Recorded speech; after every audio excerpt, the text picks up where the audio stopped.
intro by itself, it automatically.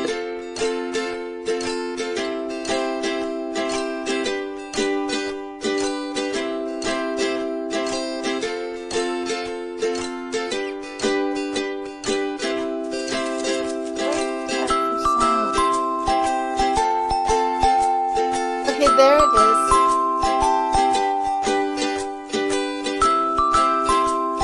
I'm here.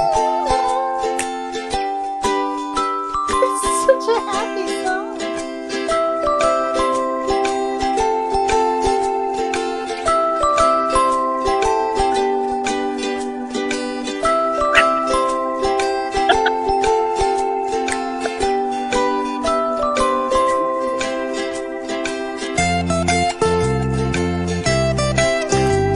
Mandy made me this a long time ago. Mandy did? Yeah, back when we were all that's friends. nice.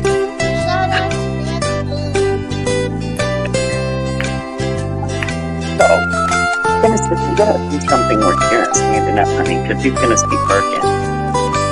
How old are oh wait, it's gone. It's gone. 1.5 seconds. I'm like, how old were you then? How old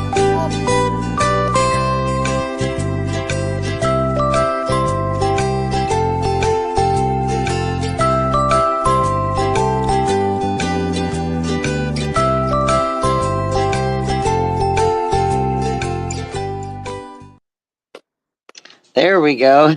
Oh my God. Yeah, she made me quite a few of those, and I just sent her like a bunch of my vacation pictures and stuff, and then she was able to put it together. I need to figure out how to make those because I want to make like a new one with all the pictures from like the Bahamas and out there in the ocean and on the cruise ship. Yeah. You I have have some really good cute videos. Yeah, you do. That's really, really cute. Thanks, Mandy Lynn. That was a good job.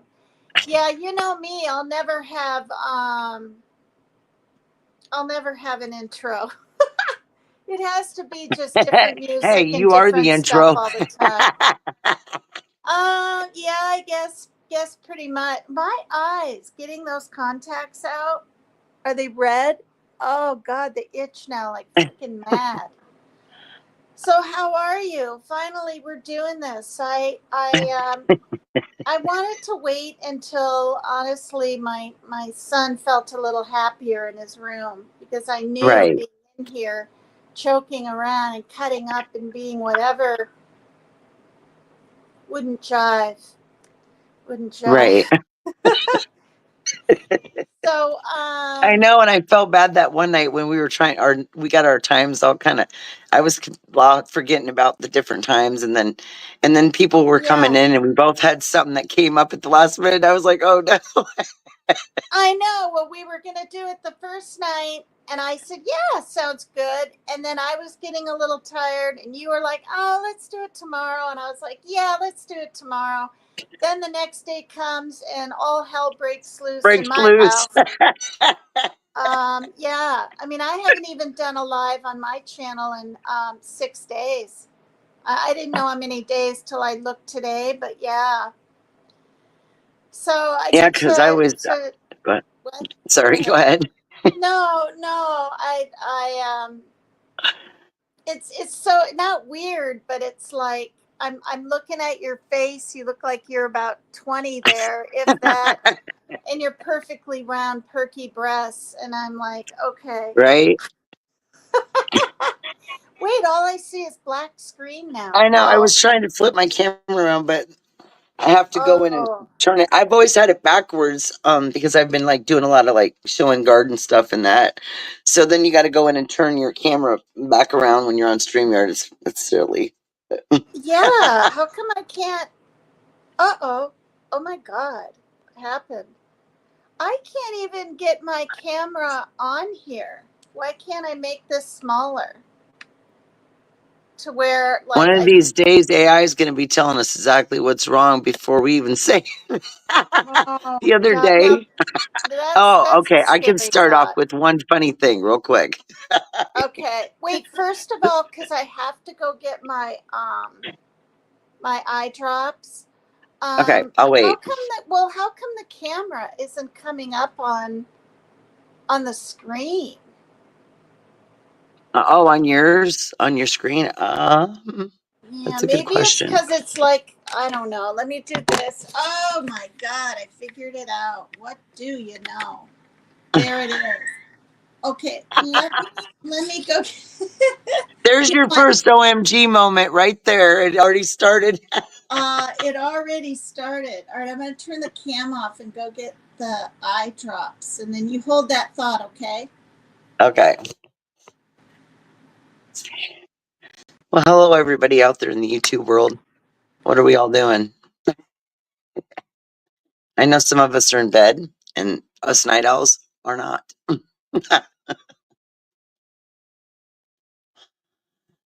Oh, we got one watching.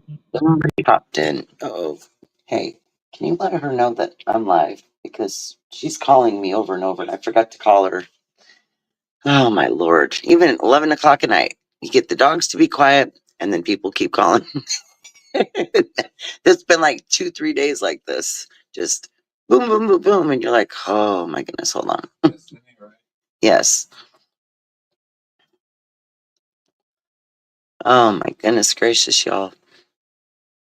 It's been a mixture of sunny days and some rainy days and getting ready to get some more planters put together so we can move some of this vegetables into RC. How are you, hun? I haven't talked to you in a minute. Now that Leanie's on, like during the day doing the Koberger thing, sometimes I catch her, but sometimes that's kind of my really busy time, and it's quieter and calmer at night, so it's harder for me to do the daytime ones. Have been it's been crazy lately around here. How have you been? Yeah. Hi, RC. Oh, goodness gracious. Thank God for Visine. I'll tell you, that other stuff just doesn't really work. Just the, Right? to me, it doesn't. It has to be Visine. I bought the other, whatever they're called, Red Out or whatever. And, that's an oh my God moment Clear for me. eyes, or I Cry. don't know. Yeah. Well, I was taking my contacts out and it fell out on the gosh darn floor. Didn't even know it, and I'm rubbing and rubbing my eyeball. I know. I remember you were like, "Where the hell did it go?" Oh, there it is. Oh God. My mom, when I was a kid, when the Mm-hmm. whole contact lenses first became real popular, man, did I ever spend years just watching that woman fuddle with those things. One time she's driving in the car. This is an OMG moment. Has her finger up there trying to fix that thing, and it drops on the floor, and she's got to pull over, and we're trying to find the contact lens. And then Oh, she'd be that's yelling and screaming funny. about it and shooting it with that cleaner stuff. Ah, you stupid thing. Wow. Wow. Yeah. I mean, and were hers hard contacts or soft? Because the The soft soft. ones, I believe. Yeah. Yeah. Oh dear. Yeah. So does RC have an oh my God moment? Oh, I'm sure he has a lot of them. You want to come up, RC, and join us on the panel, dear? I'm People are trying to so. remember. Hmm. That was funny. We said that at the same time.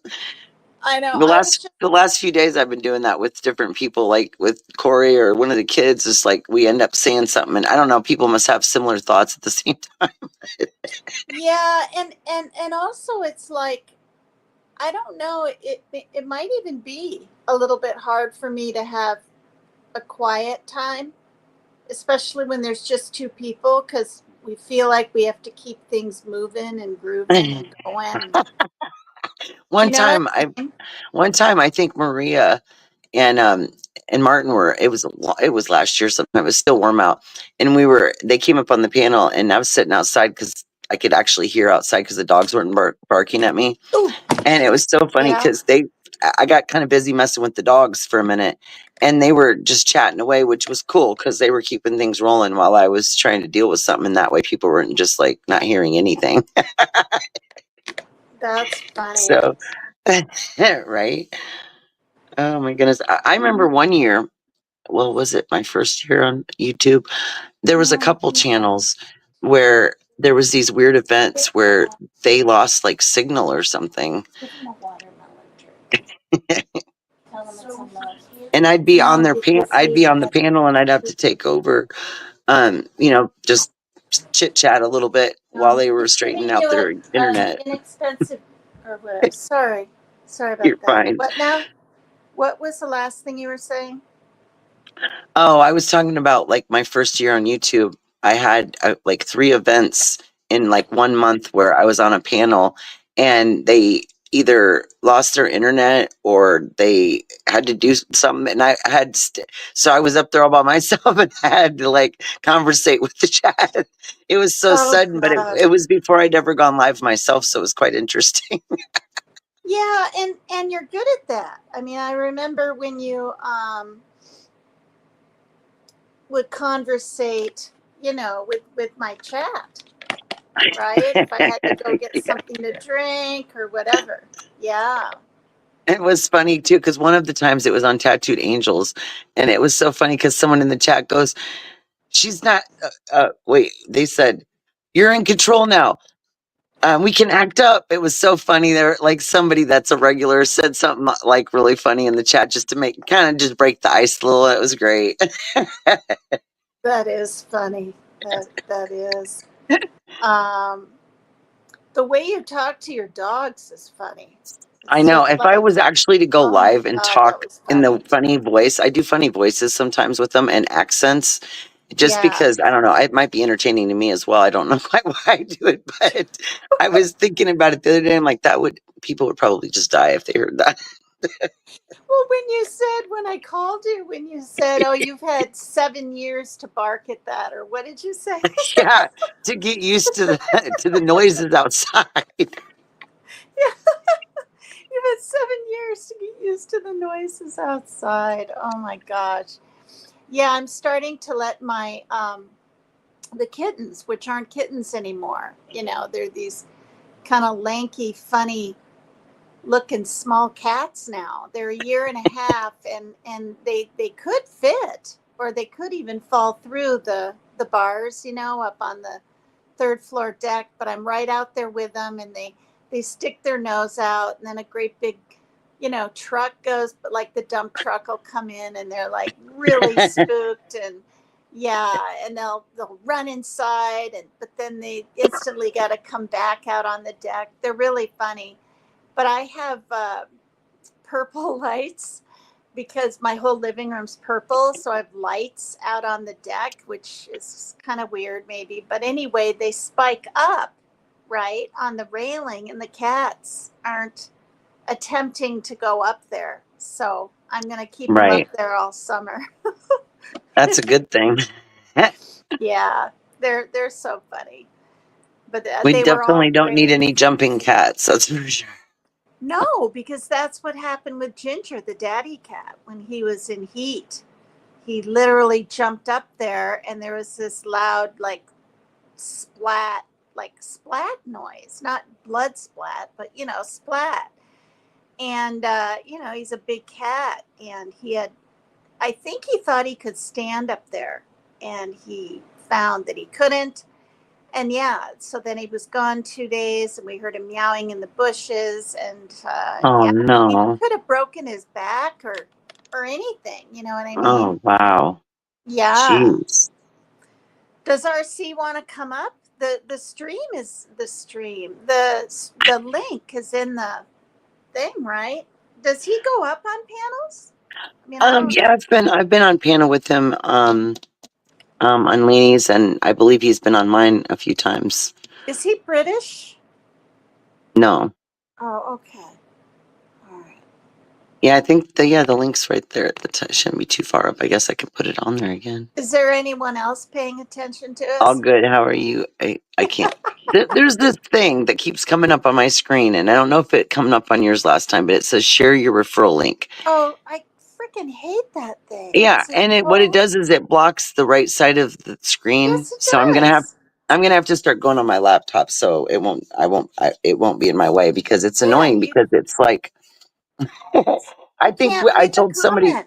Right. And I said, well, let's play a game some night where I have to guess the rest of what you said. I thought it would be funny because I kept laughing about how that referral link, I'm like, damn it, I don't know what the rest of that is. Okay, so That's it says funny. all good. Yeah. How are you?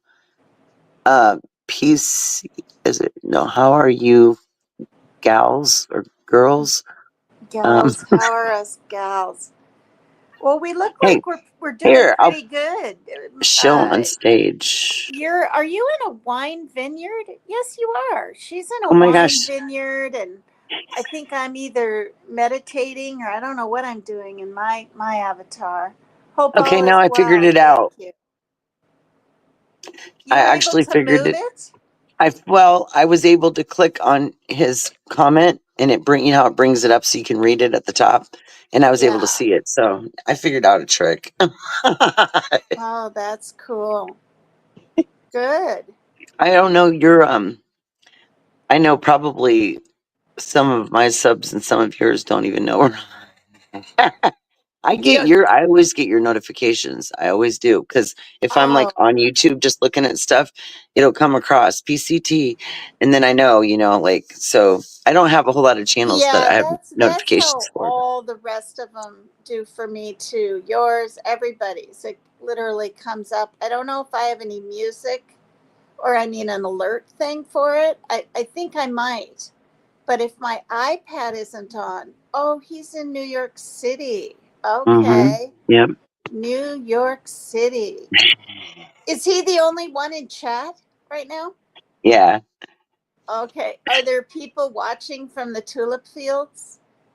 It says two. To, or we should say the wine vineyards that you're in? Is that where you are in Yeah, the your wine vineyard. avatar? I've never been to one of those. My I haven't drinking been in. I've days, that been would have to been one, but I've fun. never got to walk like in, like just seen it, but not like go in. So yeah, that would be fun to Yeah. go in. Oh, you mean you're not, that's not even like, okay, like I know. So Maggie made me some thumbnails, and remember when her and Lainey made those real sexy ones with like all the Yeah, sexy but clothes? that's really your face, isn't it?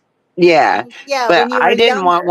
I didn't want any swimsuits or lingerie ones because I wanted to be able to use them on my channel, and I didn't want people to come in and Yeah, yeah, and yeah. be Think you goofy. were. So I said, just give me some, nice ones. But No, I have it's one that's a nice. mermaid. She made me a mermaid too. Have I seen that one? I think It's so funny. that's a real. It used to be my YouTube thing. It used to be on my little dot, Yeah, or no, like on your channel thing.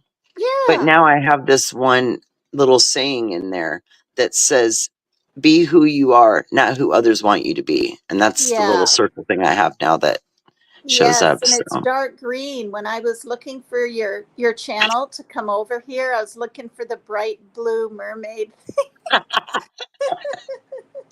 Yeah, but but you can listen. change so many things. You can change like your background, the big picture, like the banner Mm-hmm. piece in the back, and then your little picture thing. So there's two different photos you can change.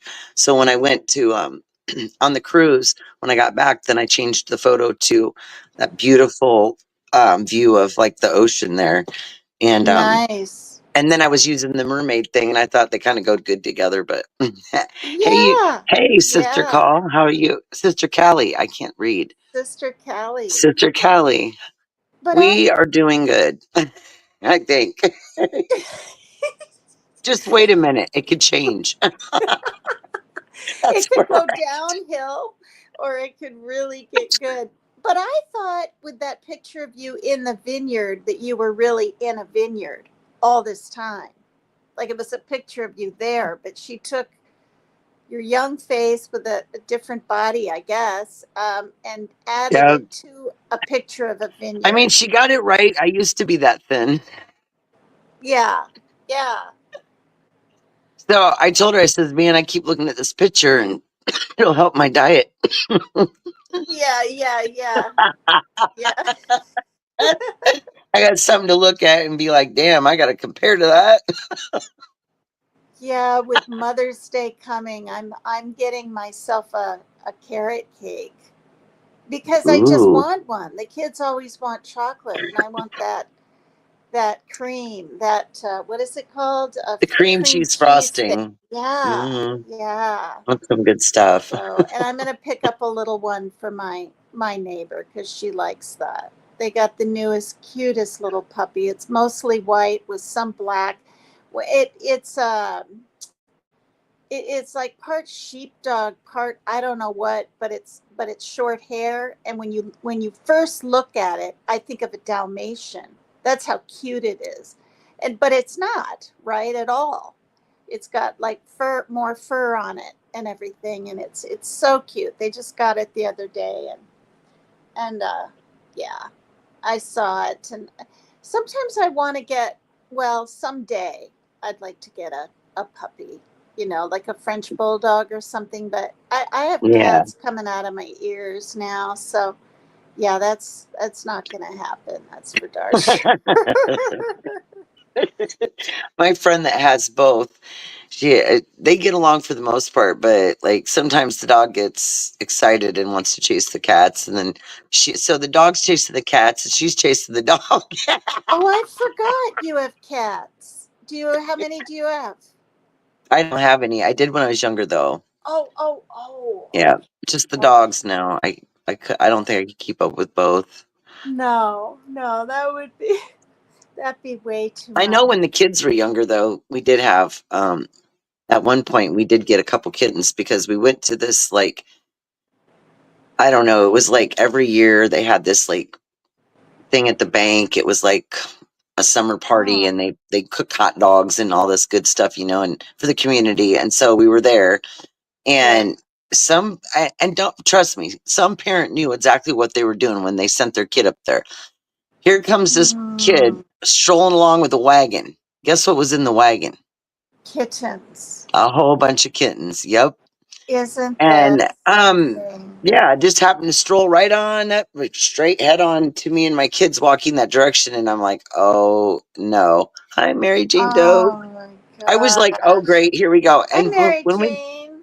when we left, we ended up with two kittens because there was four kids. So Wow. they thought they needed to have two. And then, of course, we had to Oh go to the yeah, store yeah. and get all the supplies because I didn't have any of that. I had just one little dog at home at the time. But the kittens and the dog, they all like they were similar colors. Like the kittens were like that orange tiger stripe color that I just love, that golden color. Yeah, And yeah. the dog was he was a Pekingese and he was like a caramel color. So they really matched close. And when the kittens were little, sometimes they'd crawl in the dog bed and sleep against the dog.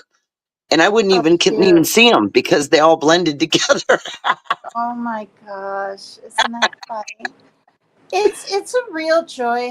I mean, even though it's kind of a lot of money and stuff like that, they're still a lot cheaper than the guinea pigs. Oh The yeah. guinea pigs were really like with the bedding and the. Do you know what I mean? I mean, buying some fruits and vegetables, that was nothing because we get that anyway. But the bedding and the pellets, you go through them fast. But yeah, I so do you literally have? just had this song pop in my head. I Oh love the yeah. nightlife. I love the boogie. Oh my On God. the Wait, disco. is that KC and the Sunshine Band? No, wait. Yes. But I have no idea why certain things just come into my head Oh like no, that. wait. It's I like love the nightlife. I love the the boogie. boogie. No, I don't think that's So KC. He does here, let a me different ask. one, doesn't he? Wow. So do you have an oh my God moment? You start and then I'll try to think of one. Because I've said so many on my program and even other It people's, was you know. performed by the band T-Rex, Oh, is what it says. okay. So I don't know. It's kind of funny because like Alexa, Oh, one day, I don't know, she like will ask stuff, and the other day I was getting irritated with that, and then I was on my phone, and like my phone has an assistant on it. It's called Bixby. It's for Android, and I said, "Hey oh my Bixby," and I gosh. tried to remember what question I asked her. Oh, I asked her about something. She didn't give me a very good. Oh no, she was trying to give me answers to it in AI, and I was Oh, annoyed by it. And I said, "No, I don't want to hear all that." I said, "I want to talk to a human, right?" And there was a short pause and my phone started ringing. It started calling oh my so I gosh. could talk to a real person. It was so funny though because it literally heard what I said. Oh my God. Bixby? How many Yeah, are and me, there? me and Alexa, Bigfoot were laughing so hard because we were like, "Are you kidding me? That didn't just happen." oh my gosh. Well, that's an oh my God moment Yeah, it was because I right mean, even those there. times when me and you've done that stuff on Google, and that one night you were asking it to say what things mean in different languages, and Yes. the Japanese one came on, but after a while you were trying to get it to shut off and it wouldn't, and then we were sitting there Yep. and we were talking for a while, and out of nowhere it just started talking about something in Japanese, and me and you were just I know. dying. How did we had to switch Language. the language. I mean, we had to like everything was And kind you of were like, in oh my Chinese God. or whatever. You go, I almost died just now because it just like was so loud. Your It face was really was. shocked. So shocked. And stop laughing. I was like, those things are so crazy because you ask them questions. And if you tell them, like, if you ask them a certain question a certain way, they'll give you a storyline. Oh my gosh, I know. Those were kind of the looser panel days, or not looser, but it was yeah. How long have you had a channel then now? A good over a year. Gosh, I can't even remember now. It would have been the summer before last because the first year I'd just gotten 50 enough subs so I could finally go live. And then I didn't remember you had to do permissions. And so I Yeah. totally forgot that part. And I thought I could go live and I was all ready and I was on vacation. It was the 4th of July. It was really hot. I was in Nevada on the river and I'm Mhm. thinking, this is going to be perfect for a first live. Had all these thumbnails made for it, everything. And then I couldn't go live because it wouldn't work. Oh, good grief! I That's was so awful. disappointed. That's so disappointing. And I didn't know that you could because I was thinking you could go live. Like I wasn't gonna go through StreamYard. I was just gonna go, the direct live right through YouTube. And that's how I found out. I was like, okay. Oh my gosh. Well, this StreamYard, even getting up here on your panel, I mean, I had to go to, not tonight, luckily, but it's like I have to hit, of course, the link, right? And then it takes me what looks like it's going to be studio, but no, I've got to hit copy, and then I've got to go to, what the heck is it even called? The Safari icon. And it's I didn't understand. I mean, I knew how the pasting worked, but it's easier than you even think. And Yeah. then I have to go up in that bar, but then there's this whole apple something, so I erased that, and then I hit it and the apple came back. That's why it took me a moment or two to get up here, because I have to hit the copy, whatever that thing's called, down by the keyboard, right? Or do I just hit go? And it's like I couldn't even get up on anybody's panels for like 2 months. And then Shaylin was like, "Well, I know how to do that." I was so relieved. Yeah, just ask the younger people. They'll figure it out. My son used to always Yeah, help me figure stuff out. yeah, they know everything. They're right But on when I top ask of them it. about YouTube stuff, they look at me like I have no clue. We do not have they have nothing to do with YouTube. They are Mm, Snapchat and Instagram and TikTok and that. They're not I into the can't YouTube world. stand all that stuff. It It's a just lot. I don't know. I mean, well, I used to not even like YouTube Right. I because didn't even know what the hell it was about. I honestly didn't. I knew there was music on there, but I didn't know there was movies or news, updated news or anything oh like yeah. that. I literally had no clue. And I don't even know why I was looking at Mhm. it one day. And that's when I came across, that there was a lot more out there than I thought. Yeah, I came across it when Summer Wells was on the regular was it was on the news on YouTube or something in Yeah. Tennessee. I'm like, oh my gosh. And they showed that the horse, running away down the roadway when they're saying she's missing, and it just got more and more intense. And then all of a sudden, these creators came up. The very first one was, Ernie Shells because of the Summer Wells thing. And then the algorithms pulled up Team Rose. And then it was Dolly Vision. So it was all, oh, and then after Dolly Vision, it was Benny Keys, and it's like, and I didn't like, I wasn't a mod or anything because I didn't remember, I said this before, I didn't think you could even type in there, like say hi or anything unless you paid. Right, right. So I A didn't lot of know people about think that. member and subscript. There's a difference between subscribing and even being a member. Like I really, really was naive. Yeah. And I mean, I Well, still am. I'm still learning. right, but I'm surprised you didn't monetize your channel now that you're a little calmer than you used to be. Well, She's no, this is she's the like, thing. wait a minute, I don't know. Well, I tried. I tried for like a month and a half, and maybe now I would be able to paste in my URL. But for the life of me, I would go to my URL on my page, and then I would try to get back on the AdSense, right? The AdSense, Right, whatever page where it says put that there, and it wouldn't work. And I even talked to Maggie about it. And Maggie talked to her husband about it, all the way in the UK, and they couldn't even help me. And then he said, I think it's an Apple thing. But now that I know like how to paste better, like go from one page to another type thing, I could probably do it. I looked into it, Sherry, about 3 weeks ago or so. But this right, is the thing.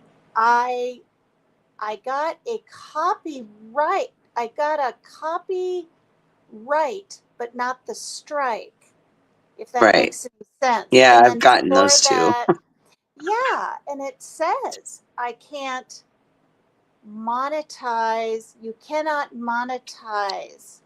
But I think it's just monetized during those 14 days or so. But so maybe I could, but this is the thing. Do I really I mean, yeah, I mean, uh technically speaking, you don't really have to because if you have enough subs and they regularly support your channel and, donate on their own, that's yeah, just as well. You don't really have to go through the whole that's process, the really, thing. no. And honestly, that's how it was in the beginning, Right, to the point where I'll just say it right here. I couldn't get, I mean, it's not like I got thousands or anything, but it went over the allotted amount for me to get my SSI. right, So they said when I don't do PayPal's or Cash Apps, my lawyers that are literally in Oregon, and they do this, for a living, this literal, and now I've had my heart attack and all that. I mean, I was thinking about this. Okay, I can ride my bike. So can I work? Well, I can't balance anything. I can't really be a waitress. I can't even work at a coffee place. I mean, I could type, except I'm a lousy typer now. Like, I don't even know what I would do for work. So I feel like, um, well, you might as well make money on YouTube then, because then you can work from home. that's true. But if I do make money on YouTube, I won't ever be able to get SSI. And Oh, okay. I feel like if I ever didn't have a channel, right, I'd be really screwed then. For whatever reason, I wouldn't even be able to pay rent type deal. So I'm Right. still working on that, and but yeah, it's so let me see if I can think of an oh my god moment. Well, that was one. they're, Right. they're like, how, you've got to add up your Cash Apps and PayPal. So I got my bank statements, and I added them all up, and um I mean, I'm just gonna say it. I don't think it was like even 1,000 or something, but it was hundreds, and that's it adds up. 25 Right. here, 10 there, and my birthday, 50 here, and. Well, they're supposed to allot you a certain amount of money though, like as long as it ain't like, you know what I mean, before they would take it away. It's only to even get on SSI, you can't have any more than 2,000 in your account. And so when I had my Really? trust fund, yeah. So luckily now, not luckily, but my trust fund is quite quite dwindling. We'll just leave it at that. And I'm you know, I'm able to do it now. Easy come, easy go, I always say. Well, I knew that would happen, right? My mom even talked to me about it. But the thing is, those getting the kitties fixed, the mama and a kitten, I think I said this once, were really inexpensive. I think it was like $75 because I went through a program. But then the next one, right? The next two kittens, um, I had to pay for, and it was 350 per kitty, so that was Oh 700. man, girl, you should. Don't Yeah. they have a place like here No, they have a. most It's called people. a. I like an alliance place that helps with like low income and they Well, that's fix what the they animals. did. Well, that's what they Oh did with the mama wow. kitty and a kitten, but they weren't allowed to do it again. And she was really Oh nice. I mean, she brought the paperwork over to me when it didn't show up in right. the mail, and she came from like outside the county, and they were because I thought I had to bring the kittens to out to a different town even, but all I had a voucher at the vet in town. But then yeah, so I mean, so there's 700, right? And then Right. another amount, and so boom, that's gone. And then Christmas, I didn't splurge. I don't go all out and I buy don't either. expensive things, but I knew my mom was older, and I hadn't sent a gift in ages because I hadn't had the money, and I'm so glad I did. So glad I sent a little box of, what did I send? Some Christmas cookies and a really nice oven mitt. I mean, the kind that has really good grip. Yes, those Uh, are nice. Have you ever dropped one on the burner part of the oven? Because I did once, with the flimsy little square ones, and that thing blew up into flames. And I was like, Oh my good grief. gosh. Yeah. It caught on to it turned into flames. And so, I felt like that was really important. And then she had, I should say, well, she probably still does, 6 cats, but a couple of them were in the house and the other four were in the barn. And so I got her lint roller. So I tried to be practical, you know what I mean? But then by the time you send it, and I sent all the same stuff to my sister, but, and then right after that is my son's birthday on December 29th, and it just, oh my gosh, it just all adds up. I don't It know does. how people afford to go out and eat all the time, and how they can get special coffees all the time, or go Right. to We don't. We try not to eat out if like if we're on vacation we will, but like we try not yeah, to too yeah, you much at get to home. have your stuff. But there are people that's all they do is eat Yeah. out, especially older couples, right? They don't want to cook Right. anymore, and they want to. But yeah, so it dwindles. But my daughter's been really smart on saving nearly all of hers. Hi, Sub-Zero And Flames. oh wow, hi! She put some pretty hearts, just like some other ladies in my on my posts. I'm letting people know without doing a live that I'm still alive. It's important.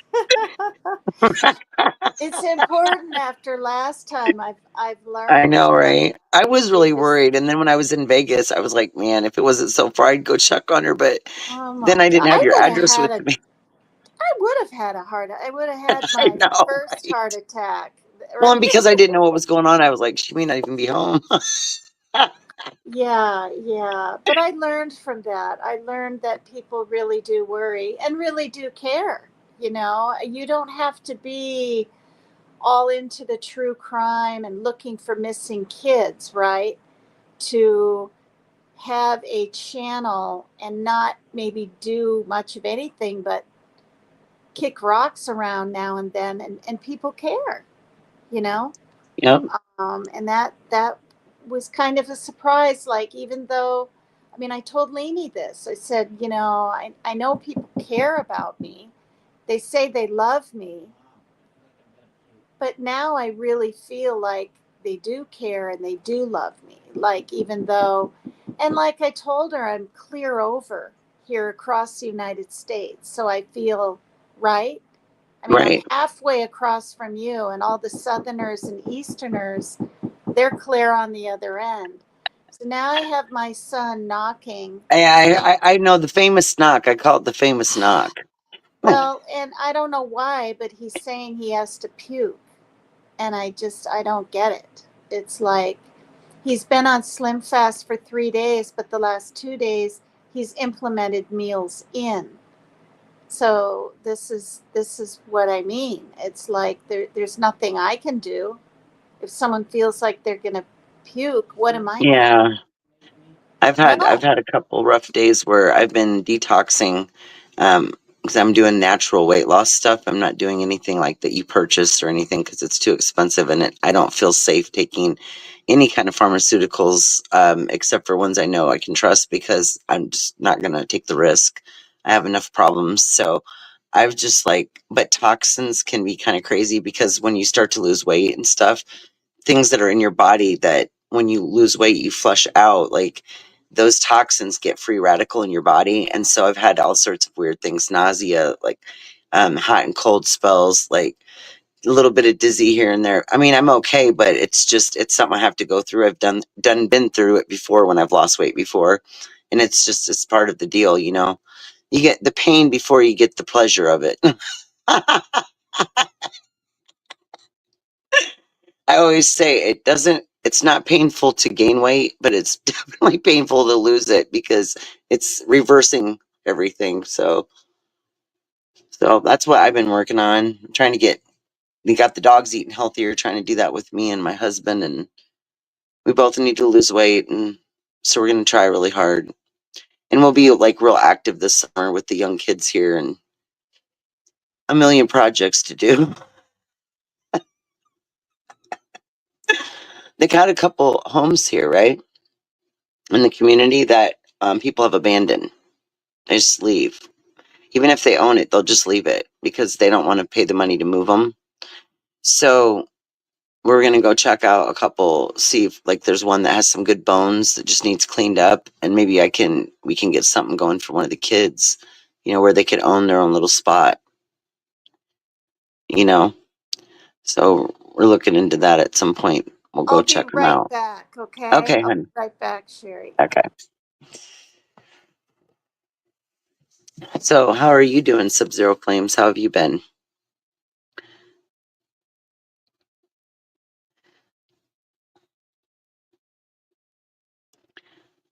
I've just been busy trying to keep track of growing seeds and little plants, vegetables.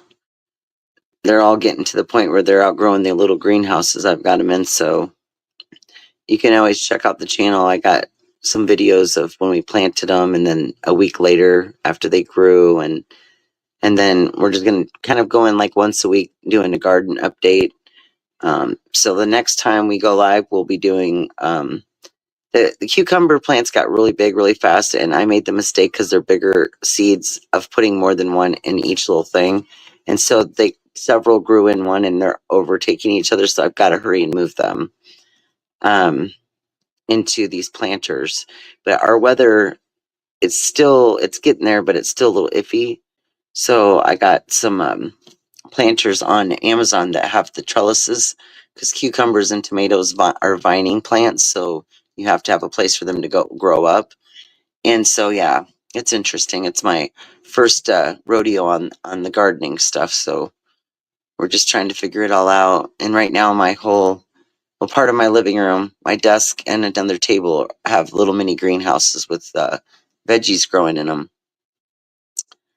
Um, so yeah, and then I found on Marketplace tonight a galvanized wash tub it's an old antique, those old wash tubs. Some of them are on the legs and some of them are, you know, you just have them on the ground. Because I was trying to find something that I could do, a water effect kind of thing, you know, where we could have like a little fountain going. So when we're sitting outside, you get a nice relaxing water sound. And so we're gonna use that and put a little fountain in it that does colored LED lights. So yeah, we'll do a live the night we do it, you know, like the day that we do it. We'll probably do it like when it's just starting to get dark, but not quite yet, so that by the time it turns dark, we'll be able to see the colors and it'll be really neat. So that's a neat little thing we got going on. And we still have several raised garden beds to build. My husband has all the pallets and he's kind of got them like set up, but we just got to build the rest of them. And then, yeah, so all sorts of new little neat things going on around here. Um, and we're on a deadline. We have a couple projects that have got to get done. One is a bedroom we remodeled last year and basically redid the whole outside front of our house and started siding it. We had one interior wall that we hadn't redone because the rest of the room was like a big undertaking. So we left the one wall. And so I've been little by little going in and cleaning stuff out of the closet and taking things off the walls, just kind of getting it ready so we can get in there and tackle that. It'll be a couple day job. And then we got the old classic camper up there on the hill that's in the over parking that's here. Like, so they have like a little lot for people's campers and boats and things. And so, yeah, we have to get up there and get at that too. So a lot to do. We have 3 roofs that need coated, 2 campers and a mobile home. So we have a whole lot on our plate. And, yeah, so we've just been busy doing a lot of projects. Right now I'm working on a 12-foot, 6-inch piece of crown. The crown is the trim that goes at the top of your ceiling above your wall. And we did our bedroom about 5 years ago, remodeled the master bedroom and bathroom, and we did all the trim. I was down to one piece left on the one wall and had never gotten it up. And I think what it was is we were working on it, and then the store we were buying it from only had up to 12-foot pieces, and we needed longer. So we had to go to Home Depot where they sell it by, what is it, by the foot? Yeah, by the foot, I think. And then you can get whatever amount size you need. But it's laying across. Okay, so I have the kitchen table out, the 2 chairs on each end, plastic over all that, and then that long piece is sitting up above the table across the tops of the chairs. And that's how I've had to stain it because it's just not decent enough to go outside with it. And I worry about things getting stuck to the paint, to the stain, you know. So I've got 2 coats on, and tomorrow will be the clear coat. And then that's got to dry and cure, and then we will install it. And it's a big undertaking because you're taking almost a 13-foot piece of trim into a room that's the exact size it has to be. And it's huge. It's really hard to get them in there and get them positioned, but let's put this one up here. I've been good. Hope you've been just as good or even better. Well, let's just say life is always a struggle. Some days are better than others. What you got? Water, because the Jardians he has me on, he's having my blood drawn tomorrow. I have an appointment, and they're going to check to see if I'm dehydrated. I probably so I'm cheating. But listen, I have something to say. Okay. I know we've been up here only 50 minutes. My daughter is on the other side of the wall, and I didn't know, but she's trying to sleep. Now her fan is really loud, but what I need to do is, she didn't say this, but I need to keep it calmish. Right. And I get loud and boisterous and giggly, and I just want her to be able to get some rest. Because she wakes up sometimes really early in the morning, you know? Right. Well, it's definitely interesting when you live in a place where you don't have enough separation where you can do that, you know, like where you can have like, because I know when the kids were here last summer, when I'd be doing lives or up late and I'd be laughing really loud. Now they slept through it. I don't know Mm, how, but I'd be the only mm, one awake and everybody be sleeping, but they were already asleep. You know what I'm saying? So that's different. It mm. wasn't like they were trying to go to sleep, you know? So I totally get that. Cause if, you know, nothing's soundproof. Yeah, I mean the fan helps. Like I have a fan on low right now, and it's been Right. nice here lately. I don't know. It's been, I think, was it yesterday or the day before? It was like 70. It was beautiful. Is it pretty warm in Iowa lately? It has been.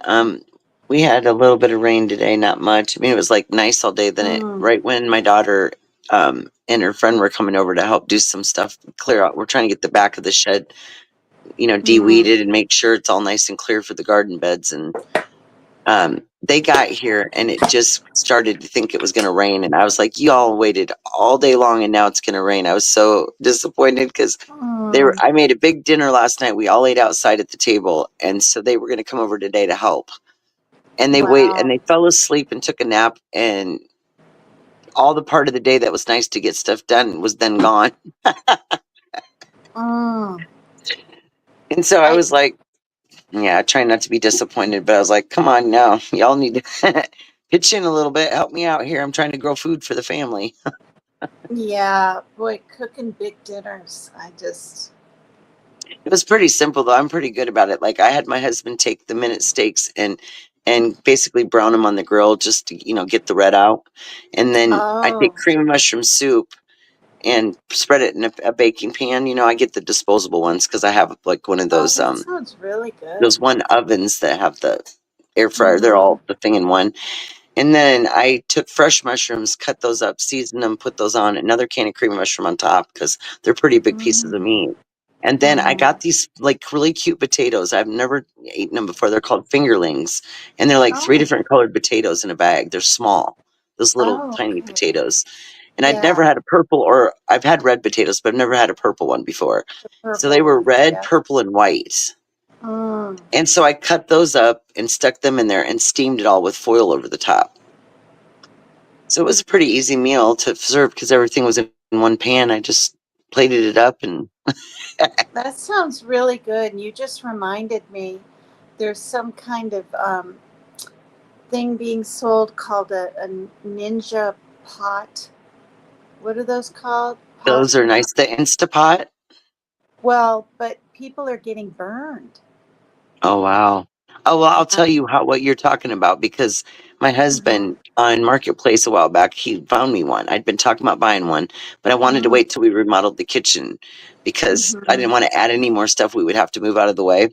So, but he got it anyway because it was too good of a deal. And the first time I tried to use it, I'm making my first batch of potato soup in years, okay? And this doggone thing, so when it's under pressure, when you go to release the pressure, right? And you turn Mm-hmm. the top, the steam stuff just comes flying out of there like a fountain. And you better like Wow. get out of the way. I leaned way back. I was like, and it went Wow. straight up underneath my upper cabinet. And Oh I my literally, it was gosh. the whole cabinet was just drenched from steam. That stuff's really hot. If someone's It is. face So was I can right see how there, somebody they could would get have burnt had really bad bad. burns. I Oh can't my even imagine how gosh. bad that would feel because it was so hot and it like I thought it was gonna melt my stuff. Oh my gosh. That's just like practically, well, it is. It's Yeah, after I deadly. did that, So I they've was like, why taken didn't them I off the just market. Mm-hmm. right? The ninja one. Yeah, they'll look, somebody's gonna get Wow. hurt bad and then they'll either have to remake the whole thing or they'll have to do something different with it. Maybe they could put the steam release in a different so it doesn't come out the top where a person's removing the lid. Because what you got to do, and this could be what they might have done, is what you turn the knob, it releases the pressure, right? And the steam just keeps Mm-hmm. going. And once that stops and the thing goes back down, then it's safe to open it. I just don't Mm. know if I like something like I want to be able to open a lid just automatically open it and stir something or do something, not have something where you have to take it out of pressure just to get it to stir something. You know what I mean? So I Yeah. really wished I hadn't made my soup in that. It's not that it didn't turn out, but they're stainless steel inserts in those. So it's not Mm-hmm. non-stick like you would think. And potato Mm-hmm. soup is heavy cream and milk and stuff that sticks when it gets hot. Yeah, And I this don't light cook came on big and it said meats. burn. That I don't like braised meats, and I haven't cooked a steak. I'm not even kidding. In I don't 20 really eat years or it more. either. Yeah, I Yeah, mean, I I don't eat like a much good like that. steak that other people cook or a restaurant, but I don't like we Right. buy hamburger for tacos, and we've tried turkey burger or whatever, and frankly, I don't really like it. It's just not Yeah, I juicy wasn't fond enough, of that and I just either. yeah, yeah. So we've tried, and we even got some vegetable burgers, but the Boca burgers we used to have here, those are pretty good. The ones made out of plant, I mean, they're okay. My daughter likes them, but I think I I'd rather just be a vegetarian than eat that kind of stuff. I mean, like, I don't know. I mean, mm-hmm, I love mm-hmm, bacon a lot, so that's my biggest thing. But mm-hmm, I don't eat steak very often because it's hard for my stomach, my body. For some reason, it's harder for me to digest mm, meat that's not already grounded down, like taco meat and stuff.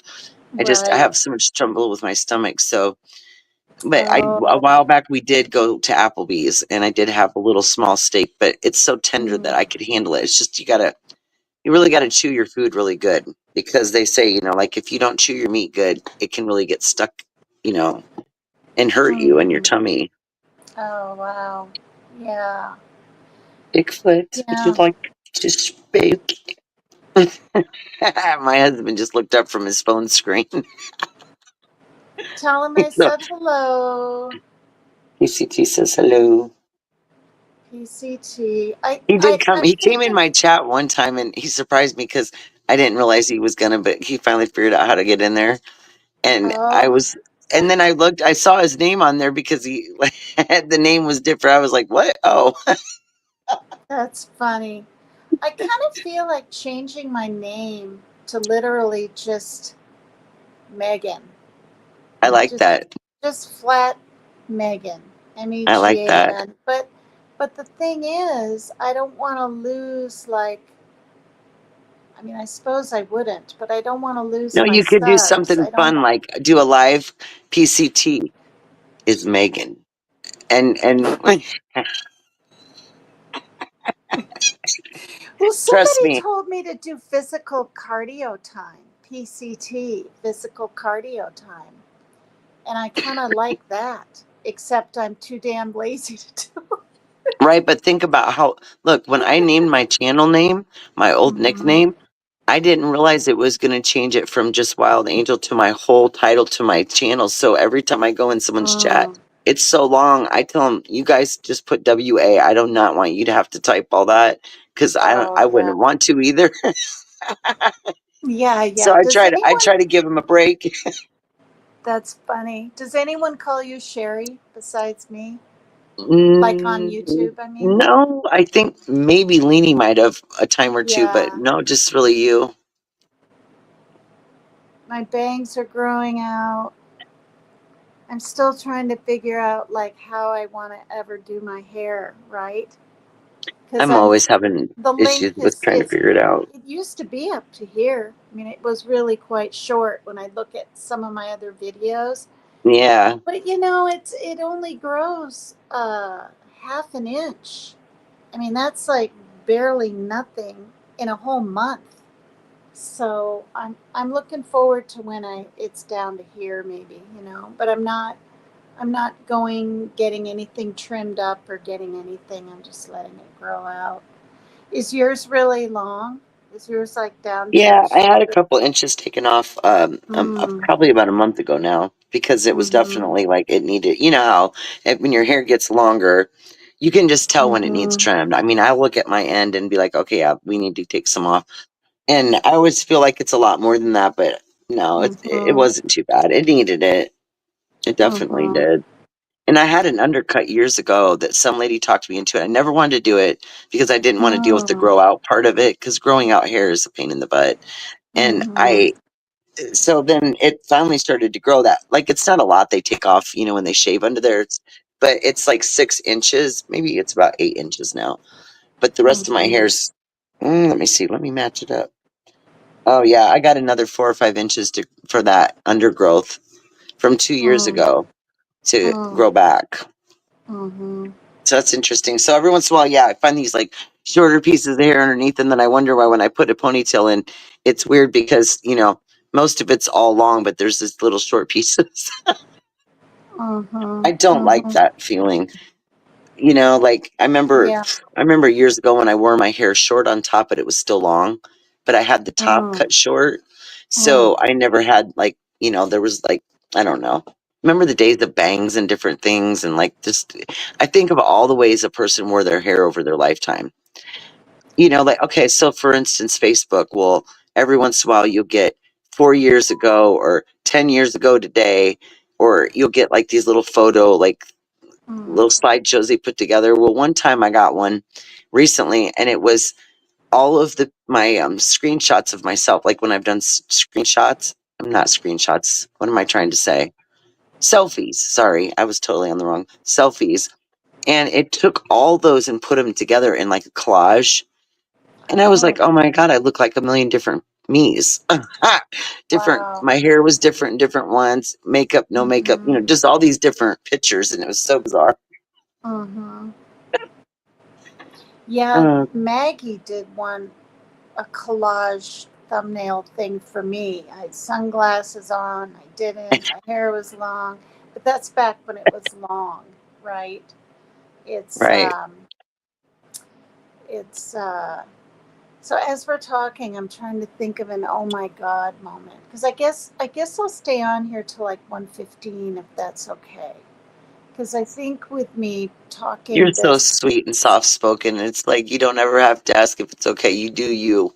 And that's me as a person. oh, I'm just about like, you know, I'm never a person that people need to ever be concerned about like any kind of feelings no, being hurt or anything because I just, you know what I mean? I just don't roll like that. I'm fine with whatever people have to do. I totally understand I'm because, like that now too, and it's yeah, got to be an age thing because I never I'm sure used it is. I mean, but I do get very frustrated with other human beings because, and even the to. ones I just, you know, made myself at times because I feel like everybody needs to just take a little extra step to do a little bit more. And then it Mm-hmm. kind of balances things out enough to where it doesn't feel overwhelming to just one person.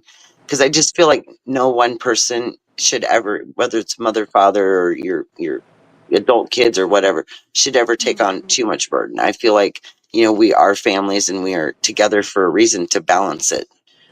Because if we, Yeah, you know how what I'm saying, like when the balance is good and everybody's kind of, you know, moving along good, but then when yeah. something goes off, the whole thing can collapse. I'm realizing I've never had balance in a family. I mean, I don't even.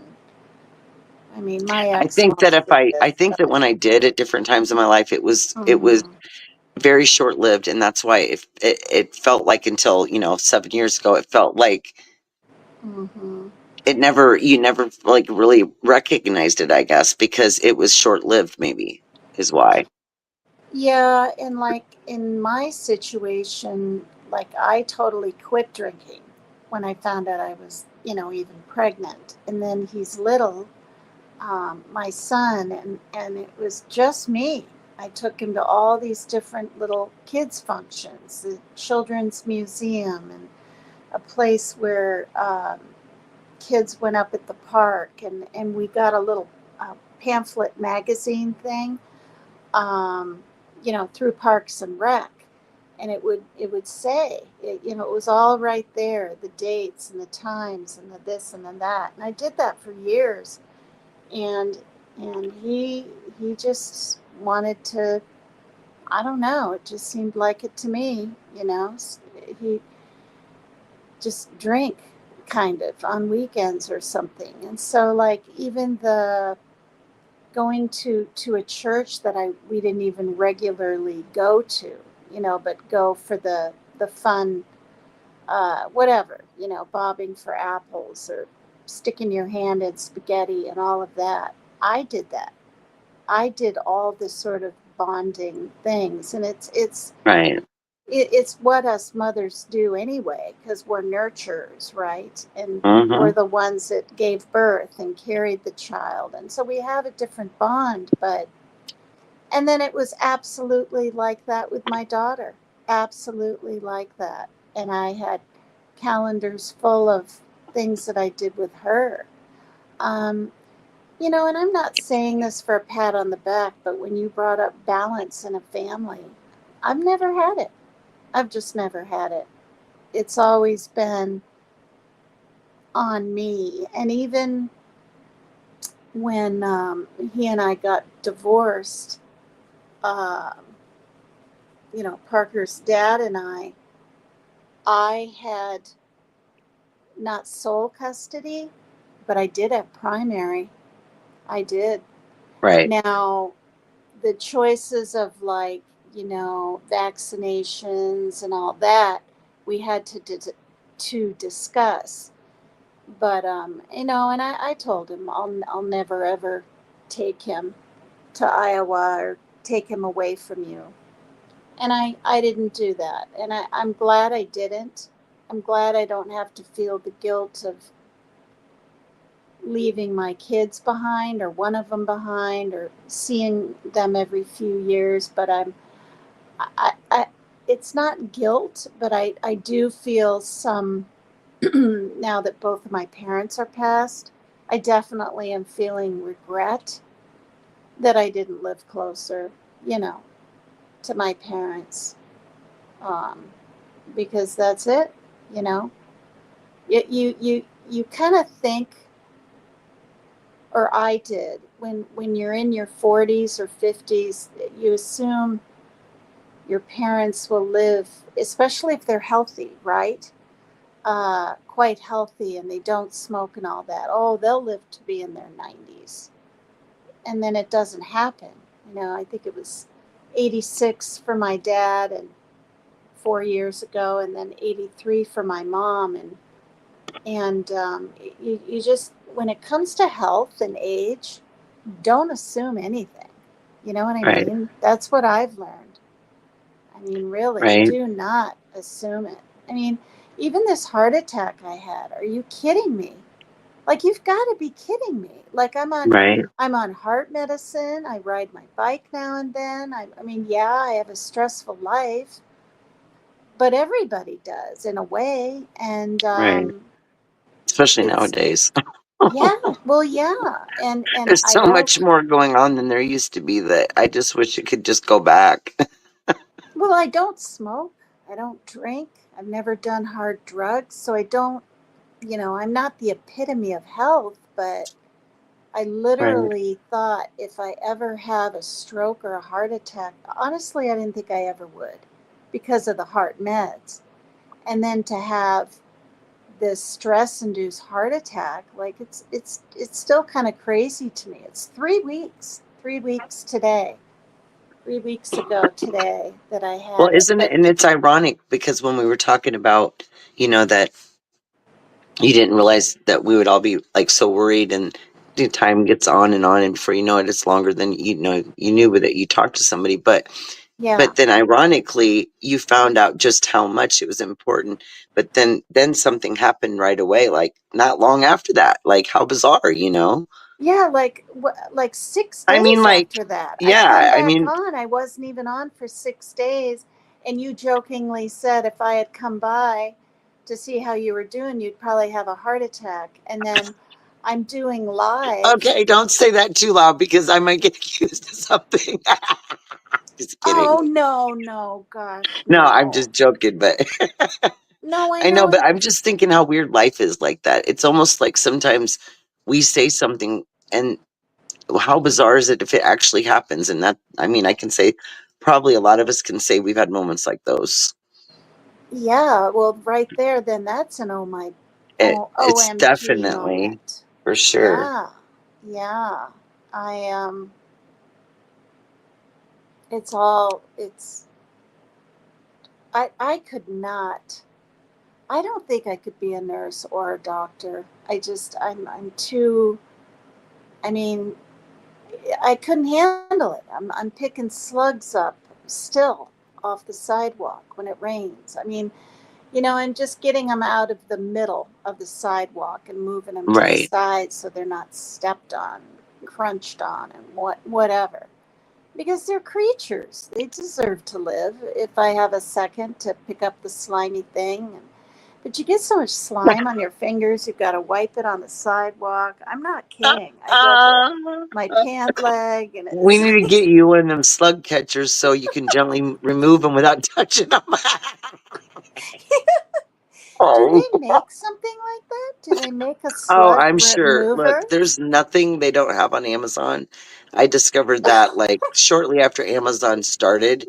Over the years, I just was overwhelmed and like amazed by everything that they have.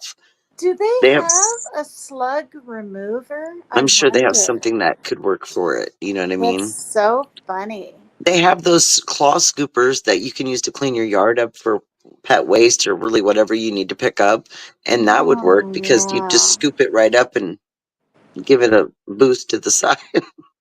Yeah, yeah. Like there was this dead beetle, and I was pretty sure it was dead. It was on its back. It was really big. I Oh don't my think it was a goodness. cricket. I don't even think they have crickets in Washington State. Boy, they sure did, and sure do in Iowa, don't they? Good grief.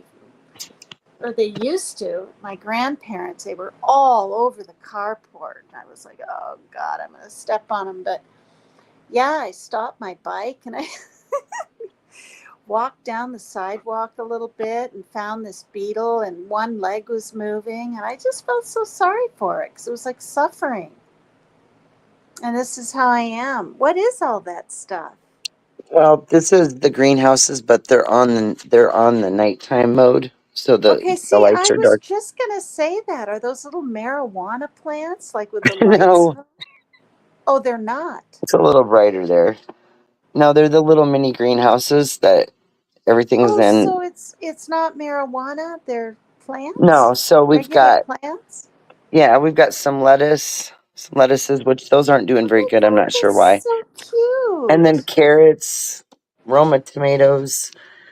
My cucumbers need to go outside because they're dying on me, so I just got to That's get them so pulled out of here. cute. I I didn't might know have you to could replant buy those. things like that. Yeah, isn't it? It's crazy and wild, actually. I got them on Amazon. Like I said, they have everything on Amazon. Oh my Didn't God, know they had little you're mini. making me think, is there like a sun lamp for a flower pot? When after I got back from the hospital, we went to the store and stuff, and there was this big, beautiful thing of flowers. These little purple ones and these peach colored looking, I don't know what. They're not pansies. They're not, I don't know. Anyway, the colors were just beautiful and it's big, but I don't get any Right. sun. I get no sun on Right. this So yeah, end of these are like my little grow. These are like a grow light, and then underneath here I have what they grow call a light. seeding mat where it heats up. And then it helps them seed. This is Wow. something I've never done before, but these are called yellow pear tomatoes, and they look like a pear, Wow. and they're a tomato. My Are watermelons are they not coming are up they very like good. I've only are got a they like few. those grape tomatoes? Because you can buy little yellow tomatoes. They're yellow, but they're grape. They're grape tomatoes. They're small though. Yeah, they're real sweet. I'd I don't. pop them in my mouth now and then and I get the think that guinea I pig may to have look at them. planted some of these a little too deep though, because some of them aren't coming up like they're supposed to. I mean, on those ones they are, but Is that these like are in your? Where is all that? It's in my not like. living room. These are Is on it? my Wow. desk, and these are on my work table because And the dogs leave them alone. They don't yeah, kind because of they're up try to get up high. there. Oh, that's This good. is the sweet potatoes. Oh, And so they grow like a big tall, like these right here are will be slips, and then you plant those in the ground, and that's how you grow more sweet potatoes. See, I cut this off. This wow. tall thing right here was on top of that. I had to cut it. It was like, geez, over a foot tall. Wow. That's Yeah, and really then neat. but the watermelon seeds that I had over too many of, I put in the solo cups. They're doing a lot better than the ones in there. So I don't know what happened actually. That's neat. Yeah, It's my Amazon's first time doing this, and I don't know. We'll see what happens. I think I'm on the right track. Here's another way you can grow a sweet potato. Let me get Oh, it in the this is light. what you were talking about on your live with your seeds. Yeah. So here's Okay. a sweet potato where you put it in the end of it in water, and then the Oh. slips grow up on the top. I Is don't, that what wait, you're hold on. supposed to do with an Let me show you avocado what too? there we go. Get the light on Oh. it. So they grow on the top, and then there's a bunch of like roots down there. So Yeah, when it's these looking a grow, little bit like Mr. Potato Head there for kids. yeah, this A is the big Bigfoot potato. reindeer This with is reindeer Bigfoot's sweet antlers potato. on top. We named it Bigfoot because it's so big. It is big. But all these little things will grow slips that will grow potatoes, and then you can take this actual potato out of here and plant it vertically in the ground because it has roots, and it will literally grow. You will get tons of sweet potatoes out of that. So there's Oh so many ways to grow. gosh. Yeah, it's wild. That's what I've been Wow. working on. I'm trying to learn how to grow this food so we can save money. But I'm really depressed Oh. about my cucumbers because they looked good the other day. And what I did was I thought I'd start getting them used to regular air Yeah. because they're going to be outside. And I took the greenhouse thing off a couple times, and now they're starting to die on me. But I made the mistake Oh. of putting too many seeds in each hole. Like cucumber Oh. seeds are bigger than like the tomato Mm. seeds. So they're like, I probably only needed one in each thing. Instead, there was several. So I may have to redo those. Mm. But the carrots are right here. That's See if I so can get the lid cute. off. See if I can get the lid off of this. The carrots, I put a whole bunch of seeds in each one, so I'm gonna have a heck of a time Cute. pulling all these apart to plant them. Right. And That that's was my in one what? mistake Is that that I in a didn't. couple of weeks? It grew that much in a couple of So these have weeks? been 14 days yesterday, Wow. but the Wow. lettuces aren't doing that great. And I honestly think what it is what you put as water underneath these, right? Mm-hmm. And then Mm-hmm. it self waters itself. Okay. But every one of these has almost the same amount of water in it as we put in them, and I was like, "Oh, that's kind of weird." But I don't know if like they didn't give instructions on how to change the lighting, so I was going by the time of day. Right. And so Right. this thing right here has a timer on it, which is rather nice that it does. Why is this all tangled up? I don't even That's want to think really about why that's so nice. tangled up. I Yeah, hate because my cords. I don't know about you, but I hate cords. So let's yeah, my go. pot of flowers that I got needs 6 hours of sun a day. Try if I bring it into my son's room because the sun comes in that way. Try about 1 hour a week. Now I did this last summer, and I did. The flowers lasted, through the summer, but then Right? they died. So I enjoy them for about 3 months or something, which is nice. I mean, but I don't water it every day. If it was getting all that sun, I'd have to. So I water it every third day or so. But yeah, that's really cute. Right? Well, let's do this again sometime. Let's do this again sometime. I'm gonna try to get back on track and read my next thing in A Path to Heart in my Yeah, book. the other day you did listen that one day because I remember you said that you heard me reading that. Unplug this. I can barely reach. I'm so short. Um, I read you that stress Cool. when I did that live, and you said you heard it. Well, then I was looking through some stuff the other day, and I found some more stuff, and I was like, oh, I Yeah, got a those few more little quotes. things. Those quotes Hey, on Tipples. heart. Yep, and I was looking at Mm-mm. quotes for mothers and things like that with Mother's Day. I might put up some photos of my mom, but I really may not. I was thinking of doing that, posting pictures of my mom from photo albums, but I don't think I can handle it this soon because I this is what I learned. I thought with not crying for weeks and thinking about her and dwelling on the sadness, not that I was over grieving, but I was really okay. And what I found is that I can just start bawling in the store if a lady walks by with longish white hair like hers, or a certain Right. song comes, or a Mother's Day commercial, or when I pulled up, I was looking at photos and hers, just the quickest glance, and it's just still raw, you know, which I guess it should be. It's only been since February. You told me Right? both of your parents are alive, right? Yeah. Oh, that's good, but they're not in that town. They're nearby.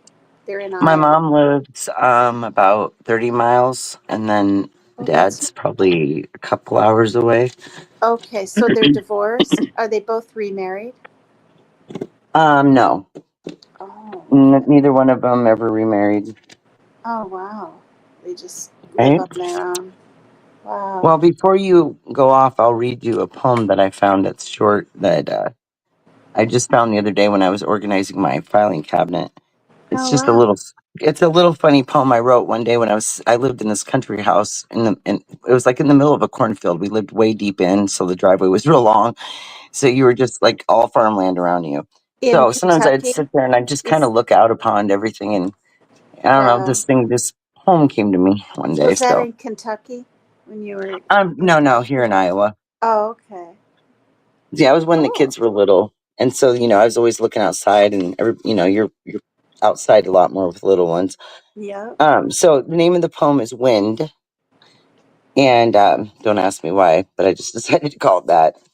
Anyway, it says, as the wind blows across the field, I look out to see what I look out to see what will be revealed. Changing colors all around, leaves and walnuts falling down. Birds flying with ease, insects flying against the breeze. Tractors pulling corn, the farmer beeping his horn. Summer has slipped away, fall has come to play. Gosh, I really like that. Yeah, and that That's just came to really me good. as I was Yeah. looking out the window and seeing the wind and the trees blowing. And That's it's really good. Really good. Not play with words, but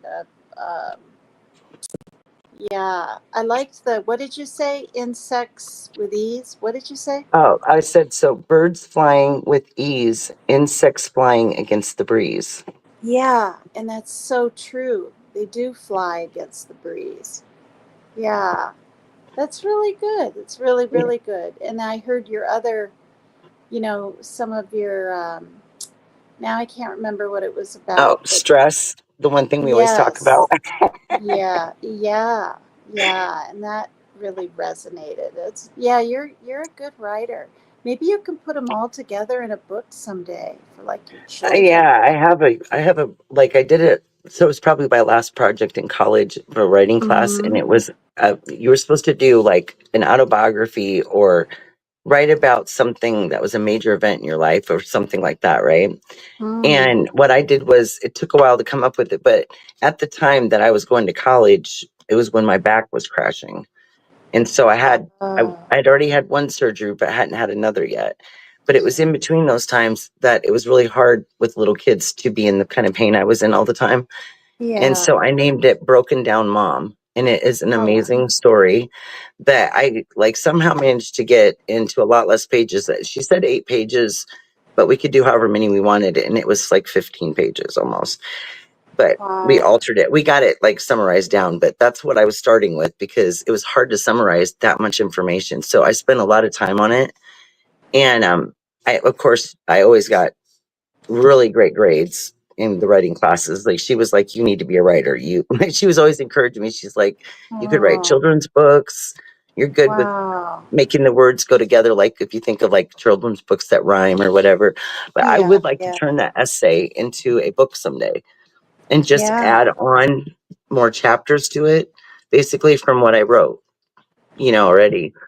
But yeah, maybe one of these days I'll be able to do that because obviously, when we do an hour or two lives, it'd probably take me about maybe 15 minutes to read it. If I don't try to read it too fast, how sometimes you try to read to people and you're like, yeah, you do a really good job at keeping the pace. If I mean it, because if you want someone to understand it, you kind of gotta, get a rhythm going. yeah. You've got to, and you've got to, you know, I, that's why even when I read my little parts of the book, I don't want to go too fast because you can't remember anything. I can't even remember what I'm reading. Probably not even a sentence, you know. But yeah, well maybe I'll see you in my chat tomorrow and it's 10:35. It's kind of early, but if I get to sleep by 11, I'll get some good sleep Yeah. and You get some rest, hon, yeah, and yeah, we'll thanks do for this having me again. up, and thanks Yeah. people that are watching from the wine vineyards or the tulip fields or the bushes or wherever they are, the desert sand dunes or wherever they are, and in chat, right? Thanks Yeah. for hanging out with us. We didn't hit too many oh my god moments, but we sure have on in the But past. anybody that knows either one of us knows that there's been a lot of them, and if they were around to Oh, see them, they know what they are. hundreds. Hundreds. Yeah, hundreds of Hundreds. all the different trips and situations and everything. Yeah. Well, I love you so much, and I'm glad this Love you worked too, out, hon. and we'll do it again. And yeah, I'll talk to you later, okay, Sherry? All right. You get some good Okay. sleep. Good night. Bye Thanks bye. so much. Bye bye. Bye bye. Alrighty then. So that was our lovely PCT stopping by to visit Wild Angels Bucket List Adventures. And we might have got a little sidetracked here and there, but I think we pulled out a few OMG moments. And um, the chat, you guys are more than I can't talk right now. I'm having a moment. By the way, that's what you can say to people if you're at one of those, like the pivotal place, the day when you're like unoverloaded. You're like, hey, let me get my speech lined up so I make sense to myself. It's a good time to say, I'm having a moment. So, like, if someone's coming up and you're annoyed or you're just like, I need to straighten your thoughts out, just say, I'm having a moment. And it's a calm but easy way to explain to somebody that just give me a minute. So, um, yeah, there's that. Mary Jane, I was on here trying to like type a message and I can't get no emojis. I don't know where my emojis are on here. I mean, I could find them on like Messenger and text messages, but I don't know. I haven't figured it out. Oh, love you too, hon. Sleep good, Tiffles. I'm trying to figure out how to Mary Jane, do you know how I do it? Or do I have to go like in the StreamYard? Or not StreamYard, I mean the YouTube studio to give, here we go, guys, to make my husband a mod. How do I do that? I've done it before, but I don't know why I have like a moment where I can't remember. Um, no, I don't want to do that. Yeah, I think you go in studio. I can't even remember. I remember one time going in and then like I thought you just pushed on the person's name though. But it's not doing anything when I do that. That's weird. Maybe you have to do it like I thought you could do it during a live, but maybe I'm wrong. I've never streamed. Yeah, I have no idea. I mean, like, I know how to do stuff, but then I'll forget, and then I just have to go find it, and then I'll remember how to do it. It's just weird. Let me look and see. There's so many different options, y'all. Uh, uh, yeah, see, it's not under settings. So I'm pretty sure it is in the studio that you do all that stuff. Destinations and titles. That's all I have under settings, y'all. Ain't much. There's not much there. I'll figure it out. Because Mary Jane Doe, I think I went back in and I don't know if I did it when you were like, we were on live and in the chat. Oh, okay. PCT's telling me. I hit their names during or after the program. Yeah, I'm trying to do that. And it's like bringing up like, what did it say? Like weird options. Yeah, my phone's going. I got it on this charger thing and it's just a stand, but it's not wanting to let me do it. Yeah, I'll try it after and see if it'll work. That's strange. I've never had that problem before. It's always worked for me. Raider, what you doing? You want to come talk to me? RC, you going to sleep now, hun? Thanks for stopping by.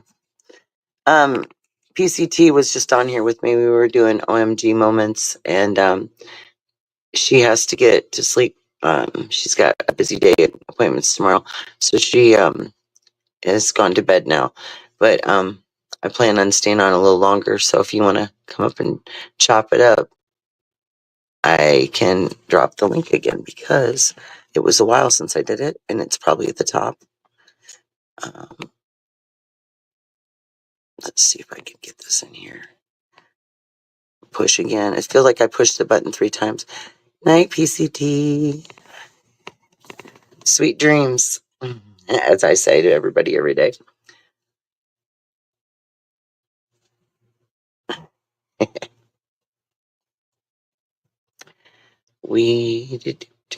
I don't know why. I warmed up my coffee. Oh, I'm trying to get me some caffeine. Would anybody like to take a bathroom break?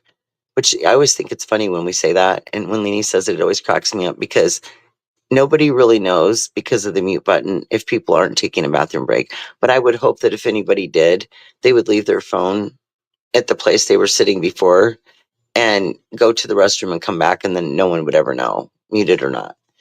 Just saying. But I'm going to go use the restroom real quick and see if my warmed up coffee is ready for me. I shall return. Honey, are you in the, can you get back to the chat just for a few minutes in case anybody said, Bigfoot's going to be in the chat for a minute with y'all while I book it to the back. Be right back. See if I don't get stabbed by my 13-foot piece of ground while I'm trying to round the corner. Yeah. Earlier, I went around that thing and I almost got stabbed in the back with it. I was like, oh my God.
That was pretty fast.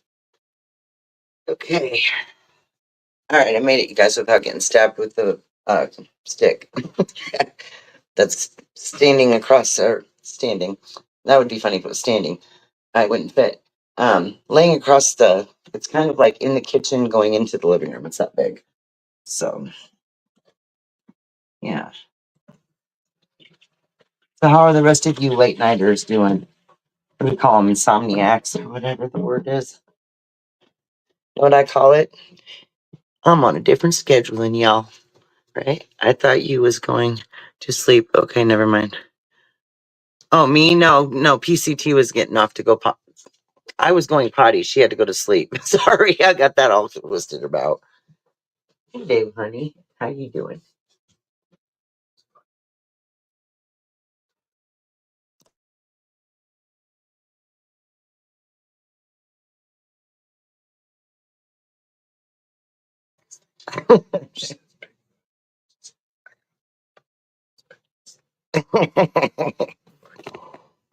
My husband's funny. He's reading me something from the chat earlier. Right? Yeah, usually if I'm like laying down for the night, if I'm watching something I like or I'm not done with a movie, I'll try to go lay down and listen to it and go to sleep. But I found that that's not a good idea because one night I literally don't usually dream much because I don't sleep very sound. But I think that because I was watching this movie and like listening to it, obviously I fell asleep, woke up, and it wasn't on anymore. But the point is, leading up to that, whatever I was hearing in my sleep, I was dreaming really bizarre stuff, and it was so unrelated to anything. I was like, okay, so won't do that again. Or staying up like later, and I'll watch a movie or get caught up on all the news or, see what's going on, see if there's always something happening. That's all I do know. So there's no shortage of that stuff to find out, right? But yeah. How you doing, honey? Oh, okay. Oh, goodness gracious. The other day I thought, oh, my coffee's warm, right? I heated it up. Yeah, well, it's different when you're heating it up while it's sitting on in the coffee pot, heater still, because it's not it doesn't warm it up like if you would say nuke it, but it's not really good to do that either. I think it makes the coffee taste funny, but I did that one night and then I needed to take into consideration that temperature wasn't quite as hot as it probably was when I first brewed it. So I pour my creamer in there and I'm all excited and I take a drink and I'm, worried. I'm taking it cautiously so I do not burn my mouth because we all know what that's like with coffee. And I was pleasantly surprised to find out that there was an impossible way I was going to burn anything because I had probably lukewarm coffee that I put ice cold creamer in, and let's just say it was not an iced coffee and it wasn't a hot coffee. The world, let me get up here. The world, it does keep moving, but too fast, if you ask me. It's May, y'all. It seemed like it was just like February. So yeah, it's moving too fast. Sometimes I even feel like I can feel it moving too fast. And if that sounds weird, it's not, but it's the easiest way to describe it without it being too weird, if that makes sense. I don't know. But I'm ready for it to warm up and stay at regular temperature out, nice warm temperature, so I can get these plants outside. Because I'm kind of bummed, you guys. The other day, the cucumbers were like perfect, and I needed to get them out then. And the thing I had ordered from Amazon hadn't got here yet, and I didn't want to transplant twice. So I'm a little depressed, but they don't take long to seed. So I'll probably have to get another um, package of cucumber seeds and then we'll see. I don't know if I can save them. They were literally fine like yesterday. They didn't look nothing like that. So I'm not really sure what's happening or if they're getting it's too damp because the bottoms have so much water in them. Maybe that's what we should do is take some of the water out of those, you know? Because definitely the soil, seeding soil that they're in is definitely very damp. And I think that you can get too damp of stuff. Yeah, look, I'm going to show you what happened over here. I just discovered this. I'm almost depressed. All the lights are off now. Well, anyway, I'll show you tomorrow. But in the watermelon thing, one of the back spots is molding back there because of it's so damp. And I wondered why that one seed looked funny. Yeah, I have them all open, but I think there's just too much moisture between the heating pad and then this thing on top. I think that's the problem. It needs to be one or the other, just the lights or the heating pad. I think that's where we're at with it.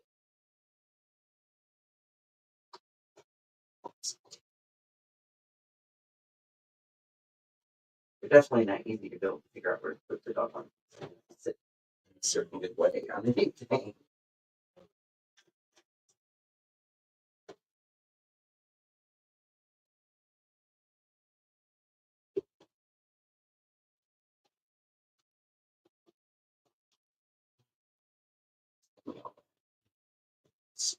That's splattered everywhere. Let's turn on.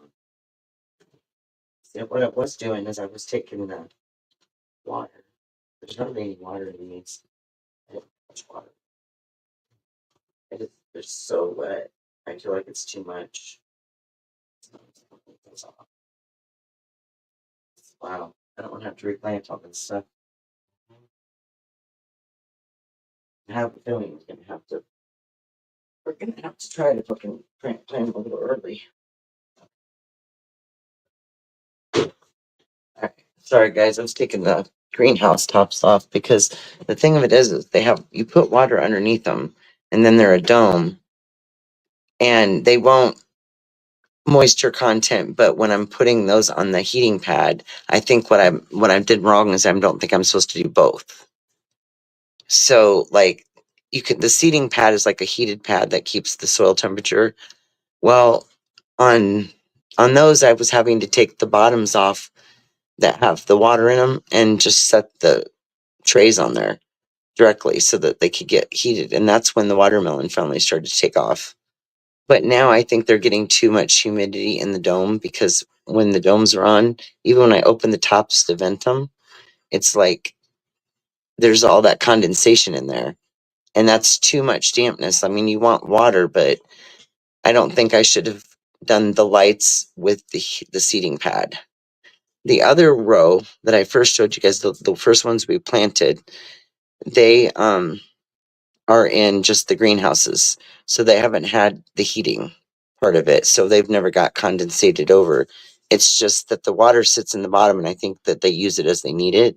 But when you're seeding, it doesn't even take like a ton of water. They don't like use a lot. So I think they're just too damp in those one trays. So I don't know. My cucumbers were absolutely the problem is I put too many seeds in each little thing. In all of them. I had no idea how many seeds to put in each. So like, I don't know if it was one. Some of the seeds were so tiny that, I thought I'd put several in. I did watch a couple of, DIYs and they were showing, that they put several in, but some of like the bigger seeds, like cucumber and watermelon are way bigger. You don't want to put a lot of those together. I did some watermelon seeds in this red solo cup version where I'm just watering them and there's another cup under it with a little bit of water in it and a paper towel that wicks the water up if it gets too dry at the bottom where the roots are. So that is a version I saw and that seems to be easier and those seem to be doing fine. I did take one of those like lighted little greenhouse tops a couple times and put them for a few hours over top of the cups and they popped right off and they're doing fine. But the stuff in those trays, I don't know what's happening. I'm going to start getting bummed about it, but it's all fixable. That's the good thing. I mean, if this route doesn't work or if it, we ended up getting like 4 more greenhouse pieces to add on the rest of the seeds we didn't have planted last time. And yeah, I don't know. I don't know if I like that idea. I think what we should have done is gone with the seeding trays that they have like at the stores where they're like the black ones and there's quite a few of them. You line them all up, and you plant all your seeds in them. And then we could have put those on the pads and that would have been better than trying to do both things, if that makes sense, like having both. Because on the ones that I'm having trouble with, I was doing both things and I think I made a bad choice on that one. I don't know. Anyway, you figure it out as you go, right? So figuring it out as we go. Right? Hopefully I didn't destroy too much stuff. I was waiting for this the cucumbers were all big and full and looking great, and I took the dome off a couple different nights in a row for a few hours here and there because they were getting too tall in there. And I thought, well, I might as well get them used. You got to sort of like introduce them to the environment without being enclosed in something. So I was trying to do that. And I don't know what happened. I don't know if when the air conditioner was on and it was a little cooler in the air, or when I had that fan in the living room going, if that did anything. But okay, I got my coffee cup. Now what did I do with my dish towel? Looks like it's time to get a new one out. Alrighty. I'm like, where's my coffee cup? Oh, here it is. Exactly. I was just writing that you learn as you go. Yeah. Yeah, I love that one song. Life's a dance you learn as you go. Life's a dance you learn as you go. Yeah, good old country song. I love that one. It's like a definite truer than ever song. Whoever wrote it, they were talking about. That's what we say about that one. It definitely is, and I mean, it's interesting to look back and think of all the things that you've actually survived, overcome, figured out, learned from, and where you're at now. It's interesting. You guys, let's see if I can get this good. Okay, so we heated up enough to where I've poured it in. There is steam raising from the cup, so we're doing good. We have steam, guys. Now, next step. Don't ruin the temperature of the coffee. Okay. We're gonna go with Coffee Mates. This is a very good creamer if you've never tried it. Coconut cream. It's amazing, y'all. I'm just saying, it's really good. It's a different. I used to be a big French vanilla, and I was just like kind of getting burnt out on it. But the coconut cream was excellent. I think I put the right amount in, so we're gonna try to see. Now, if I don't get it cooled down enough, then I'll burn my mouth. This is another you learn as you go moment. So, y'all, I have a question for you.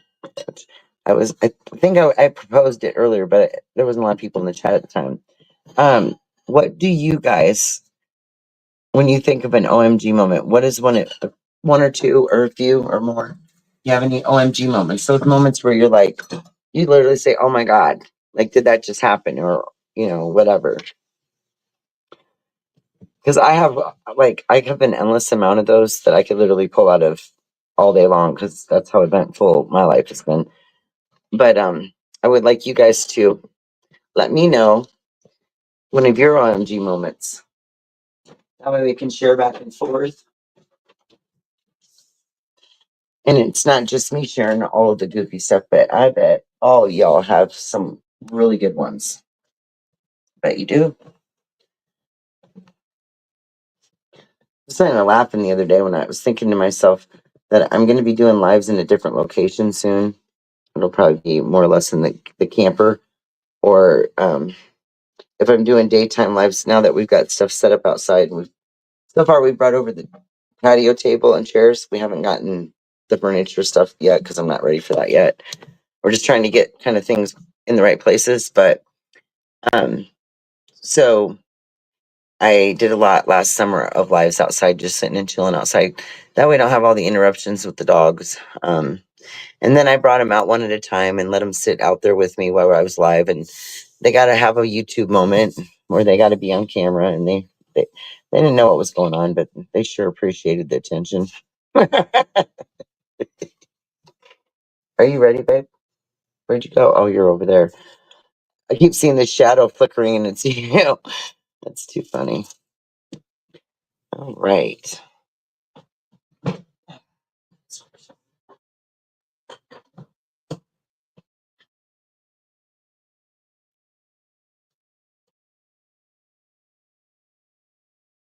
I'm just thinking, wondering if I could. I'm definitely gonna have to pull those cucumbers out, that tray up tomorrow. There's no doubt about it.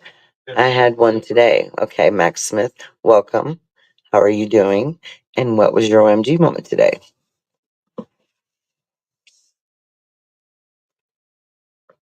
Coffee, right, you guys? Sorry, got excited. Right temperature, perfect. I poured slowly and I watched the steam to see. I judged it by the steam.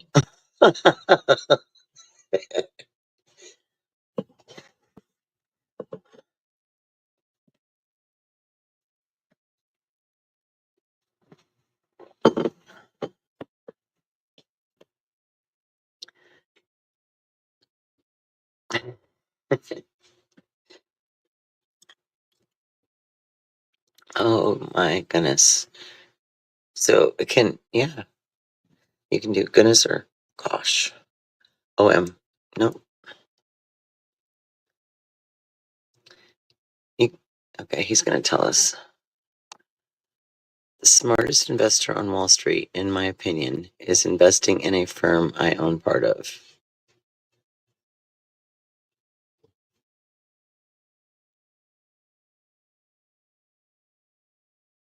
No, that makes sense. Yeah. For sure.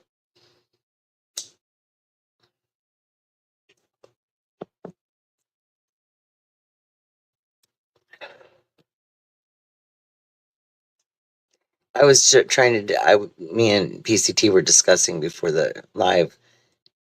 OMG moments can be so many different like things. I mean, it's a very open option of like good, bad, scary, funny, whatever any of those. Um, I would have to say that probably by far one of the scariest OMG moments I ever had was when I was living in this small town many years ago. And me and a friend were up at the small little diner, had great food. And we were in there and we ordered our food, took a couple drinks of water, and decided to go out and have a cigarette. As we're walking out the door, and mind you, it wasn't storming and it wasn't raining, nothing. Okay.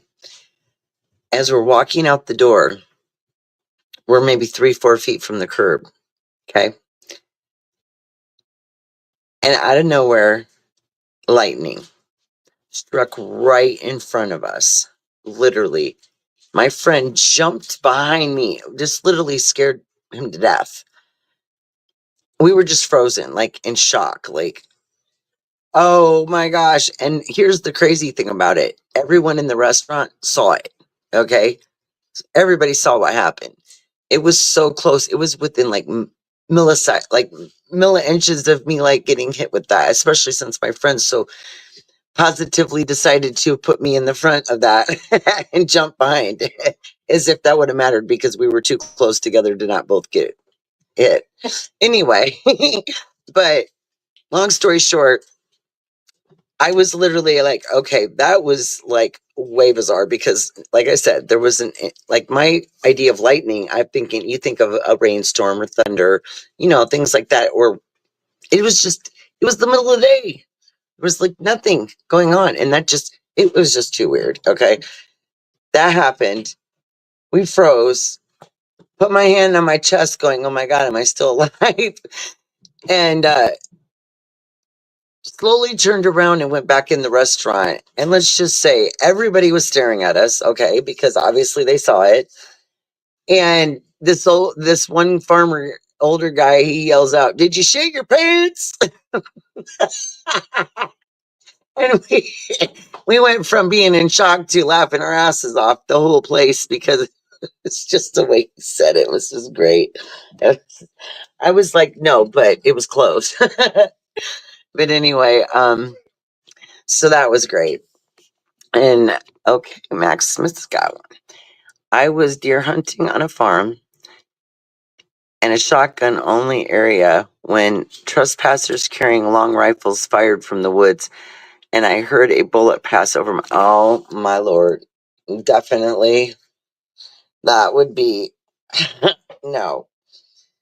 Yeah, that would definitely freak me out too, especially when you instantly realize, especially with all of the hunting accidents that have been documented over forever, how many people have even shot their own friends or family members out hunting together because, not following safety rules or, letting everyone know where everybody's at so nobody's shooting the wrong stuff and the wrong folks, right? Only animals, please, not humans. Um, One of my best friends was shot while hunting. You know what? When I was in, I think, 6th grade, one of my best friends at school, he was a kid. He was just, I can't remember his name because it was a million years ago, but he was a really good friend of mine. And I mean, he had kind of a rough time, but his dad was always a really good parent to him. And he took him hunting regularly. And this is us going home from school on a weekend. And then you come back to school and you're informed by the teachers that your friend's been killed in a hunting accident. And we were all young. We were like 12. That was really shocking. So I totally get that. Right in the middle of the man, there's been so many just awful accidents. I remember, oh gosh, it must have been, well, I know it was when my kids were a little younger, but one of the local kids in the town we lived in, they were, well, parental supervision matters. I think they were messing around with the gun or cleaning it or something, and why they would be doing that in a room upstairs with friends there is beyond me, because that's just something I think parents should be taking care of and not letting younger people do. But this was how we were told the story, but I'm sure there was a lot more to it. Um, and then so he was holding the gun in a certain direction while he was cleaning it or messing with it or something, and evidently it went off. I don't know if he didn't know it was loaded or what happened, but it went off and it shot his girlfriend right in the head, right through the head. Died instantly. That ruined 2 families. He wasn't charged because it was considered an accident. Um, it was one of those things where, you know, if it was back in the day when YouTube would have been like up and going as much back then, that would have been a big thing. You know, everybody would have had different ideas about how that really happened or why, whatever. You know what I'm saying?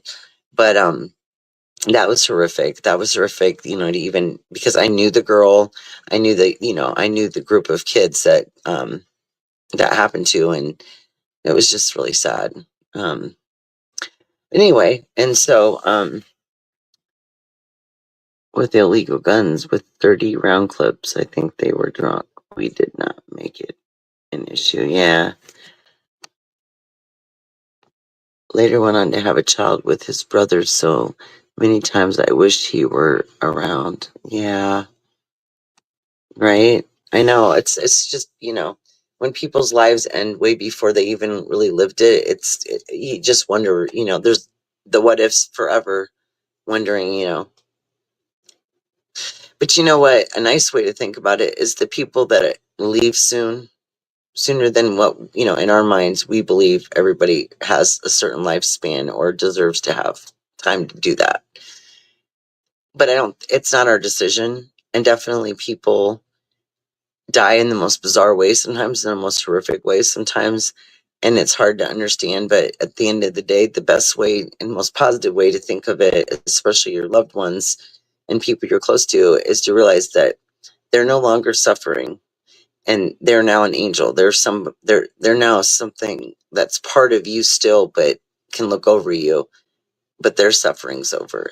Why certain people are chosen, why certain things happen a certain way, so that we lose those certain people at certain times, is unexplainable. But the best way to really put it in a file that you can cope with is to realize that there was a reason, even though we can't comprehend it by any means of the word, why these bizarre things happen, but there has to be some reason for it. I don't know. But the idea of knowing that you love and care for somebody and they're no longer suffering, to me, puts me at peace. After you get past the shock of losing somebody, it takes a long time to go through the process, but when you get through it, that was what finally got me through it to where I could breathe again. And, you know, like with my son, because it's super tough and it hurts, but, you know, people are a blessing, whether our children or family, whatever, in our lives. And if they're taken, we just have to know that there was a reason, or is there time for whatever reason it is, and that we have to cherish the moments we had with them when they were here, you know, because that's what we had. And if we even got that, even for a moment, that's better than, you know, never getting to experience it at all, I guess. So, yeah. One of my classmates blew their, oh gosh, in high school? That's terrible. Man.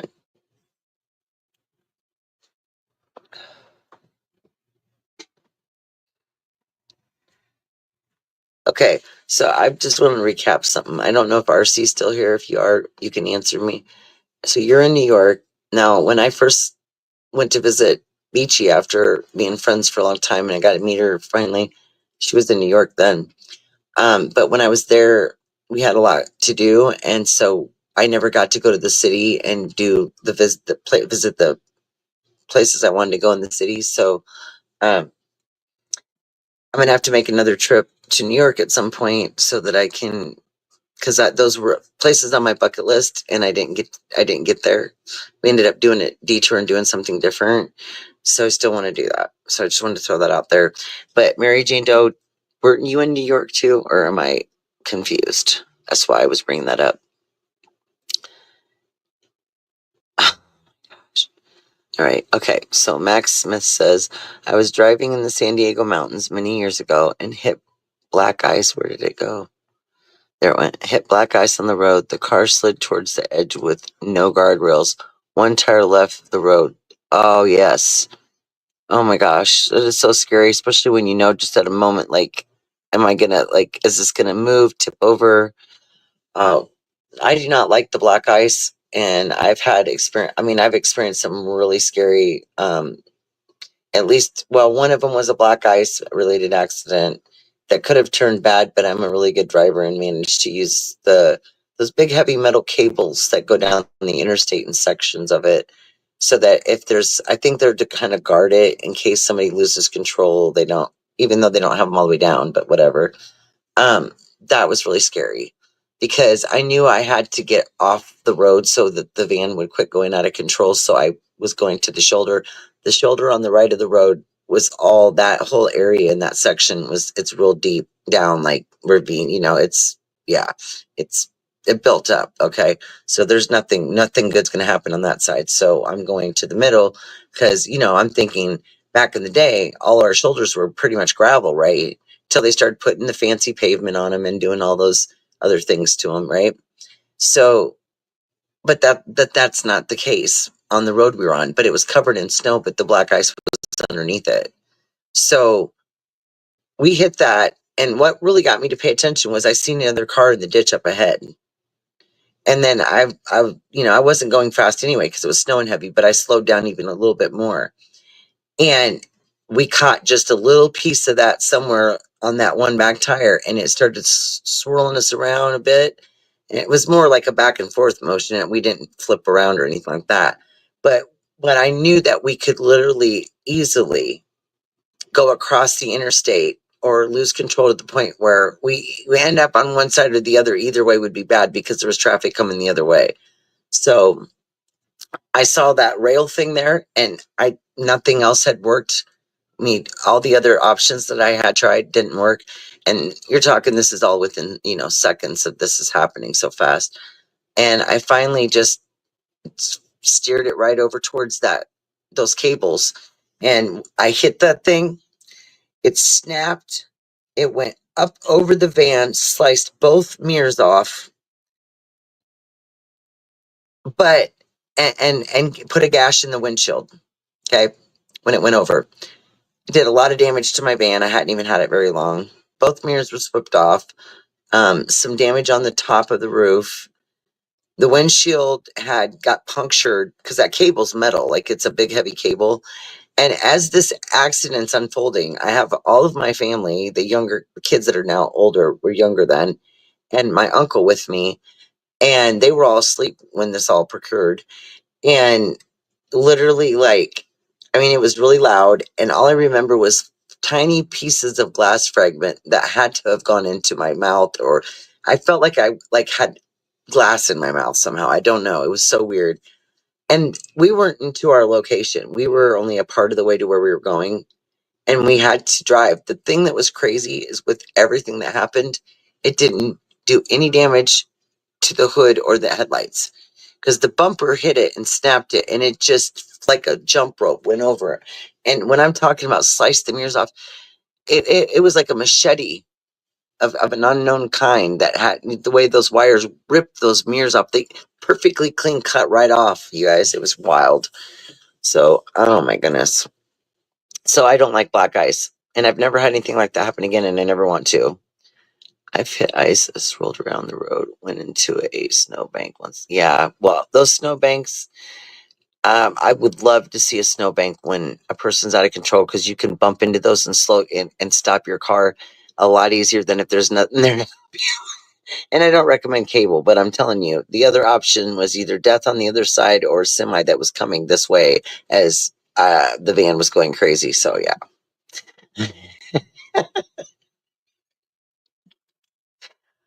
Oh my goodness.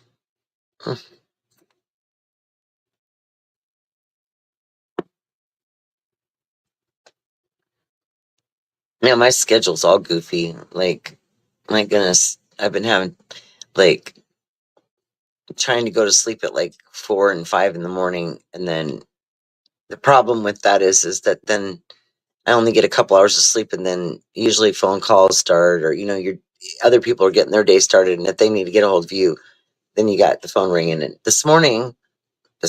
yesterday morning, we were supposed to go get our new real IDs. We had an appointment made. We overslept.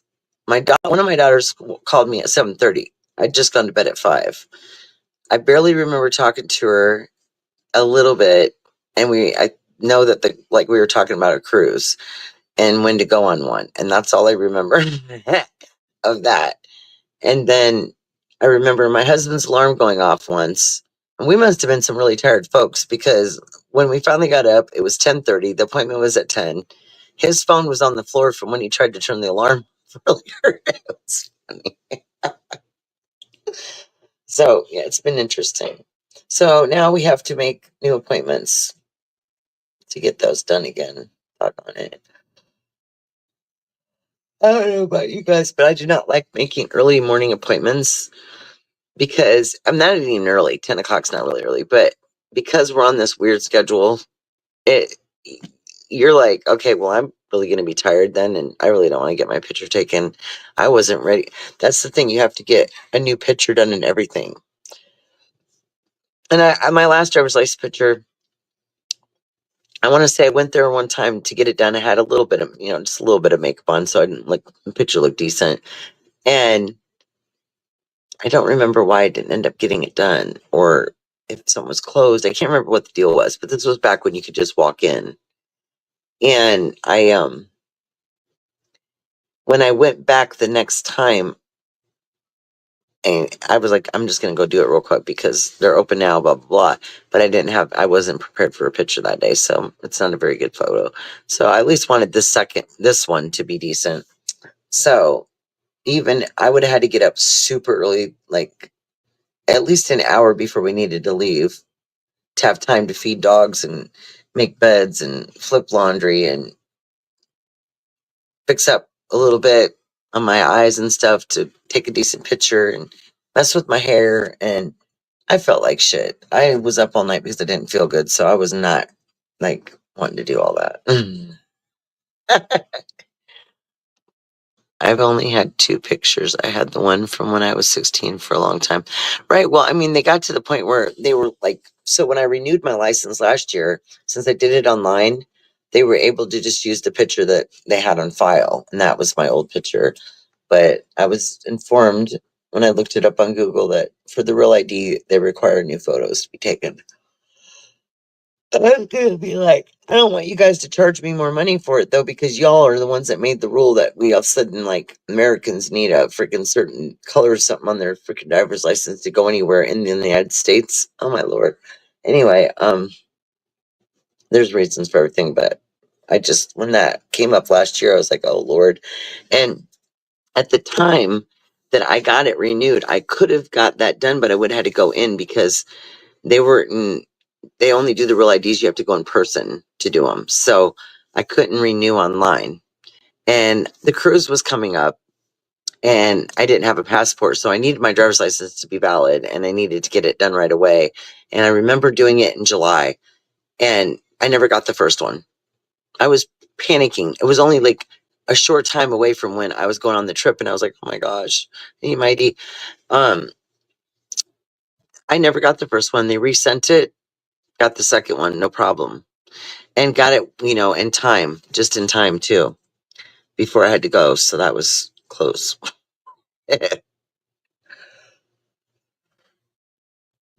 Clearly just started. Why did I hit that button? I started hearing about this Real ID. Okay, so what it is it allows you to be able to now travel and fly within the United States and enter any government federal buildings.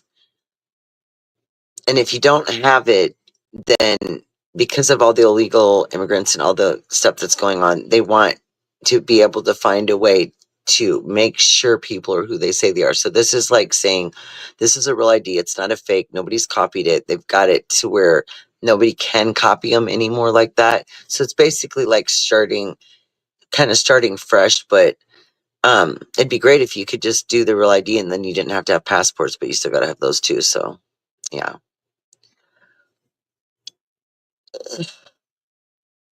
Oh, goodness gracious. They say when you yawn, it doesn't necessarily mean you're tired. It means that you need more oxygen. So take deeper breaths. It really does work because I've done that before and realized that my oxygen might have been slightly, off, and that's why you're yawning. It's like your body's way of saying, come on, you need to take a deeper breath, like get some air in here. Anyway, yeah. Yeah, you won't even be able to fly anywhere. Like right now, I wouldn't be able to go anywhere on an airplane until I get that renewed. Unless you have a passport. If you have a passport, you can. But only a passport and only that, because those are the two ways that when they issue you either one of those, the passport, you have to take in so much documentation to prove who you are. So, and then, there's the other catch. So last year when I was going to get the passport done, right, when I was going on the cruise, the reason why I didn't end up getting that done is because my ID had then expired. It was due and I hadn't got the new ID yet. So I couldn't put down the dates because it was an expired date and they wouldn't allow it. So I was literally waiting for my new ID so I could get the passport, and the first one they sent I never got. So I'm just telling you what, I'm at a headache.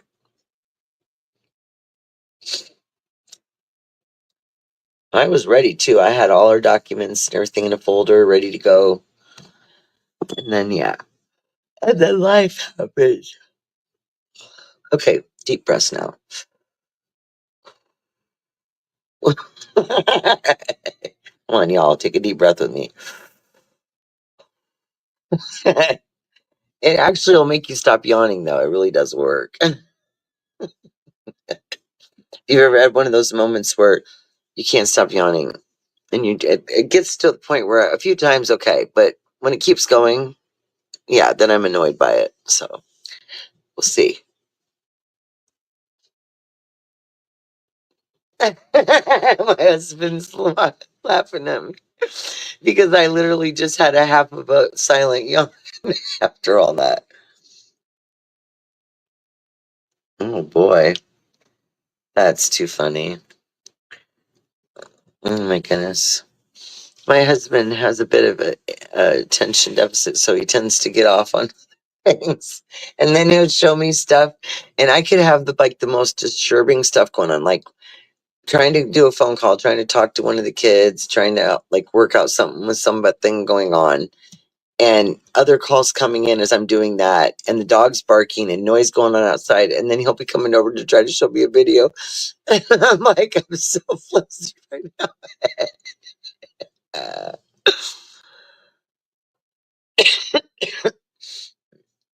Okay. My grandpa told me a long time ago, and I truly believe that he was telling the truth because he was healthy his whole life until the end of it, right? And he always told me that breathing deeply you'll live longer, because the more oxygen you take in, the healthier your body will be, and the better that your body can take care of itself, like, repair itself and things. And so it really makes a lot of sense. I might have been in my 20s or something like that when he told me, but I definitely listened. And I do believe that. The problem is that our lives are so chaotic at times, you kind of forget to just, I don't know, we start like breathing a lot more shallow than we should. And you can almost notice when you do it, like, I don't know. It's kind of like, if you think about it, like relating to singing a song. When people like sing and they get those octaves up, they're taking in, they've done a lot of breathing exercises, and they're able to expand their lungs and make sound move because of the fact they do deep breathing. Like, that's a huge one. I bet you that if we like did a little, like, you know survey on it, a lot of singers would say that they have certain techniques and to do with that. It's kind of amazing how much energy can be in a person's voice. I know. My goodness. I still think it's freaking weather that affects us sometimes. Like, there's some days when everybody kind of feels like blah, just no explanation. Just ugh. And I've had quite a few of those, and so have many, many friends and family members. So I started feeling better about the fact that it wasn't just me. No, obviously, we know any given time of the day or night that no matter what's happening in our lives, it's something a lot worse and a lot better is happening somewhere else for other people. You say what I'm saying? Like, there's people that are having a way worse time than we are, and like, they're in a horrible situation, like their lives are on the line type stuff. And then on the other side of that, there's the people that don't have a care in the world, have so much money, nothing matters, and everybody else can piss off, right? So, where are we at? Are we floating in the middle of that somewhere?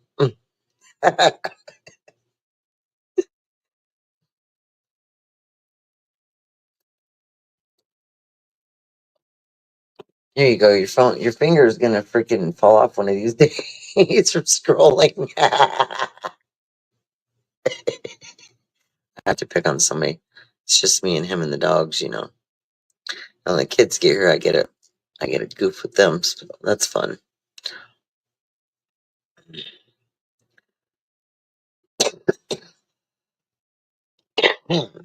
Mary Jane, are you happy? Have you smoked some happy today? Don't mind me. I'm being silly. Happy medicine.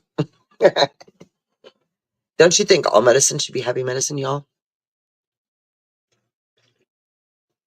If there was more happy people in the world, there'd be less things going wrong. Amen. That's my thought of the moment.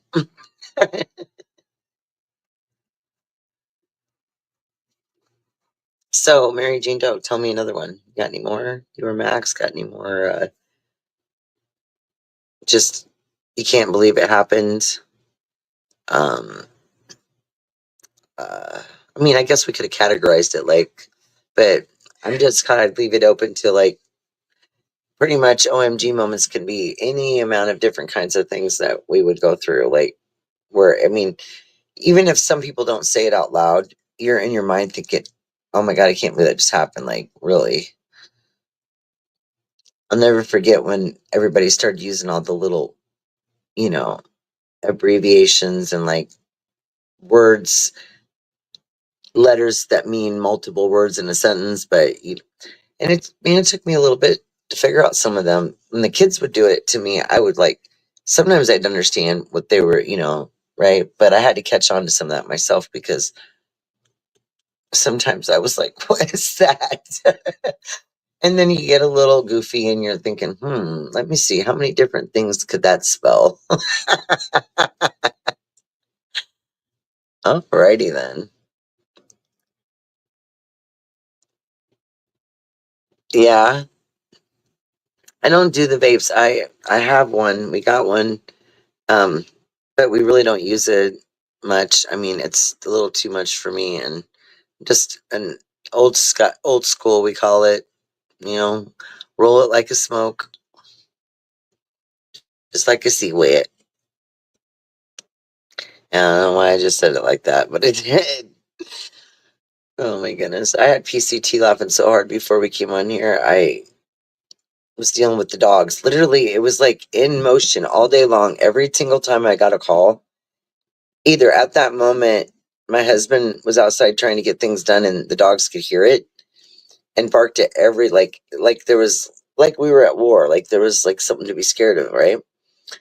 And it happened twice though. And so PCT called and I got like 2 words out. And then I was like, oh, hold on a minute. Like, because I was trying to calm the dogs down. My husband was trying to pick things up for the night and he was grilling, and all they could hear was that they were so focused on that noise. And so then I started talking funny to the dogs and PCT got a hit right out of that. I used to sing funny songs. I still do sometimes. I'll sing funny songs to them in different languages. I don't even know what they are, honestly. Or I have funny nicknames for them, and I don't know. It's funny stuff. I'm just goofy, period. That's all I gotta say. They have nicknames that I call them from time to time. Um, Not all the time, but I'm goofing with them and stuff. Lately, I've been calling them the Three Stooges because when they line up on the futon, they each are in a dog bed on the futon, right? Lined up in a row.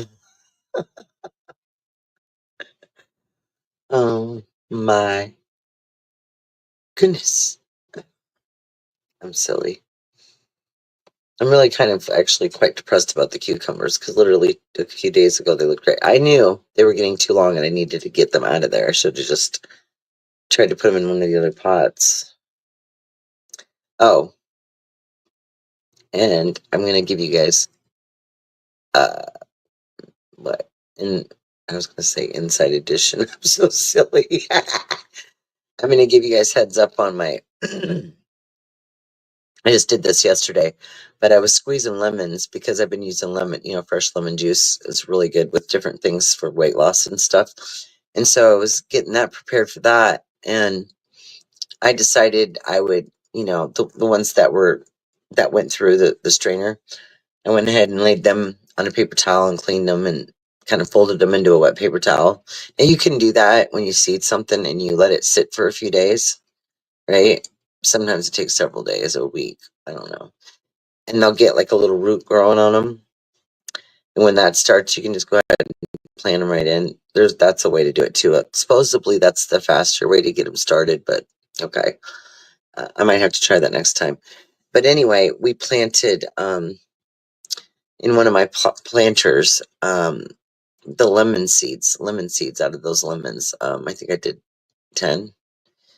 And one of the things I discovered before I did it, and with the other stuff that I've done, is that when you're not doing like the greenhouse thing, like what I'm doing, but if you're just doing them in like a pot or a planter, you only have to put the seed down just a little bit. You don't want to go too far down.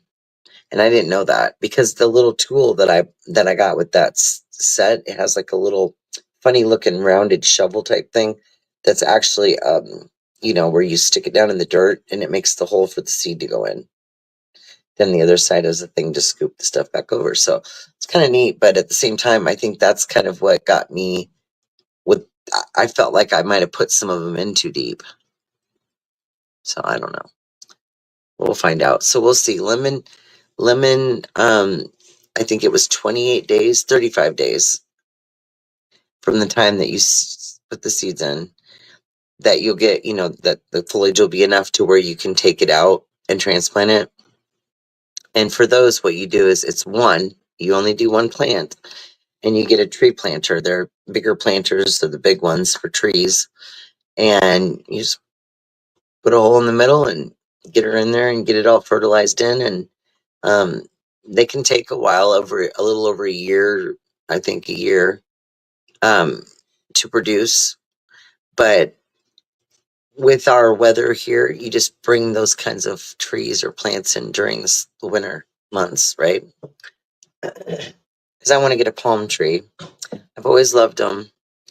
And my friend got one the other day from the nursery at Walmart and the garden center, and I was so excited about it because it just works with, like, it's a nice plant to have outside. I'm trying to do this whole water feature, where we can sit outside, chill, and have that nice water feature sound going on, which is relaxing.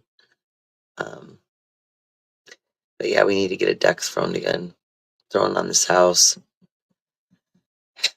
Sometimes I wish we would have started siding the other side first, but we decided to go with this side, probably because it's going to be, well, I don't know. Actually, to be honest with you, I don't really think anything's going to be any less difficult than the other side because both sides has a door, and that side has way less windows. There's only, what, 2 windows on this side? Yeah. No, 3. God, what am I saying? Bedroom, living room, kitchen. So this side, there's 3 windows. I'm not counting the little brick window in the bathroom. And then a door. On this side, we've got 1, 2, 3, 4 windows and a door. So there you go, guys. And every single time you pull your which we have metal siding on here, you pull that off and you put the plywood up, the house wrap, and do the whole thing we're doing. So this place is nice and tight, sealed. It literally adds a few inches to your window frames. And so all the window sills and frames that we've redone, there's this big gap. And I'm like, oh no. Now, in our bedroom window, we're ripping that whole thing out. We've got to do a bunch of stuff to that because it started leaking at the top. And so that one will be replaced. It'll fit. But the ones that don't, I found this stuff that I hope we can find it. But it's like a white rubbery type stuff that's more like, it's basically like a, what do you call it? A window seal stuff that you put in there, and then when you put your window in, it just kind of fills the gap in between your frame and your window, so it's super tight.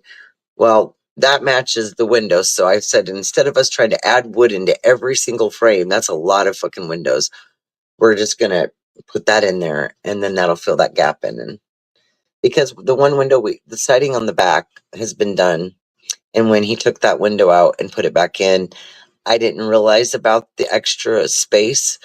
I opened that window and I'm like, oh my gosh, where's the I thought the window wasn't in all the way, y'all. It's funny.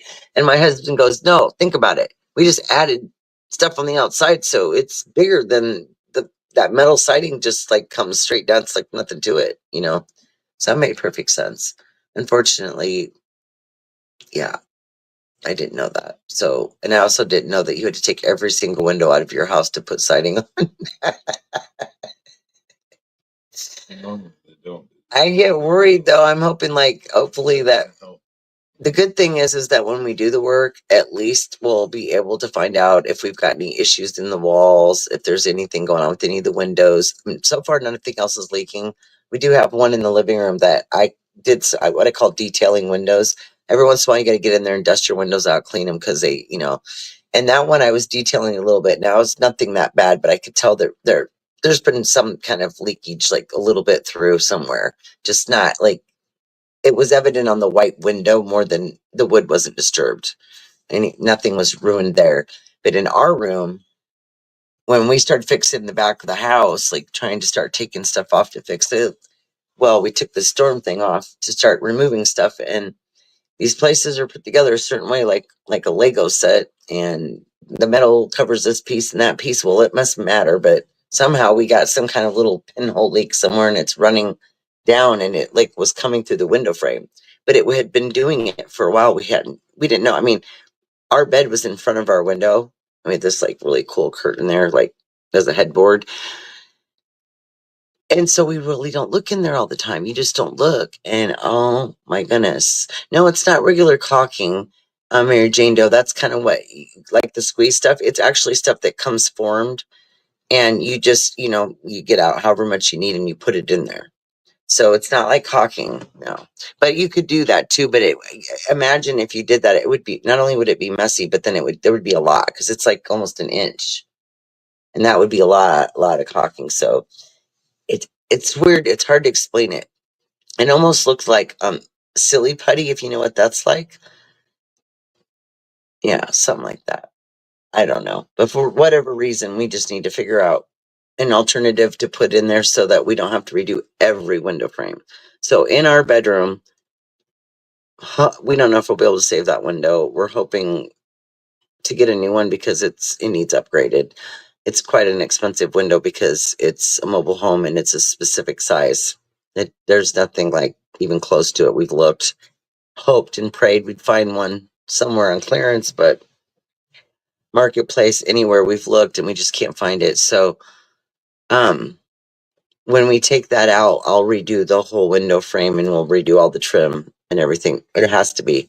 So it'll fit. It'll be the right size because we'll be able to start fresh with it. But yeah, there'll be a few of these that will have the white added in around. I just don't want to redo all these.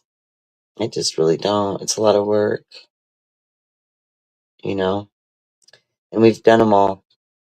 Every window in this mobile home went from, if anybody's been in a mobile home before, the way the windows are made, everything's cheap, like fake wood, like particle stuff and all this weird shit that if it gets wet, it's ruined.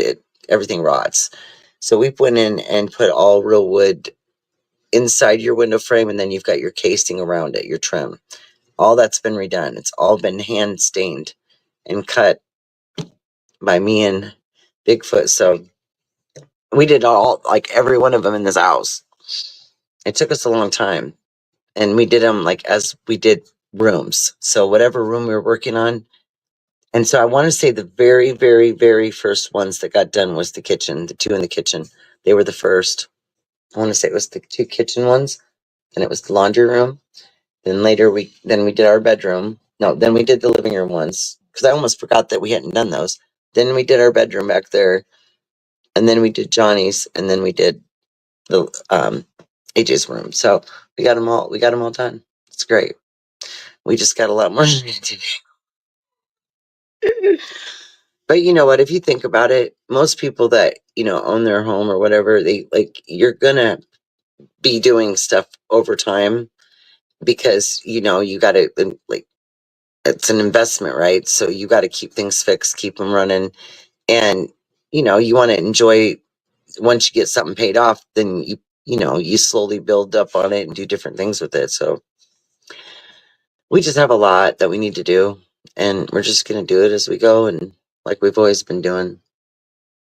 It just sometimes feels like you get to a certain point where there is a lot of different things, but if we have a big family, but everybody's so busy that if we had, it was like back in the day when people all got together, a big group, and would help each other, then we could get it done faster.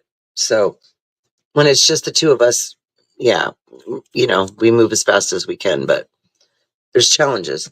Also, when you're working on your home and remodeling it while you live in it, you've also got that huge challenge. Now, we've gotten really good at it. We've gotten really good at it when I say that, at being able to do that. We've done it so many times. In the living room, we would just do one wall section at a time, right? So whatever area you're doing, everything goes to their side. We're getting ready to do the end bedroom, the last and final wall in there, the interior wall. We did all the exterior and then the little office area. So this will be the wall that on the other side of it's our bathroom. It goes down into her closet and then around, and so it's all the old trailer wall. But this is going to be fascinating, and we will be doing lives on this because my husband's already done it on many walls in here. We've changed the most of almost all the drywall in this whole place, but there was some drywall that was in good shape. And what he did was, it's like called resurfacing. So you resurface the wall, you mud it, you get it all the imperfections out, you get it nice and smooth, right? So you kind of recreate it, and then you go in and sand it smooth, and you get to throw some texture on there, some primer and paint, and you're good to go. And there's walls in here that he did that too. That looked just as good as any of the other walls we finished out with brand new drywall. So that's what we'll be doing in her room because there's no reason to remove the walls. So just don't need to. We're just going to give them a facelift, and then I will be painting it so that it's the same color as the rest of her bedroom. When she was younger, she wanted pink. She picked her own pink. We gave her a room makeover and painted it pink. And then I made a color for her one wall, her accent wall. It's like a lavender color. And I took a blue and a pink and I mixed them together and made my own color paint and painted her an accent wall in there. And so right now the accent wall is that lavender. And then when you go in her closet, it's pink because it's still from when her room was pink. So we have to basically take the closet shelf out, get the curtains off the front of it, and get it. And I got to do a little bit in the closet too because we kind of like started kind of redesigning that. But up inside of it, which nobody can see it but me, but it's still going to bug me. But up inside of it, you know, I never painted up in there or anything like that. And just to make it look better, I'll probably paint that when I paint the room. I'll just paint it the same color.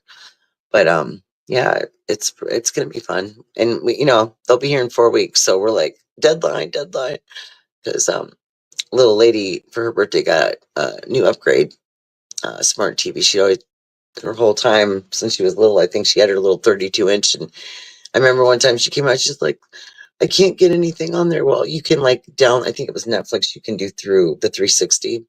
You can, you know, download the app. But we didn't have Netflix anymore. I got tired of Netflix because they never had anything on I hadn't seen, so I quit doing Netflix. And since she's got an older game system, it wouldn't, you know. Whereas the smart TVs, you just connect to your internet and then you've got all those options. So we decided to go ahead and give her an upgrade. And so we'll be redoing the wall, hanging up the new TV, repositioning a few things in her room, and I think a new dresser for the closet so we can give her a more modern one. We've kind of been like slowly as time goes on, they get older, you kind of like got to maneuver some different things. Their clothes get bigger, things like that. So we're just doing a few little upgrades like that, but it ought to be fun. We'll do it and have you guys along for the ride. It'll be fun. Um, so yeah, so that's like on, if that doesn't sound like a lot of stuff going on, I don't know if I forgot anything.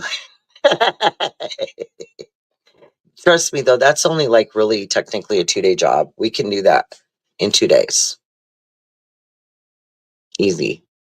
Um, you know, you just gotta, I mean, basically I've already got pretty much everything out of the, like off the walls. There's nothing on the wall anymore except for the one little coat rack of hers, which once that's off and the outlet covers are off, then start demoing the wall, taking off the stuff that needs off, and it really won't be a big, long, super long process. But I'm gonna say 2 days just to be on the safe side, and that's from mud, sand, texture, paint. 2 has to be done in 1 day, and the other 2 can be done in another day. So that's what I'm giving it that date, that time frame, because when we did the front, that little cubby, and then the front, and then the long wall down the side, that's where we were at about time wise for getting that done. But yeah, so it'll be amazing. So usually when in between having kiddos, we have so much time in between, and we, instead of always buying traditional gifts, we'll buy them traditional gifts, but we don't get it like birthdays. They're not here for birthdays. So what we do is we design things and like get them different things and do different things to their rooms and surprise them with that stuff. So when they come home, their reveal is everything's already set up in their room. So they don't, it's not like, hey, here's a birthday present, tear it open or open a bag and throw it everywhere, right? We do the big stuff. We do it on a bigger scale because they aren't here all the time, you know, and you want to give them that wow moment. You need, you know, that excitement of that. And his daughter really, like when she got her room reveal, oh gosh, we got it on video. It was amazing. She like squealed, she screamed. She was so excited.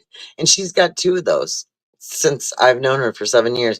She's had 2. She had her room makeover, and then I said the complete room remodel. Like So she's had 2 different versions of it, but this one's amazing. It's really great. The design is good. When we sell the trailer someday, this can work for either single people, a family with kids. We're trying to make it family friendly, or something that people would desire. Like, say you are 2 ladies, whatever, right? Roommates, something like that, or whatever. Well, what's the one thing that's nice to have in a room?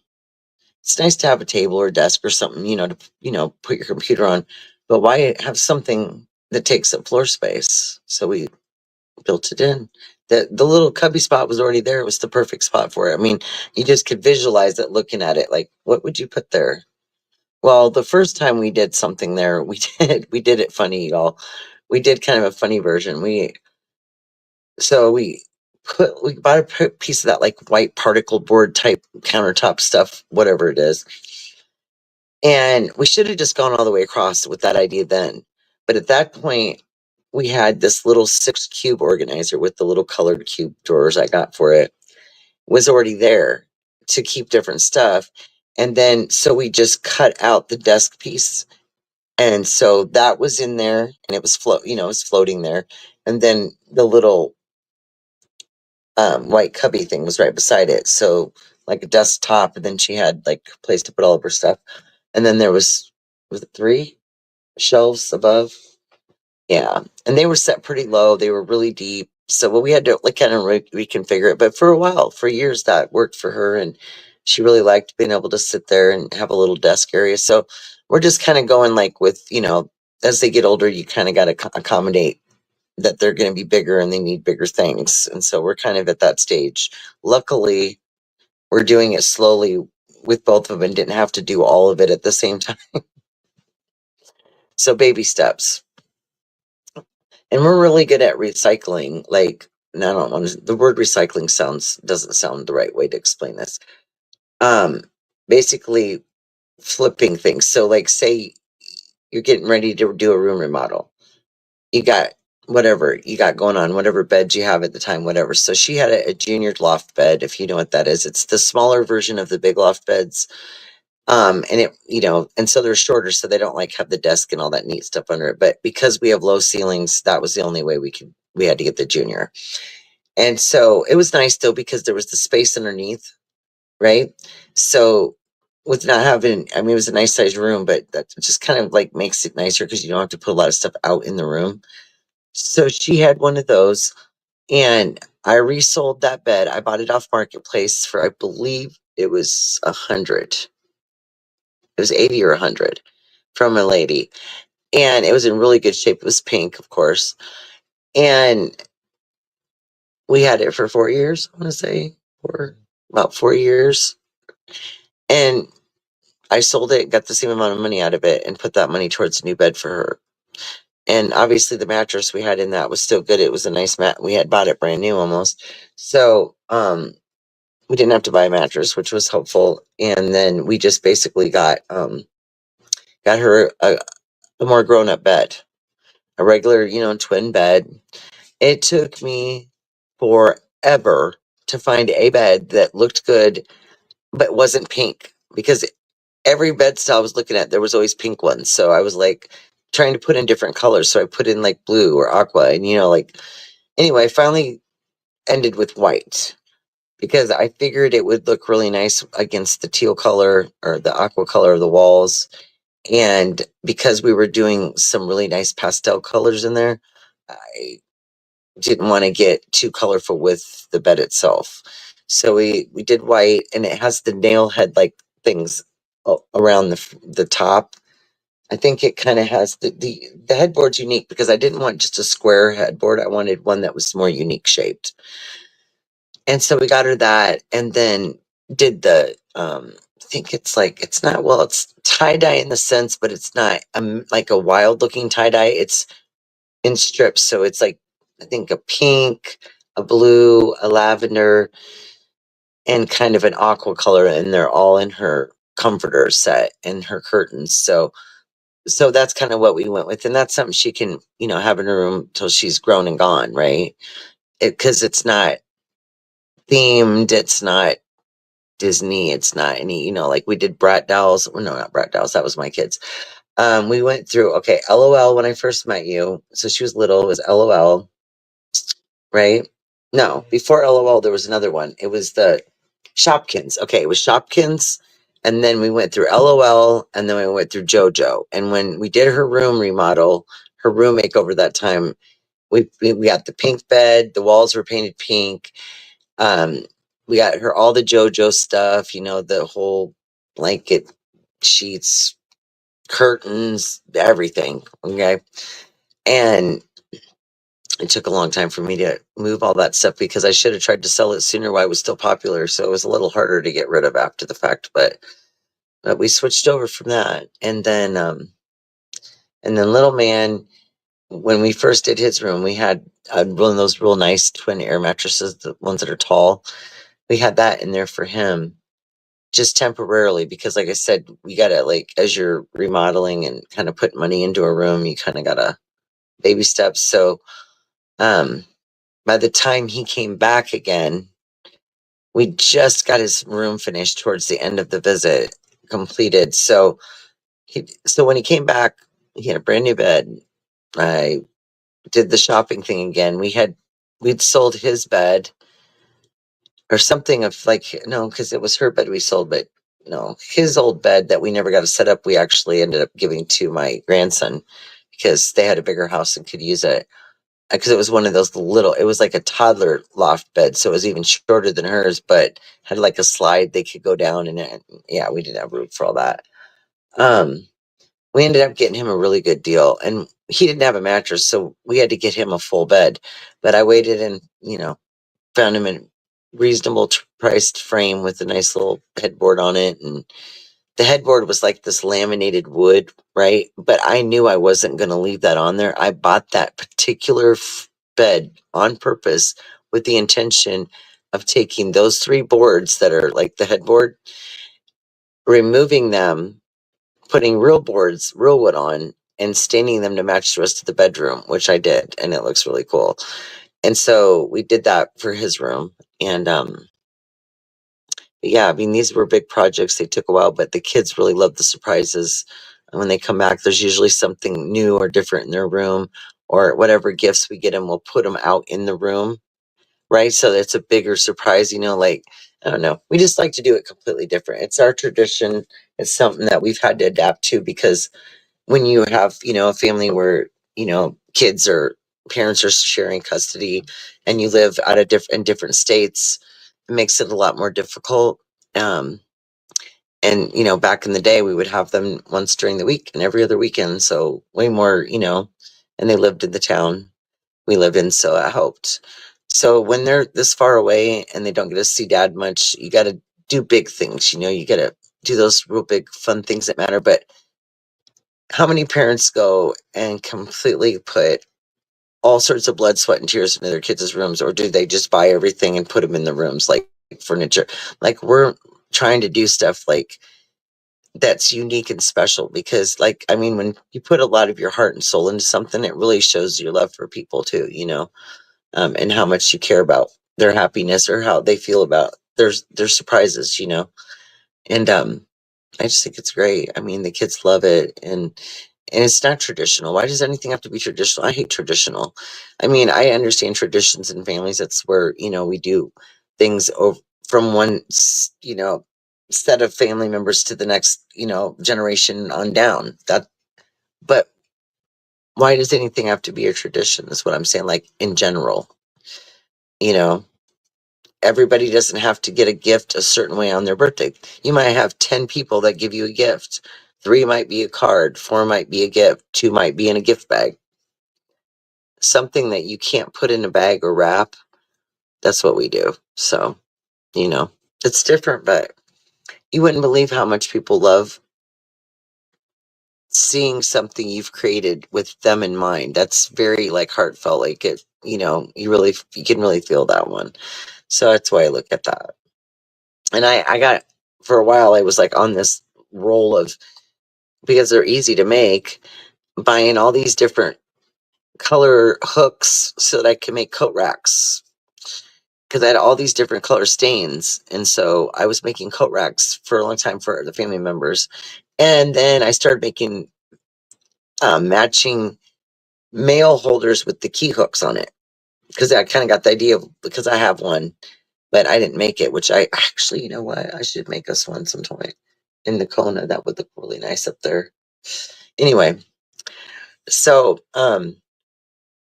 my mom loves pink, so I got pink stain, and I made her a pink coat rack with really cool. It had really neat hooks. I don't know if I did black on that or silver. I can't remember. I think they were.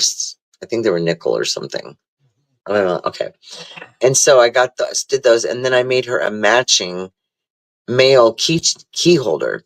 So the two pieces match, but it was really neat. And I was like, I had advertised them on Marketplace for a while. I was gonna, you know, I had them priced like together for cheaper or individually. But I only ended up making them for the family. Like I said, it's kind of easier sometimes when you're doing custom stuff to like get a little tent, you know, at the farmer's market or local market somewhere and get and have some of the stuff you've made to where people can see it. If they can see it in person and see the craftsmanship or the work you put into it, then you can always take orders for whatever colors they want, whatever style they want, because you're talking different color hooks, different colors that you want it, you know, many different options. So, but yeah, so that was a lot of fun. So a lot of people in the family have them now. And we all have, let's see, I made 3 for us. Well, 4 technically, because yeah, because I had one of those old style ones that, you know, hooks over your door at the top, the hooks. And you always hate those, especially if you have certain doors are not meant to be shut with a metal piece over the top. Anyway, so it wasn't going to work when we redid our bedroom because we no longer had a bathroom door or anything like what we had before to put it over. And I used it like for our robes and different stuff on the back of the bathroom door. So then I was like, but it was neat because it was colorful. It had like all the hooks and it has like the big ones and then the smaller one at the bottom. And they're all different colors.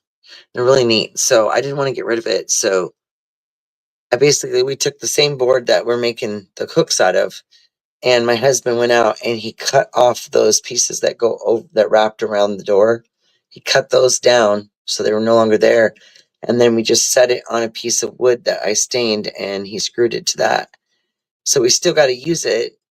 We refurbished it and reused it. And so that's what she has for hers. And then for his son's, I customized his because in his room, some of the stuff that we put up is these little black, what do you call them? Shelf supports that are shaped like a water pipe and they're black. And so they had little hooks like that. So I got the hooks like that. So he's got his little holder and his little hooks for his robes and coats are little pipes. It looks like a little water pipe. And then same with the same ones are on his blanket ladder that's hanging on the wall. That's basically what's attached to the wall. And then his curtain rod that goes above his closet that his curtain is on is also a water pipe rod. So I kind of like they have all that stuff. You can even have shelves made like that. I mean, they're really neat stuff on Amazon. So that's kind of his thing in there. He's got some of the black like accents with that stuff with the darker blue. So I thought it looked good. But so I made them, and then for us, now I didn't do one for our front door because we already had one. I had bought it from Amazon a long time ago. To be honest with you, they're a lot thinner plate than when we made them. We made a nice, you know, a nice sized one, you know. But I made 2 for our closet, our walk-in closet. I made 2 sizes. I made a bigger one for like heavier robes and things like that. And then we went down so far under that one and I put just a little bit smaller one. And that one holds like, you know, a backpack, a bag, a purse, a wallet, anything that you need to hook on something. But I just did it like that. So the clothes type stuff would be up high and then other stuff lower. So yeah, I got onto a kick of doing that for a while and it was fun because it was easy, you know, it wasn't super hard. I was just thinking about all the colors I have and staying that I could do a whole bunch of those and they'd look really neat. And people probably really like them because they'd be colorful. So it's, and you can like literally go on Amazon and buy all the hooks as long as you want to make the majority of what you're making with the same colors. But you can buy them in bulk on Amazon and save a lot of money. And so, and that's one thing about Amazon that I really like. Is if you, there's certain products that they have and that you can always get in a bulk amount. And that's really helpful because, I mean, yeah, it saves money in the long run. The coffee pot's over there making its own noises. I don't know. Have any of you guys ever tried the Ritz toasted chips? They have the original and they have like sour cream and onion, cheddar, veggie. I think they're even have a barbecue one now, but I'm pretty simple. I just like the basics, but they're really good. I just wondered if anybody else had ever tried those. I have so many. Shopkins, you do? I think we still have one blanket. Maybe we might still have one blanket in the camping and storage because I think we ended up putting some of those blankets up so we just have for camping. And I think we have one body pillow that was Shopkins, but I don't know where that's. I think it's in the camping stuff too. So you just get a new pillowcase for those doggone things because that way we could just. That's what we were gonna do with it. Is put a pillowcase on it to cover that it's Shopkins, like because she's outgrown that. And I told her, I said, you can still use that thing. You just need a new cover. You can trust me. You can get any kinds of those you can imagine on Amazon. Anybody else out there drinking any coffee to stay awake in these wee hours of the morning? Not sure. Mary Jane Doe, you're quite the gal. I really love it when you hang out. You don't abandon me. That's great. I love it that you chat with me. It's nice. When it gets late and people come in and out in between, It was so random too. Tina, she cracks me up so much. She calls me and she goes, and I always can tell because I know her so well when she's got an idea, right? Because she'll go, well, I was thinking, and it's so funny. And she's like, well, should we just do it now? And she's just so, it's great. Hello, Martin. And I just thought that was great. And so she goes, well, can we do it now? And I was like, well, I'm not really doing anything. I mean, and it's always later here than it is for her, but it's all good. I mean, I'm up late anyway, so I'm like, sure, why not? And I think we did pretty good because, well, I got my dogs to not bark while I was in the beginning, and her son didn't knock on the door until a little over an hour in. I think we got an hour and a half, so that's pretty good. It's funny if you think about it because what was I gonna say? I call it the famous knock. Parker has it's the famous knock, the P knock.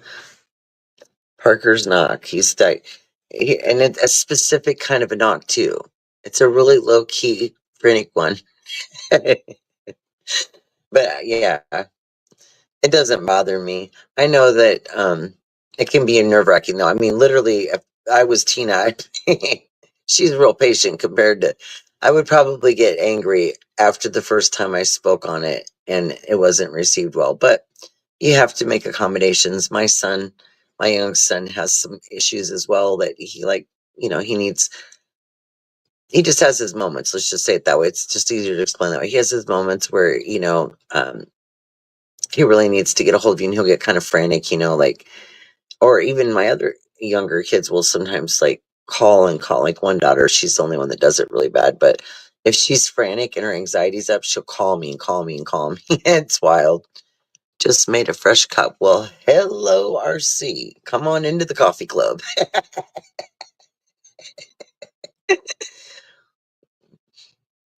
It doesn't bother me. Back when I first met Tina back in the day, we would talk on Messenger all the time, and he'd come in and he'd talk in the back, and then he'd be intrigued by who she was talking to because we would always be giggling and laughing. And, like anybody's going to be curious, like you hear somebody in another room and they're just kicking it up, you're gonna wonder, you're gonna be kind of interested, like intrigued, like, whoa, what are they laughing about? You know, it's all good. But he was having a tummy ache, so I totally understand that. I've had him for days. And hello to everybody out in the YouTube world on their tellies or their screenies, because I don't want to say telly anymore because hardly anybody watches the telly much. Or at least I don't. I'm always watching my doggone phone. I don't know what's wrong with me. Probably just because it's easier and doesn't cost as much because the TV takes more electricity on the phone. Okay, yes, I'm in a little silly mood here. I'll be all right.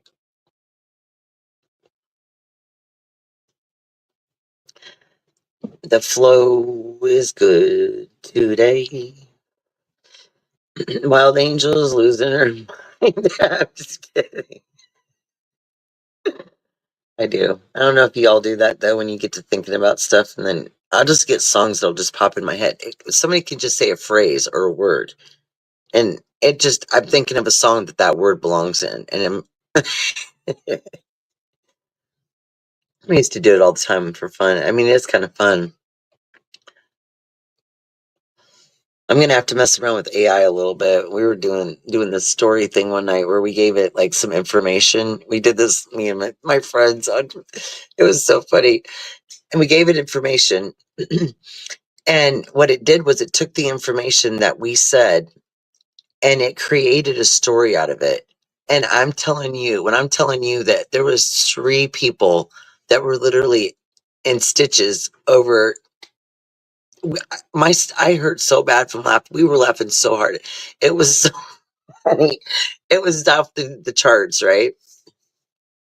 And then it even did it in like so the one was a story, and we asked it, has anybody ever shanked anybody with a pair of dentures? It was great. It was the most random thing. And we were talking about a case that we were talking about, some old case or something, and then something to do with that had something to do with it. So then that got brought up. And then the AI named it the person, like the character.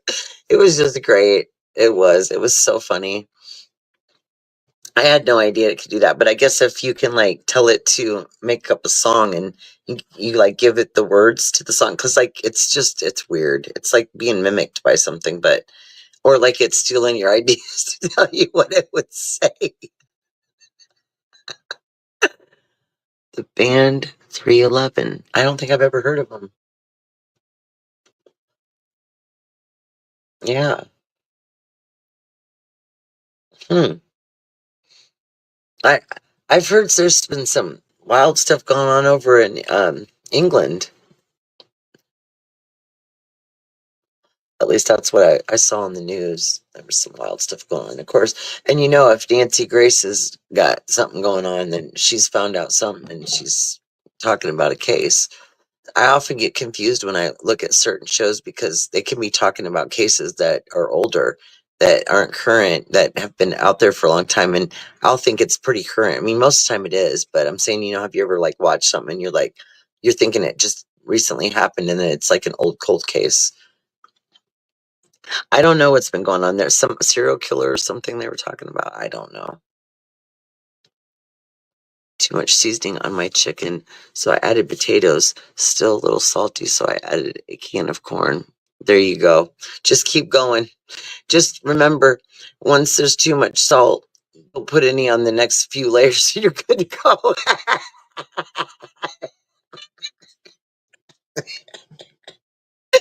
I have one time was making a dish and I opened my seasoning container. Well, there's one end that gives you full flow, and there's one end that's the shaker side, right? Well, let's just say that the wrong side got open, and I was like, oh, and I'm like trying to scoop that area out. Yeah. New England. Sorry, I should have said been more specific. I should have said New England, but yeah, it's. I mean, look, it doesn't even matter. There's just so much shit going on everywhere. You got to zone out away from it because if you don't, then it's hard to laugh about anything, right? It's hard to like not be stressed out over all that when you got all your own you know, we all have our own challenges going on without, I mean, it's not that I don't like to stay informed, I do, but gosh, it's like you hardly ever see anything positive going on out there anymore. That's what makes it hard. So I say, if you're on here and you're bringing any news to anybody, well, just try to keep it as positive as possible, because we all have enough negative we don't need to deal with anymore.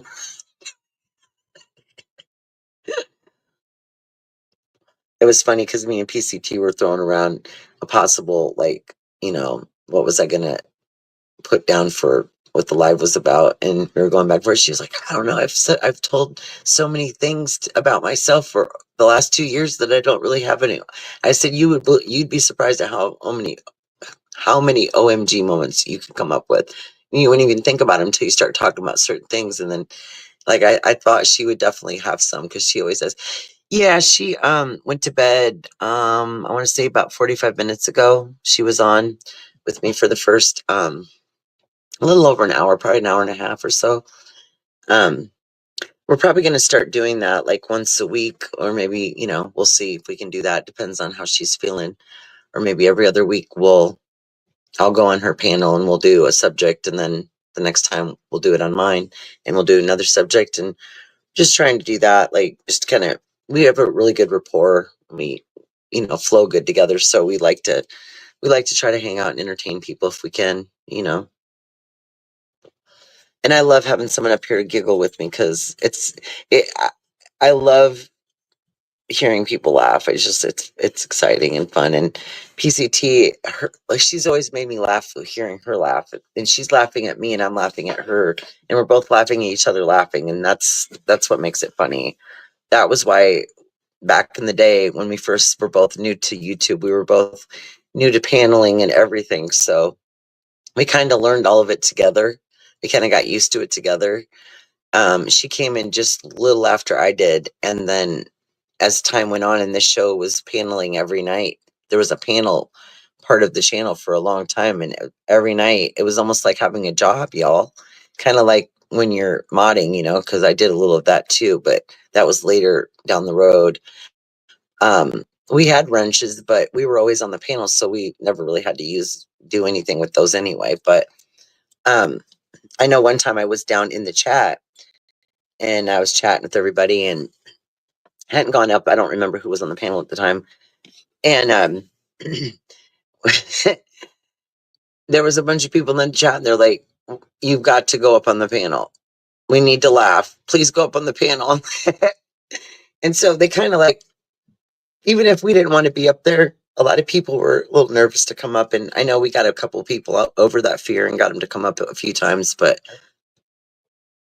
there was one time when someone in the chat said, the same people are always on the panel. And the creator says, it's an open panel. Anybody can come up here. It's not specific, but these are just our regular, members that are here for your entertainment. And so, but that was interesting. So there was a little squabble for a minute, or I think that on the panel, a discussion ensued, and it's a very big channel. And so it's hard sometimes to keep the chat involved in every conversation. And it was just an overlook for a minute, and someone got a little bit butthurt over it, and came up on the thing. And but anyway, it was just one of those little moments where, people had a moment and then it was over. But we were like, well, we don't have to be up here. We can be in the chat. You can come up there. But that person that was saying it didn't even want to be up there. So we're like, okay, whatever. But yeah, it's interesting for sure. I know when I first watched, I just watched. And then my daughter was here one day and I said, well, how do you get up on that? How do you get in there and talk to everybody? And she showed me how to get on there. And then, yeah. And just whenever they had a panel, or, they started an actual part of an extra channel that was just for that. It was always a panel every time we did it. So, and then that person also had, other lives they did on true crime and stuff, but the panel thing was like late at night when all of us are up and can't sleep. So that's what we did. We sat up late at night and entertained people. for over 8 months. Like I said, it was like a job. My sleep schedule was like take a little nap, wake up just about between 11:30 and 12:30 every night. And yeah, that was my, entrance to YouTube. That was my OMG to YouTube. Went from just being in the chat, just basically watching more. I really wasn't in the chat much.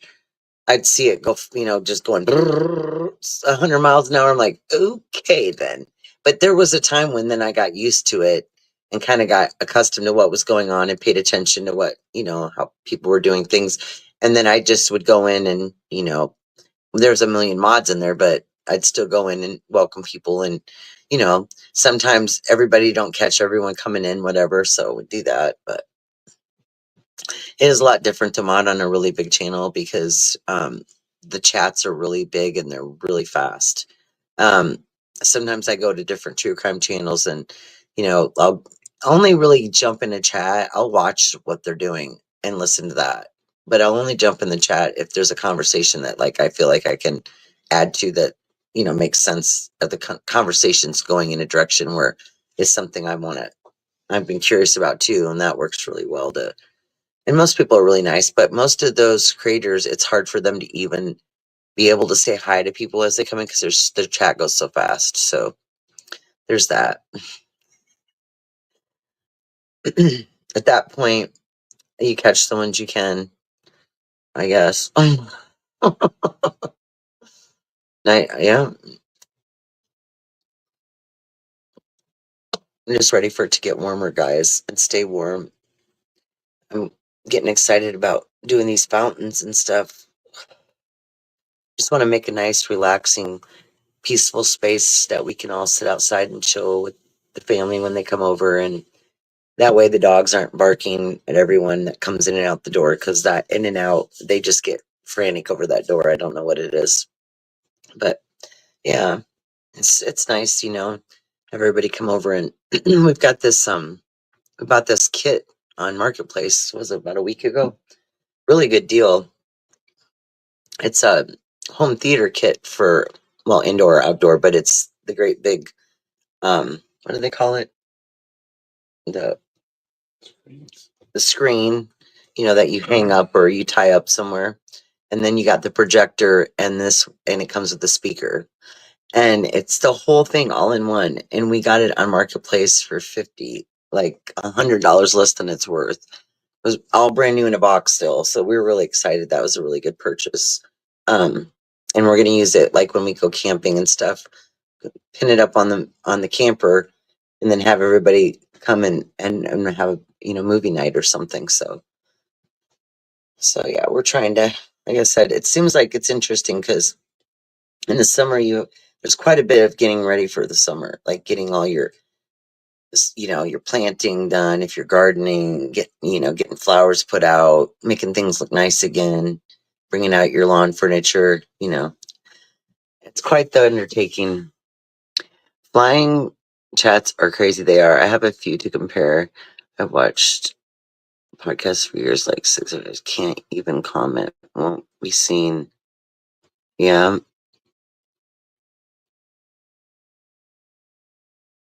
Right. Yeah, it is. And I mean, I want to grow my channel to be, where I have more people come in, but it's a little easier to, be able to be more personable with people when you can see what they're saying and bring everybody into your conversation. Oftentimes, and I know when it's true crime related, they get on and they start, going through the whole whatever they're reading, and they're really ambitious and excited about it. But I like the ones where they stop and they say, hey, you guys in the chat, what do you think? And then kind of interact with the chat, because that's important.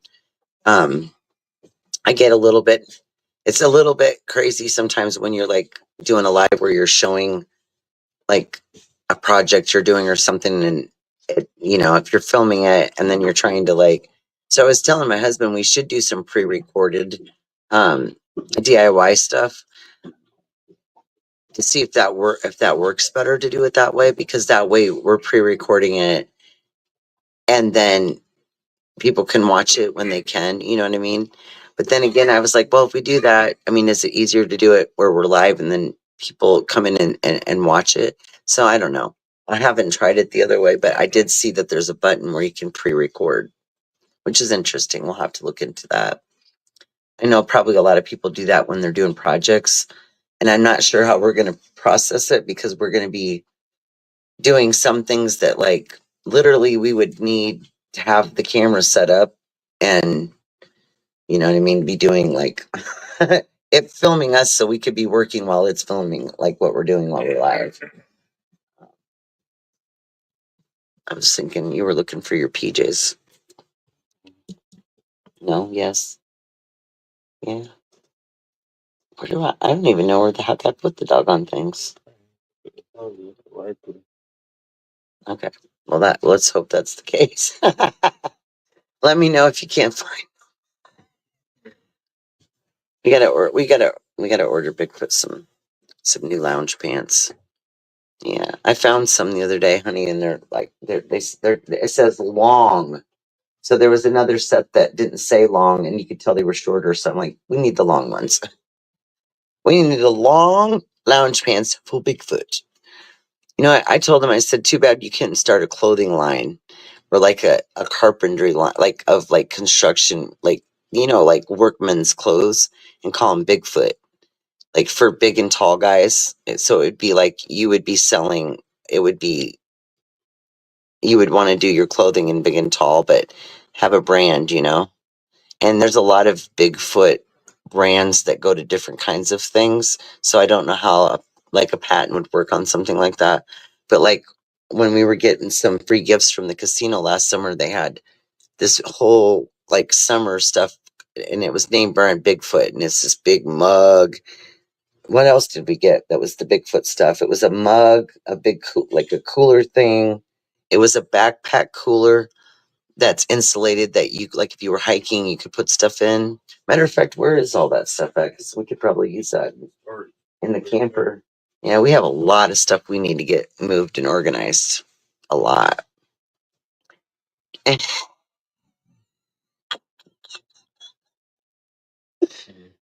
just think it's funny because I told him, I said, we named the big sweet potato he came home with. When I said, get a really big one, he comes home and I said, that's a Bigfoot sweet potato. $3.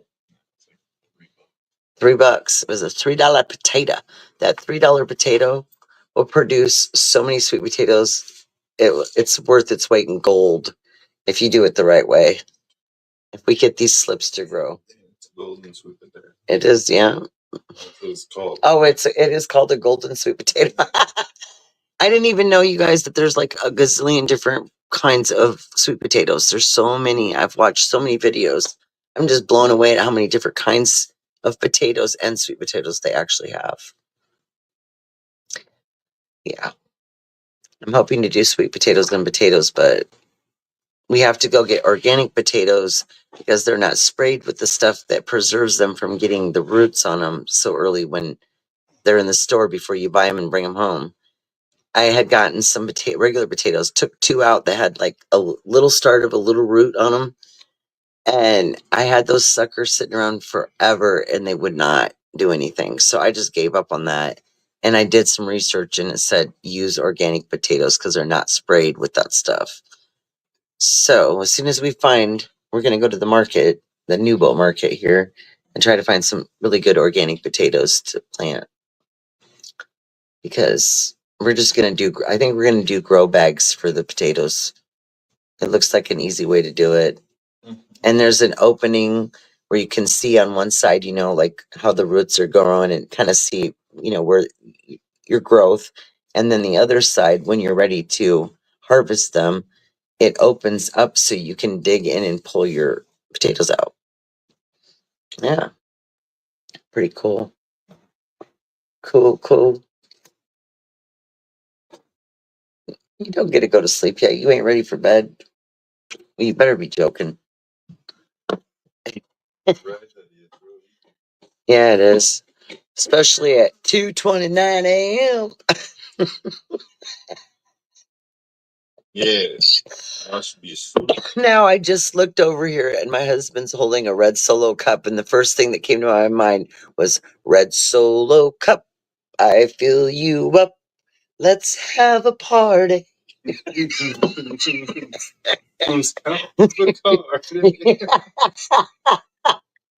I mean, I'll never forget that one. That Solo cup thing just went mad, and then they made every single thing Solo cup. They even have Solo cup string lights, y'all. Actually, we have some, don't we? Do we still have them? Oh my goodness, we so need to use those camping this year. Those will be fun. I don't even know. I think we got them. Didn't wasn't they like on clearance or something? And we got them and never got to use them. Those would be cute, especially if you had like a pergola or something where you could string them along in there. Because they're kind. I don't even know how many there is in a string. It's not a lot. They're like 10. Okay, which is probably not more than 10 foot long of a piece.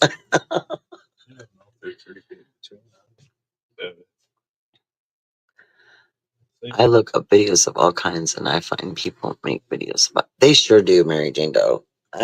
Everything. All you gotta do is type in there and like speak to the search bar and say, like the other day I was like, when do I cut the sweet potato to make the slips? Like when is it gonna be ready? Because this one piece y'all had gotten it had to been 14 inches tall of that one potato. And so we're watching the video and we're over there with the scissors and because you're supposed to take the slips off, put them in water for a couple weeks, and then when they root, that's when you plant those. So we started that process.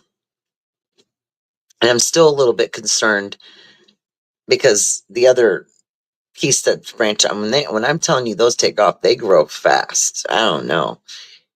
I haven't even had those on the heat mat that I can even think of. I think maybe once I put that great big thing on there, but yeah, they're taking off. We're gonna have too many slips. I think we only needed to really have one sweet potato. We've got two in the dirt and one in the water. And I would say that if the research I've done is correct, the one guy said you can yield over 100 potatoes or more out of one sweet potato. And we've got 3 of them.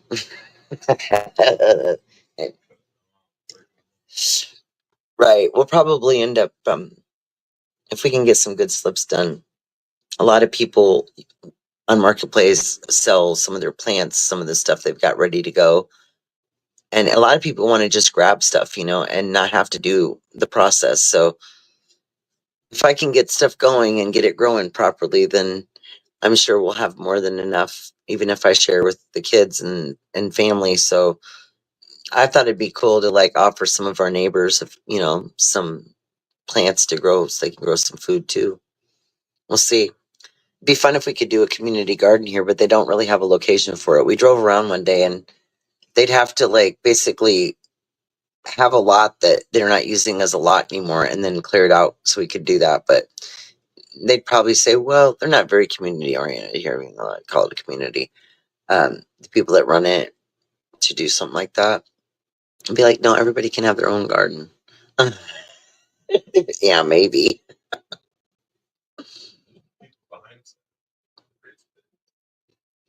Yeah. I've still tried to grow the vegetables from vegetables. So when I first started this whole process, that's what I was doing. It was before I got seeds or anything. I was just trying to see if what they were saying is true because I like challenges. And so I decided I'd try it. And the carrots worked. Sweet potatoes have worked like they said. What was the other thing? The lettuce, the romaine lettuce, and the 3-packs that they come in with the big long leaves. You chop the end of those off and you set them in water and they sprout a brand new whole romaine lettuce through the middle. I had 3 of those going. They were looking great. Had them in the sun every day. It makes a big difference when you move stuff from a sunny space. I don't have a windowsills that are big enough to put anything very big in them. on the one side of the house that gets the most sun. So it's kind of tricky. But on Easter, we went to eat dinner with family, and I had my little rolling cart, and at the top I had my they must have been still in the water cups. And I thought about moving that a little bit more away from the table, but I didn't end up getting it moved. And Gizmo likes to climb on our table when we're gone, even if there's nothing up there. But usually he won't do it if there's nothing up there. But he was able to get up there and stretch his neck over just enough to nibble on the top of one of my lettuces, y'all. And obviously he damaged that piece, but then after that, it was like it affected the rest of the plant. So when I went to transplant into soil, I only put 2 of them in. And the other day, the other one was no good. I didn't know if it would make it. It didn't. This is the crazy thing. The smallest one out of the 3 is doing good, and it's still green. So I might get lucky there. And my carrots, I had 3 of them. The one just, I felt like it wasn't really taking off. The one that I planted that's been transplanted, it's going off really good. It's still growing. And the one that still had some green foliage on it when I moved it, which I think I should have moved it sooner, it didn't make it. I put it in there. Some of the dirt got on the foliage and it kind of like pushed it down. I don't know. So that one might be a dud too. So right now, out of 3 carrots, 3 lettuces, I have 1 carrot growing great plant and 1 romaine lettuce growing. And yesterday I decided to, when I was juicing lemons, the lemon seeds that came out, ended up deciding to plant those. The one thing I did learn, a valuable lesson, is that you don't start with regular like composts or any kind of other soil. You're supposed to use like a starting soil. Like, so if you use regular stuff to start your seeds, a lot of times they won't take off, which is probably what happened to the cucumber seeds that I tried to plant that way. I was trying to like plant similar things, but plant them with the vegetable and then plant them with the seed and see which way they do better. So I think I took out like 10 seeds, and I did exactly what it said. Just put them on there on the soil, just push them down just a little bit and then cover it up lightly. On the cucumbers, they got put down in the other kind of soil. The soil I had in that pot wasn't the starting soil for seeds, it was the compost mixed soil. So that's why they didn't work. Right. And then what's in the big one? The one that all those little tomato plants just kind of started growing, and a lot of them died when I stuck that lettuce in there. And then there was 6 apple seeds that I'd pulled out of apples one night, and I had set them in there because I had them in my hand and I got busy doing something. And so I thought I'd set them just right inside the pot on top of the soil. The problem is I forgot all about them. Have no idea what happened or how they even got under the dirt in any way, shape, or form, but somehow they ended up sprouting inward. Some of those random tomatoes came in. And right now, out of all those, I think it was 6 pieces, I only see 1, and it's doing pretty good. So I don't know. Like I said, it's weird. I didn't even do anything to that pot.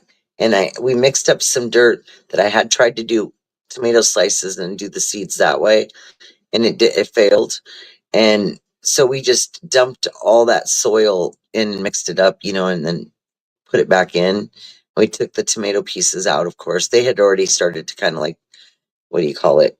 Like deteriorate in there, like kind of compost into the soil.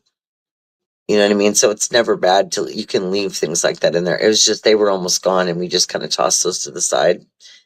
And so somehow there was some tomato seeds, y'all, still in some of that soil, and probably only the ones that got up towards the top came off. But one day we looked in there, and there was all these little tomato plants. I was like, oh my gosh, it was wild. It was, I have to say. So it's been an interesting experience. So the lemons, we'll see. I did the research. It takes 35 days before the plant should bloom big enough to where you can transplant it out into a pot. And then you just get, like, they call them a tree planter. So they're, a great big, way bigger planter bottom so that there's more roots of it room. And you just you just make a hole, put one plant in there, and that's it. It's no double planting. I think I messed up on some of those with the moisture level because I feel really damp, some of those plants, and I feel like it's too much water, too much dampness or something. I don't know, like maybe we put too much water underneath the greenhouse pieces, you know what I mean? Because those ones are still pretty full. I don't know. I don't know, you guys. This is our first rodeo trying this stuff, so we're, like I said, I think maybe 4 days ago would have been a good time when the cucumbers looked okay still to get them out of there. Unfortunately, the thing that we bought for them to be transplanted in wasn't here yet. It just got here today, and now they look like shit. So I'm like, fuck. It does need to be brought back because, I mean, really, like, we should be able to self sustain ourselves. And if we don't know how, then people would go hungry, right? So if you can grow food, then you will never go hungry. And if you can't get a hold of seeds, why not learn how to grow vegetables from vegetables that you've already bought? I mean, food grows food. It literally grows itself. And everything that you put into it makes a difference in how it turns out. So it's just, there's a lot to it, and I'm trying to understand all of it.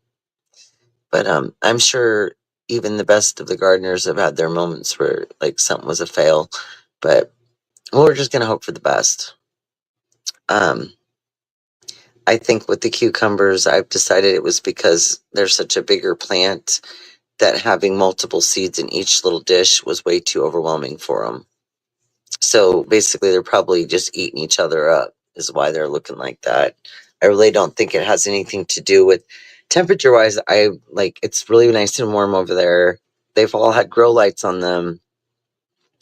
I don't know, but I will do it different next year. I've got a whole different plan. I'm just going to use the heating pads, because the warmth matters.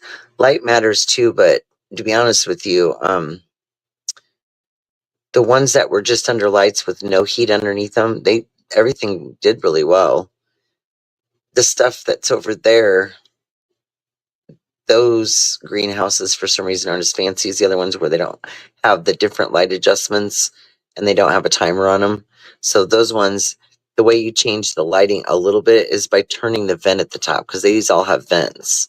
You can either open it or close it. So I don't know. It's silly. So, Martin, I don't think you were in here earlier when we were talking about OMG moments. Would you like to share any of yours? Because I'm sure, like all of us, you've got plenty of them too. And it can be anything where you're like, oh my God, I can't believe that. Or, oh my gosh, that just happened. You know what I mean. Would you like to share any of yours? We're here to listen.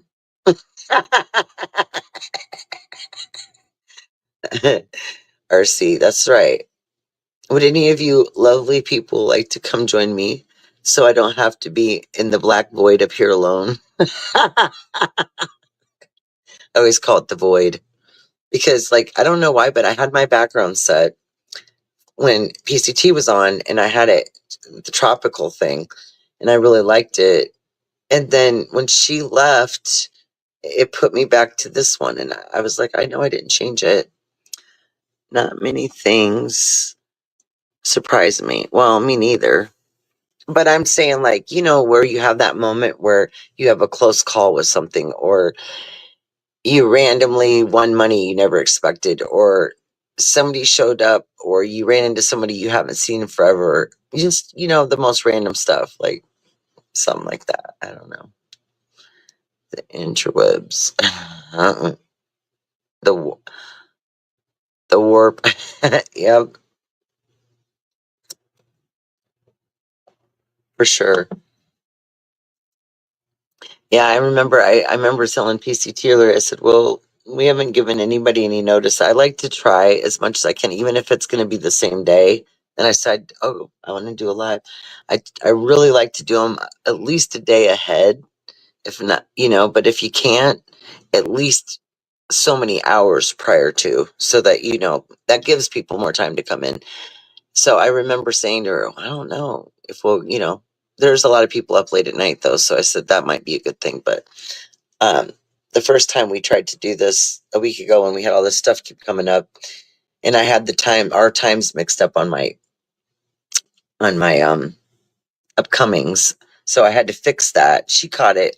I fixed that. And then between the time I fixed that and getting close to that time that I changed the time to, all hell broke loose. And so we both got like overwhelmed with stuff. And so we couldn't, and there was already a couple of people that were coming to say hi to her in the thing. And I felt so bad. So the second time that we were going to do one, and we were just kind of talking about it, but I had already set it up. And at the last minute, she was like, I don't think I'm going to get interrupted too much. So I was like, that's cool. But I didn't want to like have to reschedule on people again. So I just went ahead and went live and hung out and talked to everybody and, stuff like that. So, I read a little poem that I was going through my stuff when we were reorganizing, office stuff and kind of changing up the living room a bit. And, I found some of my stuff from college. And then I found some poems that I've written, like when the kids were little, different times, just sitting and observing things, and you just kind of, something comes to mind.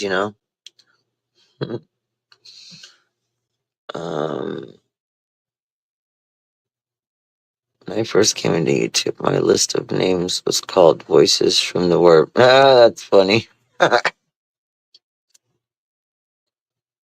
you still doing vertical lives, Martin? Or did you ever mess with StreamYard? Because I remember when I used to come in there from time to time, I would notice that we were on the because you know how the vertical live is, it's all black, and you have to, it's a little harder to see everything. I think they probably shouldn't have it like that, but they do.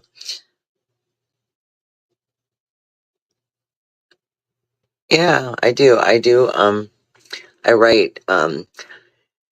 I've wrote poems, essays. I've got a couple things I wrote in college that I know one of them for sure, 100%. I could definitely add chapters from that, the part of it that I wrote about a certain part of my life.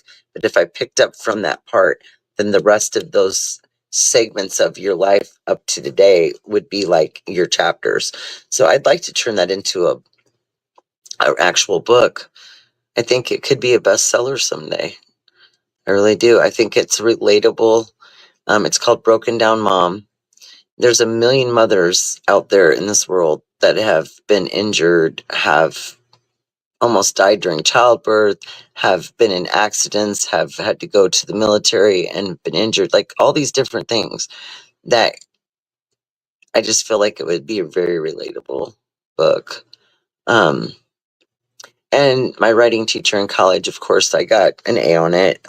Basically, I got like she said, if there was anything higher than an A, she would have given it to me. But because that was my thing. It was a click right away. It was like everything from being younger came back, and all those years that I was busy being a teenager or being a young mom and all that stuff.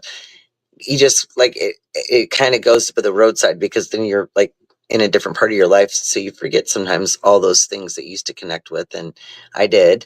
And going back to college as an older adult was interesting, but also like it gave me a chance to like find some of those things I remember that were important or that I was good at. And so like I've had actually when I met some really good friends on here, I think about a year ago, I sent all of them a copy of like 3 of my most favorite stories.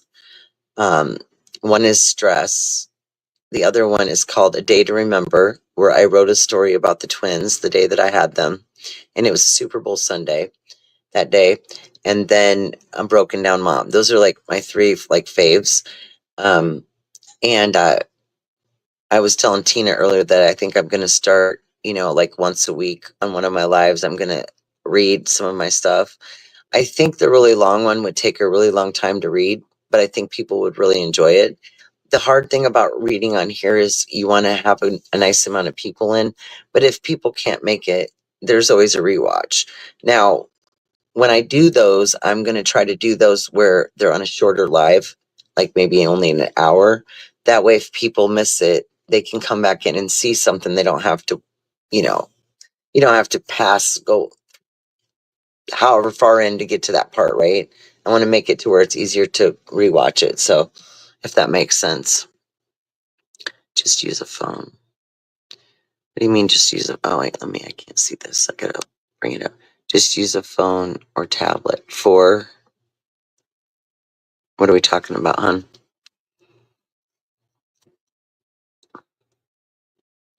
I don't know. Yeah, right? Just, yeah. Are the vertical ones just through YouTube? Yes. So like, yeah, you go live right through your channel.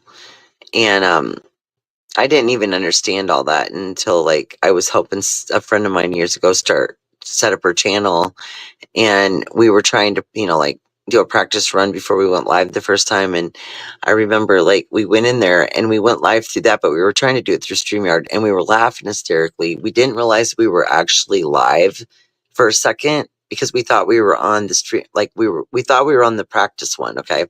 But we were in a whole different place. And when we realized it, we couldn't stop laughing.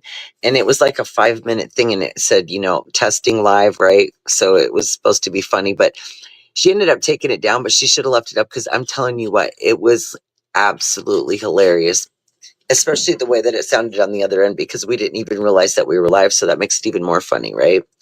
That was great. Believe it or not, Wild Angels helped quite a few people kind of, just hang out with them and support them when they're getting their channel started. I want to say I've done 2, 3 maybe different folks that I helped out a little bit, kind of hung out with them, did some co-hosting, enjoyed it, for the most part. I do remember co-hosting for somebody years ago, and I remember the chat would always say, when are you gonna start your own channel? And at that time I was so new to YouTube that I wasn't ready for that leap. I had just learned how to mod, panel, and chat and type really fast. Those were like 4 big moves to learn. So you know what I mean? And so I didn't want to, take on too many different things, but that was the start of it. I was just trying to do that. So I don't know. And, people, as everybody knows, you have people, they like you, they don't like you. They don't know if they don't like you because somebody told them they shouldn't like you, but you know how it goes around the corner, back and forth. And I'm not that person that kind of plays in that kind of pool to begin with. There was no way I was going to be doing it on here. So, whenever change of heart happens or whatever, you just walk away, leave it alone. There's a million other people that will be nice to you. There's a million other people that you can hang out with and talk to. And it's okay to not like other people, or it's okay to like them and be upset because they said something you don't agree with. But that, you know what? That's in everyday life. We deal with it all the time, and people deal with it well. They act like a fool and get mad and get in trouble and go to jail. But other than that, if you can handle things well, then you handle it well, and you realize that these aren't your neighbors. These are people you've met online. And other than the ones you've formed good relationships with and really have a regular everyday event where you're talking outside of whatever channel you're hanging out, unless you're doing all that and they're true people, at the end of the day, it ain't like you got to see that person, right? And you don't have to engage in anything. So I'm just throwing that out there. And I've tried to never do that. The little bit that it happened to me because of somebody that I knew a long time ago, it was short-lived, but I realized quickly how I didn't realize people were that, I don't know, dedicated to drama, if you want to put it that way, until I got brought into it just a little bit. And I fought my way right back out of it and never went there again. You know, it was like a real quick in and out the door of something. Like you peek in the store, oh, that thing, you know, that outfit looks good from out here, but oh shit, maybe there's a few flaws. Let's not do that. So, you know, something like that, right? But never spend a lot of time, because hate is the worst thing and it will drain every bit of life out of you. Any light you have in your soul, it will be pulled out of going down that road. I promise you.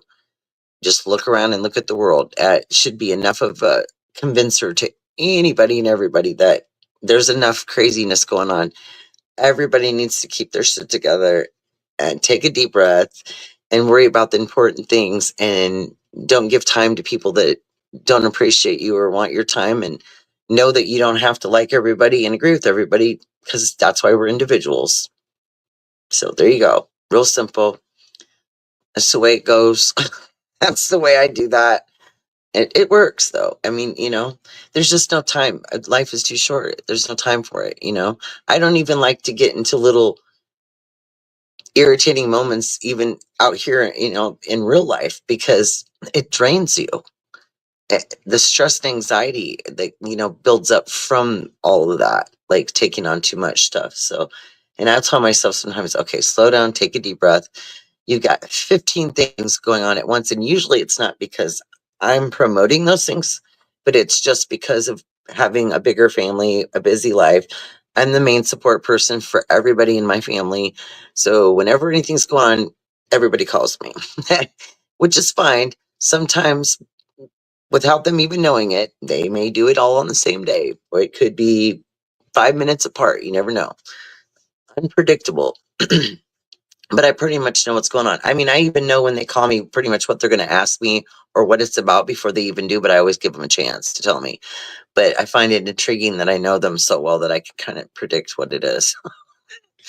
Even my husband's getting good at that. He'll be like, okay, wait a minute. Somebody's out of groceries or somebody needs to borrow $5. It's one of those. Yeah. Mary Jane, have you ever been on panel? I thought you went. Did you ever go up on Laney's? Way back, long while back, like last year sometime, or I don't know. It's hard to keep up with. There was so, you know, so many different people have done so many different things. It's hard to remember. But I was wondering if you'd ever, because I know I was sure that you've been on a panel before, but or maybe I was. No, okay, and you never did like recently, like try to come up one time. Okay, I wasn't sure. MJ has been on Lionel's panel. Okay, and I don't know him. I've heard his name, but I don't know him. Well, you can come up here with me anytime, hon. I don't bite. I just laugh.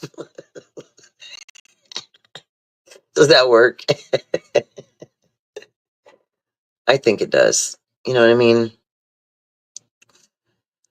There's only two things. It's laugh or cry, right? Laugh, cry. Well, let's do three. Laugh, cry, or yell. Something like that.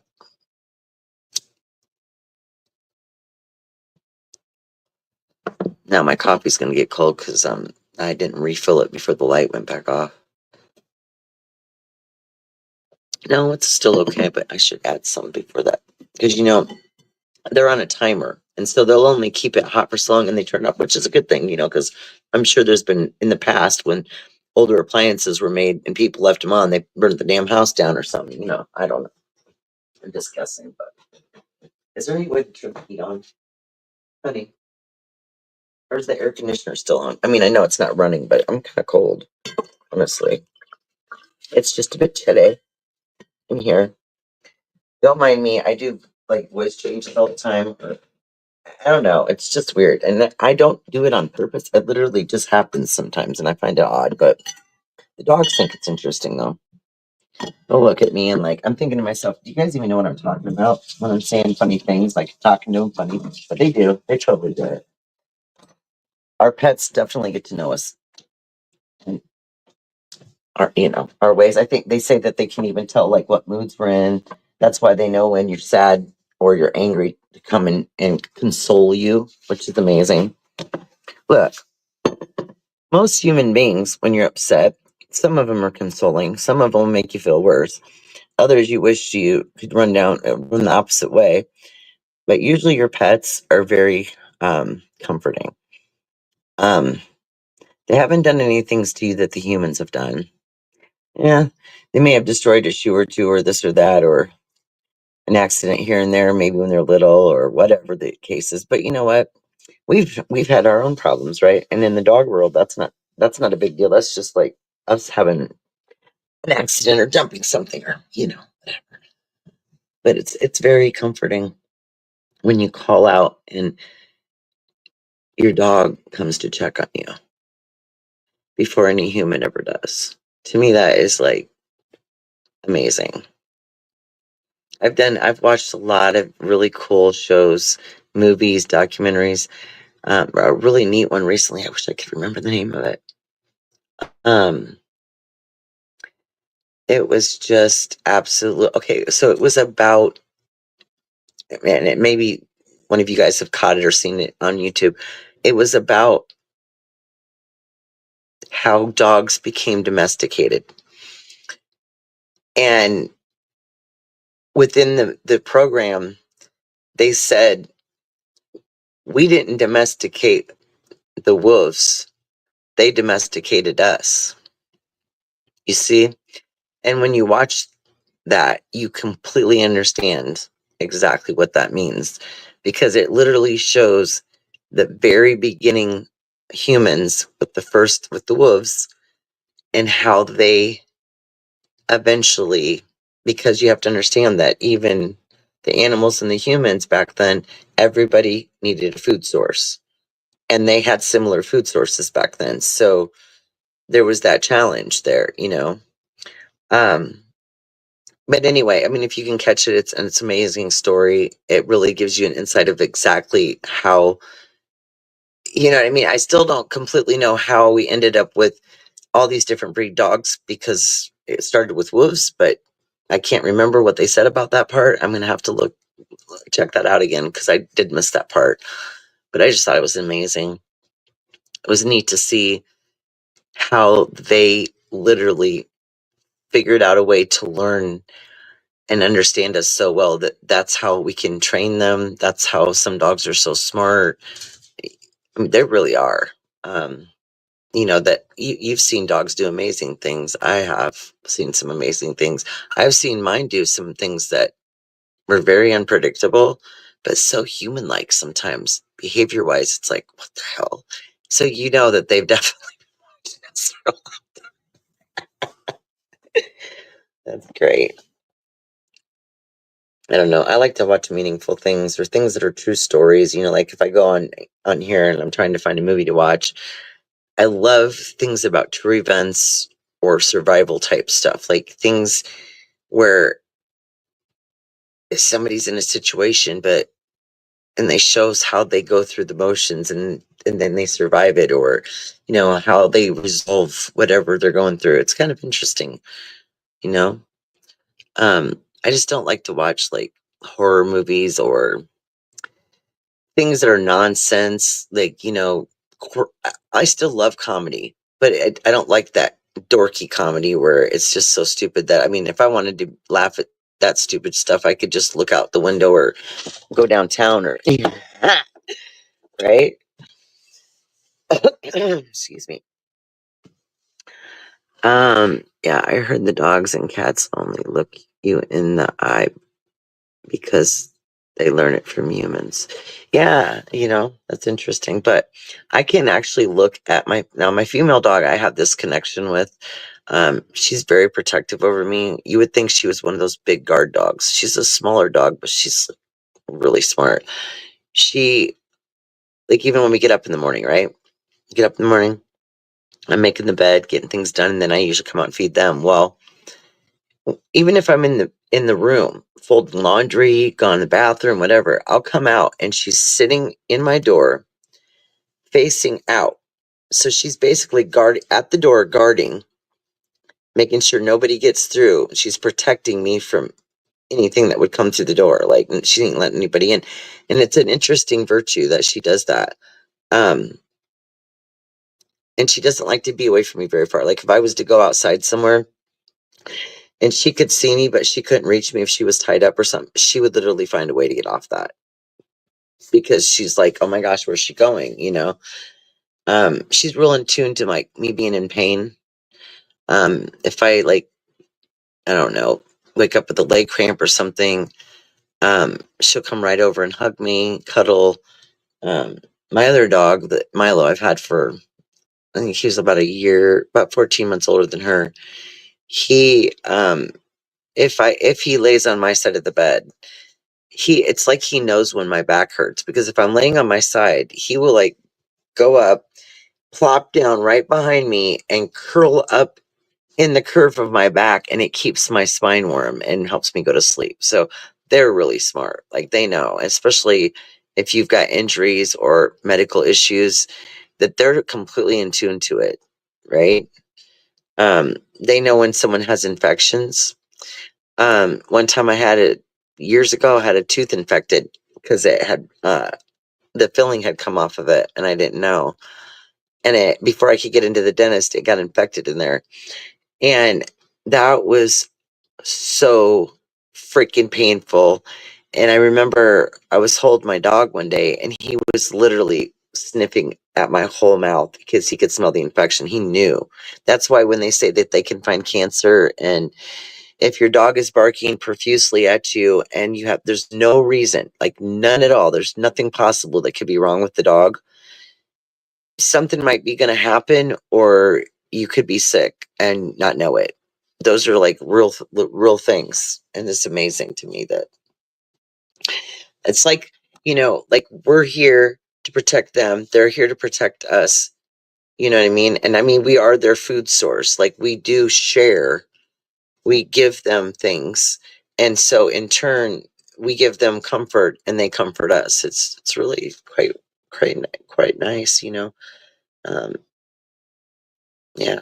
Stack 100 dogs that have nothing but a heart full of love up against 100 human beings, and I guarantee you're going to end up with more dogs than humans. Other than ones that were been mistreated and haven't been loved properly and taken care of, animals are very loving.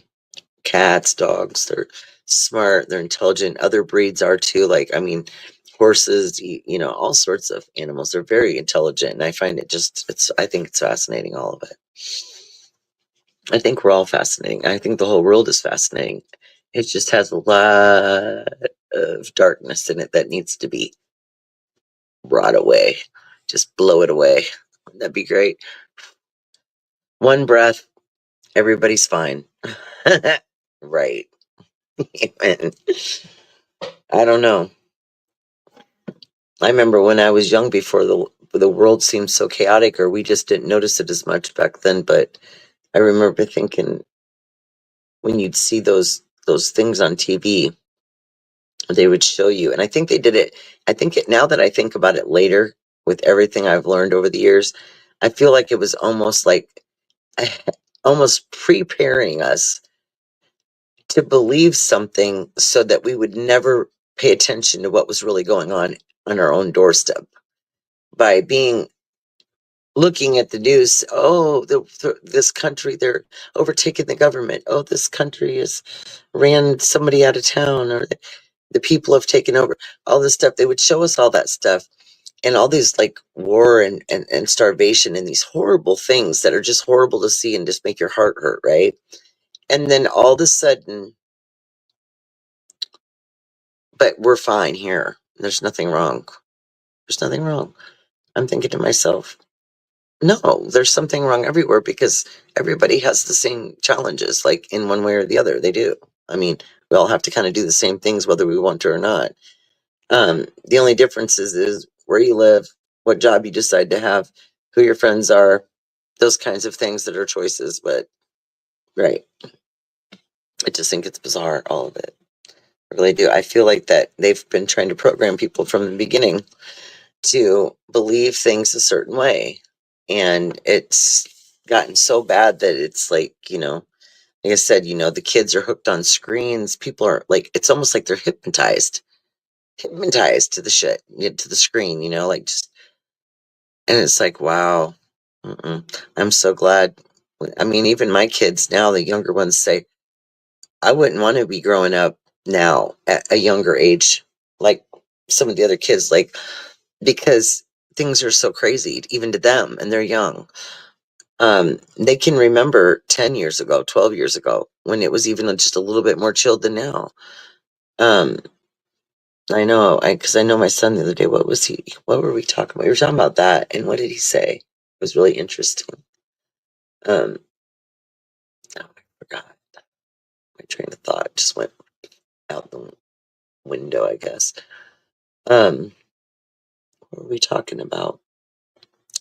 We were talking about how hard it is to raise kids these days, and all of the screens and all of the subliminal messages and programs and gaming systems and games and all of it. Like, it's just all too much. And then these little tiny kids that aren't even just barely old enough to hold on to something and look at it, are on tablets and their parents' phones. Oh my gosh. It gives me a headache thinking about it. It's just too much. And I think I said to my son, this is what it was the other day. I said, when you guys were younger, the first video game system we ever had was a PS2.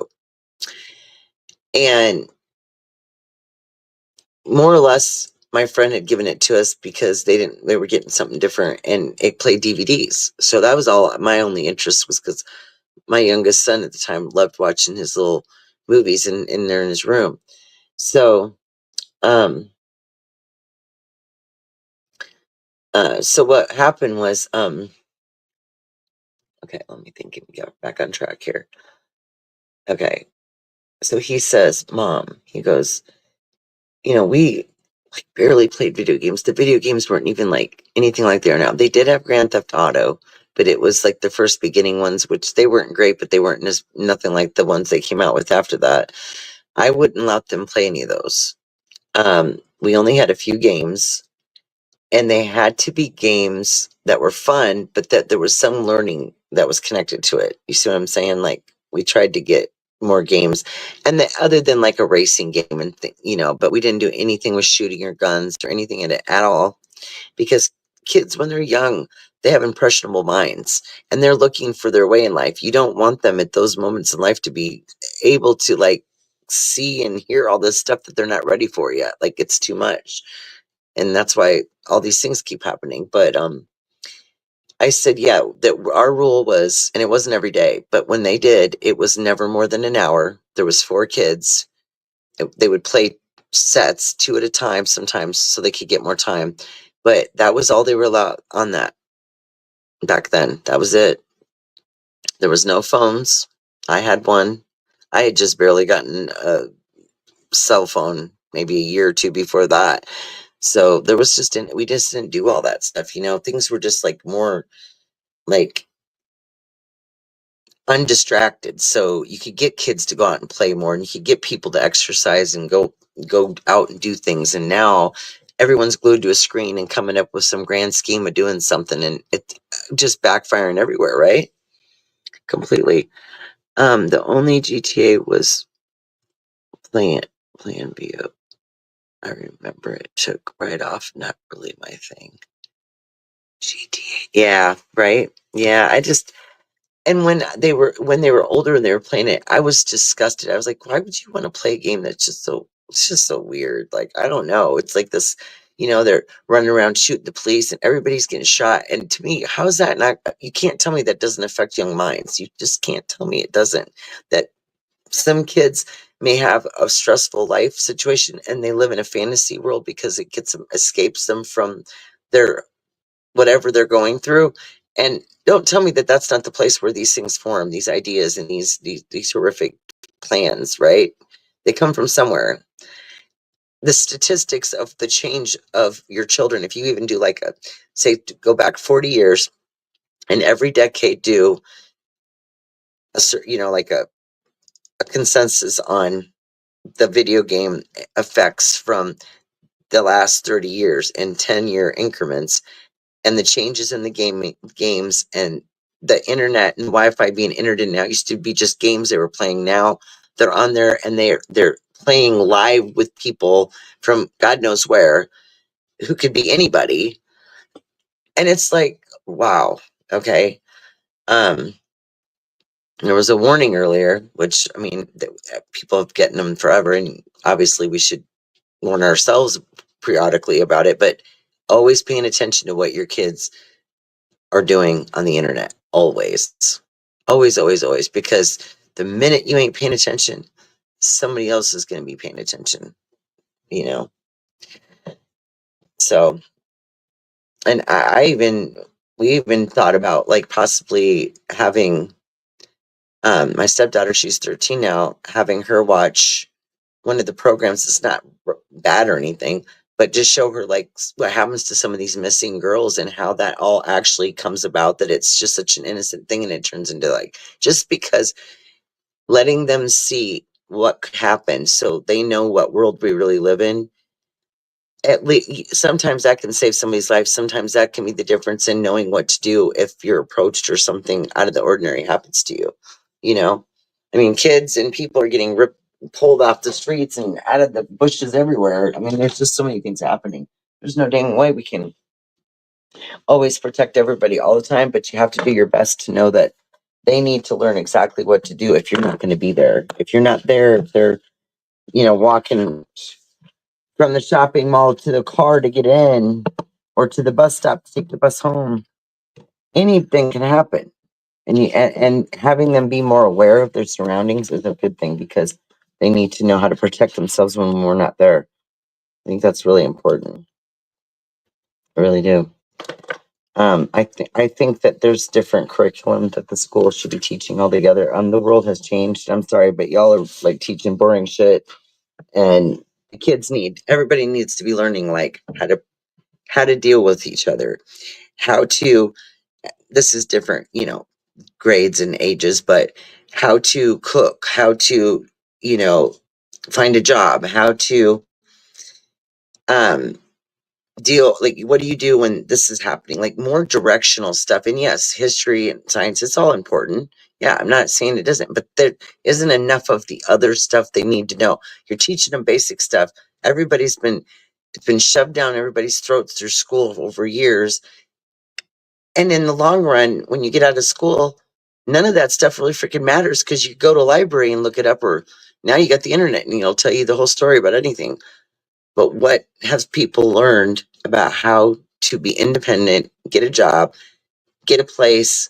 When do you buy your car? When is it, how do we make a plan for your life? Like plan that out, like teach them as they're going through school and time and growing up, how to implement different things as they go, because each grade they teach them more and more stuff, right? But they're not teaching the basics of how do you survive in this world.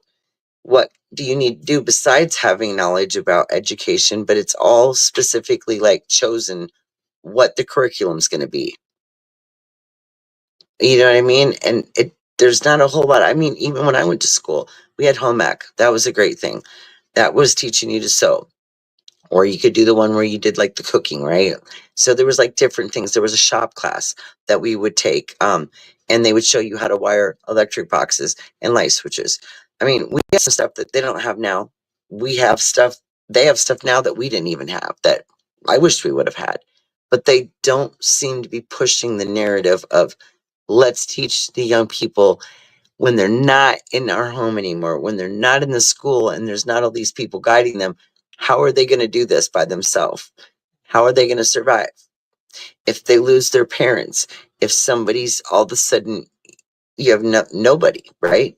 Whole families have been gone at once, right? And there's one person left, right? Those are the big things. Like those are the things that like nobody's supporting how important those things are. And I don't know what the hell they're teaching them in school, because I can tell you that it was quite a bit different in 20, 30 years difference. The basics are still there. Technology's changed, so that's changed the school system a lot. But what I'm seeing is they've gone so far. into this modern era of laptops and this and that, that nobody's learning how to write, sign their name, do cursive, any of the stuff that we were taught, they're not even being taught anymore. It's just crazy, y'all. I'm just saying. And I'm hoping now that the federal government is no longer in charge of education and the individual states are, that maybe they'll start putting together some really smart heads and figuring out some of the stuff that's missing in the school systems, because it's a lot. And I'm going to stop talking about that now, but just something, yeah, got me on that. I was just thinking about it, just because the video games and all that stuff, it's all kind of interconnected, and you know what I mean? Like, everybody can't run around living in a fantasy world on the screen and not deal with reality. That's just not, a lot of good minds being wasted out there, not being led in the right direction. You know what I'm saying? There's so many platforms and stuff. I mean, I remember when Facebook first started, I thought it was so amazing because it was finally a way to try to reach out and find old friends and stuff. It was a positive thing. It still is quite a bit more positive to me than some of the other ones. Okay, and I can't even keep track of how many different things there are out there now. But you know what I'm saying, y'all. Would anybody like to come up on the panel? Because now I'm drinking this coffee and I'm all hyper. Go figure, right? It happens to the best of us. I'm not the only one, though. You know, I know, Leanie and Maggie, they can get pretty, wound up on that caffeine, too. It usually takes quite a bit of that, though, to get me anymore. I know years ago, I drank kind of a medium to dark roast coffee with Folgers.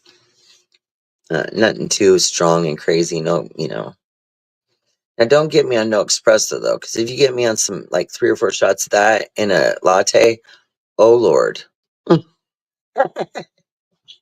Maybe that's what I need to do when I gotta go out and do your work. I don't know. What do you guys think? And feed the state, yeah? Right, exactly, right. Because, I've oh my gosh, I have tried so hard, and I do it every day. Every day is a new lesson. Every day that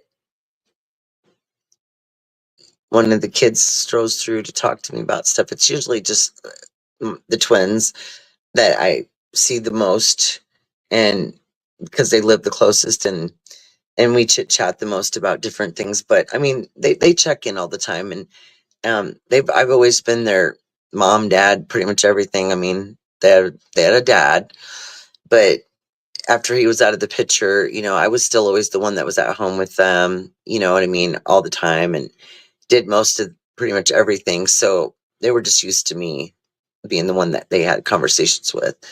And but I feel like I constantly tell him the same thing over and over. And I said to my daughter the other day, I said, look, I have given you guidance. I have explained it in complete detail to the point of there's nothing else I could say. And yet you guys make a choice to do something opposite. If you want advice, I give it to you, or I make a suggestion for you to make a decision on based off of. And if you still make the wrong choice, there's nothing that I can do about it. That's called being an adult.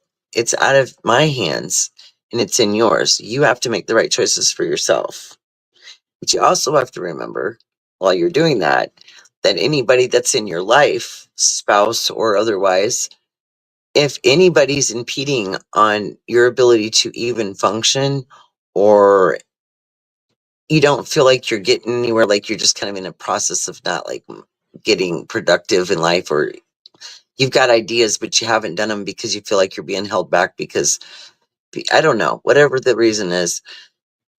I just lately I've been really digging in with the younger group. I mean, like, you guys have got to love yourselves. You've got to make sure that you're okay before you go 150 feet out on a limb and let people take advantage of you or treat you wrong and make you upset. I said, if someone loves you, they will treat you right. If they don't love you, They will make you feel disconnected.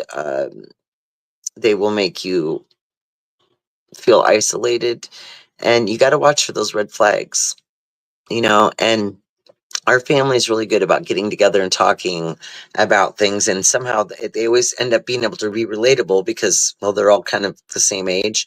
So, like, the other day, three of the kids were here, the twins and my youngest daughter, and a couple of them are having some rough relationship issues. So they were kind of, going back and forth with it.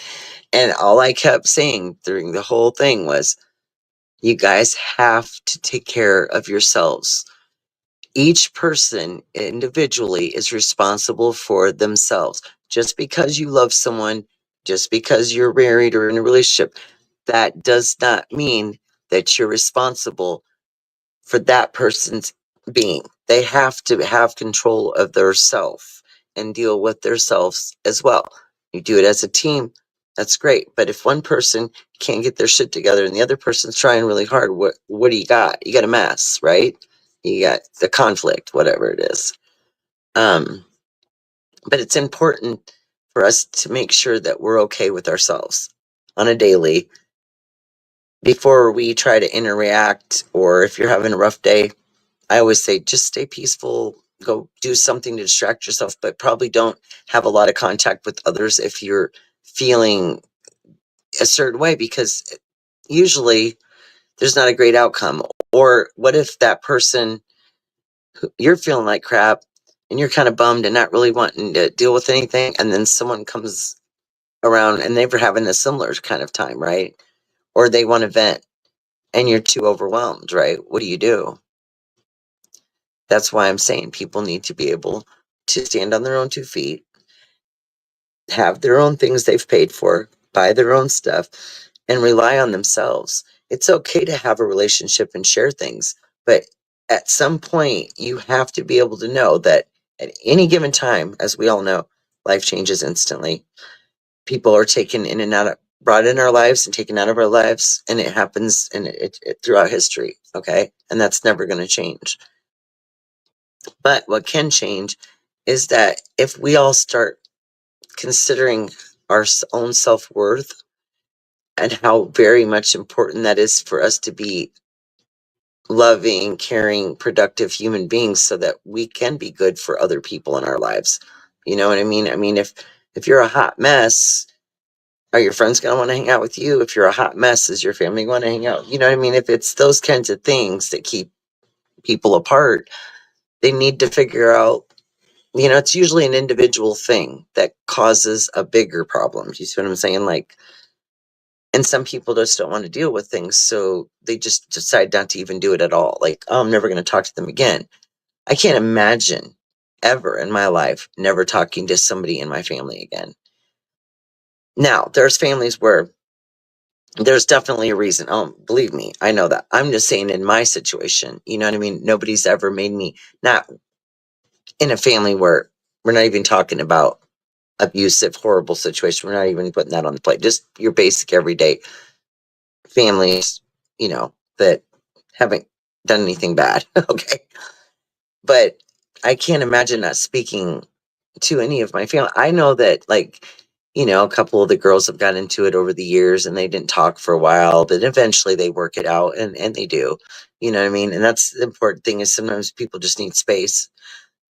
Sometimes we're just not in the right place ourselves to be around other people at the time.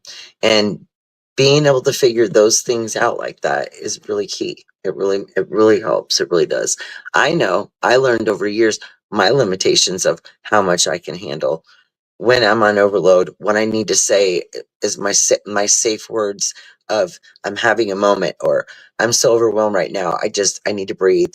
Um, I need to be alone for a minute. Those kinds of words, like, it's just basically saying, look, nothing's changed about how I feel about you, but right now I'm trying to deal with me, and I need to get me back in one place, and then I can deal with you or whatever else is happening, right?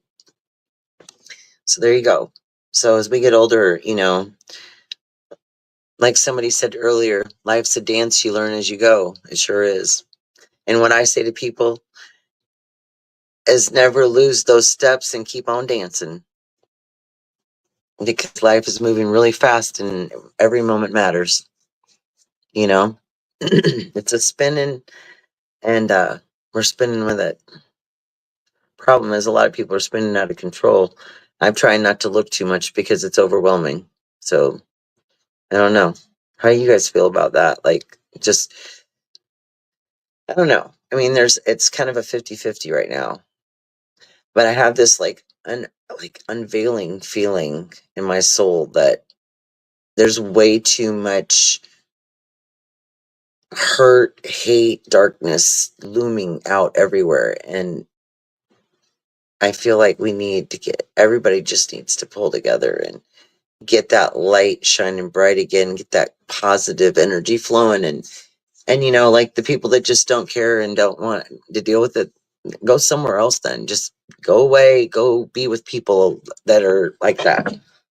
But if all of the people that have good intentions, are good people, don't want to do anything bad, haven't done anything bad, all could be near each other in a sense. If you think about it, I've always thought this would be cool, but gathered that way, you probably have a lot less issues in the world, because you know what I'm saying? Kind of like in prison, they put certain inmates that have done certain kinds of personality traits and certain temperaments in places together, right? Because that's the way they balance it out, right? Well, they do it on a different level. I used to say, just take all the bad people, put them on an island way out somewhere, let them figure out how to survive on their own, and they'll do each other in eventually, and you won't have any of that bullshit left. I used to say that years ago, but I mean, I was serious, but not that that's going to happen, but it's kind of funny to think that it's kind of happening on a smaller scale. It kind of is. So, I don't know. Goodness gracious, absolutely right. I love tea too. I haven't made it in a while. I need to. I've got my whole little my little basket up there, and it has all my different teas in it. I have my canister with the tea bags in it, and then the ones that are in the coffee area. I've got quite a few, but I've been trying to convince myself, just drink more tea. I'll drink more tea when it warms up, because in the summer I don't hardly drink coffee at all, like late at night, because it's cooler outside. But I tried to drink some the other day. Like it wasn't really early, but it was morning time. Man, jeez, that really made me like overheated almost. That's the right word for it. Like it was a humid part of the day, and then I'm drinking hot coffee, and I'm thinking, this is not it. They tied that with Australia. Yeah, yeah, I bet. Well, see, I don't know. I don't know. There's no way to get rid of all the evil in the world. That's just not possible to do. It's worth trying as much as you can, but it's never ever going to completely happen, because there's not enough room in the other part of the world to keep the two sets of different kinds of people apart enough. You know what I mean? And the way people are losing their shit, I mean, there's a lot of people out there that need to reel it back in and say, whoa, what's going on here? Put yourself in check, y'all. Right? I do it to myself quite often.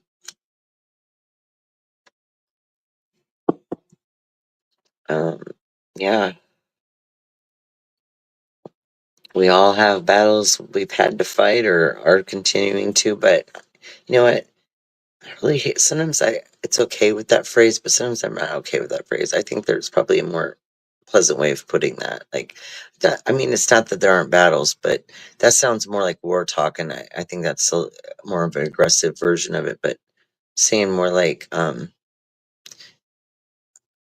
instead of battles, we all have a different journey that we're on, and some of them are going to be real smooth, and some people are just going to have very little brush back from anything, and others are going to have like the most insane, crazy journey ever. There's just so many of them out there. All of our journeys are so like, it's just crazy to think of every single person so many people on Earth, and then everybody's had their own path that they've been on, the journey of life. They've just been, you know, I don't know. It's all fascinating. Try not to think about the end of that, though. I used to have I don't know if y'all have ever done this, or I'm sure we've all done it. You know, think about when you pass on and what that's like, and thinking about the end, just the end. Like, there is no, like, you don't get to see any of your people no more. You don't get to laugh. You know what I mean? And when I started looking at it that way, I used to get kind of depressed. I used to get kind of sad about it. I think, God, that's awful to think that way.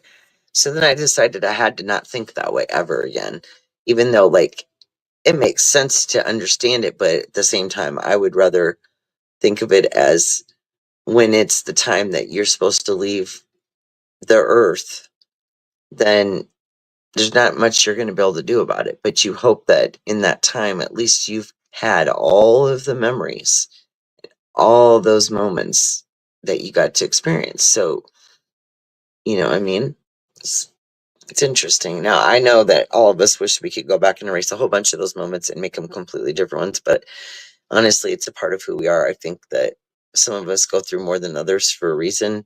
And I don't think it's because it's an individual's, like, it's karma or bad luck. I think it's just kind of already predestined that way somehow. It kind of fucking sounds weird to say that, but I mean, there's been things that have unfolded in my life in a certain way, in a certain timeline, that when I look back at it, I can literally see it that way.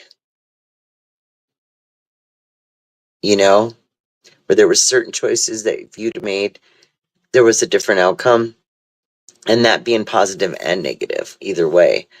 But you go back and say, okay, well, if I'd have done it that way instead, I wonder what that. Well, you don't get it. That you don't get that chance to do the other side of it. So, hey, I went left instead of right.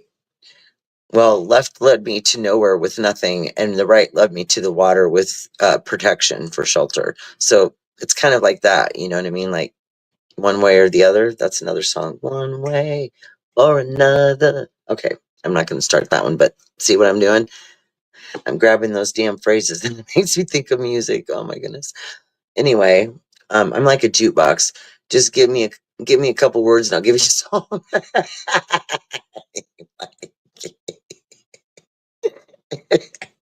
You know what, you guys? I think we should do. Hi, Lizzo, hon. I think we should do like a fun game sometime because it's fun to just do something off the beaten path. But I was uh, I was telling Tina earlier. I said it'd be fun to do like a. Okay, well, this was a joke because this share your referral link thing keeps coming up and it blocks part of my chat. But now I figured out how to bypass that and read it anyway. But I was joking with her, and I says, "Oh, some of them are short ones, but the longer ones, I can't see the rest of the sentence." So I said, "Play a game where I guess where we take turns guessing what is the rest of that sentence." But on the other side of that, I was thinking of Name That Tune. That was a fun game that they used to play. It was like, I don't know if it was a game show or if it was just like, I don't know how I remember that, but I just remember them having that it was a game. Yeah. And they would play a certain part of the song, but not very much of it. And then you'd have to guess it. And I used to get so frustrated because, I mean, look, you got to give someone at least enough to get an idea, not 5 seconds on and off. I'm like, whoa, that's not enough time to, you know what I mean? I need to come up with some cool trivia games, something fun like that to do. You know, I remember one time on Leanie's, we did this crazy thing where it was, I think we came up with it just because we were bored and we were trying to think of something to do. And it was name that sound. And so everybody went around on the panel and did different things and made different noises in their house. And then the chat had to guess what it was. You know, it's funny. It's my electric can opener. Nobody could guess what that was. It was so funny. I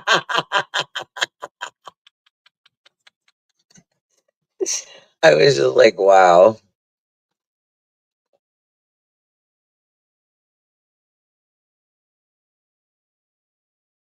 I don't know. It's wild. It is. Oh, I was like, what? Okay, I see what you're saying. I don't know, guys. It's crazy. It is. Every day I wake up and it feels like you repeat the same thing over and over and over. And I don't like, it's not that because it's like a routine, but it gets boring easily. And I think that's why people like turn to all these other things because life could just be so repetitive. Um, that's why I'm trying to implement some different things to try to do and learn new things so that I can literally like try to overcome some of that, pattern or routine. It's okay to be like kind of on a routine, but sometimes it's just nice to do something different, right? So like this week has been a week of like slowly changing things over to things becoming different for spring, summer, like more outdoor time, which is great. I love that. We did our first like little outside time last night. No, not last night, the night before. So it would have been Tuesday night. I made dinner and then the girls came over and my son and we ate outside because the dogs were in here so we could actually talk to each other in here. And brought them out one at a time to visit and go potty and all that fun stuff. But we had a nice little visit and turned on the LED lights and lit the whole table up in green. It was really cool. So we didn't have a fire, which is surprising because my Bigfoot is definitely a woodsy dude. He loves making fires. So I was waiting for it to happen, but he had just cleaned up all that stuff because we're trying to. I think he just mowed the other day, so he moved the fire pit and everything, so we didn't do that, but it's still getting pretty cold at night, though. Like, right now, it's probably, I don't know, like, maybe 50, possibly. I don't know, it's a little chilly, but I smoke cigarettes, and so I sit right by the window, right? I'm ready to be outside. I'd rather be outside.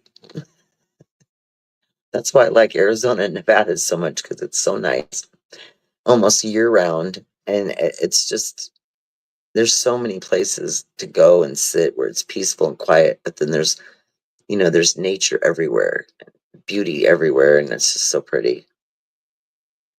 I'm always at such peace when I'm there.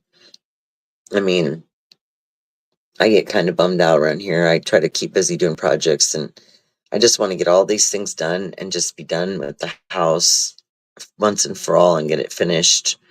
And yeah, that way, we can do like like when I call it fun projects, I mean projects that we can, things we can sell and make a little extra money on.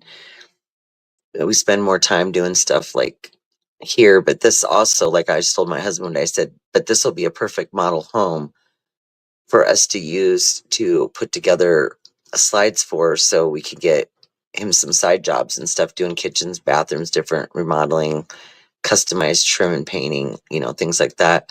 It's nice to have a sample of your work. Now, we do have a lot of videos of things I've posted that I can make or he can do, but I feel like if we do it on a different scale at some point when like the house is complete, so like inside, all we have left in here to finish is the rest of the kitchen and the small bathroom. And then we're done inside. And right now we've got the front and the back sided, and we're starting to come up one side. So it's a process. Excuse me, it's a process. And my husband is a lot more laid back than me. I'm pretty hyper and outgoing and giggly and, very like project oriented. If I say, okay, I'm going to make this, I want to do it. I want to get it done because I've sat and thought about it long enough to decide to make it. So then I get excited. I want to get it done. And so, yeah, so our 4-week timeline, we need to, I've got to clear coat this crown tomorrow and let it cure for the day. And then that'll go up. in our room. That's the last piece I needed to finish in ours. And then I have the old, okay, so your gaming systems, right? This is another thing I started making after the coat racks and key holders. I started making gaming system shelves, right? And so I want to, when we're taking everything off his daughter's wall, well, that was one of them. It was underneath her TV and her gaming system sat on it, right? And then I made one for my son. Well, when he moved in and bought his camper, he didn't need that anymore. So we have that one and then the one off her wall. And what we plan to do is we're going to tape around the sides. The bottoms are fine. We're going to sand the tops off. I'm going to restain the tops. Get them we might do them the same color. We might give them both a different color. But we're going to do that. And then I'll reseal them. And then we're going to buy these brackets. They're locking brackets. So in the bunk area of the camper, each of the kids will have at the end of their bed where their feet are, they will have a table, a shelf that can pop up and then it locks in place. And then when you're not using, you fold it down. Because obviously, you don't want something permanent in a camper because you want to be able to do your bedding and clean and everything. And so we're going to make basically fold down shelves for them for their bunk areas. And they can put a laptop or the DVD, TV thing there and watch movies or whatever. Hi, Tashi. How are you? So I thought that was, that's a good way to because when we make really nice things, if you can refurbish the wood or you can reuse it for another project, that's what we like to do. We kind of did that on another level because like I said, when we're getting ready to do a project, I start kind of like taking things down and getting things out of the way. And our over the stove microwave that has like the vent and lights underneath it, it was broke. And the last time electricity went out, it messed up the control panel even more, and I couldn't get it to work at all. The light and fan was fine, but the control buttons on the screen. So we took that out because it's going to come out anyway. Our new kitchen will be a whole different design. It won't have anything like that. It'll have a microwave in a cabinet above a cabinet oven. So we won't have it above the stovetop anymore. We'll just have a traditional fan up there. But for now, I bought a retro orange. Orange is my favorite color. Microwave. I found it. Someone bought it brand new. Didn't really care for it. It was smaller, but it's the perfect size for the camper. And it's retro. And our camper's older, so it's really cute.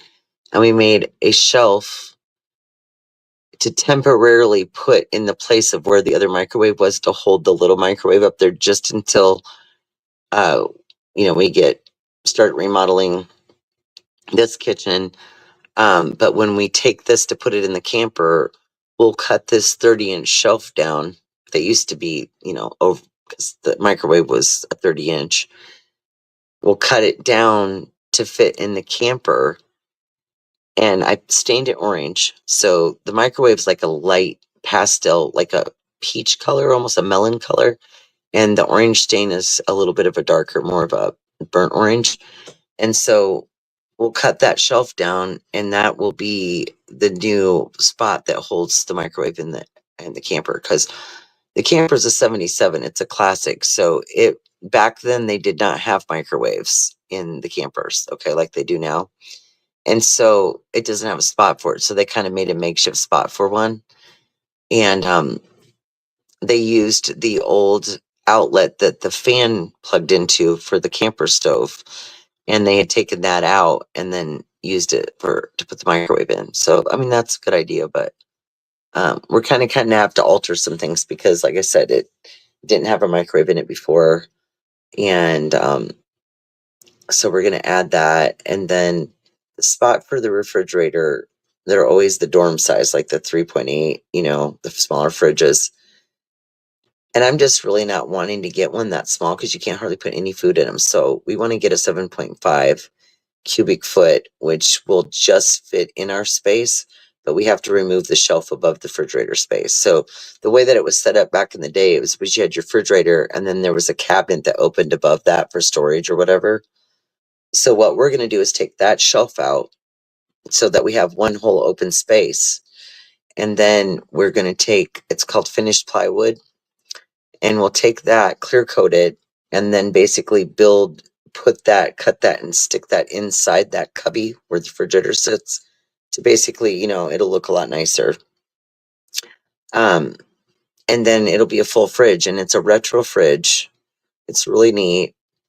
Um, they're coming back in style. They're selling all these retro fridges and all this stuff now. So I really thought it would be neat, especially since we have an older camper. Our backsplash we picked out. I love colors, so it's like brick design, like rectangular style, like squares, and then they're all different colors, and a lot of the colors are like your retro colors from back in the day. So that will look really good with the orange microwave. The refrigerator's black. I didn't want the red one. I'm not a big fan of red, and that was the only other color I could find. I wanted the mint color one, but I figured black's good because it won't show, it's not like a white refrigerator. And then the Keurig I got for the camper is a mint green color. So it's going to be colorful, and that's what I like. So it'll be fun. I'm going to take you guys on a tour soon. We're going to see it the way it looks now. And then when we get some projects caught up here, we'll start doing them up there. And I'm going to do a once a week check-in, like I'm doing with the gardening stuff, to where I can show you guys what progress we've made, what we've done so far. Our plan for it right now is what we've ordered so far is like the basics, the important stuff, like new reflector lights, because there was one broke, but he wants to change them to LED so that they're brighter. That's an upgrade. We upgraded the fan. There's like a little vent fan that, for your stove and that. We put a new one on. We got to put a new porch light on. I still got to order that. One of the tires, because they get worn, they don't get used that much because you're not driving them like a car. So they can get weathered, even though that camper before we bought it was stored in a storage unit. They still can get cracks and stuff from the cold. So one of the tires was affected. We were hoping we could plug it, but I think it's going to have to be replaced. So that, and then we got a new vent fan for the bathroom, which they're always in the shower, so that you can let air go out and it doesn't steam up the inside of the camper. So we bought a new one of those. I watched and waited for it to go on sale on Amazon. It finally got down to like almost $50 off, and it's really nice. So we got that. And then the other two vents in there are just the push-up vents. And we're still trying to decide if we want to put push-up vents in, replace exactly what's there, or maybe I told him do one vent fan, and then the other one we could just make a skylight out of it, meaning a solid dome, right, with no vent or anything in it. So we still have to decide on that, but it's a lot of work to take that kind of stuff out of the roof of an old camper, and we have to be really careful when we do it. And usually what happens when you pull them out is the space, that square that's cut in there, can be aged and old. So you just take you some wood, coat it, some poly, reframe that space in there, and then reset your new fan in so that you've got a nice solid base for it to hold on to. So we've got that to do, and then we got to coat the roof, seal everything off, and we're just going to try to basically take care of the stuff that's important. And then as we go, we'll upgrade and do some work, but we're going to leave it as is, clean it up really good, they have some plain white curtains in there. I'm going to put new curtains in. I got a rug for it. We've got a couple new mattresses we're going to buy because it came with bunk mattresses, but they're really old. So we'll probably change those out. And I know my husband wants to make a new door for it because the old door, it's got the old knob style. So we can't find the key because the guy that sold it to us couldn't find the key to it. So I bought a new door handle with a new key, with a new lock, right? but it won't go on an older camper door because it's a new style, and I didn't think about that. And we were going to make a new door anyway because, like he said, that's in 77. That door's old. It's been through a lot. We need to upgrade it. So that's something we need to build, and I'm hoping that he'll get it done here soon because I told him, I said, I want to be able to, like, when we park it at a campground and leave, I'd like to be able to lock it. Because once we get all of our stuff in there, hello. So that's kind of the biggest thing that we got to work on. And I know that the canopy, the rollout canopy, the front bracket, there was some water damage years ago on the front and they sealed it, but they didn't fix it properly. And eventually he's going to take the front off and fix it. But for now, we just got to get longer bolts and reattach that so that when we roll that canopy out, it doesn't, it doesn't tear up the camper or anything. It's got to be attached properly. Those are very heavy. So there's just a few things like that we really need to do, but we need to get at it. The LP tanks that were on there, my husband took off. They were old ones. They're really rusty. He was going to redo them, but I think what we're going to do is take one of our tanks we have here. When you exchange them, you usually get a new tank. They just keep refurbishing them. And so we're going to do it that way because I bought new gas tank regulators because one of the ones that was on there, somebody had cut one of the hoses to one of them. Don't know why, but that's how we bought it. So we just took all that off and then we'll just put new ones on there with the new regulators and a cover. And so that'll be taken care of. Not that we're going to be using a ton of gas, but the water heater is a gas water heater. And if I have to use the stove, so better to just have it there. But yeah, some upgrades, like we're going to put this wood panel boards across the ceilings. So it'll be all wood. It'll be really pretty. Kind of like what we did in the laundry room there with the wood planks. Well, you can buy those in panel sections instead of individual planks. It makes it more solid. That's what we'll be running across the ceiling. And then I'm going to replace all the lights inside the camper. They're the old style ones that you push the button on. Well, I went on to Amazon that has everything. Y'all, oh my gee. I literally found, well, they're LED lights because they've upgraded everything to LED. They're LED. They have 3 light settings, so you can get different brightnesses. And then the 4th light setting is a blue night light. And I was trying to get my husband, I'm like, how many light fixtures are in there that we need to change? And because usually in the bunks there's lights, one in the bathroom. I believe there's one back in the bunk area in the ceiling, one in the kitchen area, and then a couple up front in the other, eating area. So quite a few of them. But they're really unique, and that would look so badass at night having the blue lighting like that, right? So that you can see to move, see to walk back to the bathroom, right? So anyway, but yeah. So I'm really excited. We've been looking for years wanting to get a camper, and we never really wanted to like spend too much because we're always putting money into our house. So I was like, and I just kept watching and watching for them. And of course, the first one that came up in our price range was a classic. I did not know it was a 77. I thought it looked a lot like my son's 85. So I thought it was in the 80s, but she's a 77.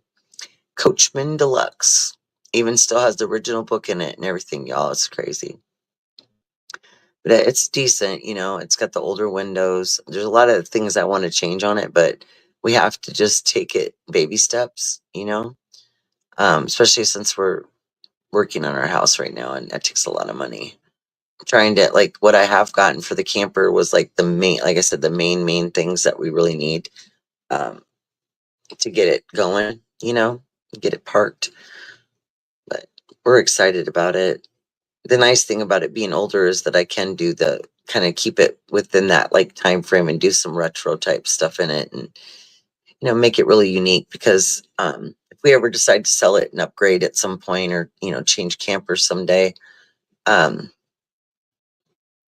yeah, The thing of it is I don't know if we can get, like, not put too much money into it, but fix it the right way, in the front and make it, we talked about like painting it someday, or, giving it a paint job, because that's a big one. I hate white, or that off-white color that campers are.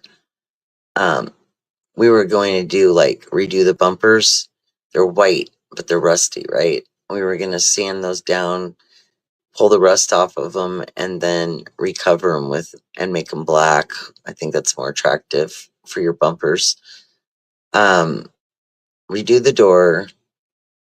The windows, they're the old crank out windows, and I absolutely will not open those because you never know if they'll shut. So with those, there's a couple of them that are small enough that I can get replacement windows and actually put, like, the blackout camper windows that they put them in now, where they're all blacked out, right? The bathroom has a small window, and the kitchen area has a small window. So I can get replacement windows for those, but I can't. The ones at the front are pretty big. And so I don't know if I'll be able to find any to change them up there. But we figured we'd start out with the ones that we can replace, that we can find sizes for, and just use those. So it'll be a transformation. It will. The most important thing is, getting it done. I mean, some people, they'll redo a camper and they'll start on the outside. They'll do the whole outside and then they'll go on the inside. I think what we're going to be doing is more inside and a little outside, if that makes sense, to start with. We're getting, like, those main, like, little pieces of things, like the bumper on there holds the sewer hose. That's where, in the older campers, they slides right in the bumper. So ours didn't have bumper vents, which I didn't even know what those were until I looked at them on Amazon. Either way, they're a plug that closes in that bumper, since it is holding a hose. And they had solid ones. Look, they had so many different ones. It took me forever just to figure out which one to order. So I ended up going with these really, instead of the ones that just go in there and you just hope they stay in. My husband wanted the kind that you can adjust and tighten properly. So we got those, and we got the ones with the vents on them. So they're vented so they can vent. Yeah, so we were just kind of like, yeah, I figured I'd get a certain amount of stuff. And the whole thing is like, when it's all said and done, we'll probably have $1,000 when we do everything we want to do and finish it into it, but we only paid $1,000. So that's still, pretty good, And if we do everything we want to do, and we decided we didn't want to keep it, well, if we make it look really good, like I bet we could probably sell it for like 5, and make a chunk of change. I don't know if we'd want to or not, but maybe, I'm just hoping he can get the air conditioner working, because I get too warm. I've got to have air. I'll get me one of those. I told him, I said, I'm gonna put one of them units up I always call it a high-low. That's not what it's called, but not the kind that you have the unit outside and then you have, like, the little piece that hangs on the wall. Well, they have ones on Amazon that don't, you don't have the outdoor machine. It's just an inside one. It doesn't, like, have to vent if you get vents in, or it does the recirculation in, but you can hang them right up on the wall. They blow straight back. So that's our backup plan if we can't get the air conditioner working. But my husband said more than likely, because a lot of people just, when they run out of Freon, they don't service them. They just do something else. Unfortunately, the people that do keep them serviced have old campers with air conditioners that still work. I mean, I had a 78. It was a driver. I call it an old Willie Nelson camper. That thing had an ice cold refrigerator and ice cold air conditioner. It was nice. So more than likely it needs Freon. And, the fan motor taken down and cleaned out, see if it's any good. If it's not, well, we can get that changed out and get some Freon and service it and clean it up. Trust me, there's tons of YouTube videos on how to do that. So more than likely, that's what we'll have to do to get it to work. You can replace those top ones, those ceiling air conditioning units in RVs are expensive. It's like I don't know. They were anywhere from like 500 to well over 1,000, and then I looked up how much it cost to get a new camper door, and the cheapest one they had for our size door was $630. And I know we can make one for probably not even $100. So yeah, no, I don't know. That's wild. Nope, do. What's Tashi saying now? That's precious. Hold on. Oops. Wait, now that's precious. Get 2K now, just chilling. How's it going? Good to see you.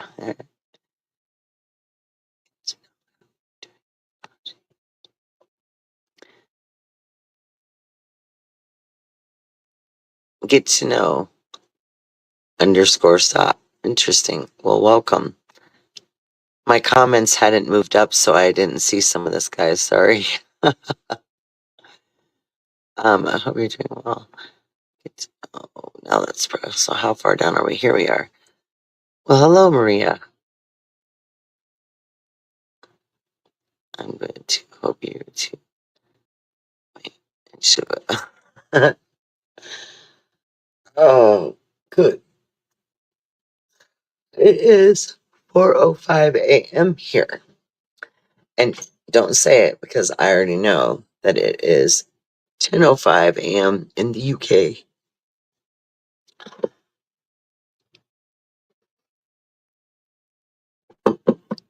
So it's funny because when you're talking to everybody in different time zones, what's fascinating about it is that if you forget just for a minute, you're like, wow, there's a lot of people up in the middle of the night. And then you're like, no, they're not because it's daytime there. I think only 3 of us on here are from the US. UK. Nope. Yep. I mean, me, RC, and Mary Jane Doe. And I'm not sure about get to know. Push new comments. I wish they'd take that ad thing off there. It's so crazy. Yeah, I am. I'm hanging in there. You know? Right? I'm drinking coffee and I think maybe my stomach's going, oh my Lord, why are you doing this to me?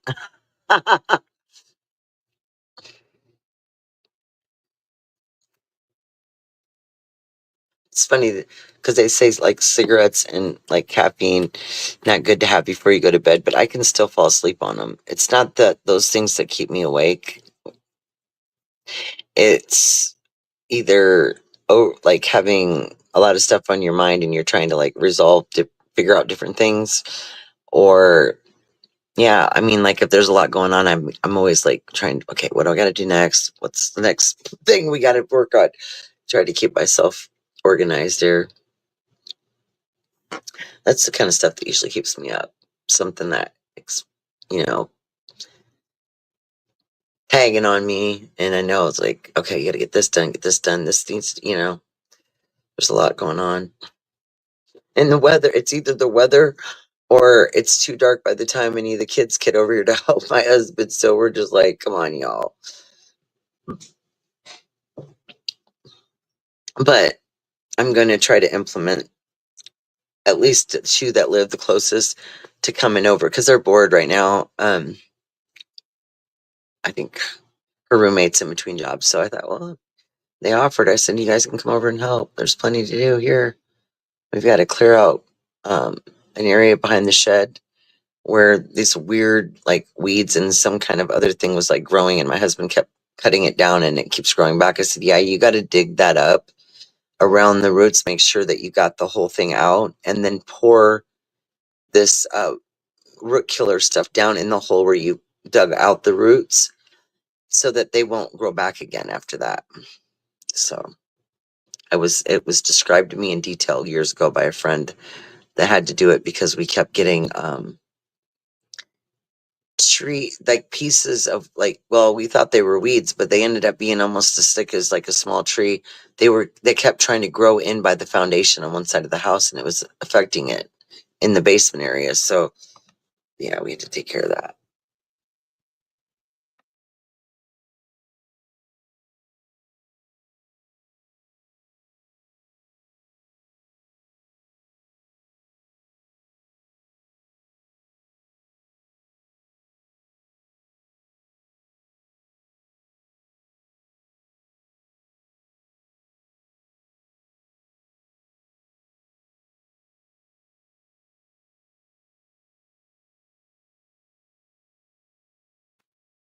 That's funny. Josh. RC says you got a lot of energy tonight. Well, I know it's probably the coffee. I'm sure it is. Because I was getting a little bit sleepy when just a little while ago when Tina first got off, and I was like, then I heated the coffee up. Maybe it gets stronger if it sits for a while and you reheat it.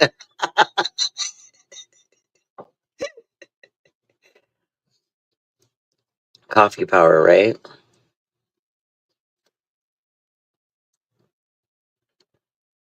Yeah, normally I would be sitting here until just about 5 o'clock is when, for some reason, like this weird schedule I've been on lately, that's been when I've been kind of laying down. But I'd be watching like I don't know, I'm always trying to catch up on the latest, crimes that are going on, which there's so many of them. But like whichever, cases or whatever I've been kind of looking at. Try to get caught up at the end of the day when it gets quieter in here where I can like hear myself think or hear somebody else saying something on the daggone thing.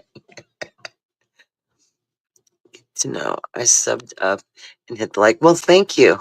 Thank you very much. I appreciate you. Is that so? Am I the okay? So we've got a few coffee drinkers in here and a few tea drinkers. So am I the only one on the coffee right now? Mary Jane said she was having some too. Wait, what did you say? Face pink drinking tea. Face pink drinking. Face pushing.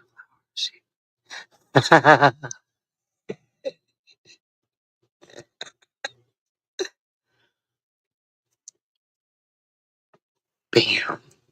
Yeah, I know. PCT doesn't stay up real late.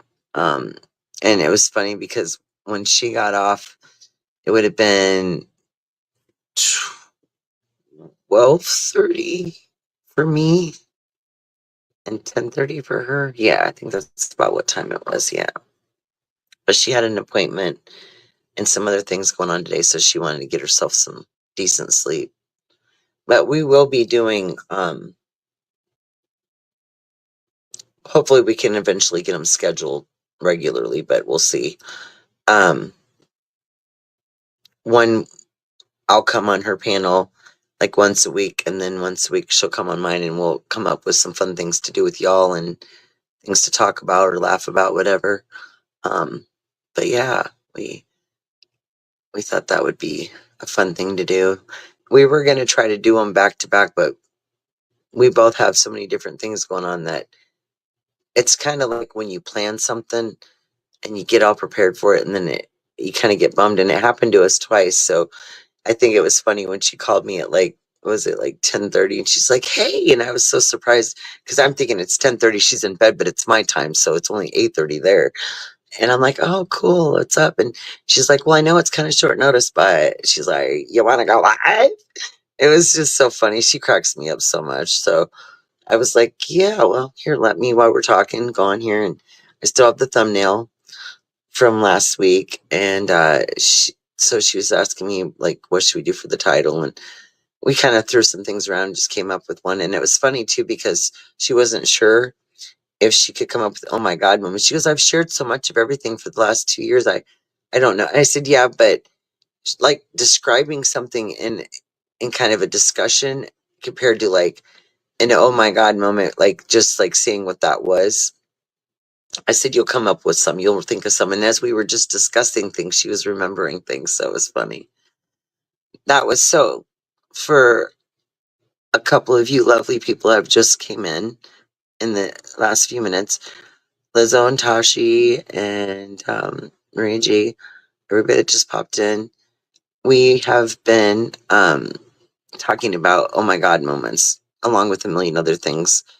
Me talking about gardening and fixing things, but do you guys have any that you'd like to share? Cook him some like eggs. Mm. Right, Mary Jane? Hell, there's mornings when I get up, if I'm in between making the dog food, which I'm kind of in between making dog food right now. Like I got the veggies done. I just gotta cook the turkey, but it's so good. I'll get up and I'll make the dog's eggs, like sometimes for breakfast instead of like, I used to put it in their dog food sometimes, but I got kind of a little concerned because, I'm making a batch for a week and I didn't know how well the eggs would hold up in with like meat, vegetables, and rice for a week. So, it's just easier for me to either make it and just feed them that or make the fresh eggs up and put it on their dog food for that morning. But yeah.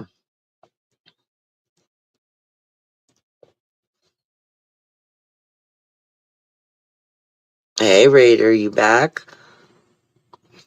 Did you want to come up on panel? I'm in the void, I said. I'm in the black. Now it was weird because when Tina was on the panel with me, I had my background already set and it was on this really cool tropical colors.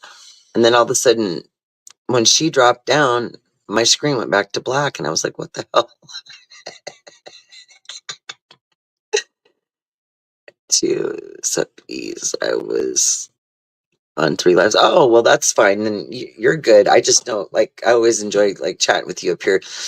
You're not afraid to come up and and chit chat, but it's all good. One of these days I'm gonna get Mary Jane Doe up here, and you can stay cam down. I do most of the time, except for when I'm like not a mess and it's not the middle of the night and I'm out doing something exciting. Then I have no problem with being cammed up. But yeah, I've been working and cleaning and doing painting and staining, and I'm a doggone mess. I mean, I've had my hair up for days. Tina always gives me a hard time. Now, earlier I was gonna cam up with her. I've had my camera backwards turned around, because I've been doing lives and showing things. So I haven't had it the other way. So I didn't want to mess with trying to turn it around because inevitably when I'm on my phone and you don't have a wider screen area, it's so easy to bump something and then, yeah, you got to kind of fix everything. So it's all good. I told Tina, I said, you know what I look like? Because she was zeroed in on this picture of me in the wine vineyard field. It's so funny. Oh, she's funny. I said, yeah, I could put the mermaid one back up there she thought that it was an actual picture of me, but obviously when I was thinner, and that that I had been to a wine vineyard. And I said, yeah, honestly, I'm glad you gave me another bucket list thing to put down. Like I actually should have gone in and visited someone. I was in California visiting my brother, but I didn't really get a chance to. We were doing like there's so many places in California to go and see, and we were only there for like a week, so we had a lot of places and that was just one of the things we didn't do. But I thought about it later. Can you even comb your hair, Wild Angel? No, actually, when I wash it, yeah, I'm combing it all out. But after I've washed it and scrunched it and put all the goodies in there, it's curly, so I can't just brush it or comb it like a normal person with straight hair. I can't do that. So after that, I mean, I sleep with one of those silk hair bonnet things on. It kind of keeps your hair in line while you're sleeping, because if you have long hair, it gets all tangled up. Keeps it in one place, and it's silk, so it's supposed to help you keep your hair moist, keep the moisture in it. But no, typically when I wash my hair, that's the initial time that I comb and brush it, and then after that, the curls pop up, and then you ain't brushing anything after that. The process I have to go through to detangle every curl so I can take a shower and wash my hair and comb through it is insane, y'all. I'm just saying. It takes a while. So, and I had a couple inches taken off a month ago. Not that that's a lot, but it was something. I know you were, but I did that on purpose because I knew you were kidding. So now you got the long version. Now you know the whole process.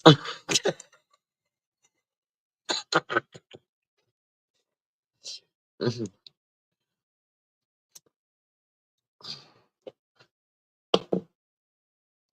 Full transparency on hair care.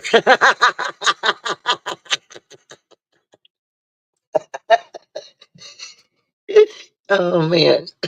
Hey, it's 4:20, y'all. Well, it is here anyway. Okay, Callie, it's 2:20. If you don't know now, you know, laugh out loud, eh?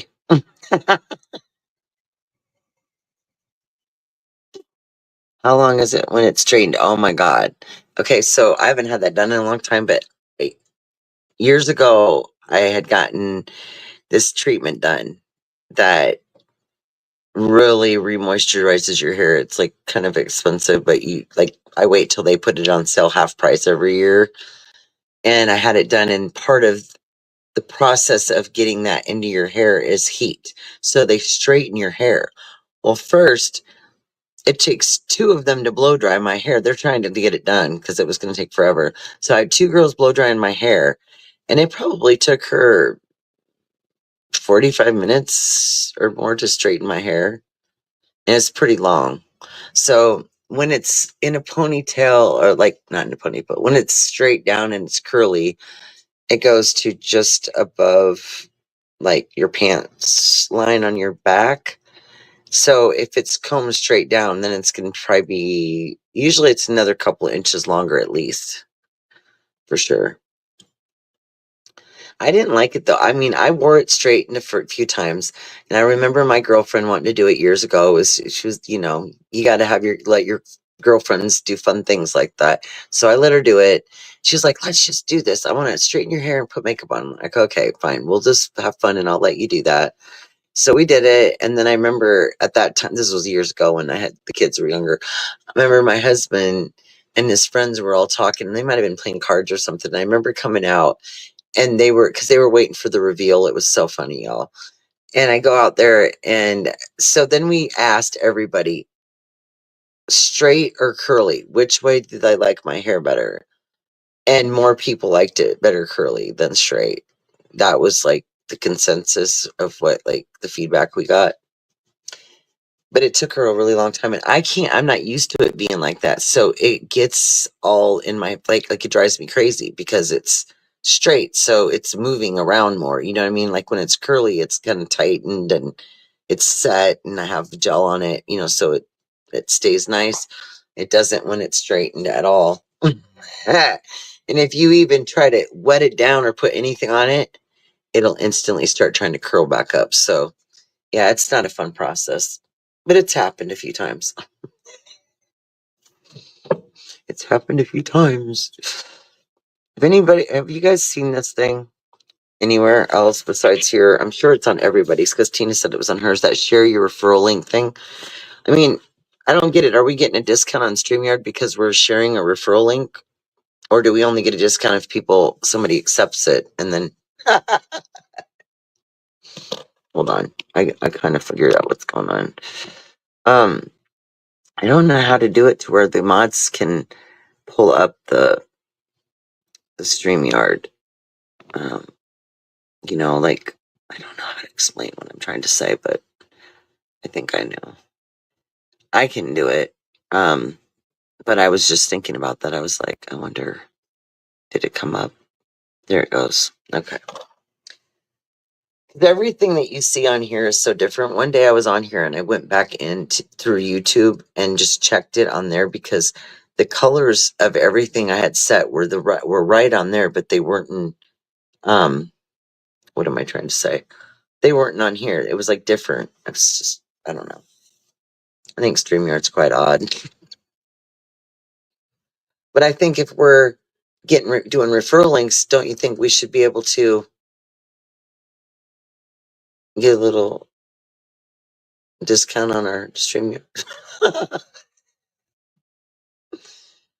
That's why I'm going to start going live way more often. I've been wanting to do that anyway because it's $44 a month. And when I first signed up and upgraded from the free one, it was $19.99. It was that way for I don't even know how many months. I stopped looking, so I didn't notice it until one day I was like, why does it say StreamYard $44.99 when I was paying So obviously that was only for so long deal, and then it changed, right? But I didn't know. And I'm like, okay, well, for that kind of money, yeah, we need to get more use of the StreamYard for sure, right? Because you can always do vertical lives and just go right through that. But with those, I like them and I don't because, well, you can't do a panel on there if you want to or have people up there, and you can't like post it ahead. It's just you got to go live right when you decide to go live. There's no pre-warning, like you can't like advertise it like on StreamYard. So yeah. Every time I hit your link, I'm backstage for.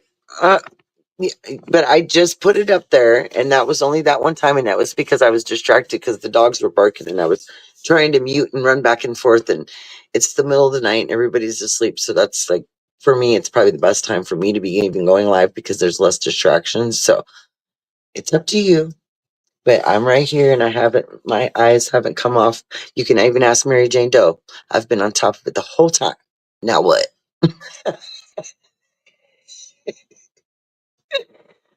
Oh, goodness gracious. Hell, I was out by California when I went out to Vegas the first week of March, Raider. I didn't know how far down into the state you lived, but where we were at is like the tip of Arizona, Nevada, and Needles, California is like right at that tip where they all kind of connect. So Needles, I know, is at the very southern tip. So I think it may be 2 or 3 hours. No, it's 3 hours. 3 hours, I think, from like the Colorado River area down by there. Because I think a friend of mine that they lived in Los Angeles, and I think they looked up how far it'd be for them to come over and meet me over there. Tinker with the setting. Tinker with what? Tinker with the settings for the background thing. Hold on, I will. I'll go back in and see why my color ain't up. It's showing it's on there though, so for you guys it might be on there. Show hide. Hold on. Tell me what color is the background for you guys from where I'm at.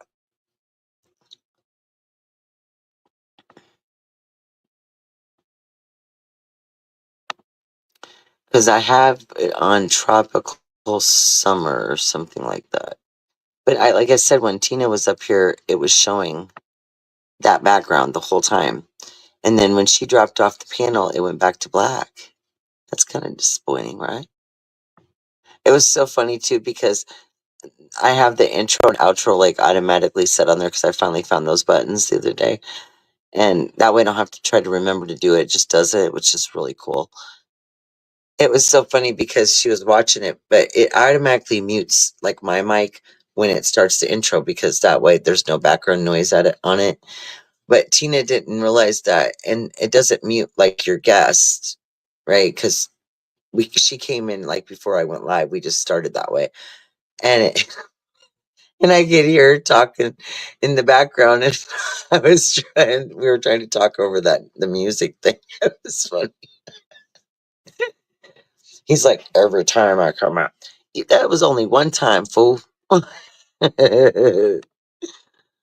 Remember, I don't have a extra helper. I'm trying to get Bigfoot into it. He's been trying to. Earlier, I was like, hey, come in and say hi in the chat, and he did. But yeah, he wasn't. He's not as outgoing as me. He's chill. Now I have to push comments to go back over here. Here we go. It takes you to Enter Studio. I copy the URL when on that part and come out Mary Jane Doe. Oh wait, you describing something? I'm catching the end of it. That is hilarious. Yeah, black background at the moment. Black background. Yeah, you guys, why? Isn't that weird? I just think it's weird because it was different when PCT was up here with me. It literally was showing the one I picked. So why wouldn't it do that? I keep trying to change it and it won't change it for me. So I wonder why. I wonder like how that is. Wait, let me look. Remove. No. Here, I'll remove myself. No, that won't help if I remove myself from stage. It won't like reset it. I don't know. It's quite odd. It's definitely quite odd. This happened one other time when I was trying to set it because I had it set perfectly and I don't know. I don't like it that it's dark like that. Um, hmm. Nobody else knows the secret to it either, eh? You can change, the shape of it. Oh, there's my color back. Now when I went to the round one, well, good, we'll just keep it on round. That was totally by accident, but there we go, guys. We've got some color.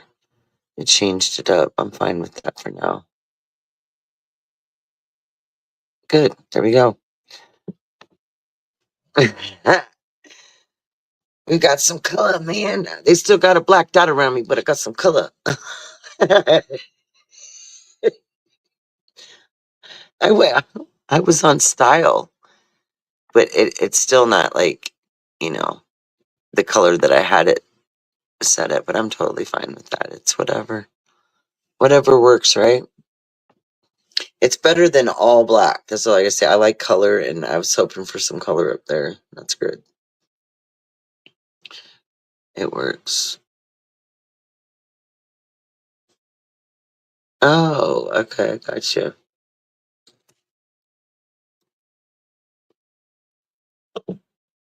So, anybody following any new exciting cases out there, or just checking in to see where they're at? I know I'm waiting for a couple of them to go to trial. I get so after a while you get so exhausted from everybody's different opinions. I mean, some of them are short, sweet, and to the point, and they know, they know what they know, and they know like the facts, and that's cool with me. But when they get into it too much, or there's like 12 or 13 people in one day talking about the same case, it's total insanity. It's like, oh my gosh. No, it's changed. Now it's changed. Yes. Thank you. That's interesting though. Like everything changed when she dropped down off the stage. That was wild.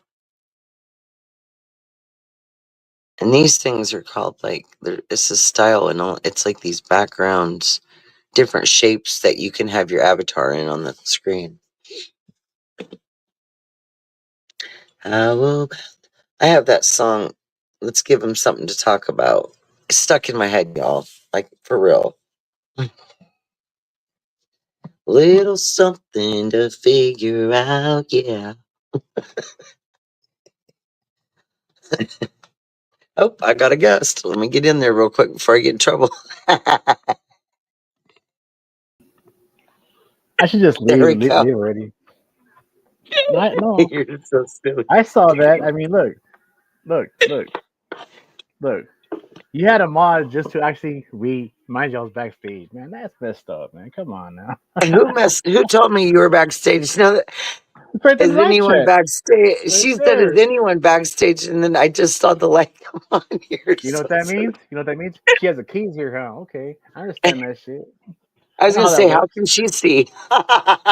because I read the Pretty comment. wild. I read the comment. I read the Ooh, comment. I like your avatar. Yeah. It was made by Maria G. These girls over in the UK seriously know how to make some really cool shit. I'm telling you. You're gonna be from the UK to actually know how to do this, so you know that, right?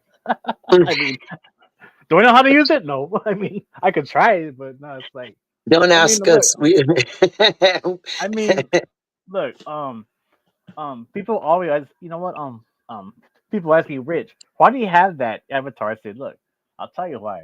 Because even though I'm a sports fan, but I love Western movies. Yes, I love all Western movies. That's why my DG made well probably like a long list of fucking avatars, but this is probably like my favorite one because yes, I'm a big fan of yeah, old Western shit, man. Since I was a kid, I so don't think I've ever seen this Avatar. So I mean, because usually you're just on there, So I really, yeah, yeah, I I like mean it. it's It's badass, cool. huh? It's cool, huh? Well, hey, tell the Yeah. cowboy to meet the girl over in the wine, Okay. whatever the hell I'm at in the vineyard. I could do that. I could do that with like a role play or what? Like a role playing shit or what? I could do a Hey, role it's play if you like want. AI, right? Your Well, I avatars mean, too. well, somewhat, yeah. I mean, yeah.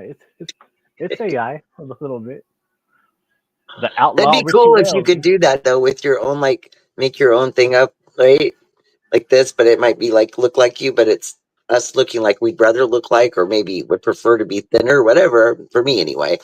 And but if you could do the avatar to where you could control, because the AI is like basically like doing it, like saying things and stuff. But what if you could, like, do you know what I'm trying to say? Yes, Like I use understand. whatever photo, like avatar type thing you have, and then do it with AI. Well, cause look, my look. Hold on. Let me come up, right? Look, let me come up real quick. Look, you still okay? Look, you see that? Look, you see the avatar there? Yeah, Okay, okay. I can't grow this. I can't grow this, but it will be, patchy and shit, But right. but with that right there, that looks pretty good though. I mean, if you ask me, I it's know, like right? yeah, it's I like remember when Martin, what's up, when Martin? Maggie was making all those, like, sexy ones with lingerie and that for her and Oh, Lainey and I all of remember us. that shit. And I told Yeah. her, I says, don't, I said, just put me in something that looks nice, but nothing like that. Because if I put that avatar on my channel, I'll get all sorts of strange things will be happening. What's wrong with that? Take a chance. I was like, Just take a okay, we'll chance. go. That looks like Oh a my comfortable day in the god. vineyard. What do you mean, vineyard? Martha's Vineyard? Martha's Vineyard? Like, I like, don't like know. a It was job and funny shit, or? because PCT goes, I thought you had been in a vineyard and then just took a picture, but then she just fixed, like, made you thinner. And I'm like, no, I haven't been in a vineyard. I don't know why I didn't go when I was in California. My brother was Oh, kind of okay. like showing us the area and he was driving. So I didn't really have a whole lot to say about. All right. Hey, I'm actually kind of shocked that right here on the backstage it says you can stream this to your audience. I actually What is can if that? you want me to, huh? Oh, It says really? right You there, can? That's yeah. cool. It says stream to Hell your audience. yeah. That must I be mean, something new because there's a lot of new shit on StreamYard that I don't even know about. I see it's not things, but I'm new. like, No, I mean, it's not new, but I well, can new share to it me out. now that you told me. No, I mean, I can see it right now. I mean, all I gotta do is you know what, hit that link and then uh, StreamYard will send me a code and then I just actually, you know what, type it in, and then come back over here and then just hit it and then this live will actually be on my channel. That is why. Oh, yeah, I know what you're talking about Yeah, because, you can do yeah, that. You can do because that. years ago when I had a channel with 5 other girls, we did a girls thing for a while, and we would get on there and literally just like almost like a podcast type thing. It was a lot of fun. Oh I wish yeah. we would have done it Mhm. longer, but it was fun because we'd all go around and it was just funny. And when we were doing that, I remember doing that because a couple of us had channels at the time, so we would stream it there on that channel, but then to our personal ones as Yeah, well. I think you said that Yes. a while back though, like on the panel, if I recall. That was like a few years ago, I think, when you said that here. Yeah, I'm trying to remember what that group was called. What the hell was it called? The The Highest Mean Girls? Five. Was it The the Mean Girls? Highest Five. It was The called The Mean Girls. Highest Five. Yep, Oh, the highest it five. was. I almost thought that It, you were part of the Mean Girls, eh? I was kidding. right? I was bullshitting. It was cool too because my friend Beachy, she made the song, the intro song herself, and played it on guitar. It was really neat. It was fun. Hell yeah, man. Yeah, we just sat there one night goofing around on Messenger, and we made the song up. That There you go. That was the first was time, right? fun. It's kind of hard to get like 5 people on like on a live. It wasn't when you're starting out. You kind of need to get out there more, and it was hard to get 5 people scheduled together like that. That was a little bit hard. It's easier if you're in the same place than doing it. Yeah, I mean, you really have to like uh do this a lot, and then work with other channels to actually get some people here. But yeah, I mean it's not easy, especially like nowadays. I mean, especially to the ones who have been doing this shit for a long time, though. Right, right. Well, So when I was in yeah, Vegas, I was doing some stuff out there, and whenever I'd be out and about around people or run into people, or somebody would chit chat or yeah, ask you a question or whatever, I ended up getting like 10 subs just out talking to people and then asking me, that's cool. Yeah, yeah. just do it like the old-fashioned way, whatever you want to call it. There you go. Hey, but I actually lost 6 subscribers over the weekend. Like last weekend, I was like, I don't give a shit though, man. I don't I care. never really care a lot either, but I always make a joke. I always say that I have more videos than I have subs. Yeah, I'm gonna steal that one. All right, if you don't No, mind you that can shit. totally. That's cool with me because it's the truth. But I mean, like, yeah, I need to go live more. But you have to do what you can do when you can do it. And so I'm Yeah, of doing a course. lot of stuff, and I thought, well, we have a lot of stuff that we can bring people into and do in between, going on trips and stuff, like that. And so, but this summer will be fun. This summer will be fun. It will be because the lives will be outside by campfire. It'll be a lot. It'll be a whole different vibe. The vibe Ooh, of listening to the campfire, nice. dog that's now growling at me from across the room is quite disturbing. I'm sure it is, man. Shit. Because, well, their stomachs are on a different time schedule than I. I know how They're pets kind of work. like kids, if they hear everybody up in Yep. the house, they want to Yeah. be up too. Hmm. Yep. And then also if you leave the house, they're all pissed off and shit because you leave and shit. You're like, Yeah, I oh went my god. outside last night for an hour and I came back in, and you would have thought I had been gone for a month. I was like, I live here. Why are you barking at me? I live here. Yeah. They get all fucking mad and shit because you leave. Right, or because you're outside without them. But I literally can't talk to family comes by and they're in the kitchen and everybody's like close by me and they think it's an attack. They get They're all nervous jealous and when there's shit. That's what it is. yeah. And so they're like, pet me, pet me, pet me. And nobody can talk. So Yeah. now my daughter will come in and she picks up the one dog right off the bat and then sits down immediately and tries to pet all of them so she can talk to me. I know the feeling. Yeah. She was having a heck of a time today with that. I've owned, like, dogs and mutts and rescue dogs and stray cats and all and birds and shit, and it's like, I mean, they become like, family and shit, man. I mean, they really do. It's like, man, and then you're like, hey, you better calm your ass down, motherfucker, or else you know what? You're going outside all fucking night, shit. You know what? That's true. Mary Jane Doe just made a good point. She was saying how vertical lives drive in more new people, and it's true. And I was doing Yeah, some of yeah. those because a good friend of mine that knows YouTube really well, she said you need to do those and make sure that you're using hashtags and everything. And like Yep. whenever She's you, right. She's and right. so I do that with my shorts and stuff now, but I didn't realize I needed to do it in my titles on lives too. So it's interesting things you learn from other people because I didn't know all that. But Well, I think that might be yeah. true. I mean, I actually would have had a channel like over 10 years ago, but at the time, I was just busy with work and everything, at the time. But I still It's am. But hard it's to, like, yeah.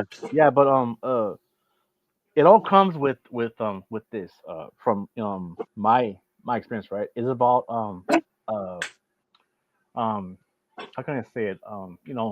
Your watch time hours, your super chat, membership, Cash App, PayPal, all that kind of shit. So, but then Right. again, but then again, it's like you have to actually hook up with other channels like on like a basis to actually grow. So Right. like that's how it goes. I mean that's I mean Right. And but I'm not, yeah I got a pretty small, yeah I yeah it's really all don't right yeah do a lot of channel things. But I mean, I did a long time ago in my very beginning of being on YouTube, and it was overwhelming. And then I realized that people were really just so dramatic. I felt like I was in a live soap opera, and I didn't want to be part of like that kind of. That's just, you know what I mean? Like life, like I said, you take on enough in your own life. And if you're doing something for entertainment, it needs to be entertainment, not stressful. And if it's stressful, that's not positive for anybody. So I just decided, go where you're comfortable, go where, there's no issues and you shouldn't have any problems and should be able to have a good time. You know, I I know that totally I've had a few yeah people, I agree with I've that. had a couple people pop in before that I didn't even know who they were. Like they were just a new person that just stopped in Yeah. to say hi. Some guy, one night, I don't remember his name, came up on the panel and he said, "So what's your channel all about?" And he asked me some questions and we talked, and then he asked me a couple different questions, just random ones about all sorts of different things. And evidently I passed whatever test I was in because he liked my answers and he said that I won him over and he was going to subscribe.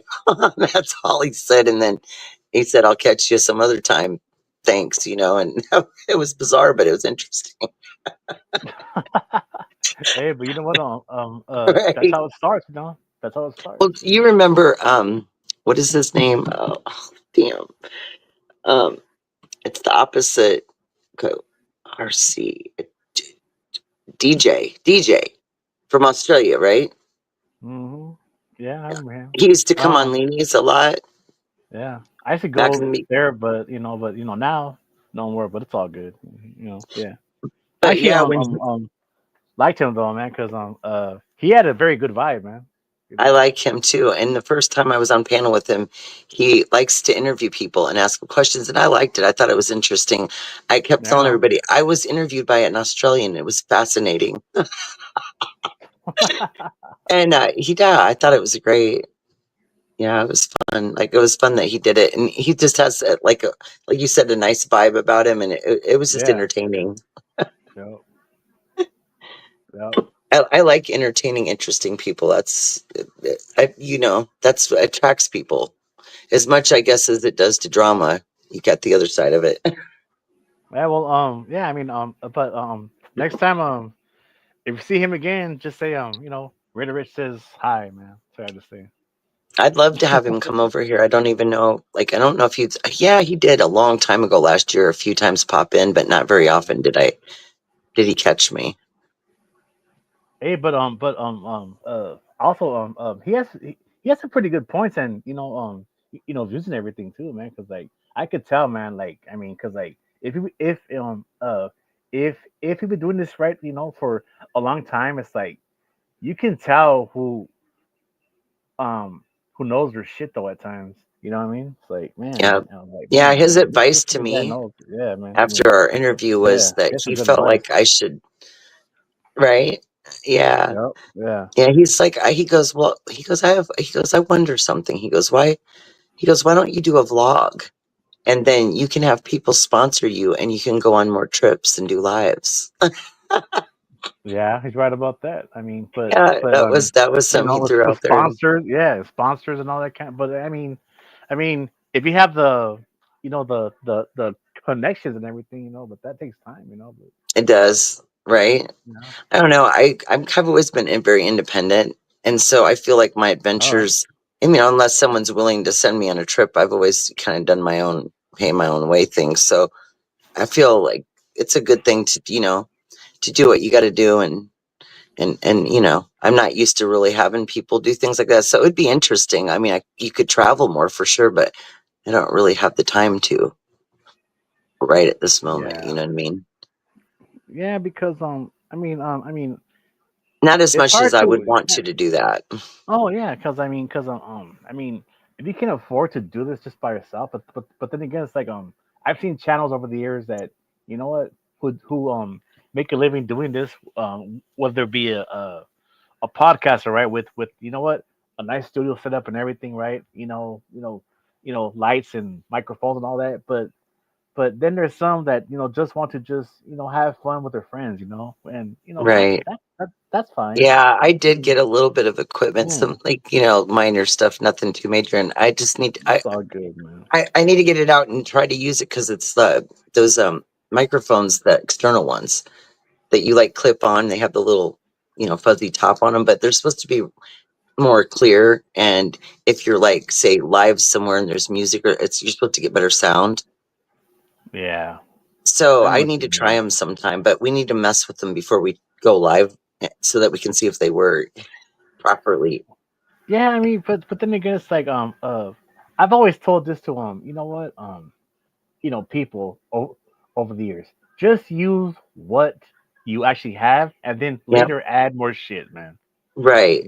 Yeah, I Exactly. mean, yeah, I mean, you want the microphone, the headset, the lighting. Look, all that shit costs money. Look, Yeah. And all I you can't do need, headsets. I yeah, can't yeah. stand them Oh, things. I know. Same here, but I use them at times, but then it's like I always tell them, look, if you have a laptop, you can go live anywhere, man. It doesn't matter. It's like it doesn't matter. It's Right. like I mean, that's all you need. You know what? You know what? A laptop, a panel. You don't need, like a background, that's all fancy and shit. Fuck all that. That's all I'm saying, man. It's like, I mean, you can still have fun just by just going live, just with the laptop or a desktop, you know. Right. Yeah, because you know what? And I've known this too. Like, if you have a laptop or a desktop, it has more options than a fucking phone or a tablet Yeah, it does. or an And it's a lot iPad. Yeah, easier to look yeah. at the StreamYard Yep. because Sure the one is. screen's here and and your Yep. chat's over here. And it's So better too. I Yeah. don't end up pushing the wrong buttons as much as I've done on my phone because everything's so close together. Yeah, I know. And it's all small and shit too. It's like, I mean, It's you really small. can't see everything at one time, It's like, damn it.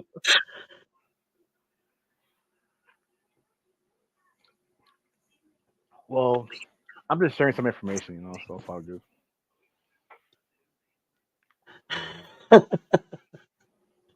Well, I just came here, say hi and everything, and I got to well, I mean, I'll be busy and like I mean, I'll be busy like at noon tomorrow because I have some things that I got to do though. So but it's been a while though, Walt Angel. Yeah. Yeah. Just just Shoot, I, just tell. I mean, I'm sorry, but just tell Maggie I said hi and shit. If you ever see her again, I she'll will. be I like, will. I was so used to her being on at like 2:30 every morning that yeah, I know, man. That was an early during bird, the huh? I'm like, day God damn. I've been catching some of the daytime lives on the Brian Koberger stuff, but some of those I don't always catch because lately we've been doing stuff like a lot of projects. So, That's and every awesome. time I try to watch anything, the phone keeps ringing. There's just something always Yeah, going on and noise, and it's so hard to, just to even focus. I totally understand what you're dealing with because it happens to me too, man. Like it's like what I mean. I could be like at the fucking at the store or like Walmart or Vons, or a, a follow up, or the next thing you know, right? Somebody, right? You know, and it's like what noon or what in the morning. They send me a link, right, just to actually hop on a panel, and then I'm like, God, right now? I'm like, God damn, that's like I'm busy right now. I can't hop on there right now. It's like fuck. And then they're all, Rich, where you at? I said, well, I'm not home right now. And look, I told you motherfuckers, right, a long time ago, I only go on fucking panels and online when I'm at home. When I'm in public, sorry, but I'll be in the live chat, but I'm not gonna hop on a panel, man. I'm sorry. And then they're like, all right, well, you know what? Just let us know when you get home. And I said, look, that's on my watch, motherfucker. It's not on your watch. It's like, God damn. It's like, yeah, but that happens all the time, right? And then it's funny because like there's times right where I'm asleep, right? And then I have to actually have my phone right on, just buzzing and shit or off because they'll send me links, just for StreamYard app, and then I'm like, oh man, you know what? I gotta go to sleep, man. You know what? I got time for this shit. I mean, you motherfuckers live like what? you know what, London and the UK and fucking South America. Nah, I'm just like, I mean, look, I got shit to do tomorrow, man. You know, I'm saying I'm popular, but it's like, look, I understand, man. Yeah, I mean, just add somebody else. No, no, Rich, it's just we thought you're awake. I'm like, well, there's times I am, and there's times I'm not, and then there's times where I got shit to do, man. You know, just like all of us do. You know, like Right. go to the city, grocery shopping, or what, doctor follow-ups, with your loved ones, or all kinds of shit, man. It's like, well, I appreciate the the invite, but it's like I'll talk to you guys, some other time, man. Fuck. Shit. I mean, that's how it goes all the time.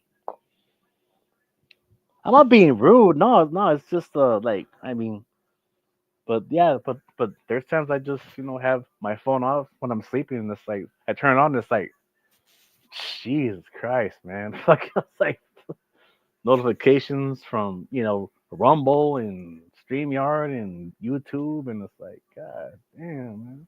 Right. I'm like, I'm like, you guys should be fucking actually, you know what? Paying me for this shit, man. You want me there so much? Fucking pay me, motherfucker. I actually thought that back Really? with my first like YouTube experience, 8 months. 8 months, me and PCT. Well, she went on longer than me, but for at least Oh, an 8 solid months, PCT. we were on a panel every night. It was like a job. It was literally like you were, preparing for it. You were, Yeah. a lot of people were expecting to see you, Who, wanting to hear me? you cheer them up, Oh well, I can only. I mean, I mean, well. I appreciate that, but I'm on different, panels all the time, so I can't be, here and there, but I mean, Exactly. Yeah, one was, on a regular basis is, that's a long time. That's like working a job for that long, because you're part of yeah, like kind of keeping the whole thing going. yeah. Like earlier, well, it's like kind of late over here, but I was on Andy Cruz's live, and then I was on some guy named his name is Chris. I just met him, and I was on there for a while. Then I was on some other one, and I said, look, man, I haven't been like on the panel for a while, and I mean, I was all camped up and everything, and it's like they wanted me to stay there, man. They fucking didn't even want me to leave and shit. But then some of them kind of understood. I said, look, I got shit. You know what? That I gotta do, man. They're all, oh, hey, Rich, it's all good, bro. But they're all, hey, please come back. I'm like, oh god, Right. I can't be everywhere. I mean, look, I'm not even popular, but I think I just know how to just talk to people at times. I don't know. Right. I mean, it's just But to all the people in the Slack chat, you all can actually hop on here too, man. I mean, don't be fucking shy, man. God damn, man. I think you're a bunch of fucking eye hustlers and lurkers and shit.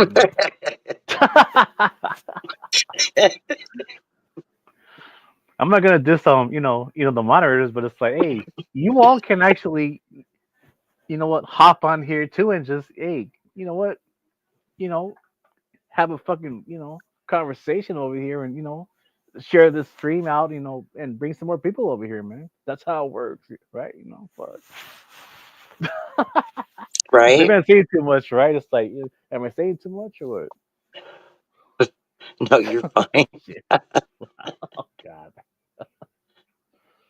You're, I mean, you're also live on Facebook, which I just checked. I'm like, holy shit, she's on Facebook too.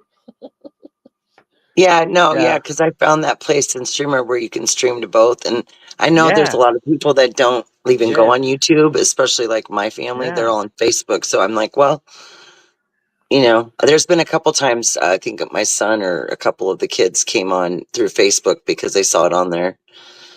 And yeah, I used to yeah, send them like little, if I know I'm going to go live ahead of time and I've posted it ahead, I'll send them like you can share, so that a person can just go straight to it.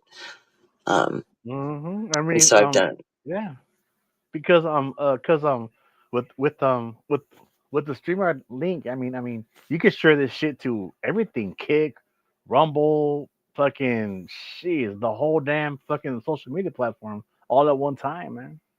Right? Yep. I've seen it too, man.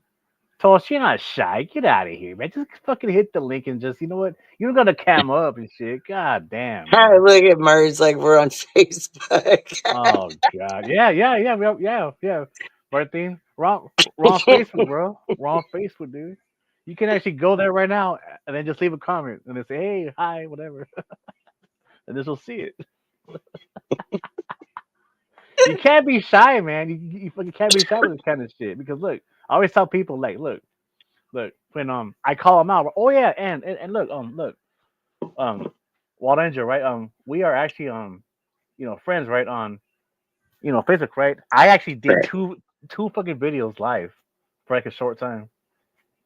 You should watch them because I did call out some people and they never showed up.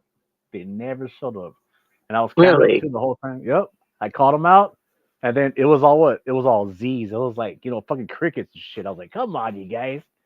You guys talk about Trump this, Trump that, politics, but I call you fools out, and then not one of you motherfuckers fucking actually had the fucking balls or the guts to just come on here, man. Nah, man, they were all like, nope. I got Oh, some you juice for should. it. Well, if that ever happens, and I don't, because I don't like get a notification for that. You just shoot me a That's all message, right, and I'll though, I'll man. come on. It's all good. Oh shit, it's already what 3? It's already 3, And I wish it was 3 only a.m. over 3. here. Oh, yeah, where at again? You're on the East Coast or in Canada, Yeah, right? I'm in Iowa, so Midwest, so it's Oh, 5. okay. Yeah, that's right. It's 5 over there. That's right. Damn, the Midwest. Nice. But I'm always been on the West time because I've been out in Arizona and Nevada so much that I just kind of got used to that, and that's probably why I'm always on some weird schedule. Now, so am I. You ain't lying and shit. Shit. It changes too with I swear with the seasons or something because like I Seasons don't know. change, It seemed people like in the winter maybe change. because you're colder, you might go to bed earlier because you get warm because you're like all trying to get warm and shit. Oh yeah, of course. But it seems Yeah. like when it's nicer out, I tend to be up more. So I don't know. Well, It's crazy though, because if you go to sleep in the morning and other people went to bed at night, then they're getting up in the morning and you're going to bed, and so they'll still call you because they have no clue. believe me, I know that one right there. Believe me, And that I'll happens all talk, the and time. I've answered the phone, and I barely remembered the conversation because I was trying so hard to stay awake. Yeah. Whether you're kind of buzzed or drunk or like stoned, it's like, oh shit. I mean, you were there? Oh yeah, I was there. Because you're all fucking drunk. I said, oh, I'm sorry about that. It's like, I mean, you gotta refresh my mind, my fucking mind at times because I'm all over the place. So and then I'm like, oh, okay, great. Remember the conversation now. It's like, god damn, man. It's like shit. I don't know. It's kind of weird because like, I remember back in the days, back in the what the 80s and 90s, it's like we all talked, face to face, and we all met up, somewhere, right? Because Yeah, at the I time, miss those yeah, days. I I mean, know. Same here, man. Same here. wow. You know, And nowadays, like it's like who do wow, you meet? Maybe that's why it's such a big yeah, thing, these social media platforms, because yep. there's some people that do connect in real life, but the ones that don't, Oh, I have though. it's like I there's have. no strings attached to, Yep. like, it's not your neighbor next door. If you get in a fight with them, then you guys are at each other's throats for the next 2 years. It's something where you don't have to, like, you can just go and do something. Maybe that's why people get all carried away and act a fool, because they're like, well, I don't have to deal with that person. They're not going to come knock on my door, so I don't have to work. You know what I mean? I don't know where it comes Yes. from, but I'm just Yes. guessing randomly that there's something Oh, behind that, you're possibly. right about that. You are so right about that. Yeah, that's actually true. Right? Because you know that the way people act, if they met half the people they're angry with in person, I always used to say this in the beginning of YouTube, half of the They don't do people shit. would Yeah. absolutely love the people they think they hate because they absolutely don't know them. And you know what I mean? It would be a whole different situation when you're in the face of somebody, when you're also those same people that are mean to each other wouldn't even do half that stuff in person, Exactly. in face to face. So if you wouldn't do it that way, why do it at all? Just Yep. saying.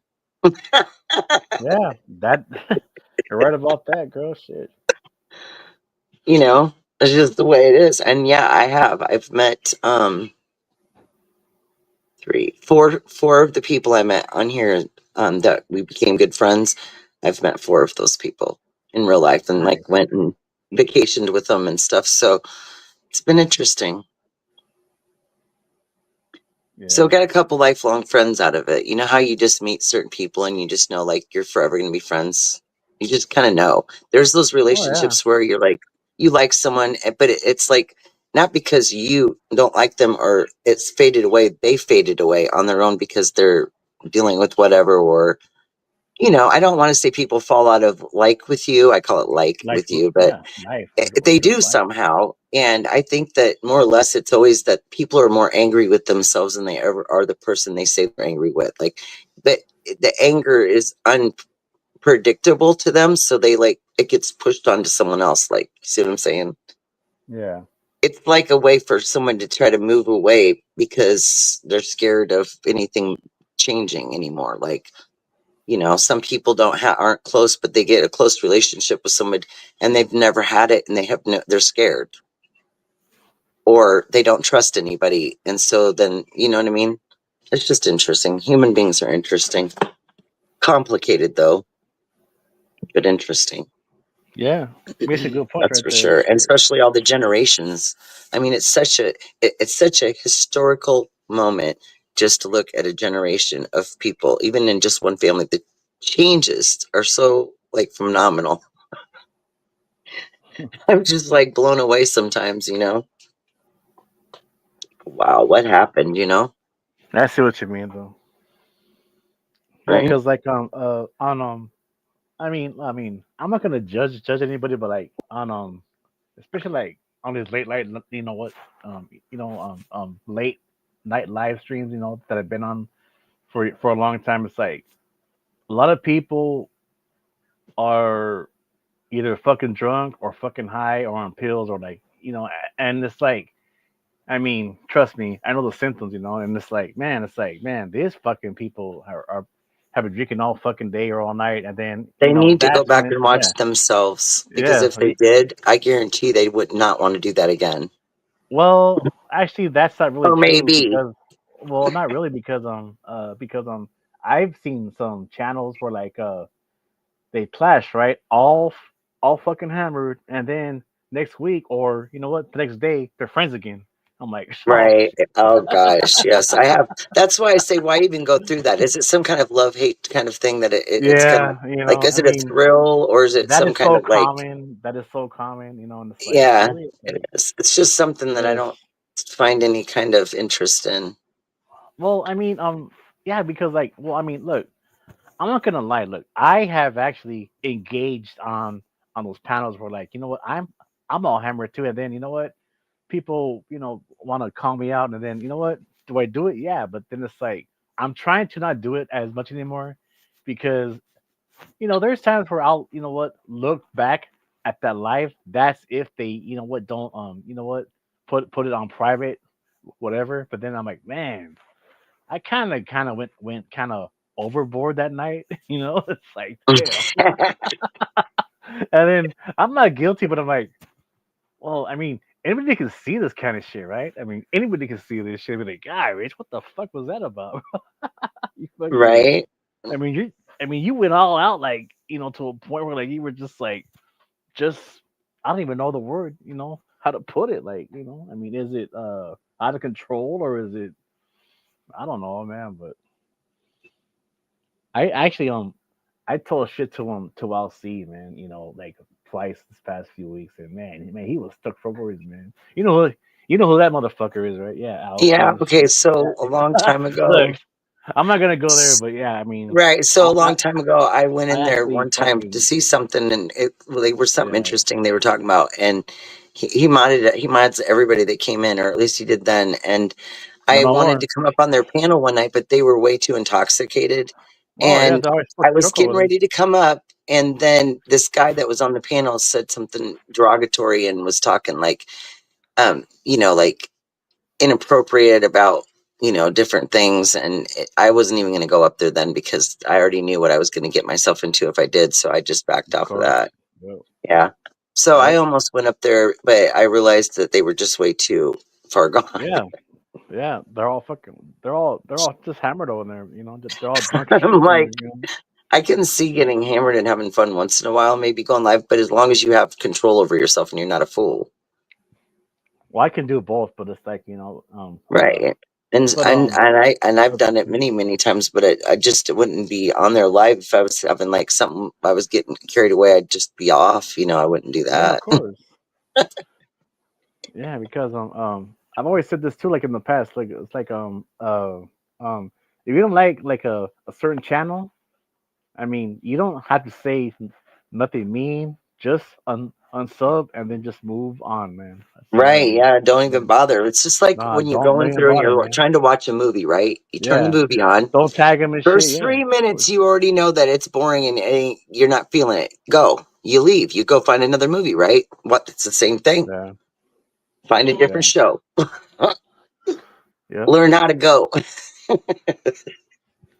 I could do that too, but then it's like I'm with a lot of these communities where it happens daily, so I'm just used to it. I mean, as long as my name is not mentioned, then I'll just let that shit slide by. I'll let it slide by for like a few days. After that, I'm gonna say, all right, fucker.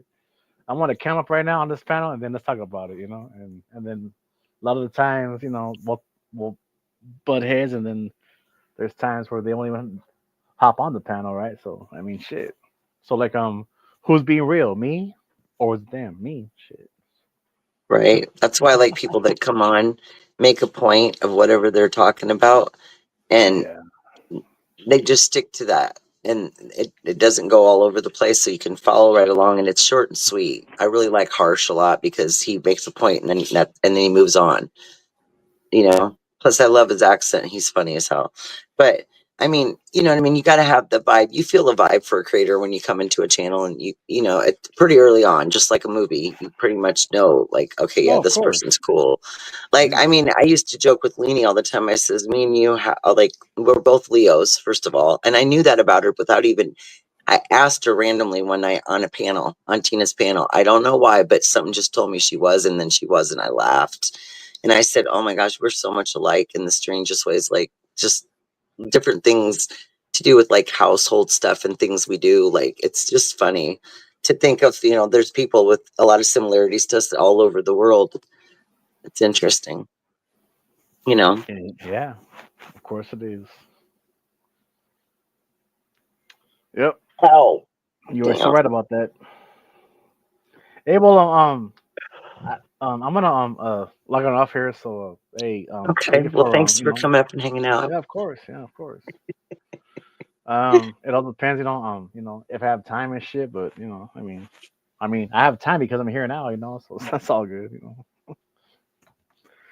All right, well, Angel, and All all the right. Well, mods and the live chats and everybody, and we'll see you around the streets. yeah, I'm out there. If you can find me, if you can fucking find me. Catch me if you can. Yeah, there you go. All right, everybody. You all have a good day and a better one tomorrow. All right. Right on. Late. All right, late.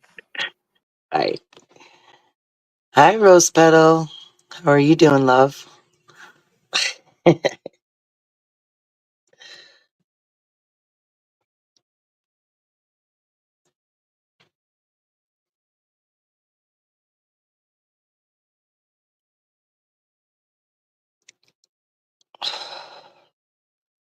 What a day, y'all. You wonder. It feels a bit cool and damp outside, so I don't know if we're going to get the sun I was hoping for today, but as long as there's no rain, that's fine.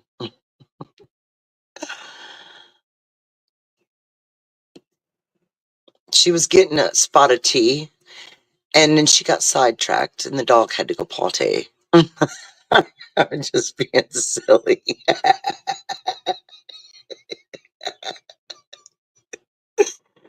Oh, goodness, guys. How'd I do?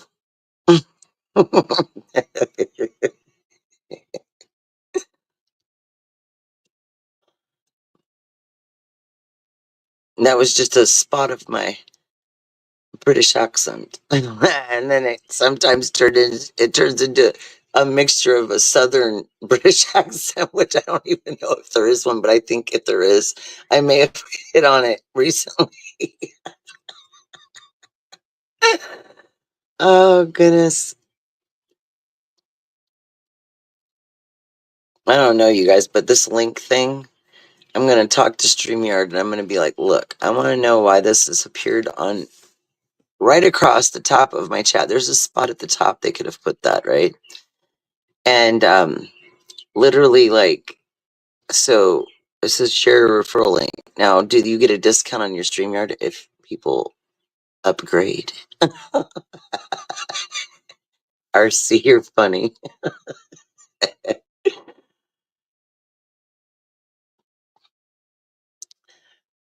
We're bringing it back.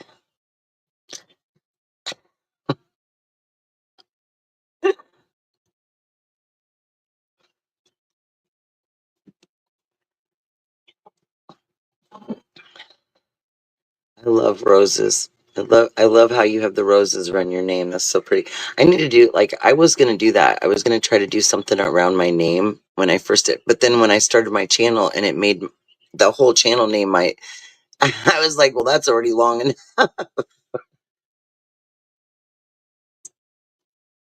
The coffee pot turned off, y'all. It's on a timer, evidently. It's so that it doesn't catch fire.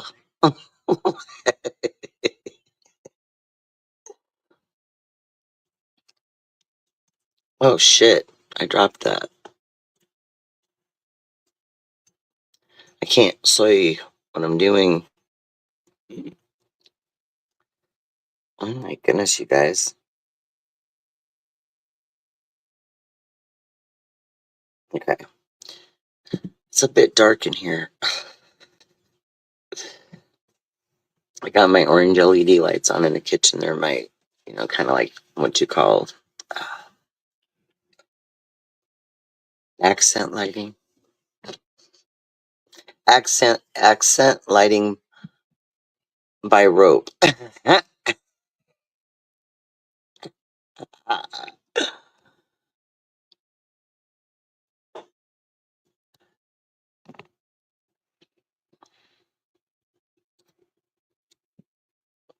I couldn't even figure out. I was gonna do that for my husband, but he doesn't come and chat very much. He does sometimes, but um, he's new to the whole thing too, so he's probably as confused as I was the first time. I thought I'd get in a chat, and then it was going 100 miles an hour, and I was like, "Oh my goodness!"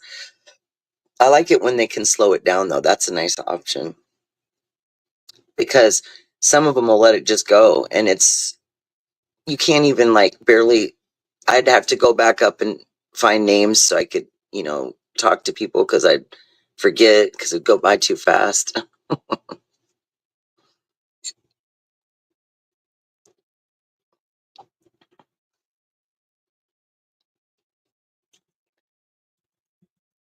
So somebody asked me recently on a live what my next trip will be. And at this point, we can call the smaller trip, which is picking up the kids to Nebraska. That'll be the next one. That'll be in 4 weeks.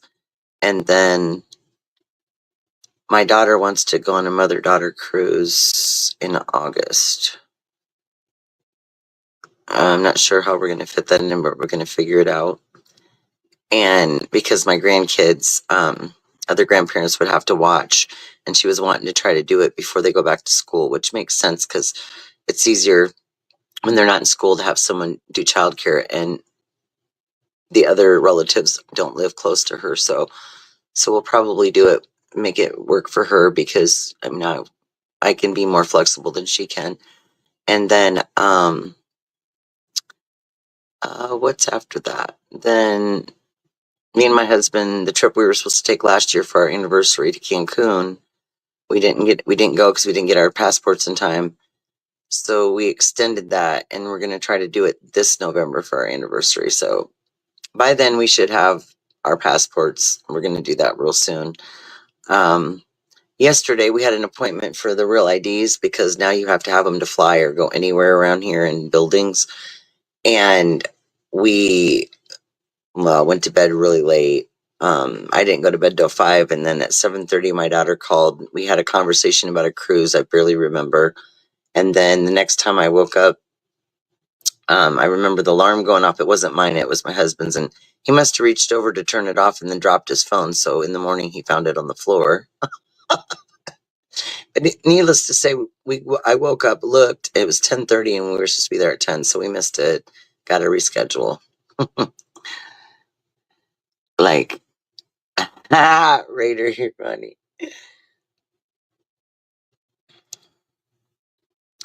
Maria G. Martin earlier, I don't know if he was on here. Were you when I read that? No, because it was when Tina was still on with me. That I was reading a poem that I had written a long time ago when the kids were little. As I was going through reorganizing, I got some new desk, filing cabinet, like office thing with so the printer can go on it, and then a dresser piece that basically it's all stores your office type stuff. And I got that all set up, and I was going through putting all of the stuff that's in files, in the new file folders and getting them labeled and all that fun stuff that was driving me crazy because the labels are so small, and I'm trying to write on them with markers so you can see them. And if they're not a real fine uh, the fine markers that have like a fine end to them, so they're not very, so when they write, it's a nice like fine print instead of that thicker, marker. It's a little harder to write on those small cards, but I finally got them all done. I messed up 1,000 of them, and luckily there was tons of those. As I was going through that, I had some like, different stuff from that I've kept like from special trips. I had a folder in there was a bunch of stuff I wrote when I was in college that had also some poems and stuff that I'd wrote over the years in there. So I was going to start on lives, reading one of those here and there. I wish it was a little bit. If I turn the light on, more than likely the dogs are going to think it's time to eat and it's too early. But I did want to share one with you guys. So real quick. So 1 second.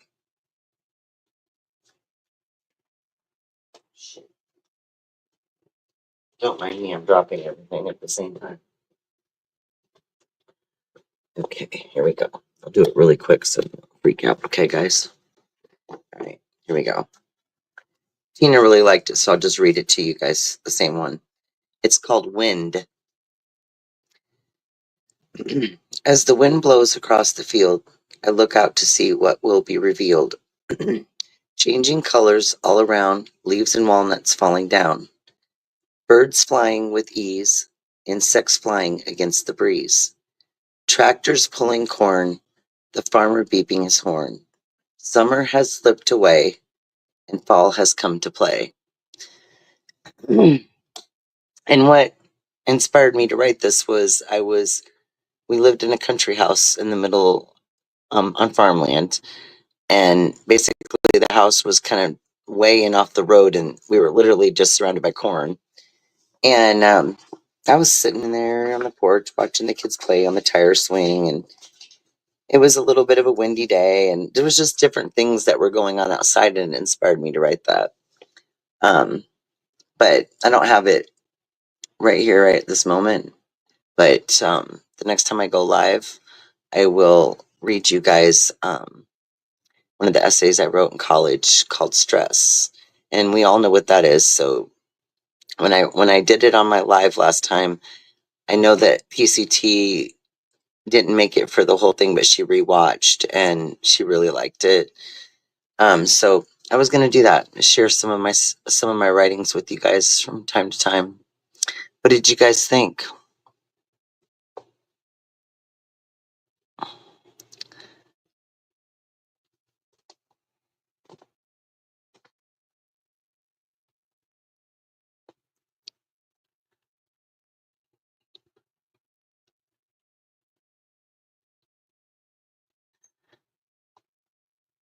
Mary Jane Doe. Rose petal. Ladies and gentlemen, what did you think? Yeah, right? Paper clip. Paper cut.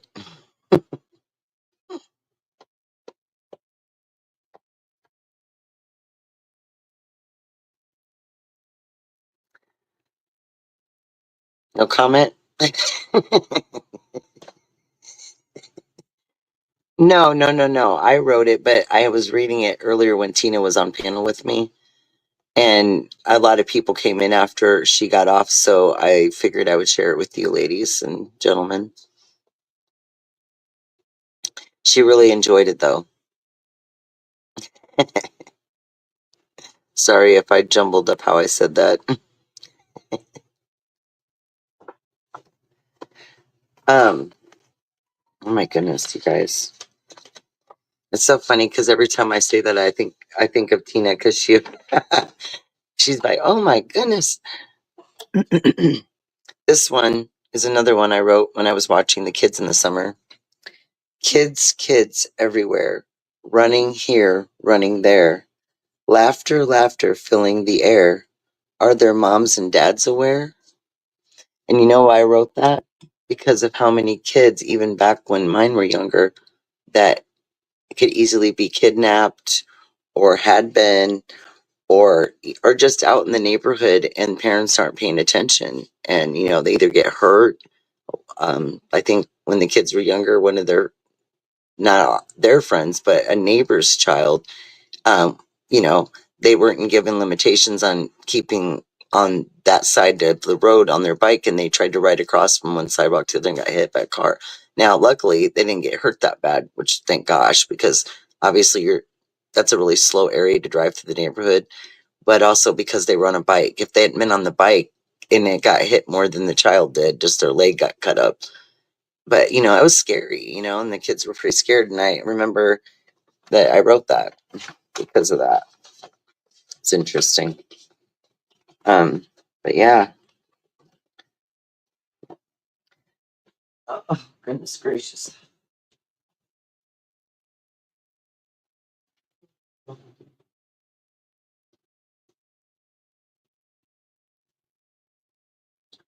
I almost put that on there. That's interesting. I just realized that this my Safari light is yeah, my Safari light is literally in the new cabinet. It has like a glass door with two shelves, and then it's got LED lights that light up the cabinet. And I was just looking at in there, and I have my globe. It's like a safari. I call it safari, but more of an African globe. It has like the elephants and giraffes on it, and then it has like that. It's kind of that orange gold tone look of the sun going down there, and with the trees and that. It's just really neat. And I was just over there picking up something, and I looked, and I said, why is that lit up in there? Well, I thought the batteries were dead on that. And the last time I tried to turn it on, I must have flipped the switch to the timer where I think it stays on for 8 hours and then, or maybe it's 4 or 8 hours. And then on the timer, then it goes off for 16, comes on, whatever, but it's like timed somehow. Oh, I know what it was. So at the time that you turn it on and you put it on the timer, 24 hours later, it'll come on at the same time. Yeah, that's what it is. Now I remember. I was like, wait a minute, that doesn't sound right. Let me fix the way I said that. But yeah, that's how it works. And I've got a couple little like lights that are like that, and I think they're really neat because, you know what I mean? Like that way stuff turns off and you're not running all your batteries out, right?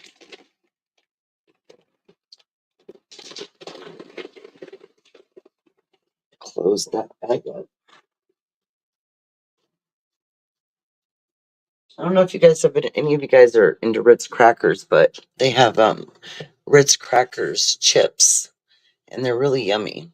It's kind of neat. It's like something between a cracker and a chip together. They're pretty good.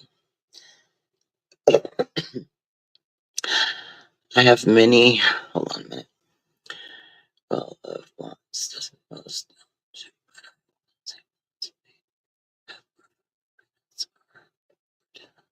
I don't think blondes have more fun.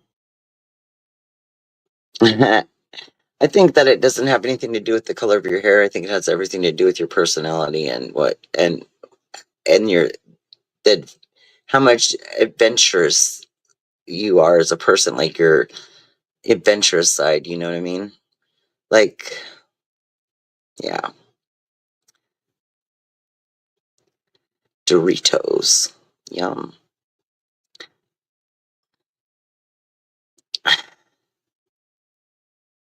Embrace the blonde moments. Oh. I don't call them blonde moments. I call them stoner moments. Or you're on a good track, and then all of a sudden you're like, wait a minute. Hold on. What was I doing? By the ch- by the chance, boy, I'm losing my mind. By chance, do any of you lovely people, mods, know how many likes we've got clicked? Just curious. Because I don't think I can see that on the screen that I'm on right at this moment. And I need to make more coffee, but somehow I need to. I bet you I'm gonna have to heat it up. Watch, because when I turned it back on, it has maybe a 2 hour time frame that it'll stay on. And that's it.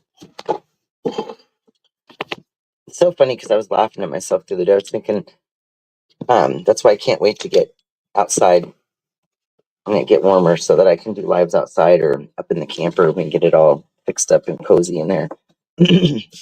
Because then I can just go up there and do lives when I'm at home and not out doing something, and I won't have the dogs barking and all that distraction that goes on at times. I shouldn't say that too loud because they'll start getting mad at me for talking. Yes, they are like people, trust me, when it comes to that. No, it's gotten cold, y'all. So there's a quick fix. Just gonna do what I'm not supposed to do, which is don't heat stuff up in plastic, but it's the thing that's gonna work the best in the microwave. Okay. I'm gonna mute for like 3 minutes so I can wash this coffee pot out. I don't want to blow your guys'. I don't want it to sound like you guys are in the shower.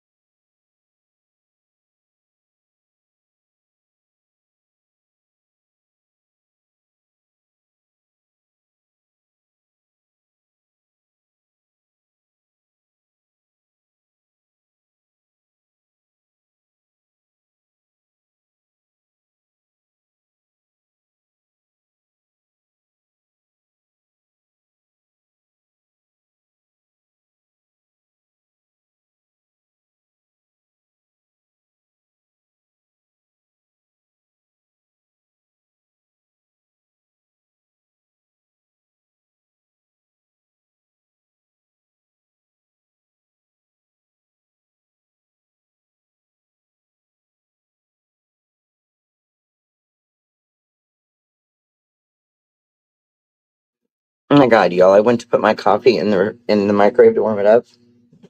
Guess what was in the microwave? The corn that I put in there to heat up for my husband yesterday when he was making brats on the grill. Because the night before at dinner time, he got so hungry, he got hangry really, and he did not want to wait to eat this delicious meal that was in the oven. So I hurried up and plated his food up, and my daughter was on her way over with the corn, and, and he was like, "I don't need no damn corn, I'm hungry." So I gave him this plate of food quick. Well, his corn, I still was trying to be nice and save him some of the corn he didn't enjoy so he could have it the next day. Well, I just found it. And he totally would have eaten it. I just needed to heat it up and hand him the bowl. So I'm sure we've all had those moments where you put something in the microwave with intentions and then you get busy and forget. And then the next time you go to use it, you're like, oh, me, goodness.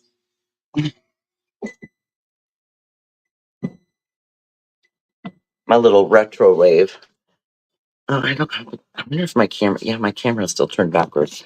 I gotta show you guys this little microwave. It is so cute, and it's like totally for.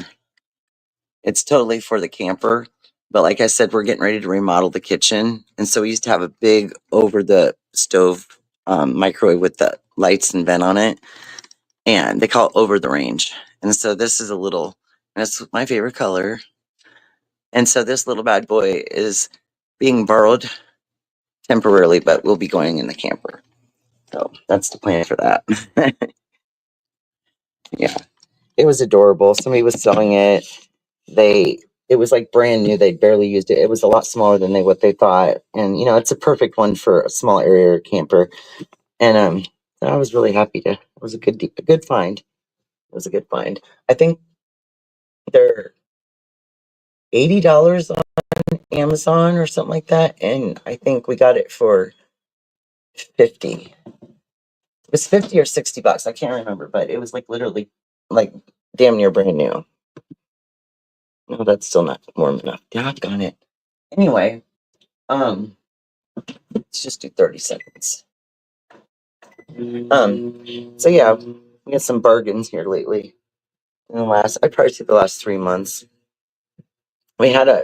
So I put us on a budget for taxes. So we put most of the money in savings because we've got a bunch of projects and work to do on the house. But I decided, well, we'll give ourselves a certain amount as long as they're good deals, right? And so me and my husband both were finding all sorts of good deals, and it was like, oh wow, you know. But what ended up, we did really well. We stayed within the budget of, I said 500, no more than 500, and it had to be things that were needed for the house, or something for the kids, gifts from them, because like I said, their birthdays are when they're not here. And I think we did great. We got a 43-inch smart TV for $100 that somebody just bought brand new and couldn't return to the store because couldn't find the receipt, and it didn't fit in his space. And it was like 150 or 60 new. Got that for 100. We found this brand new in a box portable DVD player with the headphones, and it takes memory cards and all sorts of stuff. It's real neat, and it has a nice big screen on it, like 15 inches, like basically like a big laptop. Got that for 50. And these things were all quite a bit more money new than what we paid for them. And then we found just the other day a home theater, which is an outside projector with the big screen and then a speaker, so we can do kind of outdoor movies. So that's 200. And then I want to say a few months before that, I found a solar panel kit so we could have solar power if we need it, whether we're in the van or in the camp or whatever. And I think it was $50, and it's only like 60 watts. It's not a huge one, but it'd be enough to run like a refrigerator or something simple. So we got that. And then what was the other item? Let me think. Okay, and then someone was selling a brand new Keurig that was mint green. It's like almost like the old retro color of like mint green. It's really neat, and it's like a light pastel. It's brand new. It's still in a package because the person got it as a gift, and they already had one. So we got that for the camper. So where are we at? That was 50, I think it was 50, or was it 45? I'll just say 50. So that's 300. And then what was the other thing?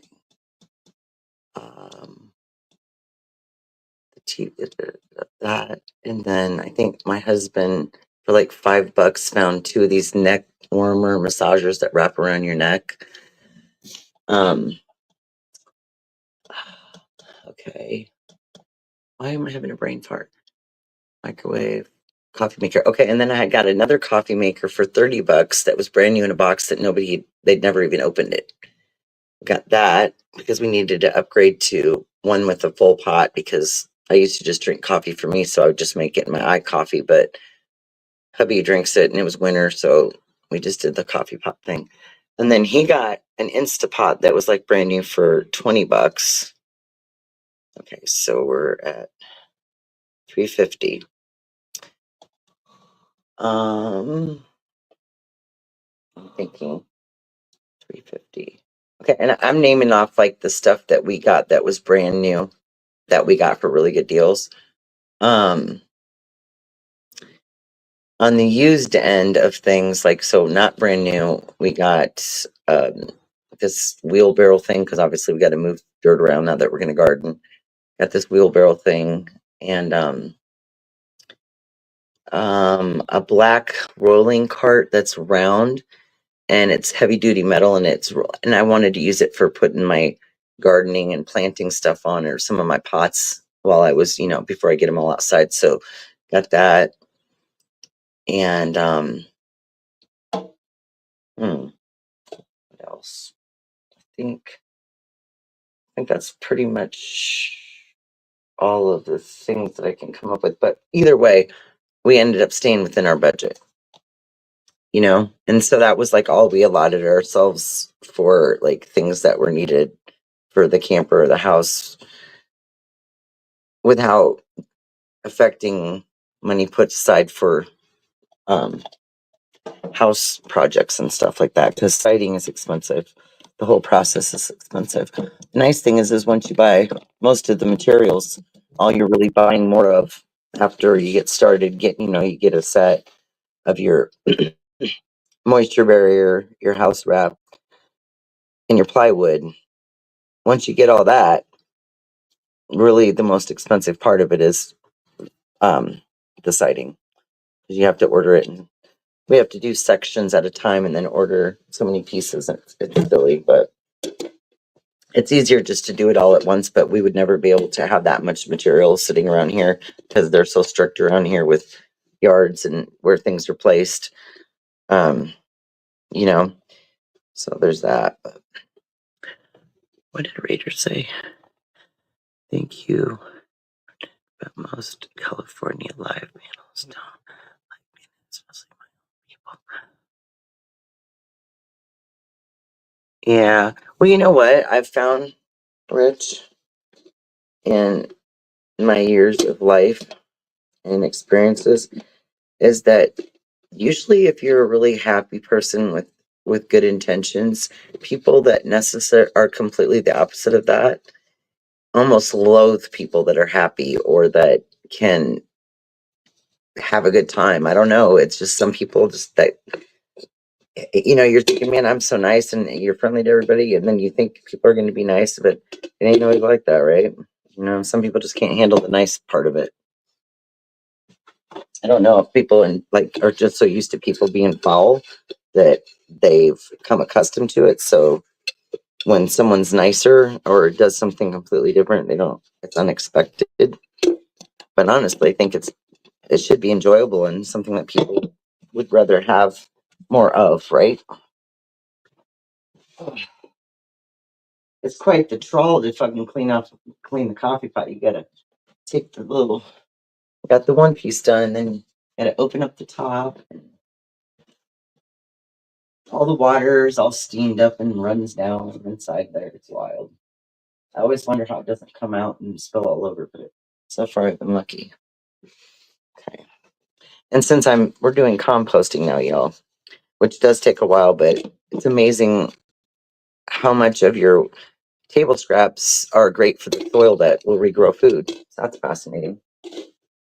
So we've been collecting them. I collected in an old Folgers coffee can inside. Of course, I should probably upgrade to something bigger, and then basically, my husband takes that out and empties it into the big bucket, which we started with a 5-gallon bucket, but we're going to have to end up getting something much bigger at some point, obviously. But it works for now. You have to put like a bucket in another bucket, drill holes in the bottom of the bucket that's inside the other one so that the stuff can drain through, right? It's interesting.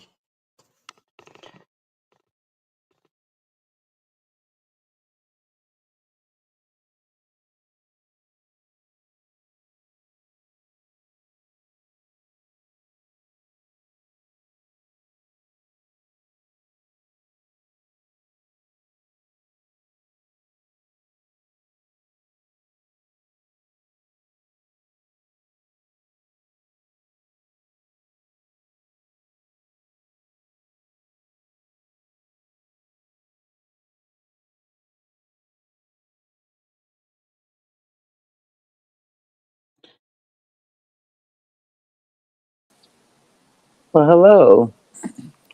Hey, Angel, how's it going? Good. I was rinsing off the coffee filter thing, and I was just thinking to myself, that was one of the best ideas they ever came out with. I hated those paper filters back in the day, and the refillable, reusable baskets are great. You just dump it, rinse it, and Oh yeah, yeah, with the and they're screen in so it. much Yeah, more sturdy. yeah, that's true. So how's it going? How you been? And Just busy and yeah, I don't get your notifications. I don't know why you're there. I'm subscribed to you for sure. right. I don't get all of mine all the time either. Sometimes, and I like once in a while have to go in, and I'll notice that even though I put all on, sometimes I swear it changes back to something else. Like just I don't know. I fixed it the other day again. It's weird. I tell you. But anyway, I figured, wow, you really got some energy today. I got I know, right? 6:45 a.m. over here. Yeah, I know. I think the coffee really helped. Because I was like getting a little bit sleepy when me and PCT were on, I had the yawns, and then I was telling everybody to do breathing exercises with me. I said, because they say it's a lack of oxygen when you yawn, it's not necessarily because you're tired, but everybody assumes it is. So, like, if you actually read the like technical terms of it, you deep breathing exercises help you stop yawning if you can't stop yawning because you need more oxygen. That's really the truth. Yeah, that's true. Interesting. The So I last, started doing it and it worked, but I did like one more after that. And but it was a quiet one, and my husband was looking right at me when I did it. And he's looking like, did it really work then? It was so funny.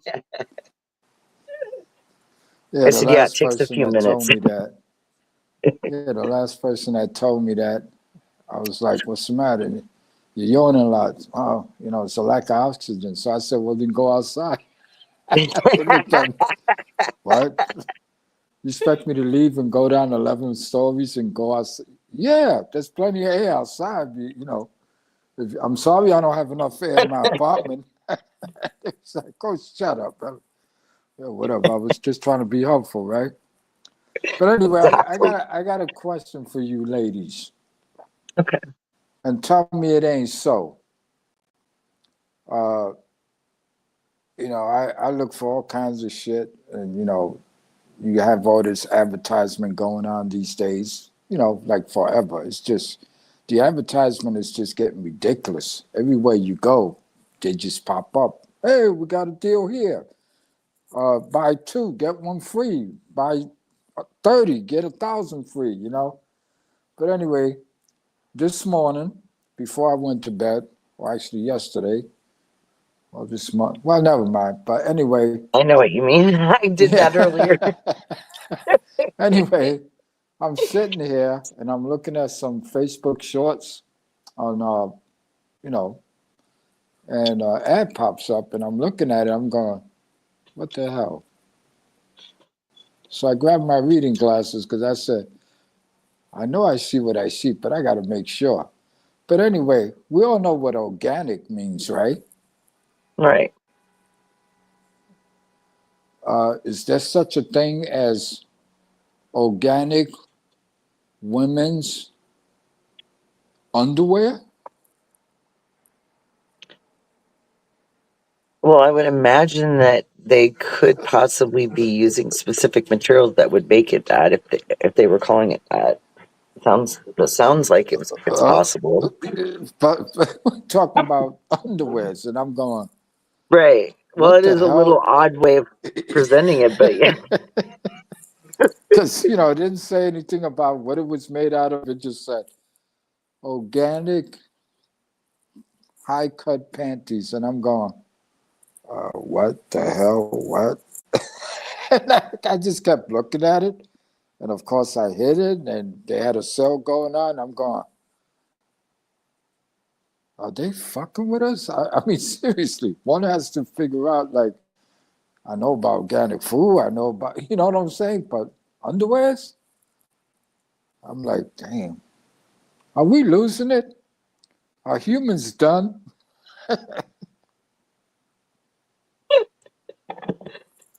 I like to know because, I'm ready to just go dig a hole Well, I can I can ask the, what do you call it, the AI stuff.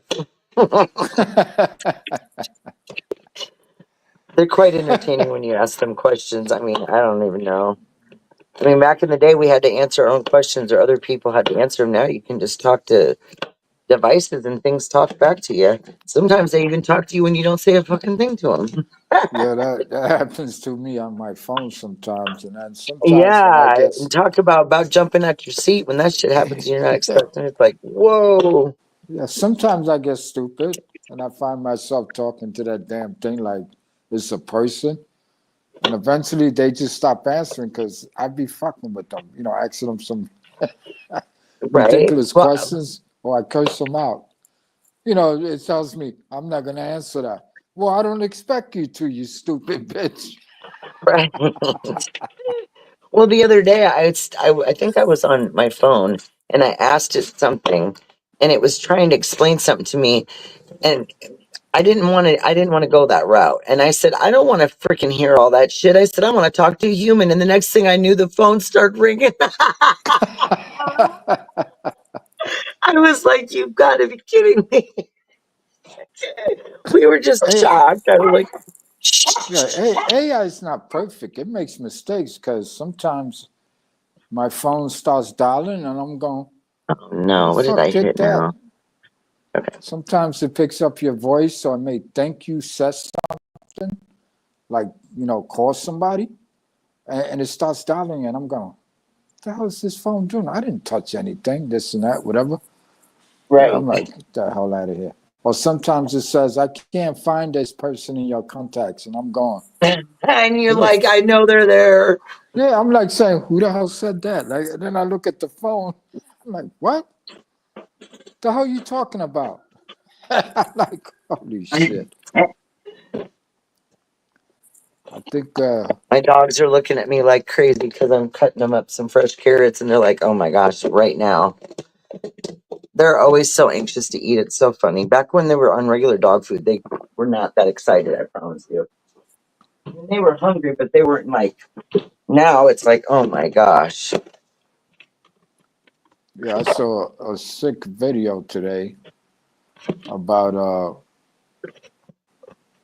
and again, the powers that be, I guess they didn't want to let this one show, but other people get it, or they grab it and they post it. So I was watching it and I'm going like, Dr. Fauci and others spent Oh $22 yeah. million. Did you hear about that? Yeah. And I said to myself, see, I look at things different than most people do. Like, my thought process is really, some people say, man, the way you think is like, he goes, I get you. But do you always think like this? I said, of course, in the world we live in today, people give me reason to. But anyway, this was my thought process when I heard about it, and I hear the guy asking questions. And the guy goes, well, he goes, $22 million to go to Africa and China to get animal parts or animals to come and feed them to kittens in the United States. What was the purpose of that? And he said that it was like cannibalism, right? From dogs and cats. And I go back to like, what's wrong with us that we trust them? When they say, well, you can take this and take that, your doctors. Right. And we don't think about that. At the end of the day, you're telling me to take something that you telling me you tested it on lab rats or Right. mice or whatever. And the rest of us, humanity, we trust them. Like we say, oh, it Oh, worked I on don't, rats and but mice. a lot of people And I'm do. going like, Generally people do. Now, I yeah. don't, because of all the problems I've had with things that, because of income, insurance, and all these different scenarios, like I didn't get as good health care as what I should have got that the next person maybe have gotten or something. And when I started like thinking about that on a deeper plane, I decided that I wasn't going to let them talk me into anything. And I have a doctor that's really straightforward and lets me make decisions on what I think, you know, like she doesn't push anything. And when they tried to tell me there's something wrong, I might have a heart situation going on, I was Right. like, the first thing they did when I went to the pulmonologist was he wanted to right away put me on some kind of medication. I said, well, first of all, no. Second, until all the tests get done and there you can prove to me there's a medical reason for me to take whatever it is you want to give me, I will not take that. The next day I had a Right. regular doctor's appointment where I got to talk to my family doctor, and I said, I'm just going to let you know I'm not taking no medication until we get through all this and figure out what's going on. And I was right because Mm-hmm. all the tests were good. There was nothing serious wrong. And they said they can't figure out why my heart rate jumps all over the place sometimes, but it's probably stress related. And that's all they could tell me. So see, I was right, because had I just been along with, like a lot of people go along with it, then I would be taking something I don't need that may have made me have other symptoms I definitely don't need. You know what I mean? I just, yeah, they push medication way too much You nowadays. know, I see you. Let me wash your face. Okay, so dogs don't like their faces washed any more than kids do, I'm telling you. If I don't wipe my dog's face off, she goes over to her dog bed and uses it as a napkin. So I try to get it, I try to wipe her face off a little bit. Funny. You're funny. You're so funny. They eat better than most people do. Or at least they get all the good veggies that they need.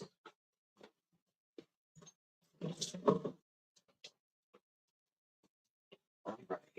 One more. One face. Is that good, guys?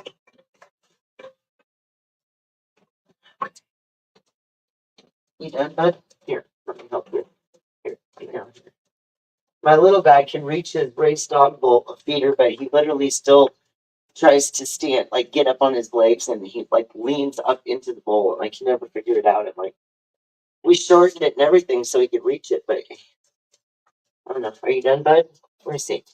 What you got? Oh, you got a bunch of carrots in there. The little guy can't chew up the carrots as fast as the older dog, so he's always done last. Oh no. No. These dogs are naughty sometimes, I swear. Oh my goodness. That was bound to happen at some point. I don't know why you guys would do this. I got plastic on the floor so that I can stain. It's covering everything. And these guys, somebody decided to visit the plastic. Put it on the floor. It's not cool, guys. Not cool at all. Sorry, guys. Cleaning up a disaster real quick. I don't even know where to start. Thank the Lord. Okay. Unfortunately, this part of the plastic gotta go. You know, saving that. I knew that was gonna happen, and it's my fault because last night when it was nighttime, I took all of the dogs, all the plastic off the floor so the dogs wouldn't be tempted to. The males, some smaller dogs tend to like plastic bags and just random stuff, or if it's something that smells weird that ain't been in the house before, they mark it. Uh-oh, I lost RC. Sorry. I was like, where'd you go? I didn't hear you all of a sudden. No, I had to go out because my Wi-Fi for some reason told me that I Oh, had to get okay. I was close. like, where'd you go? I found a disaster while you were off here, and so I was cleaning that up, and yeah. I kind of forgot to put my Yeah, plastic for my project up, and the dogs found it. yeah. Because I don't get it why people we live in fear. Like this whole country, or the majority of the people, they live in fear. They're like, hey, I see, you know, you're 70 years old. You should take the shingle shot, the ammonia shot, the flu shot. I look at them. I said, if you can name me a year that you seen me sick, where I was coughing up my brains or my lungs, and I smoke. I smoke a pack a day, sometimes more. I don't Right. wake up coughing. I don't, and if I do, let's say sometimes there are days where I realize, holy crap, I'm already to a pack and a half. And I feel it in my throat. I go take a tablespoon of honey, and in a matter of 5, 10 minutes, it's gone. But Right. I'll stop smoking because I said, well, I overdid it. But I'll stop smoking. But my voice goes back to normal. Right. I don't take medication. I don't have high blood pressure. I'm not diabetic. I mean, like, I don't get it. And if you would see the shit that I eat for my diet, you'll go, you should be dead by now. No, Yeah, right. I think it's medication. And again, I do people, you too. know, I say you do you and I do me, but at the end of the day, I don't trust anything anymore. And I'm fine. I really am fine. You know, people say, you're not 70. I was That's like, well, why here, that's why I didn't take any of those vaccines either. you know, yeah. And look, I begged my uh, mom not to, but she'd already done it. So yeah, well, my mom did it and she's old. She's what, she's 89. And right, I told her not to take it. Just, you know, and I told her, I said, when was the last time you've been sick or you didn't get sick? Oh, well, you know, every now and then I get, no, never mind that. I'm talking about now. Of course, right, was what, 3 years ago, almost 4. She took the vaccine. Now she has cancer. right. And a lot of people had health problems from it. I You heard know, that. Like people that didn't have problems before now have things wrong with them. And you know why? Because they were in such a hurry to push those vaccines out, those the immunizations for them, that they didn't have that much time to study them scientifically long enough to see what the lasting effects could be. hmm That's sad. You know, I and then put a there was people that post. got, there was even people that they like, remember they were enforcing it to the point where like people, even I heard got kicked out of the military that wouldn't take the shots. Right. Yeah. Oh, yeah. They But went full I'm glad that blast.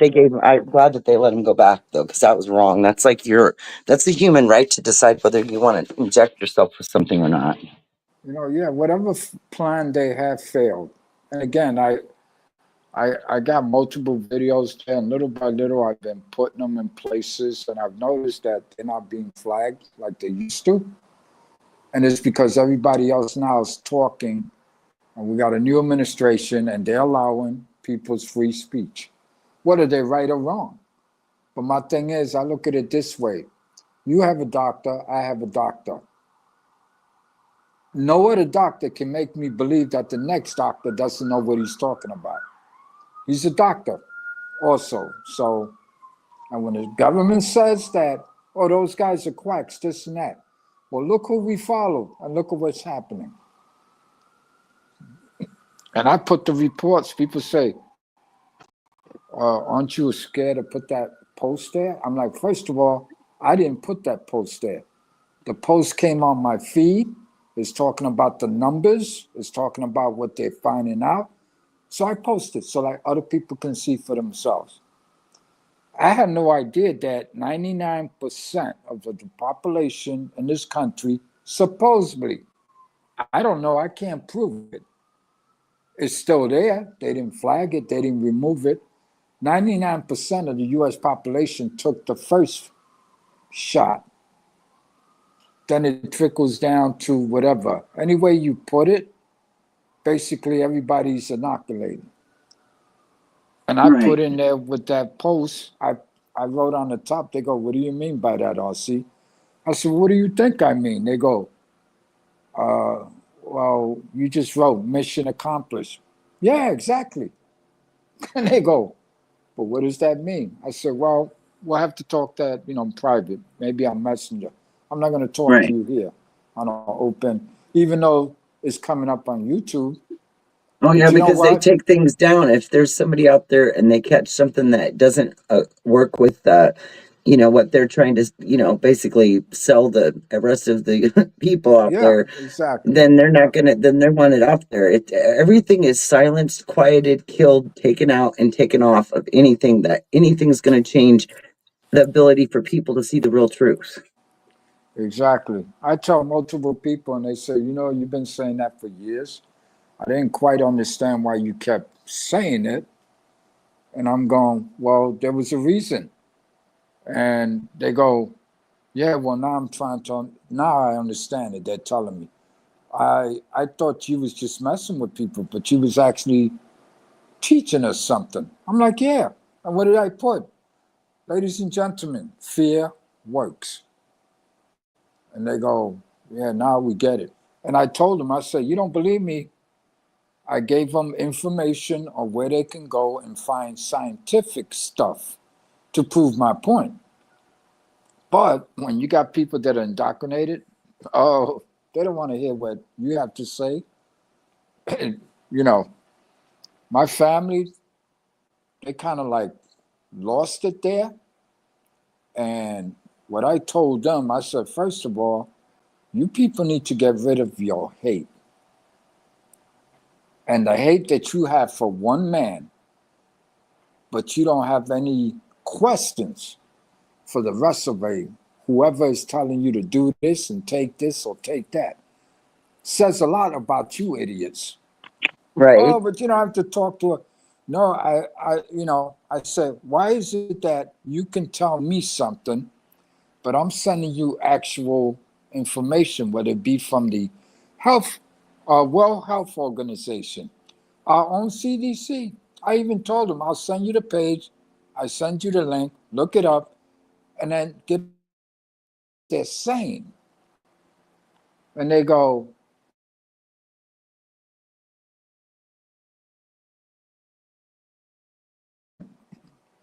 another man comes into play. What I'm sending you was already there. It's not that Donald Trump walked in and says, I want you to put this and this and that up there. No, this was Right. already there. It's Right. explaining to you studies they did, but it also explains the studies they never even bothered to do. Right. But they're Exactly. telling you, oh, but we gave people this and that 20 years ago, 30 years ago, this and that, whatever. And I tell people, utilize common sense. There's no Yeah. way in Yeah. hell. Definitely do that, please. Yeah. Well, I tell people, I say, listen, man, bottom line is this. No one cannot tell me that you can name something before it gets here of what it's going to do to you. Right. And they go, what do you mean? And I'm like, Jesus Christ. Right. And you know what? A lot of people take when people see, not, I don't To want to the, say the word annoyed, but you when, know, when yeah, people like definitely like just like call out, look, it's common sense, people. Okay. When he's mm-hmm, saying that, or other people around there saying that, they're just wanting people to open their eyes and realize this is just basic common sense stuff. It's not that exactly. difficult. Yep. It just Mm-hmm, needs to go back to the way it was meant to be done instead of the way it turned into, because everybody thinks they need to have tons of money. exactly. Because my You know? doctors at the VA, they don't even bother to ask me anymore, but they would ask me, and I would tell them, I said, okay, you want me to take that, and it's for what? And when they explained to me, I said, okay, why are you telling me to take something to prevent something I don't have? Right. Exactly. Thank Does you. that make any sense? So this is what It I does to told me. my neurologist about 2 years ago. He was says, but I want to put you on this medication because you have nerve damage. I said, but the nerve damage, I got used to it. I'm able to get Right. around. It's not, I don't have the shooting pains like I used to, et cetera, et cetera. He says, yeah, but there's some a keep. And I looked at him and I said, Doc, why is it that you keep insisting to treat Right. something I'm not experiencing? I thank you guys. You guys did an excellent operation on my back. I'm back to square one. I know I can't, go out there and work like I used to or lift or whatever, but I'm good. So I told him this. I said, let me present something to you, Doc. I said, if I have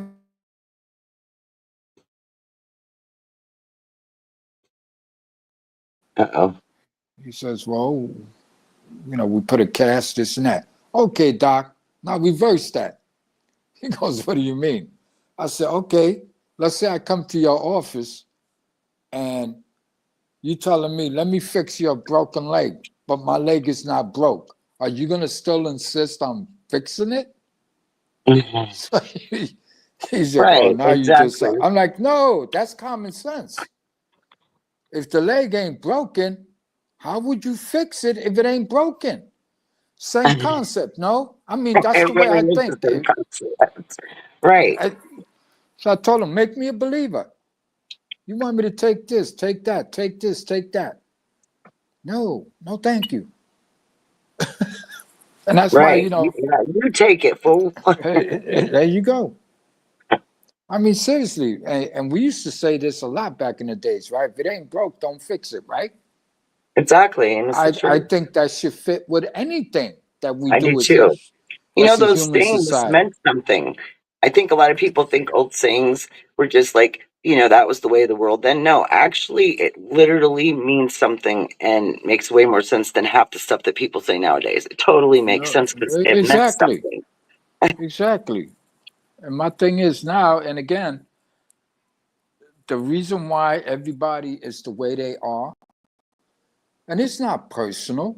Again, you do you, you do me, or I do me. But guess what? At the end of the day, fear works because they It just does for people that believe that have been allowed themselves to be engulfed by fear instead of realizing that anybody has the right to stand on their own 2 feet for themselves, stand up for themselves.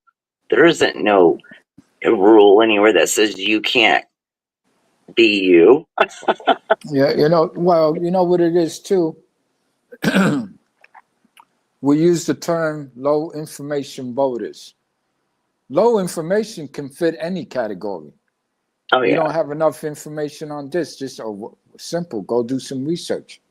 But right. then again, people should pay attention to their own bodies. Who knows their Yeah, bodies better than the doctor? You do. I right. do. Exactly. And It's I like, predicted it. I think I yeah, kind of predicted my situation. I felt like when I started feeling heart racing stuff happening, I first noticed it when I got really upset one time, right, when there was a situation where it was high escalation of anxiety, and but it was happening too much, like in a small amount of time. So I think it was just that. But if they can't find anything wrong and you're just having that, I mean, nothing's perfect, right? right, If exactly. my heart wants to dance from 30 to 80 on its own, well, it has a reason it wants to do it. I don't know what the hell it is. I'm not going to have a heart attack and freak out about it. I'm not going to like panic over it, but I'm not going to let them convince me to take stuff I don't need. So then I do have a problem because part of the tests were injecting you with things that your body shouldn't even have in it. And I thought they were going to kill me. Right. Yep. And I was the youngest person I saw that day coming in and out of that test. It was older people, older than me, more elderly people. And none of them came out of there with any problems. And I didn't see 3 people run in the room suddenly. But when I was in there, oh, well, a whole different story happened. And it was almost like I know my body so well that I knew the minute they described what they were giving me that I was going to have a bad effect. I don't know. I just know that I've had worse things happen over less things. You know what I mean? So I just already knew that I would have a Right. reaction. And I was kind of scared for a minute because I'm thinking, I hope these people know what they're doing.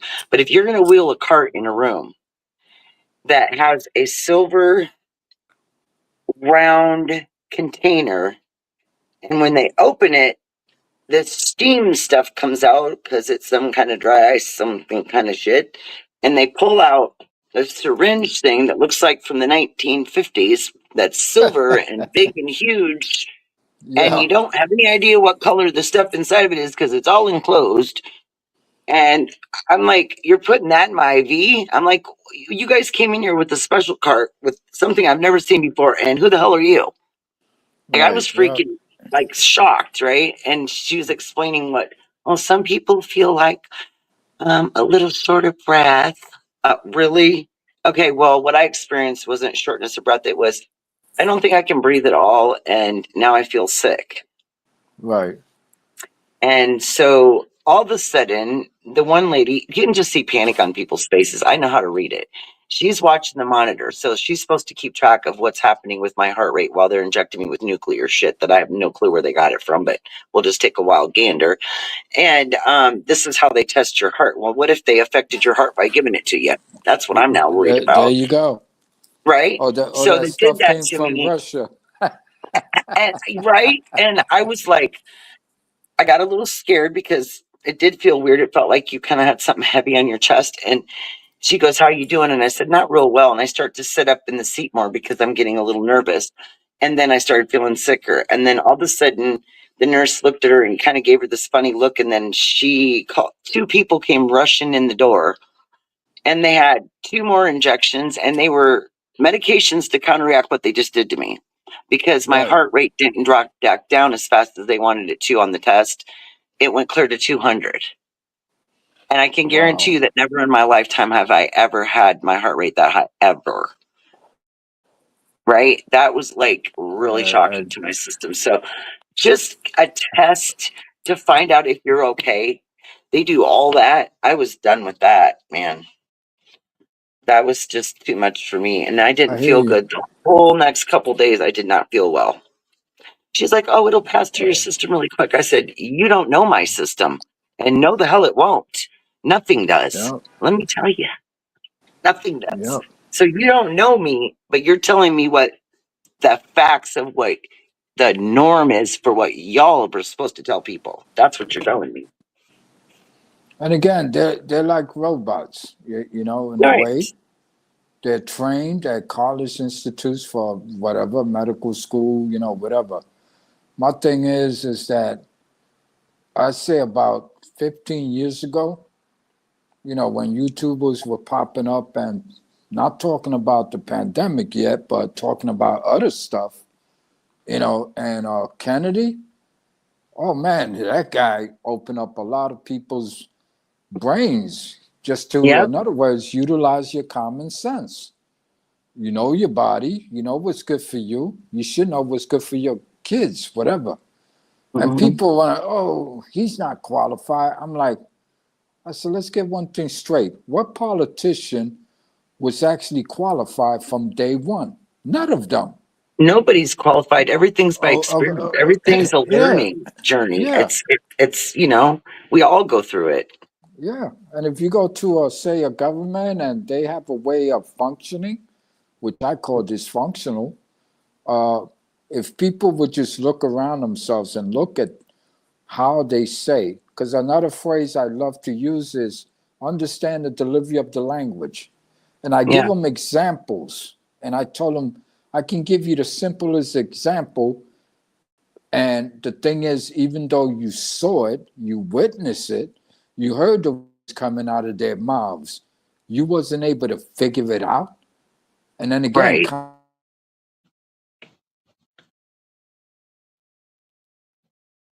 public and says, well, this is dangerous, or we feel that we need to do this or that. This is the way I think, because I utilize my common sense first. I don't believe everything they say. No, neither do I. Not at I all. look to see how they say it. And then And I what try the to facts are to connect, back it up. try to connect the dots Right. and then say, okay, I know I have enough common sense to know that this shit here makes no sense. And I give them simple, analogies that they actually saw. I said, did you see Biden speaking about the Ukraine? And they go, yeah. Hey, man, it's going to cut off all our cereal. This is their back. This is what they're telling me. I'm like, whoa, whoa, I'm glad you heard them. I said, okay, what did he say? And they go, well, he said that 90% of the grain and wheat comes out of Ukraine. okay, did you go verify it? What do Yeah, you right. mean? I said, did you go look Exactly. it up? And they go, well, I'm not supposed to trust what the president said. And I said, well, if you ask me, no. I said, first of all, he made a statement. And remember, this is a war that just started in the Ukraine, okay? It doesn't matter who started, who's fighting, that doesn't matter. But when my president, the leader of this country, comes out and says he made a statement to the American people, he didn't go to the White House and say, look at here, Angel, I got to tell you this, but don't tell nobody. No, he made a public national statement. Right. What was the statement? We got to protect them. We got to support them because 90% of the world's grain and wheat come out of the Ukraine. You know what I did? I said to myself, what did common sense tell RC? That's bullshit. So I immediately looked it up.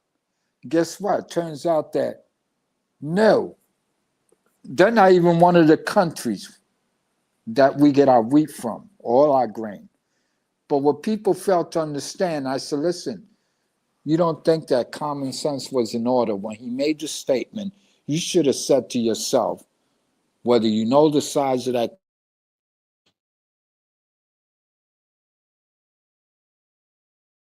how many people? And I said, there's no way in hell that 90% of the grain comes out of this little tiny country in the middle of nowhere, and it feeds almost 8 billion people. Mathematically, that is impossible, and that's what common sense tells me. And I'm like, wow, he just bullshit the people. Now, it gets better. What does he do 2 weeks later? He comes back and says, oh, we got to support the Ukraine, this and that. Russia's killing a lot of people and bombing the shit out of them. Okay, they're at war, just like when we go to war, right? No difference. And then I said to myself, well, what's coming next? What does he say? He goes, we got to support them. And we have to support, what did he say? U.S. ally. And I immediately said to myself, since when? As a military man, I already knew that was bullshit. But guess what? The American people, they ate it up. They believed it. Just because he said it. Why? Because they don't do research. They didn't figure out to just go to the computer and say, Ukraine is our ally? I didn't know that. I'll tell you what I do know. They were a communist country many years ago before the curtain fell down, right? That I could tell you. I also know that they received their sovereignty from Russia. Well, I mean, go this ahead. whole complicated thing, I've always had not the theory, but I've always felt like even before I really cared much about even learning about politics stuff that much, I used to think to myself, shouldn't every country deal with themselves individually? I understand if, like, say someone's coming and attacking, it'd be just like if you were somewhere with me and someone attacked me and you helped me or I helped you, kind of like that. But this is a big scale, and the problem is once everyone started to try to be just help a little bit, it just kept going and going and going, and now it's all this chaos. Everybody, I don't know, it's chaotic, and there's been too many things that have happened to mess it up, that no matter how you look at it, no one person or group of people is ever going to be able to fix the stuff that's been wrong forever. You can fix a certain amount of it, but there's no way to procure everything, because the damage has been done to a certain point where some of it's not fixable, if that makes sense. Yeah, no, it's absolutely. And my thing is, but it doesn't hurt to be inspired and to do. I mean, I think there's a lot of good things happening. I think that it's really hard to have a job where you have to deal with a bunch of different people that all have a different point of view, and you just want to really just worry about your own folks, but you're trying to, you know what I mean? It's complicated. It's complicated no matter which way you go with it. Do I think that we're in a better place than we were? Yeah. Did all of the shit that I used to pay a lot less for 5 years ago when someone else was a president and the other one wasn't there yet? Oh, yeah. Do these people, have they done horrible things and stole a lot of money from us and given it to other people? God, yes. So that part of it, I'm on track with all of that, what's going on, because people need to be held accountable. No one's been held accountable for so long. The problem I have is, when are the ones that fucked up all of our lives for the last 5 years going to get held accountable? Those ones that are pointing the finger the other way. But the people that are doing something now are literally trying to fix the damage to a certain degree. You can only fix so much, though. That's what I'm saying. Like, you'd Yeah, need a lot more than 4 years to fix 100 years worth of fucked up shit. yeah, but you know what the problem is, and people, because I voted for Trump. Do I believe that he's going to get it done? The answer to that was make me a believer. But I could tell this. I said, well, you know, I live in New York City all my life. This has always been a democratic city, It has been, democratic yeah. state. Okay, so the thing is, if I know for a fact, common sense tells me, what have they really done? Okay, in the last 70 years of my life, there's not much that I can really find.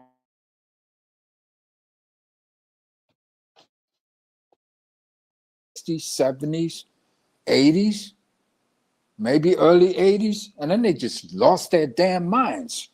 Yeah, Okay, exactly.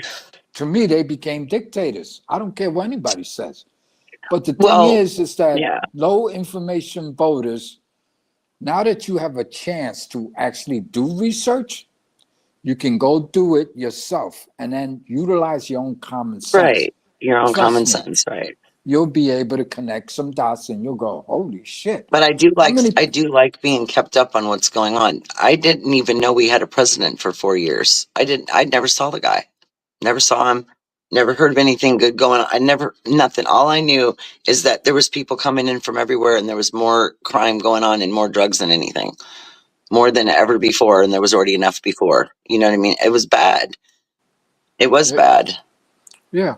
Well, But you saw, did you see? no one person or a group of people are gonna, they can fix it and they can do their best. But my concern is what follows. Because if you don't have another person that's determined, that's gonna stick to their guns and try to make it right, even though it's never gonna be perfect, what are we gonna end up if we get better? What if we end up with some crappy person? And I pray to God we don't. I hope that some great people come in and do good things, but it's like everything hangs in the balance. Even if you take the president off the board, you've got all the Congress, all that stuff. All they do is fight. Look, we're paying them, the taxpayers pay them to do a job, and all they've done is fuck it up. Yeah, Period. but You it's know what our I mean? fault too. It's our Mm-hmm. fault. It is our fault because Well, yeah, because nobody was raising enough awareness. Like, hey, accountability. Why wasn't anybody coming up and saying, hey, you can question the government. They're they're being paid. Everybody's paying them. Their wages are everyone's money put in a big pot, right? So what I'm saying is, like, what in the actual hell? Nobody decided it was important to tell. I mean, the things that I've heard about, it wasn't shocking to me because I already knew there was so much corruption. It's interesting to see it laid out because the more money that got added up, and then if you compare it to our debt and you compare the debt that changed in the last, like, say, 10 to 15 years, it all makes sense. The story's right there in front of your face. All you got to do is look at the numbers, look at the evidence, look at the details, and all of them are coming out. So if you just watch the right things, do the right research, you'll be able to conform a way better opinion about what's going on. But people out there screaming and carrying on and burning shit up and doing, what the fuck is that? Sorry, but what the actual hell is that? That is not doing anything but, gosh, that's just causing more chaos, right? That's the kind of stuff that 25 years ago we looked on the TV and saw in another country. It's here. And I knew it was going to well, eventually happen. the And thing now it's is, just out in the open more. yeah, the thing is, we actually received warnings from an ex-KGB operative who came to the United States. In other words, he fled Russia because, they were involved with trying to change the system. Yep. Like, we infiltrate countries. If people out there believe or think they believe that nobody has been able to infiltrate us, they're delusional. And I'm talking about the American people. That's been going on for a long time. Think about that chick in California who passed recently, the old woman. She had a chauffeur for close to 22 years who turned out to be a what? A Chinese spy. Right. And we didn't know it. But then again, this is the games that, we play back and forth with Russia, China, and every other countries. I'm so sick of But, hearing about it too, to be honest with you. I mean, I know we need to know, and it's nice to know what exactly we're up against, but it's exhausting because but it's not going to change. why? AJ. I mean, what I'm saying is, if you were say you were the leader of one of those countries, right? What does it actually take for them to just realize that literally they're literally wasting money, most of it, other people's money, and killing their own people? What is that going to get them? Or is it part of a grander plan to eliminate the amount of population that is in all these places for some other situation? No, because Why are they well, just, hey, here, 100,000, that's a lot of damn people. yeah, but you know what it is that no government is going to actually come out and say, hey, people, to their own society, this is what we've been doing to screw you all these damn decades. They're not going to do it.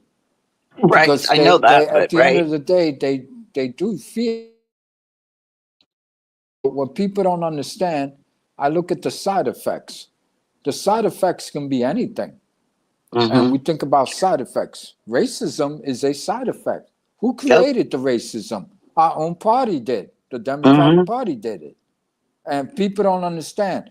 You hear these politicians speaking today.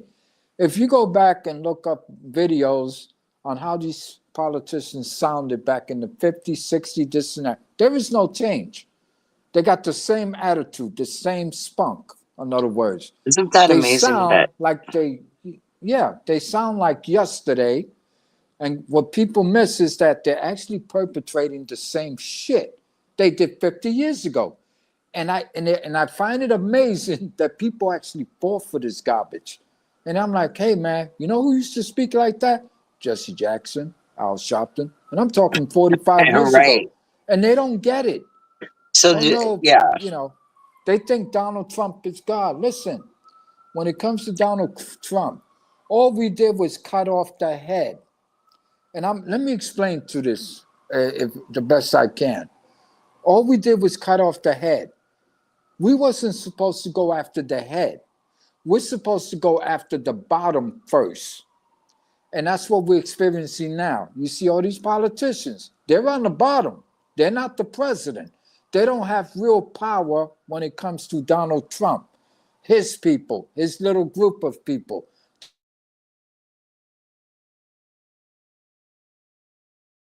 Mess up because there's people there even our president can't trust.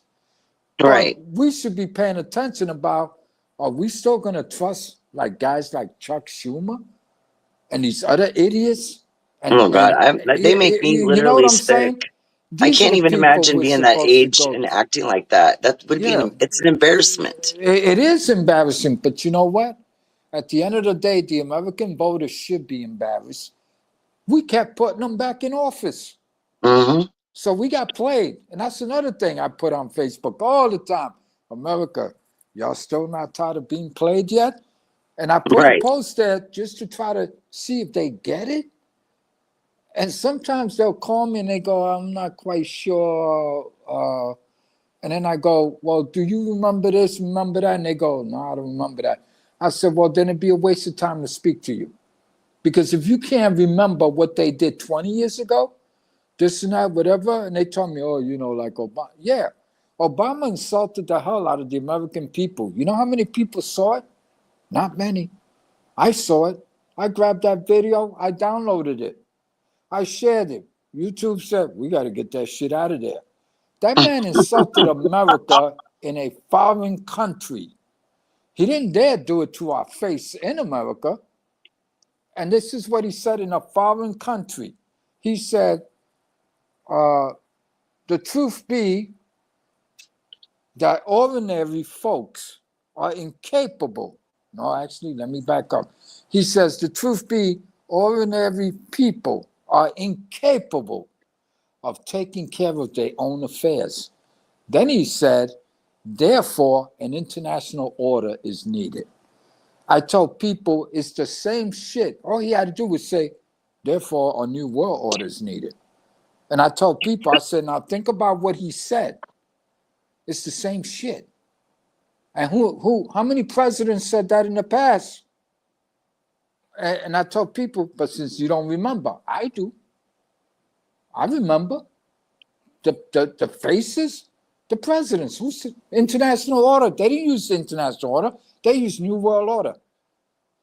So then when people, want to get really deep with me, I go, listen, man, you remember when Biden said, we have to spread democracy worldwide because it's important. I think that was a cover for a lot of other shit.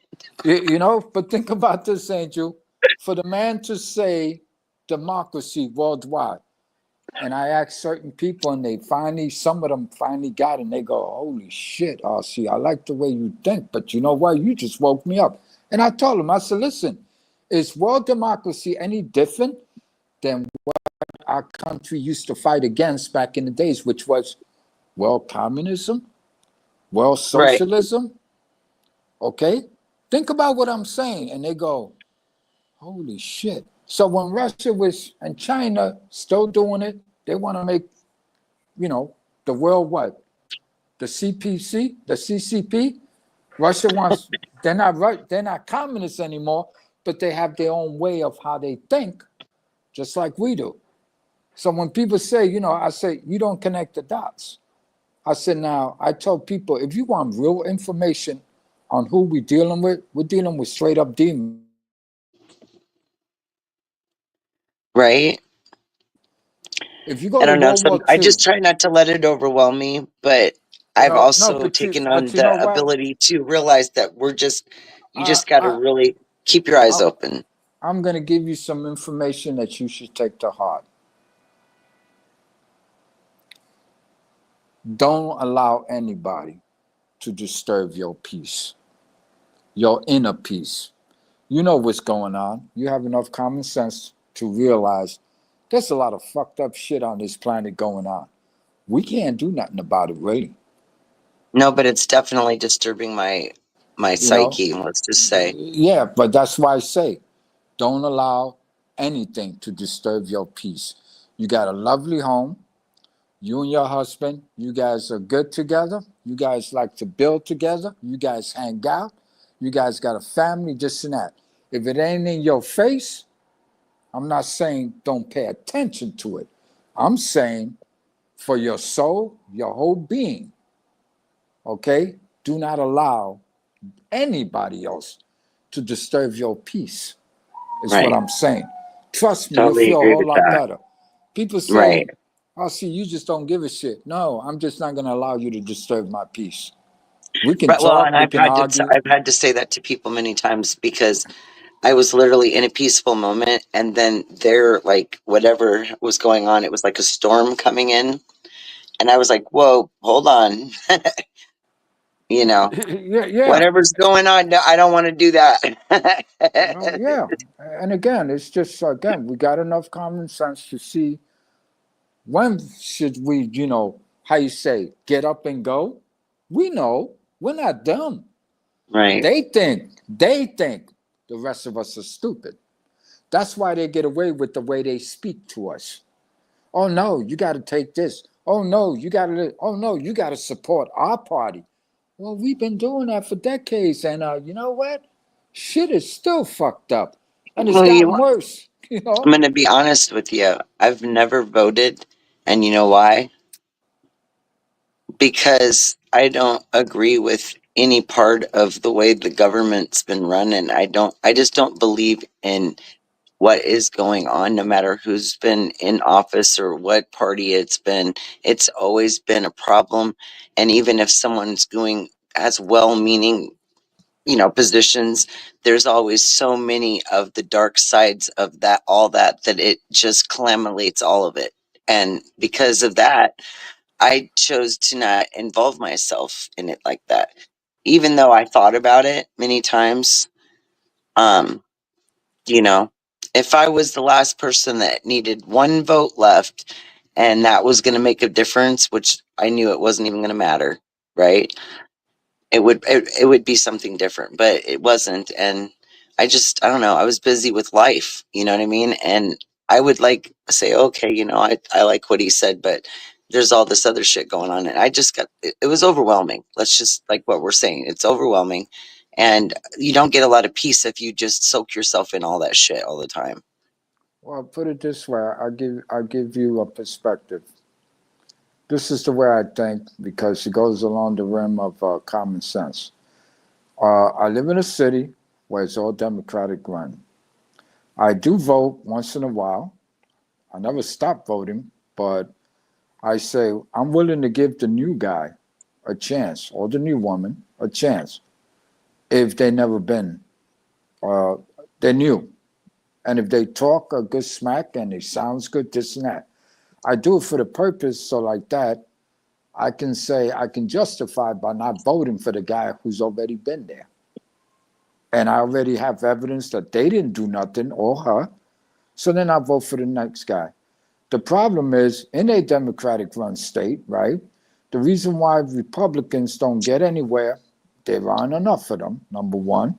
The Right. people won't vote for them. So therefore, when it comes to legislative stuff at the state capitol, right, they're always outvoted. So because the Democratic Party, the majority rules, you know how that goes, right? But we got a little So, luckier this time around, didn't we? Because no, we got the majority, didn't we? And no, two. no, you're missing my point. Oh, no, go ahead. I'm sorry. We got the majority when it comes to Donald Trump. But again, all we did was cut off the head. The No, little I meant like in guys, the Congress and the you know no, what I mean? Like the cabinets.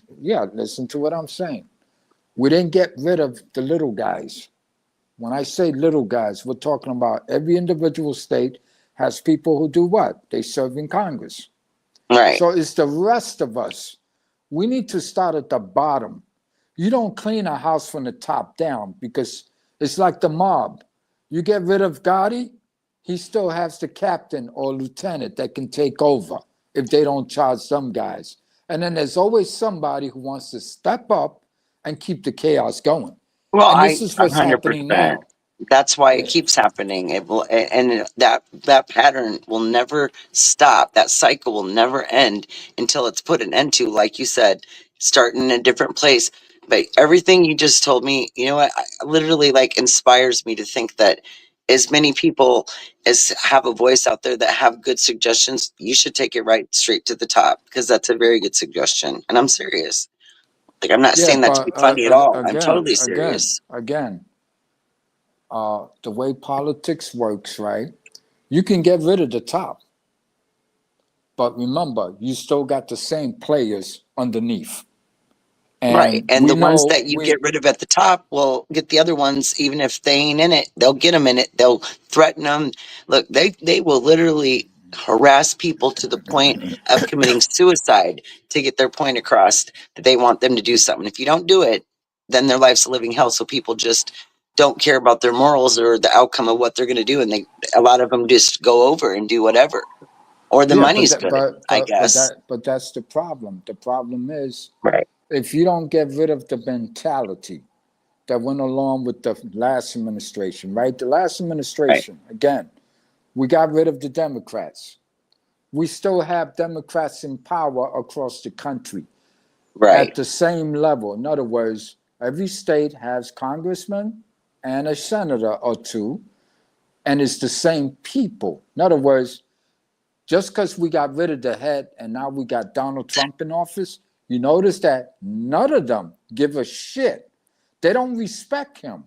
I know, They and don't it's want him to be disgusting in that they charge. can't. Yeah, it's disrespectful to not just the fact that his position, but to the American people that voted for him. Exactly. Because we voted for him because he said, I'm gonna help save this country before it completely drowns." And we were on our way to do it. I mean, we were so close, and we've still got outstanding things that could happen at any time as far as other countries go. But getting things back in alignment, it's just like anything. When you crash all the way down in life, it takes a while to build back up. What we've Well, always needed is someone that's not a politician, though, because yeah. every politician tries to do it, you know, like the way the other party, that party's done over the years. Like you said, they repeat the same things. They say, I'm going to do this, this, and this. Nobody does it. It passes on to the next guy. You know what I mean? And Yeah, so on. but when you got seasonal politicians who've been there 30 years, 40 years, Yeah, they need to not go not home. yeah, nothing changes because they're not going to change just because they got a new boss. So they need new people that are our new generations need to be coming into those positions and doing it the right way with new ideas and not all this goofing around shit, but like, you know, getting shit done. Fuck all Right. that arguing and pissing around and holding up signs and paddle boards and I don't know. It's just like, look, I bet you all them other countries are out there just laughing their ass. And even the administration has said they're laughing their asses off at us because look at all this shit that's going on. Yeah. That Well, everybody was like, they oh, it's see. never going to happen. Well, the other countries, they see the dysfunction. Why doesn't America see the same dysfunction that other people see? That's the problem. Well, because they're too busy trying to blame somebody for something that No, you what could they're blame all doing, day long, but it's not yeah, going to resolve anything. what they're doing is they keep blaming the top, but the people on the bottom are the ones that do the actual work. Yeah, And if right. you don't change your workers, put it this way: if you own a company, okay, and let's say the CEO pops up and he goes, "Damn, I'm losing money here, this and that." Well, therefore, of course, you're going to start at the top. You go, "Hey, you're running this plant. What the hell's going on?" And he says, "Well, you know, I got lousy workers and this and that." Then I have the right to say, as the CEO, and when was you going to fix this problem? So now I have the right to get rid of him. And also, I get rid of everybody else below him because they're the ones that are supposed to produce to keep what? The money flowing, the business up and running. And if none of them are doing, then you clean house. Voting a new president does not automatically, we're cleaning the house. I give it to him, he's trying. But you know what Right. we But it's a have? lot. There's so many layers that Yeah, no one person can get through all of them. right, but you know what? You said it, you said earlier, they said you don't see nothing changing. I agree with you. You know what I don't see? I don't see nobody going to jail where if it was me and you doing some shit like that, Oh my we'd God, be I under know the because jail. see, all the crimes have been brought up. I watched a lot of hearings. I did a lot of research for almost a whole year on everything that because I want to know what the hell who all these freaking people are doing this stupid shit, right? So I was just paying a lot of attention to it, and what I was hearing on every level, I'm just like so like literally just in shock. I mean, it's shocking, and it's shocking, and it's hard to understand why people don't why they think that change is a bad thing when it's fixing what's going to help everyone. I mean, don't they have the same things we have? But when they can prove there was a crime, according to what I've researched and been told, it is not even legal for him to have pardoned all those people on the day that he was about to leave office while the other guy was about to come in. And that he may not have even been the one that signed those pardons. And how can they not be held accountable? None of us get a pardon. You get in trouble, you're in trouble. You better, figure it out. How It's come it simple. matters like that? Come on, Angel, use your common sense. It's I simple. know, but You it know why? pisses me off because, like you No, said, I know it no pisses you one's off going to jail. because, Yeah, yeah, it well, more pisses you people need off to go to because you jail. know exactly what's going on. But we're not in a position. Yes, we are voter. We're part of the voting population. The problem is that when you still have a party that can still continuously indoctrinate the people and make believers out of them, then nothing will change.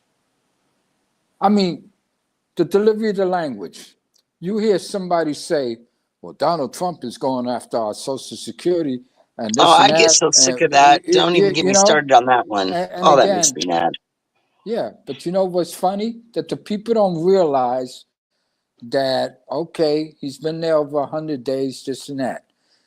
The Democratic Party and even a couple of Republicans will come out and publicly get on the news and say Donald Trump is going to do this and do that, et cetera, et cetera.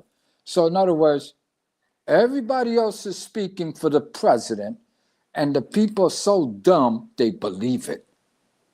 No, and While I get not tired look, of having to have debates with people. I said, look, don't listen to random stuff you hear. Find out the truth by going to the source that you'll get the information you need. If you're getting the wrong information, then you're being gullible, because you can tell when people are lying to you. If you pay attention to the way people talk and the way they're acting and where it's coming from, it's real easy to figure it out. I call I it the get Social delivery of the Security. language. There ain't And I nothing tell wrong with people, it. If those people haven't told us there's something wrong, then we don't need to worry about it till they say something. The right people, not the people that are well, just no, blowing their shit up their ass. they're just dumb because they won't bother to do research. And I said to myself, I said, hey, listen, I said, do you truly want me to believe that Elon Musk is in Washington, D.C., and he's saying, oh, yeah, by the way, when you go get me some files, make sure you bring back RCs. I want to see what he's about. I'm a nobody. I'm not a politician. Listen, if anybody thinks that man is looking at Americans' information at all, they're delusional. But who made Right. them believe that? The news media, the Yeah. politicians. And I was like, And look, these again, are people that aren't after the money. The people that were after the money and stole a bunch of the Americans' money are the people that are still out there causing chaos because they're mad they lost and they can't keep spending money like they were, and it's all been revealed. It's just like anyone. If you rob a bank and you get caught, you're pissed because you didn't get to spend the money, right? Well, the money yeah. gets taken back, you don't get it. Well, that's what it is. They're mad. And there should be more people mad at them than joining them to cause an uproar when look, if everybody would work together, this could go a lot faster and a lot smoother. But you've got half the country pissing around doing whatever the hell they're doing, and the rest of Uh, us are just trying to keep our heads above water, for crying out loud. And who's got time to do yeah. all that? And again, It's like disrespectful. They never did that shit to Biden, and he never showed yeah, his goddamn but face. I've never seen that guy but maybe 3 times in 4 years on the TV. yeah, but again, when I say that it's our fault, a lot of it is our fault. We Mm-hmm. don't have no understanding how government works anymore. They don't even teach kids in school anymore, civics Think it's class, whatever. complicated from what I've seen. You All those know? different people in a big room voting on stuff and everybody bickering and arguing. No one's on this. I don't Yeah. think anybody that's doing that should be making any decisions for the American people. That's just chaotic. Well, that's my point. Right. But let me back it up with this. I'm an asshole over here. I mean, I get knocks on You're my going to make me door. choke. I was taking a drink of coffee when you said that. No, I'm an asshole, and people know that. But then when they look at me and when I finish explaining myself, I walk away and I say, I told you I'm an asshole. And the reason why I say that is because I don't allow people to try to make me believe that what they're looking at, if they can't figure out that it's fraud, that this guy's a bullshit artist, he's a liar, he's a crook, and they're going to defend him, then I tell them, I say, hey, man, you fucking people, everything that's going on now is actually self-inflicted by the American people because of the way they think, the way they've been misled. Exactly. It's like a karma type situation. Exactly. I tell people all the time, I say, listen, man, the judges, what do you get from that? Oh, well, you know, Donald Trump doesn't have the authority. I said, well, okay, what it says here, he says, okay, this judge, boom, boom, boom, gave Donald Trump, the president of the United States. I said, what does it say there? And they go, well, it says Judge so-so. No, read the whole fucking thing. This is my point. I'm trying to teach you something here. Does it say there that he's a judge who works out of the federal government in the federal justice department? And they go, what are you talking about? He's a federal judge. Yeah? Well, then how come it says here, Judge so-and-so who represents District 9 in so-and-so place? What does that mean? They go, well, but he's still a judge. No, he represents District 9. A district. Do you know what a district is? Do you know what a city council district? We have a district council here, right? This is District 8. Who represents this district? And they'll tell you, or they tell me, and I say, okay, does this man have the right to go dictate at District 10 and tell them how to do shit? Well, no. Same shit with the judge. I said, this is what you people don't understand. You don't know the job descriptions of a senator, a congressman. You don't know the Right. job description of a mayor, a governor. I said, did you know that when Cuomo was going through all his crap, the governor who took over could have fired him? I said, do you remember when Bill de Blasio was telling Governor Cuomo, well, I ain't doing what you know, this and that. Well, this is the city, I represent the city of New York. Yeah, but he forgot one thing. The governor runs the entire state. But see, Right. Democrats, they stick together. They won't get rid of Like their birds own. in a feather. I'm sorry. Exactly. So my thing is, I told people, but if you educate yourself and you find out who's the commander in the chief of the state of New York, that would be the governor. And they actually call it that. I said, every individual state has their own constitution. State constitution. There is a difference between the state and the federal constitution. Now, if you knew that, then you would know that you was being played like a fiddle. But you don't. Right. You will automatically attack the president at the federal level, while the problem is at the state level. But since you don't know what your politician's job description actually is, or what is his area of responsibilities, y'all just want to turn around when they say, where's the Republicans? I'm going like, what Republicans? Oh, over there in another state? What the fuck is wrong with you people? And this is what our problem is. That's why people came up with the phrase low information voters. They don't know what their Right. representatives do or what their responsibility is. Better yet, have no idea what their job description is. And their hardworking tax money, that's a whole lot of money that goes out, is paying for those jobs. And so wouldn't you want to know what the hell's being done with your money? Yeah, exactly. I mean, Exactly. hello. I mean, anybody else would be like you and me if we had a business agreement or a business together, right? We would need to know at all times what was going on with that business so that we're on the same page and everything's in line. If you don't Exactly. know anything, then you have no idea. I could be in Jamaica or somewhere with Yeah. part of the money that we need to reinvest in the business. Yeah, you can come And back that's and why say, "Hey, we only made 100,000 this quarter," and you could be lying to me if I'm not paying attention, but you actually made $1 million, and therefore you're right. somewhere in the Caribbean having a good time, and I don't know about it. It's as simple as that, but nobody questions them. They just believe the shit that comes out of their brains and their mouths, and and here in the ghetto they say, "Oh, vote for me and I'll set you free." Man, we're still waiting. But the dumbass people hate.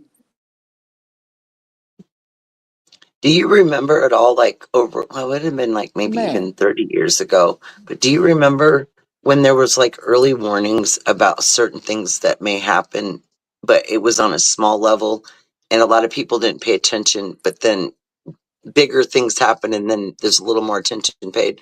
Well, like kind of what I'm saying is like, um, oh, what was my example? I'm going to forget now. Um, how did I just say that? It's my train of thought. I was like, wait a minute, where was I going with that? Damn it. Okay, I know what it was. So, like, remember how simple TV used to be, right? And then they came out with like HBO and MTV, right? And that was like the first time when I remember seeing like movies that might be like a little more suggestive than what any TV was before. And then you had MTV, videos. And then, but there was like the cartoons had changed over time. Like from the time I was a kid till I had kids, the cartoons went from like it was like subliminal messages, and they were always talking about that way long time ago, that, and they were like warning about that kids could be, you know, like drawn to like different programming because that it's designed yeah, to hypnotize indoctrination. in a way and draw people away from paying attention to society and around, like, and so like right now everybody's face is in a screen. You can walk in a room, even a restaurant full of people. 25 years ago, that same restaurant, you'd see people sitting there talking to each other. Now you've got people at tables in a whole nother fucking world somewhere, Mm-hmm. you know, and everybody's looking at something else. Yeah, they Nobody's gave even having a everybody. conversation. Yeah, they gave everybody a toy. In Florida, Right. they celebrated my 65th birthday 5 years ago. When I got there, and I have a large ass family, and you know, went down there, this and that. I noticed immediately. I said, "Well, okay." And I'm the old dude. I just became officially a senior, and I'm looking around the table, and there was about 35 people. Some of them were teenagers. Some of them were young adults, and they had their faces in their cell phones. You know what I told them? I said, "Listen, guys, I'd like to make an announcement." I said, "Today's my birthday." I said, "I haven't seen you guys like forever, some of yous. So guess what? You can either put your phones away and we'll have a family, dinner followed by my birthday. Because I like to know what you guys are up to. I miss some of you guys, this and that. If you can't do that for me, I suggest that you pick up your phone and leave." And they thought I was kidding. I was not. Because they were not only acknowledging me, or they say hi when I walked in, and then boom, right back to the phone. Right. But I noticed none of them were talking to each other. And I'm going like, "Oh no, no, I'm sorry." And my sister Yeah, goes, right. "Yeah," she goes, "What's up, brother?" I said, "Oh, I'm about to become an asshole." And I use that a lot. I tell everybody, "Well, I think it's time to be an asshole, whether they like it or not." She goes, "Oh boy." She goes, "Be nice." I'm like, "No, I'll be nice. Don't worry about it." And I explain myself. Guess what? They put their phones away, and then I would talk across the table. "Hey, Aaron, how did college go? This and that. What are you doing?" I want to conversate with family. Not just Right. sit there and everybody's just like, "Oh shit, oh yeah," laughing at that phone. Yeah, get the fuck out of here. The rest of them want to live that way, so be it. But I'm not gonna do that. And again, Right. family's important to me. And yeah, I got family members. They're out there. Okay, even my mom's. She's out there with the Democratic indoctrination shit. Oh well, Donald Trump is. And I just look at it, I'm going like, holy shit.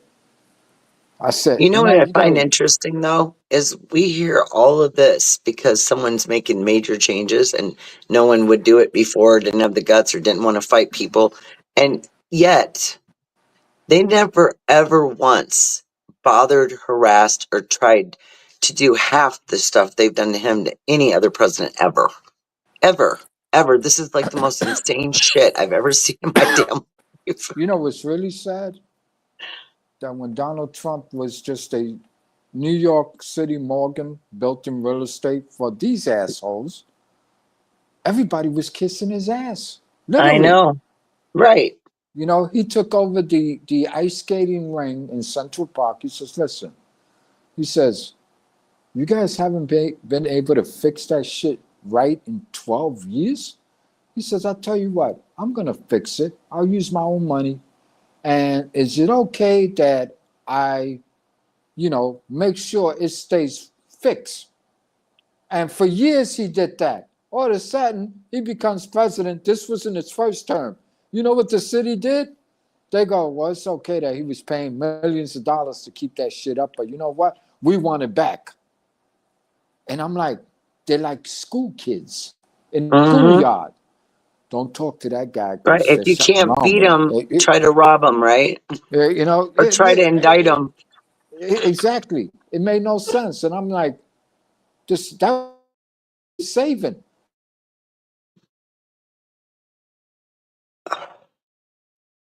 wintertime I have to in say this will Central all Park. go down in history, but it's a sad history if you look back at the history of prior, back in our ancestors' days. Their history was plagued with as much war and difference Yeah, as it is but now. but they Just they didn't they didn't have the mentality that we're looking at today, right, especially when it right, comes to our exactly. youth. I feel Oh sorry for gosh, these don't even get college me kids. started on that. Oh Lord, have You know, mercy. I mean, and they people, you know what? I worked 43 years out of my life, including the military, and then I got hurt bad in the military, but I still kept working. Not realize that I worked an additional 30 something years with a broken back and had no idea. Why? Because I was in fantastic shape. Why? Because I kept Right. exercising, this and that. The neurologist who saw me, he looked at me, he goes, "You're in great shape for a man your age, just not." And I told him, I said, "Well, I do this and I do that." And he goes, "Well, all that stops today." And I looked at him. So what do you mean it stops today? Then he says, "You need surgery like now." And I'm like, "Okay, give me my surgery because I need to get back to work." And he goes, "No, you're finished." And I'm like, "What do you mean I'm finished?" You know? And I had no idea. Why? Because I wasn't exhibiting pain or whatever. When I did, I was like, okay, maybe I overdid it. I used to ride bike. I used to do push-ups. I had a total gym. I was an exercise freak. But I it's the still have a total gym. I haven't had it out for years.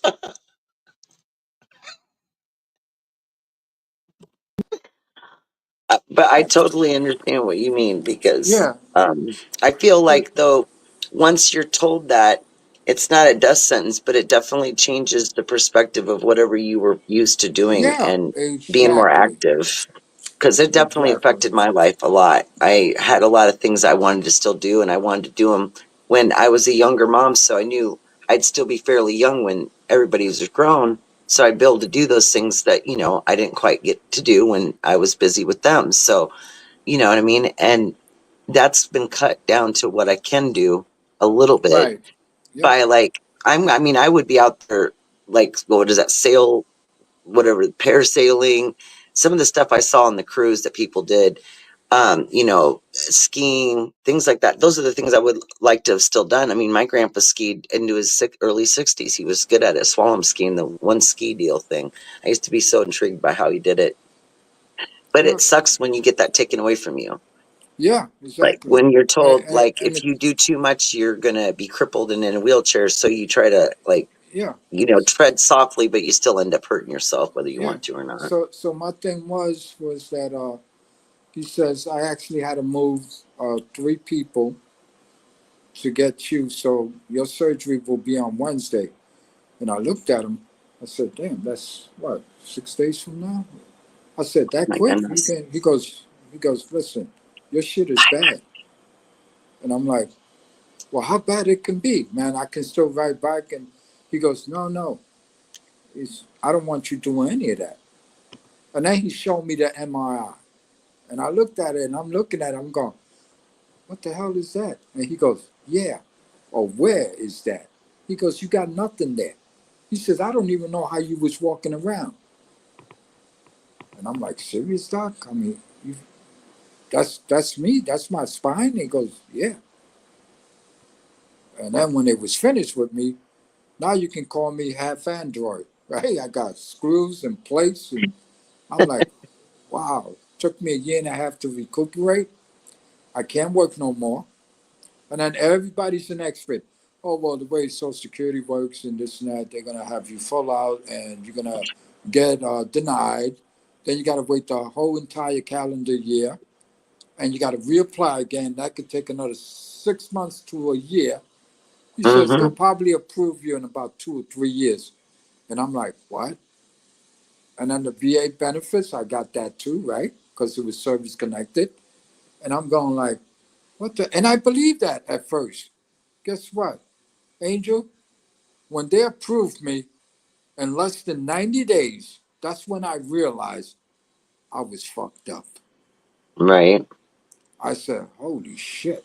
And when I told people that, you got approved? But that's impossible. Even Social Security looked at my shit and they go, this guy's done.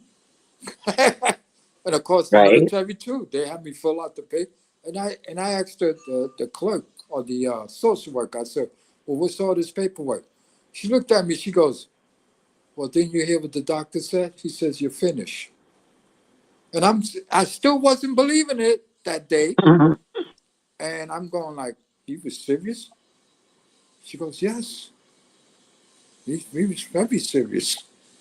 It's not, Like, it doesn't feel good to be told that though, because I telling you, was in my early 30s when I had my first surgery, and I hurt my back when I was younger and I was doing nursing, and I I injured my back, and then, didn't even know it was that injured. And then if you just don't like repair it or, rest it, and you don't know, like you said, then you do more damage, and you right? don't even, Exactly. until you actually start to feel it, then there's something wrong. And it can be a long time before that happens. It's weird. Yeah, yeah, it sure is. I Human didn't body's think I'd be unique. in my 30s and having a major back surgery. Never had surgery in my life, never broke a bone, never was always healthy, never, nothing. And then something like that, I would have liked something a little simpler, not straight to the, you know, spine. Right. Yeah, because he told me, the surgeon told me, he said, oh, give or take about an hour and 15 minutes. And my son and my twin daughters went to be with me that day. And hour and 15 minutes turned into 2 hours, then 3 hours, then 4 hours. And my son got up, hey, what's going on with my dad? Doc said it's going to take like an hour and 15 minutes, hour 20. She goes, let me go find out. She came back. She says, well, he's still on the operating table. It was a lot worse than they thought. So the surgery Right. was supposed to be a little over an hour, became 5 hours and 45 minutes. And again, it pissed me off because I came It's a home and I got fragile, two. they're fragile surgeries. I Yeah, knew what, I kind of know, they kind of prepare you, but you really don't know the like really it's gonna be like till you wake up and just you one feel disc or so two. much pain and you don't Yeah, feel normal. It's like being in a car accident and having to be fixed, and then you wake up and you're not the same, and it's weird. yeah. So And I come yeah, and home. then back in the day, well, how they did surgeries, they've improved the tables and stuff, but my first one, you were face down, obviously. Right. And they didn't have the turning tables then, so my face was so swollen for days. And Yeah, well, my surgery was supposed to be 5 hours, and it was 8. mine's, they went through my neck. Ooh, So my they thing they got is, me down the back, down all the way yeah. down the back to above my So butt. I have two bikes there that I used to put it this way. My first bike that I got in '83, I still have it. It's sitting right there. And every time I look at it, I want to cry. Right. I did on that bike over the years, I know I did for a fact, maybe 6,000 miles. I have another bike that's hung on the wall. And my daughter said, Dad, when you gonna get rid of these bikes? And I'm like, you don't understand. I look at those bikes and it brings good memories, but then I get pissed off. I can't do it anymore. And every time I see my neurologist, he tells me, he goes, you're not riding bike because I can talk to your daughters. I said, no, Doc, I ain't going to take a chance. I take one good fall, I'm done. I know that. Hard pill to swallow, but at least I figured out that I have to accept it. I also have nerve damage. There are parts of my body I don't feel anymore, which kind of sucks. I can still walk. I can still bend. I can do basically everything. It's Right. just certain spots I don't feel. And that fucking neurologist tricked me. He knew I was bullshitting him. He says, you feel that? And I'm like looking at him, yeah, I feel it, this and that. He knew I was bullshitting him. So you know what he did? He got up, he says, listen, Mr. Quest, I want to do this. I said, what? He said, I want you to put this over your eyes.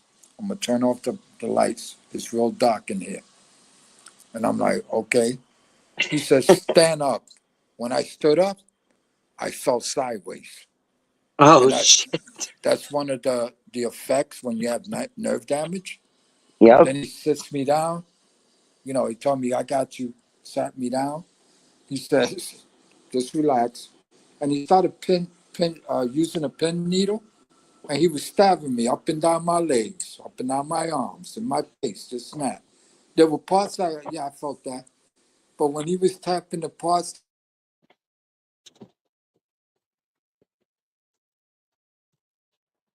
how bad it was, right? And he Right. goes, well, you kept lying, but I figured out which spots. He says, the left side of your face, your neck, you don't feel nothing there. I said, I felt you. No, you felt me on the right side, but you didn't feel nothing on your left side. Trust me. I wouldn't lie to you. And I just looked at him. I said, you know something, Doc? Sometimes I don't like coming here to see you. I said, this was all a trick, wasn't it? And then I said, what about I almost fell? He goes, that's the nerve damage. He says, you got signals that go up and down your spine. They go up to your brain, makes your body operate. The signals, some of them got damaged. He says, but thank God you don't have a problem going to the bathroom. That's your lower Right. lumbar. And I'm like, okay.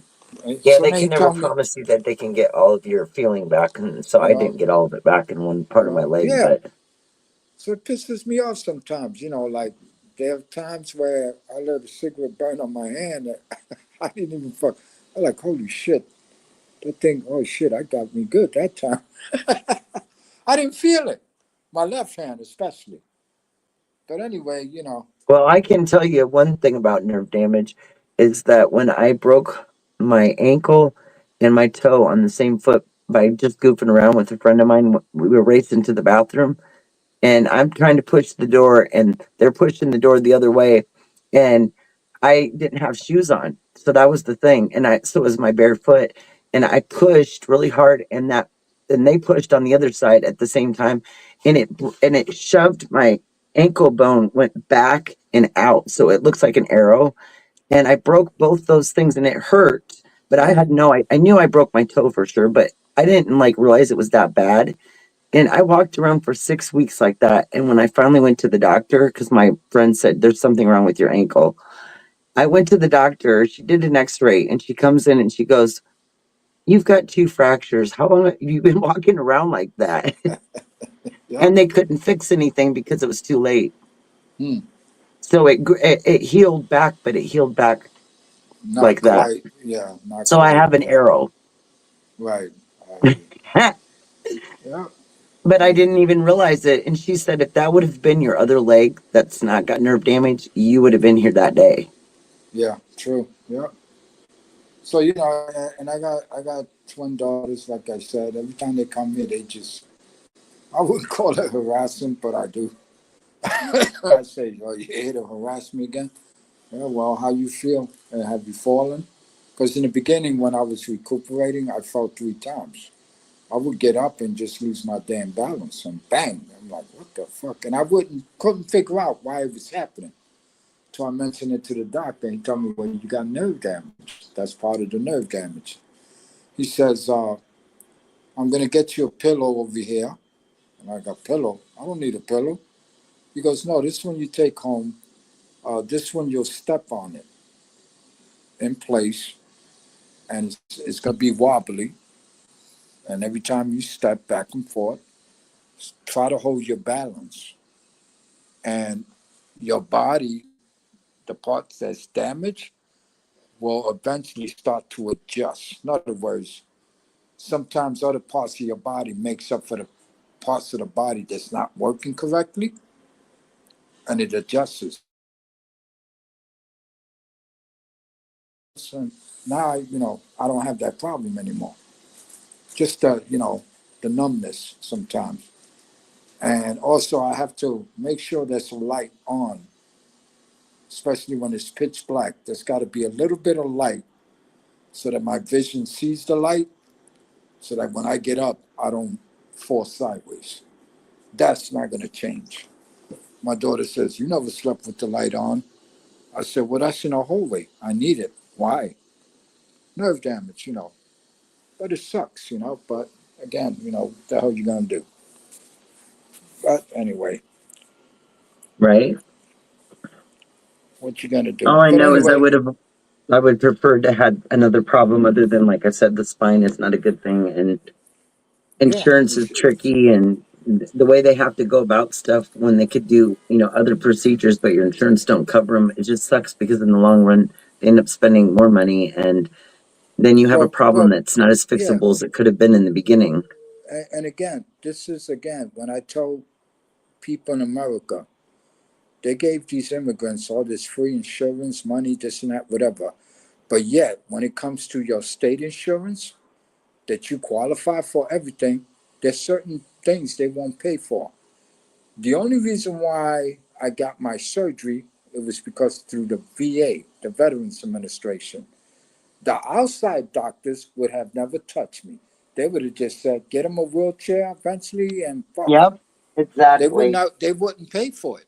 They put me through hell trying to get the proof they needed to get the insurance to pay for the surgery because it's so expensive.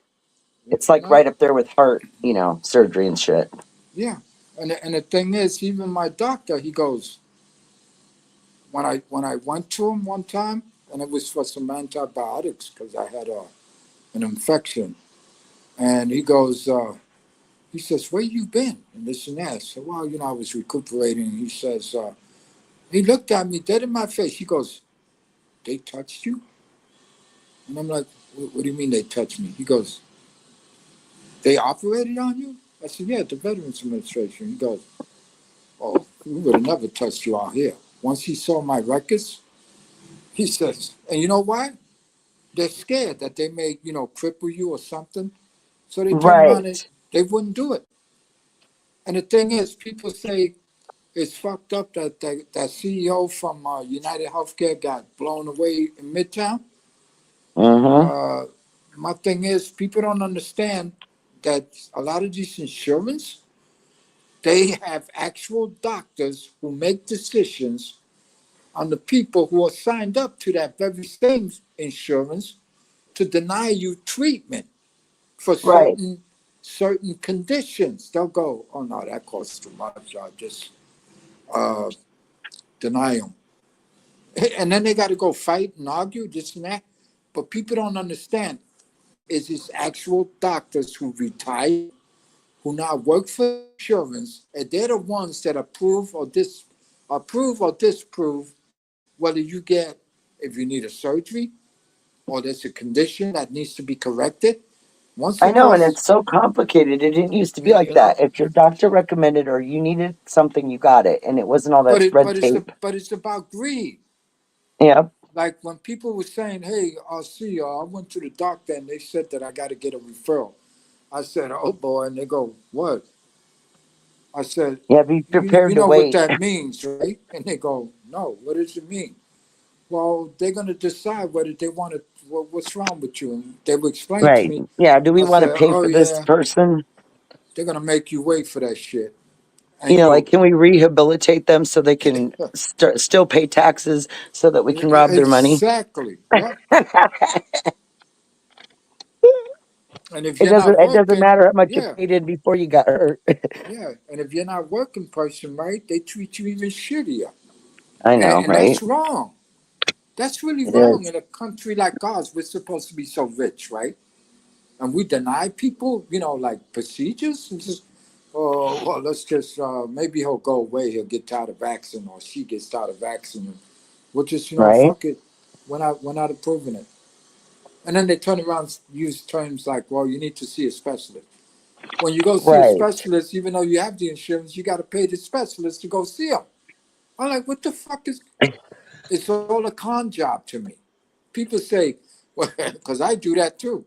And the con job continues. I write that a lot wherever I go. I put a post about something, a subject matter, and the con job continues. Hey, America, y'all still not tired of being played yet? This and that. Those are shots at entities, whether it be, the government, politicians, whatever. Look at Adams now. He's running as an independent now. Why? Right. Because the Democrats, they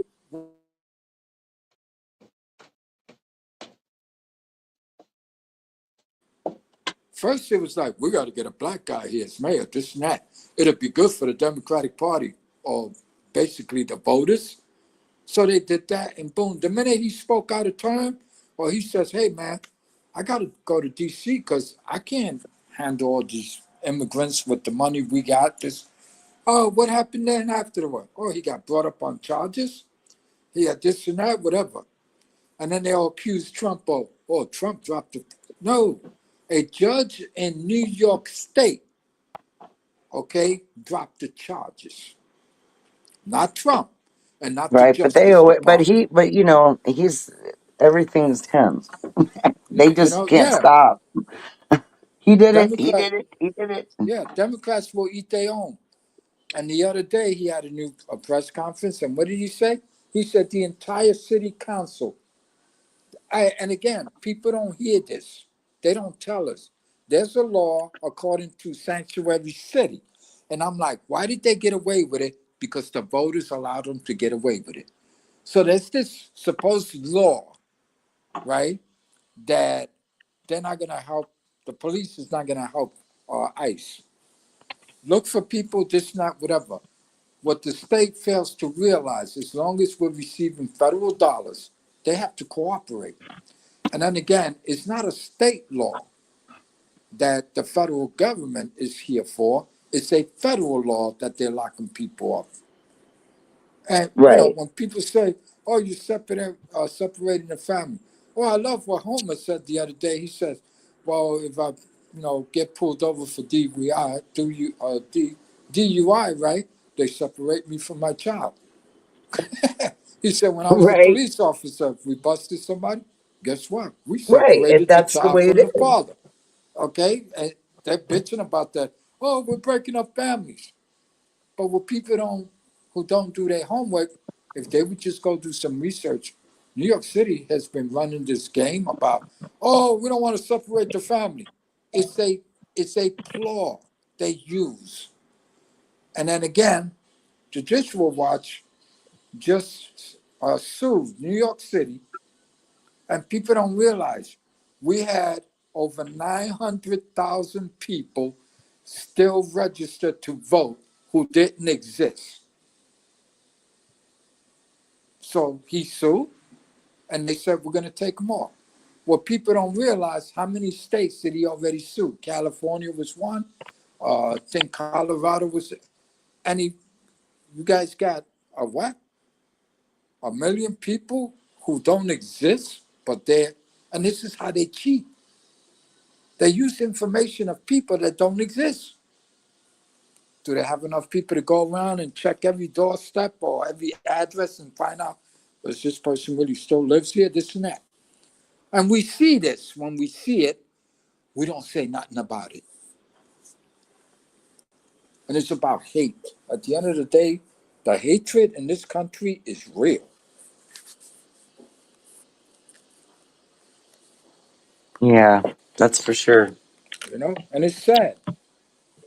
It really is sad. I feel sorry for all the college students across the country. And then again, what are they bitching for?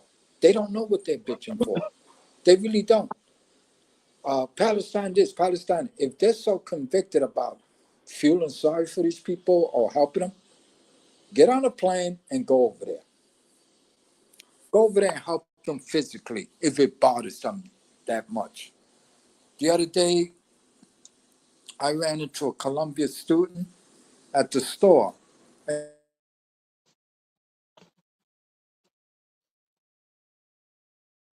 he goes, bullshit? No, it's about this. And he tried to pull some shit on. I looked at him. I said, hey, man, what do you know about Sudan? And he goes, excuse me? I said, yes, Sudan. You know the country of Sudan. You know the world map. Do you know countries, the other countries that exist? He goes, yeah. I said, well, do you know what's going on in the Sudan? And he goes, well, not actually, but I know what's going on in Palestine. I said, okay, what are your numbers so far? He goes, numbers? Yeah, like how many people? Oh, well, there's been like 1 million people displaced or more. He goes, 20,000 children have been murdered. I'm like, yeah, that's fucked up. Okay, go on. I said, what else? And he goes, and Israel needs to be held responsible for it. I said, okay, do you know what's going on in Sudan? He goes, I already told you no. I said, well, guess what? A year before what happened in Israel happened in Sudan. You know how many people have been displaced over there so far? And you can go look it up, please. And he goes, oh,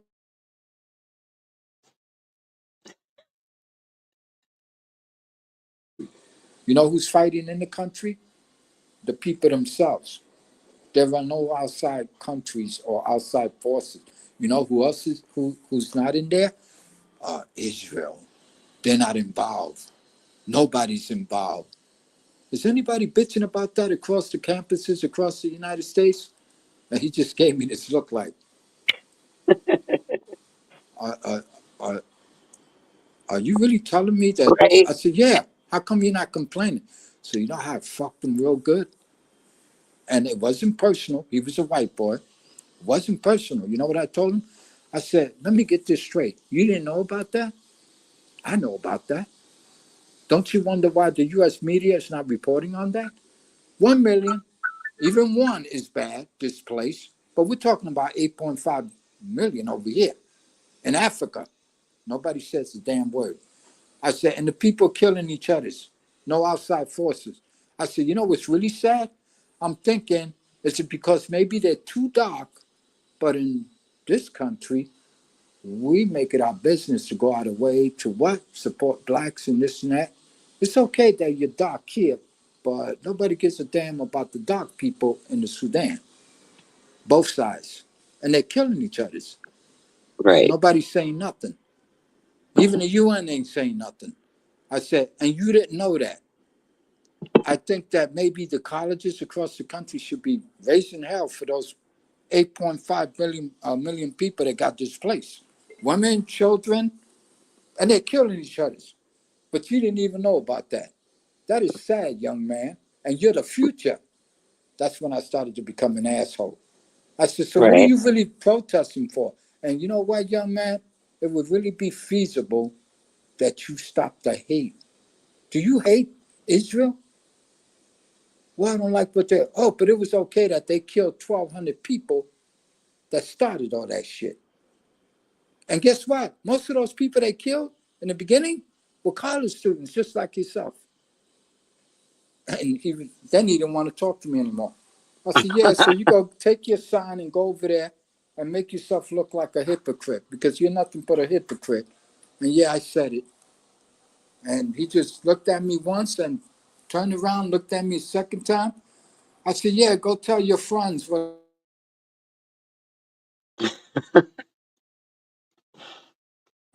And he took off, he left. And this is what pisses me off. We don't know what's going on, but we listen to all these politicians. We're going to raise hell across the country because what Israel's doing. Give me a damn break. Right. Exactly. It's nonsense. It's sad, though. It really is sad. And then Washington, yesterday, they acting up again and they burned some shit down. And Yep. they're I not saw being held that. responsible. Give me a. And then foreigners coming here. I get really upset when foreigners come here. Hey, man, you coming here to protest and demanding that we do something about it? Why don't you go protest? What country are you from? Right. Right. Go to your country and ask your people, hey, we got to do something. You know why you don't see that? Because your own people don't give a shit about what the hell's going on over there with some other people. How about that? But nobody wants to have those conversations, No, of course not. you know? Because then they'd be forced to actually be faced with their stupidity. You know, yeah. And yesterday, was it yesterday? Yeah, just yesterday, Columbia Yep. University started some more shit, and they took a bunch of people, they arrested them, this and that. I was 100% when Donald Trump says, you don't stop this anti-Semitism going on in your college, we're going to stop your funds. Mm-hmm. Didn't they change everything? See, when it comes to money, people bark, or they Right. bow, put it that way. And my thing is, you know, you go up there, I tell you, man, nothing bothers me. But you know what? I've learned not to allow all this shit to disturb my peace. That's why I'm able to think. That's why I'm able to see more. That's why I'm able to make common sense thoughts and Right. decisions for the sanctuary of my peace. It's nothing we can do about it. We're hoping. Donald Trump only has 3.5 more years. If he doesn't get it done this time, we're fucked. Well, And we got to people, hope and pray that if there's things that are still needing finished, so I'm hoping the majority of the like major stuff will be taken care of. But if there is, hopefully by then, with a lot of like, there's a lot of new younger type, like younger folks. When I say yeah, younger, I mean like not in their 80s or 70s, but like that could be by being guided with the right ways to do things. If we can get someone like that to follow up, that would be great. yeah, I'm praying for that. yeah. And For again, that's for all we can do. Yeah. right. And you And know that what? is all we can do. And I don't know why everybody's just completely losing their gosh darn minds. No, like it takes time to fix things. It is an instant.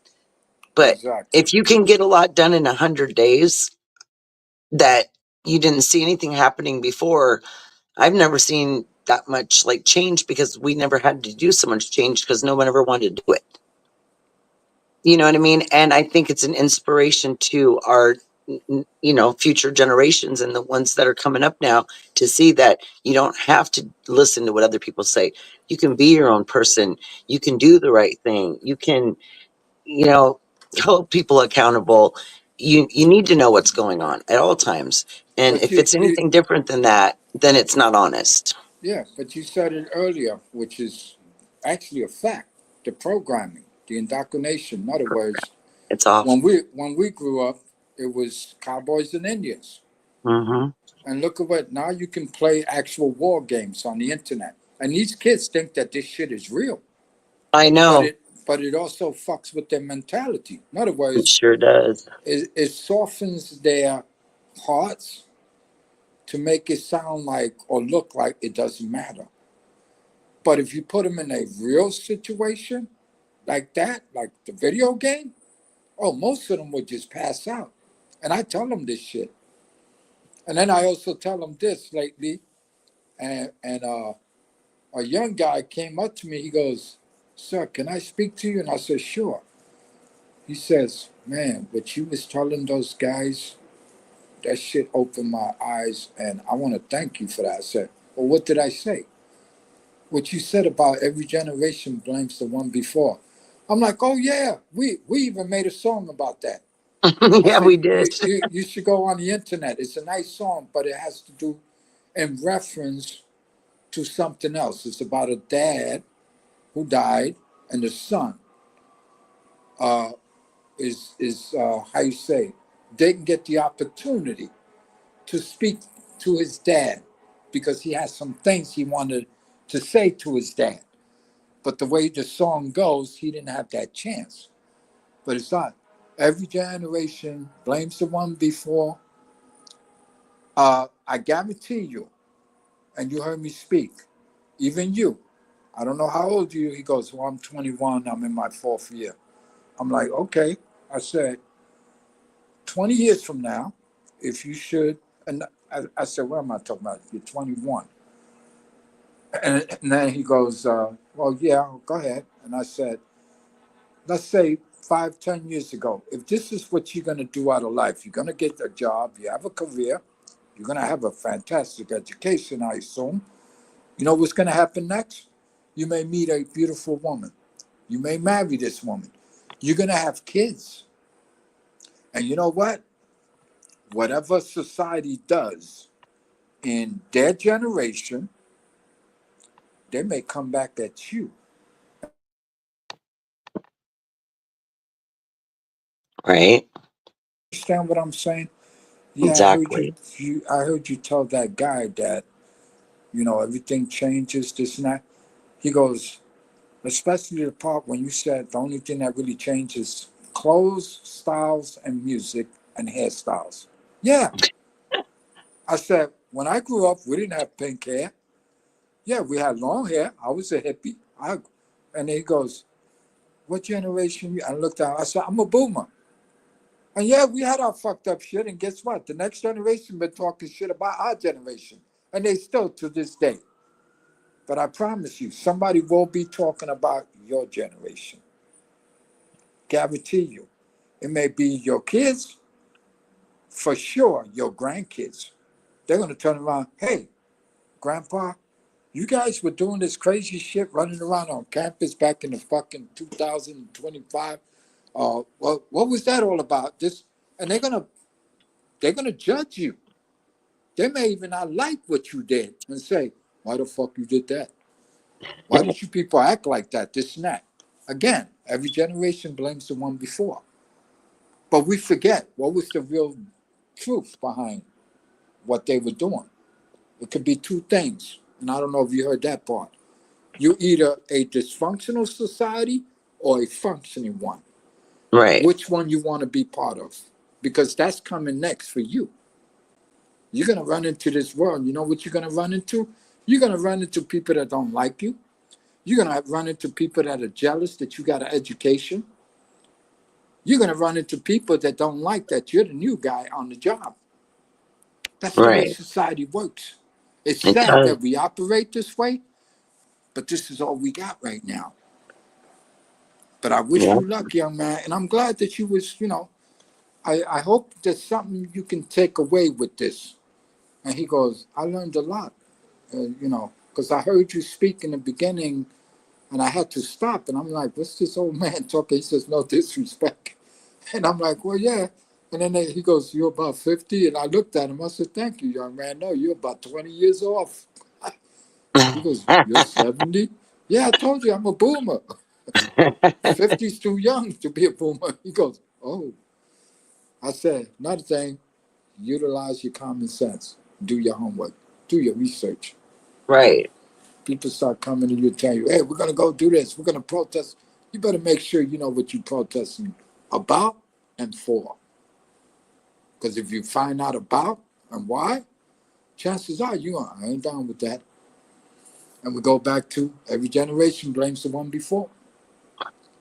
Your generation is going to make decisions for your kids and your grandkids. They might not be along online with what you decide. Your generation, Right. your politicians, even your president. You may not agree with it all, but we don't live in a perfect society. Can we make it better? Exactly. Absolutely. Will it get better?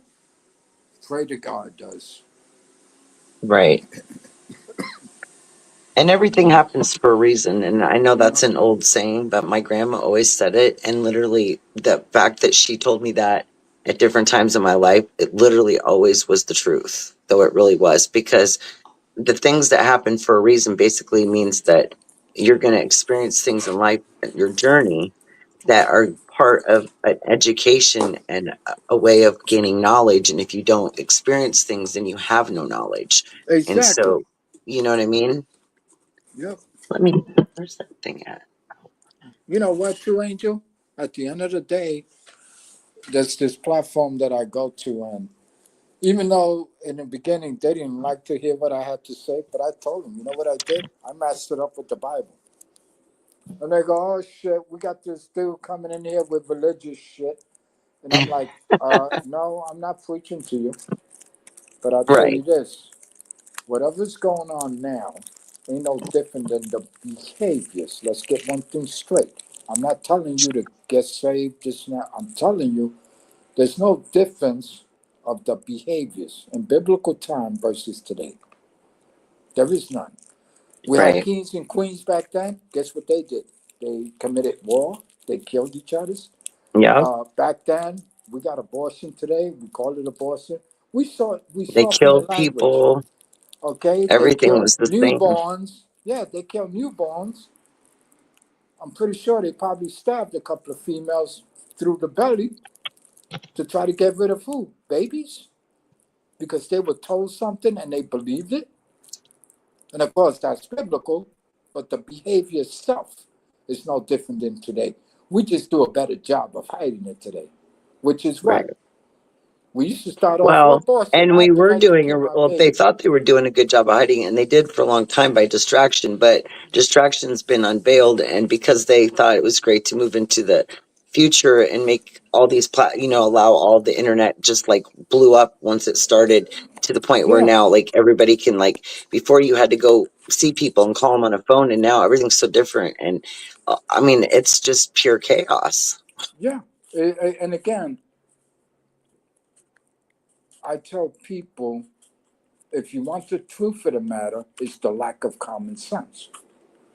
I Hmm. say, you can't tell me that, because guess what? You notice that they softened the abortion thing. They used to just say it out loud. I have the right to kill my baby. If I want to abort a fetus or a baby, that's, I can do that because it's legal in this country. Now they softened it. You know what they did? They changed the delivery of the language. Now they say, my body, my choice. They don't say Right. my body, my choice, and yell to the top of their lungs, I have a right to abort a fetus or this and that. I mean, I've seen women that say, fuck the baby. I mean, in my lifetime, okay? Because abortion's been around since what, the 70s?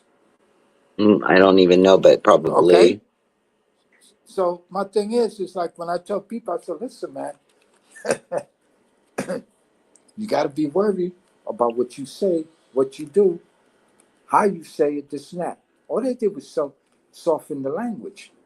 Just like with the racism, right? We just put new Right. labels on it, but it's the same shit that happened in the 50s, 60s, 70s.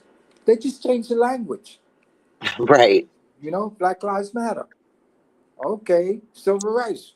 We want rights. They just changed the titles, but So, it's still the so do same you behavior. believe? So, do you believe though that only the people that have had an awakening are the ones that are actually seeing what's really going on and can understand it and know how to, like, follow along and decide what is good and bad, whereas the people that haven't had an awakening are lost and following whatever seems to be a right at the moment? I don't know. I think it's certain people that finally opened their eyes and saw the other side, because there's always two sides, right, to an argument. Right. There's also two sides to a society. We got Democrats, we got Republicans, we got independents. They're usually the smallest group, right? But you know what else we have? We have uh,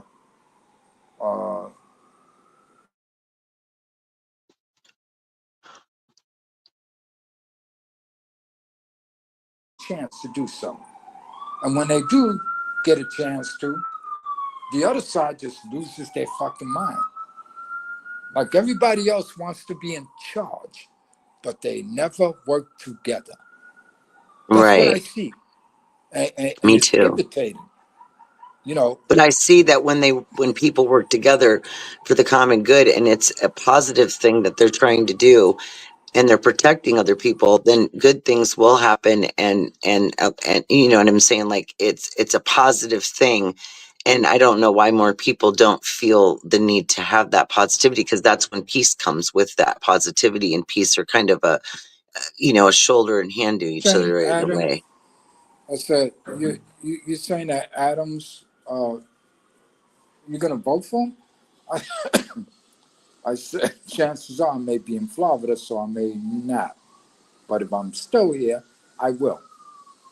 And why Right. am I going to vote for him? Because number one, I saw what they try to do to him, which is the other Democratic Party members, they have a habit that they will eat their own. They, like the Bible, spread false rumors, Right. okay? Bear fair witness, false witness, rather. And this is what they did to him. They accuse him of all kinds of shit. My thing is, again, when we go to, he's just a mayor, he's part of New York State. If Hochul had a problem with him, or she felt that he was really guilty of something, she could have fired him. She could have just removed him. People say, no, but we voted him to. I said, go read your state constitution, idiots. And I said, at the end of the day, she's the boss. I said, did you know that she can also remove AOC? Oh no, but she's a congresswoman. Representing who? Well, she represents Washington. I said, see, this is what upsets me. She represents District 14 in the borough of Queens inside of New York City.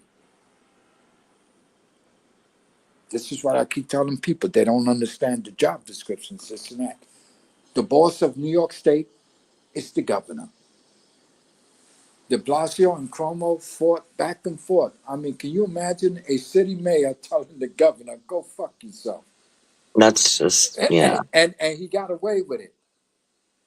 Now, if it was a Republican, guarantee you Cuomo would have fired him or threw him out.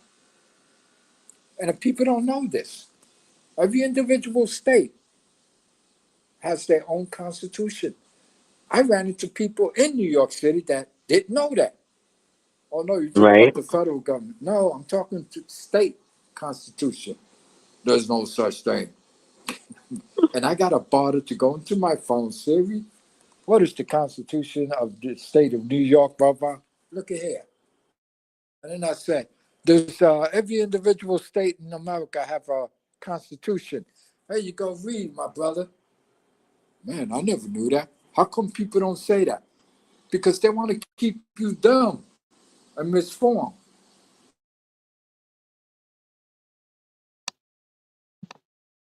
What is going on? It's not It's shit. sad. It really is sad. Dismantling of federal agencies.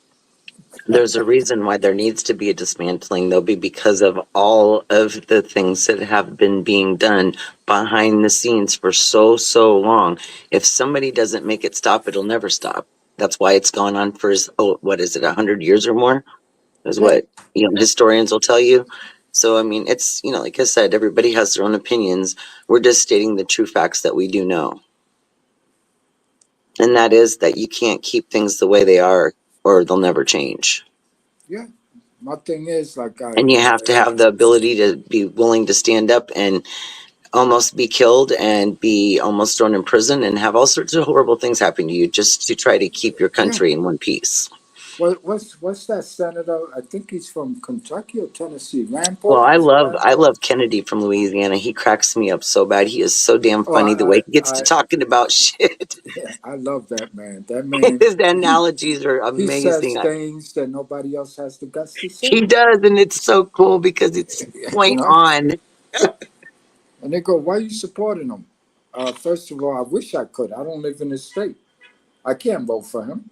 But and they go, oh, that's right. Yeah, I mean, people are just misinformed, dumb me down, don't know shit. It's ridiculous. It really is. You got to listen to the truth, and when you hear the truth, I always tell people you'll know when you hear the truth because a lie sounds so much different. Yeah, look at AOC. She blew 20,000 Amazon jobs because she was the expert.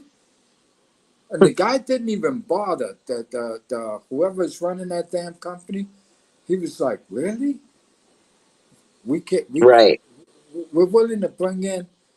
I think the deal was that we're going to hire 20,000, put 20,000 people to work. Number one, and the city was going to receive something like $3 billion a year back, right? Mm-hmm. As well as people will be working. And she said no. And I'm like, this damn bartender? And she got away with it. But it wasn't her that got away with it. It was the whole party that got away with it.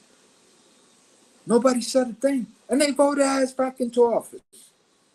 I'm like, holy shit. I hope they take her out this time, but people here are just dumb. I'm telling you, like all you have to do, all you got to really do is tell people one thing. If they're uninformed, do research, look back over the last 8 to 10 years, and put it all together in a timeline. Put it all together in your head, and you will come up with the most disturbing, most just ingestible situation ever for all of us. Period. And that's something to. And that's just looking back, 8 to 10 years. You can go back further, and it just keeps going and going. But as far as the current situation here, I mean, how many people that have, like he said, I could be anywhere doing anything in this world. I have the money to do it. I don't have to, I don't have to put up with this abuse. Look, I don't know if I could have handled going through all that shit. You know what I'm saying? That's hard. Having your whole life invaded because you're trying to do something good. You know what I mean? And then they turn it into something ugly when it's not supposed to be. But there's always going to be people that do that because people get comfortable. They don't want change. And even if that change means it's hurting millions of other people, it doesn't matter because people, like you said, are greedy and selfish. And they were that way in the beginning of time, and they still are. Yeah, And it would that's be insane. it would be wonderful if we could separate those people from others instead of there being splits and two different parties. Why can't they just divide the damn country and put the one half on one side, that one half on the other, and everybody quit fighting? Exactly. But that's not going to happen. I know, but think about it. I mean, Hey, it look, would be then nice. the argument would be, where do we split it at? Where's the even spot? Yeah. Well, that's like, well, we want to go to the cold climate, and the rest of said, well, we want the hot climate, this and that. And then when they go to their both climates, you know what they'll come up with? They'll start bitching and saying it's too cold here, it's too hot over there. Make up your fucking Right, mind. You know? right. And again, when you watch these politicians, when they go on vacation, Florida this, we can't stand DeSantis, that Republican, that fucking asshole. But yet, you go on vacation during the pandemic, and where do you go? Florida. Do you want to respond to to Max and what he said? What he said? He said, "Who stole the money? Who is them?" Who is them? Dirty politicians across the board. Exactly. But the bottom line is this. You have to look at the individual states, which is important, and find out, okay, if you live there, you say to yourself, okay, the whole state is Republican or the whole state is Democrats. And then you say to yourself, what did your congressman and your senator bring back to your state? And when they start playing the blaming game, you say to yourself, wait a minute, you can go research it. You can find out what did he do? What was his part? What was he able to get of the millions of or billions of dollars they share once a year throughout the United States for all different localities, state, city, towns, ones, and then you figure it out. But when senators, and this is another thing that people don't understand, and congressmen and congresswomen go to Washington, D.C. to actually beg for funds, for money. For Exactly. what? Their districts back home. You know who makes the final decisions? 100 people. Yep. 100 people will say nay or yay. Yep. And if they feel like, well, I think New York is asking for 100 damn billion. No, we're gonna give them half, and we're gonna give this other state. We're gonna give them 10 billion. We're gonna throw 10 billion to New Jersey, this and that, whatever. They get to make the decision. The fucked up part is that once they come to an agreement, the Senate, and they go, okay, this is what we're going to do. But what people also forget, they also take our tax dollars and figure out what countries around the world they're going to Right. be given hundreds of millions of dollars to. And that's And the reason why transparency is key, because exactly. everybody's money that's paying for this stuff. Look, And it's our it's tax no money. different than looking at your checking account or looking at your bank account. What if you were told you couldn't see what was in your own damn bank account? It's the same damn thing. And again, does it make any sense America for is the any bank human account. being? Yeah. Does it make any sense? Biden lied about that. Oh, 90% of the grain comes out of Ukraine. They're our allies. Both were lies, but the American people fell for it. Then people are Right, because complaining, they oh, didn't even check it out. Like you said, you they know, yeah, didn't confirm it. They didn't check it out. exactly. So at that point, you have to say, wow, talk about dirty deeds going on here. Exactly. And then while we're so fucked up over here back at home, They're going, we don't got no money for your school. We got no money for your city. We got no money for your, and then turn around and go, we're going to give the Ukraine $800 billion. Right. Why what happened to the I'm United sorry. States? You What know, yeah, happened to I'm, FEMA?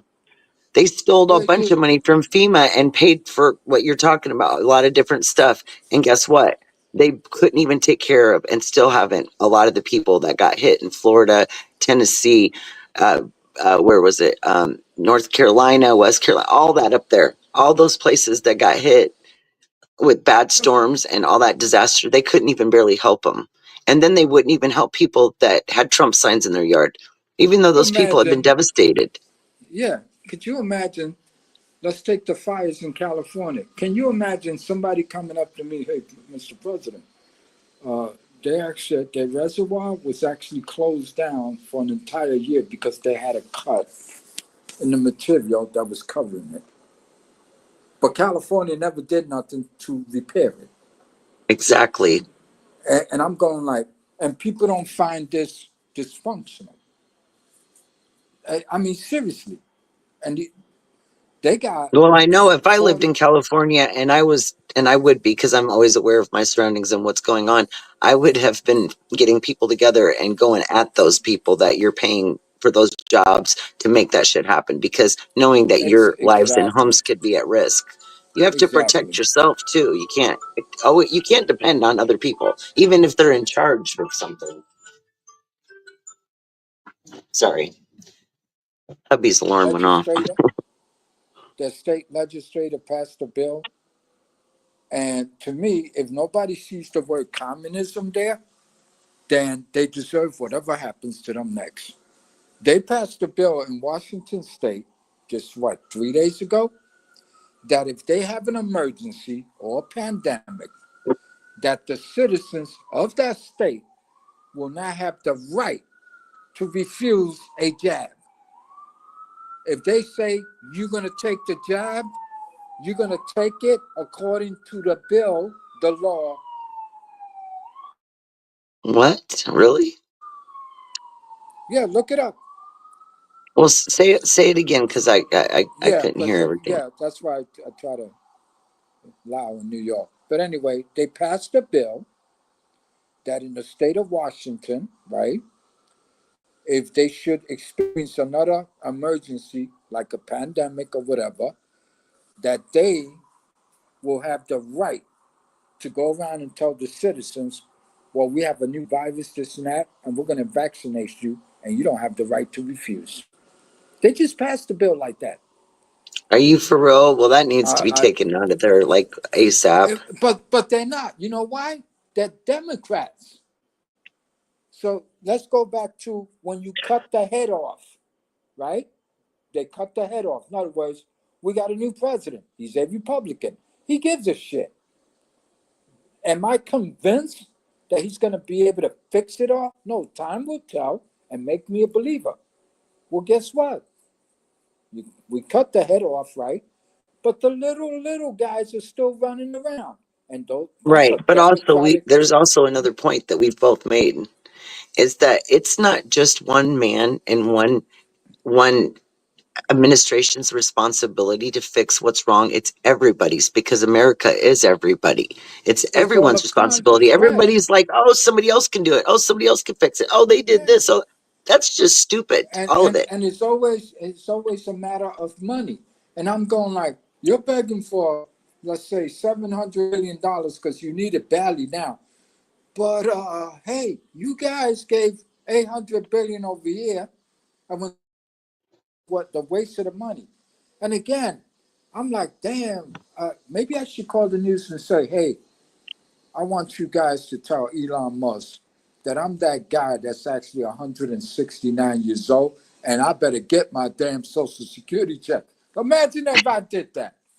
You know, I mean, seriously, this is the kind of shit, the buffoonery that we deal with from the White House, but it's the Well, and it's different sad to think that departments. that's been going on for so long, that who knows how long, and how much of our deficit is literally all of the fraud. A lot of it. There you go. And again, A lot of it. That's why it's nobody, grown and grown and grown. Yeah, nobody The thinks about. politicians and different people just Yeah, keep getting nobody more and thinks more into the about what pocket of those guys something. said.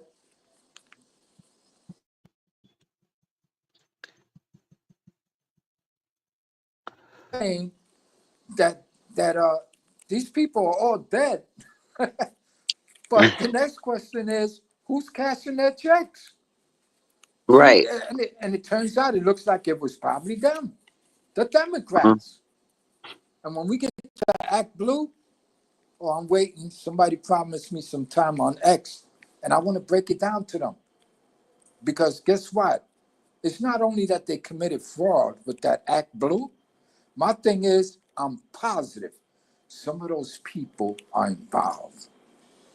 Imagine me sending you, hey, no, put it this way. Let's say I'm a Democrat or even a Republican. I'll be fair. I'm not a hypocrite because it could have been any. But in this case, it was reported by, what's his name? Uh,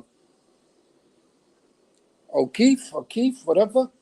Oh, he Yeah. went over, okay. He went over there and he knocked on people's door. It says, according to Act Blue, you donated $100,000. And they're like going, huh?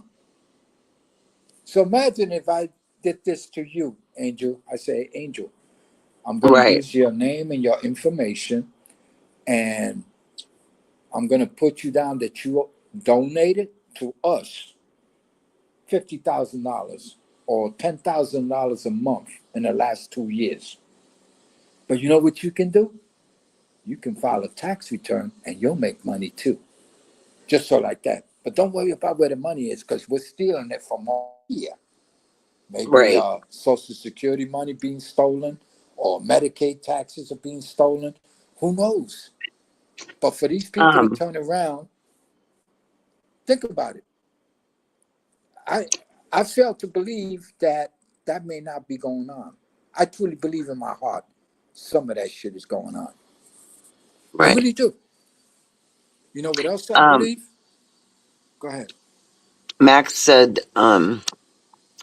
let's see how the next big disaster turns out without FEMA. Well, FEMA hasn't done what they were supposed to do, and they're going to fix that, but it's not going to be ran with all that fraud and the money being taken and put in other programs and sent to other countries for wars. It needs to be, it's Americans' money, and they need it for the disasters. It's supposed to, the money needs to stay here. That's the point. It's real simple common sense. The money needs to stay here. It was made here. It belongs here. It's for the American people. Plain and simple. Is it I don't know how else North to say Carolina? it. Yeah, but what was the first report when they showed up to North Carolina? We're broke. Well, how the Yeah, fuck did you become broke? And then they turn around and says they gave money to illegal immigrants? yeah, Who a made lot of that it. decision? See, this is the thing. Who helped to make that decision? Who came up with the great idea? Well, we're going to take the money from FEMA, like they did to, they took money. See, a lot of people in this country can't remember shit. Maybe because I'm 70 and I remember a lot of shit, but isn't it the same shit that happened with Clinton? When Clinton borrowed money from the Social Security Administration, Yep. does anybody know that they ever put it back? We Nope. don't know because nobody actually said it. No, And it, believe me, and if they were to try to audit and go back, it would be so devastating that you might as well just look at where we're at now because that's a pretty good signal to what's been going on for a long time. exactly, At the time, and there's proof, at the time that the country first became in debt, if you go back to then you'll know when things started getting mishandled and people started to change everything so that it could work in their benefit somehow. There was a time when the country was in debt, and it was a time when there was free trade. People weren't charging each other, they were just sharing goods and allowing them to be shared without any restrictions, sorry. And I mean, there's a lot to it, but people need to do a history check to get better information because you can't just look at something and say, oh, this is how confusing is it to you because you don't know all the details that led up to it. You know, there's proof. You just have to look for it. That This falls on a lot of things, not just one thing. Did you mute RC? Peter to pay Paul. Well, they do it. That's how it goes, right?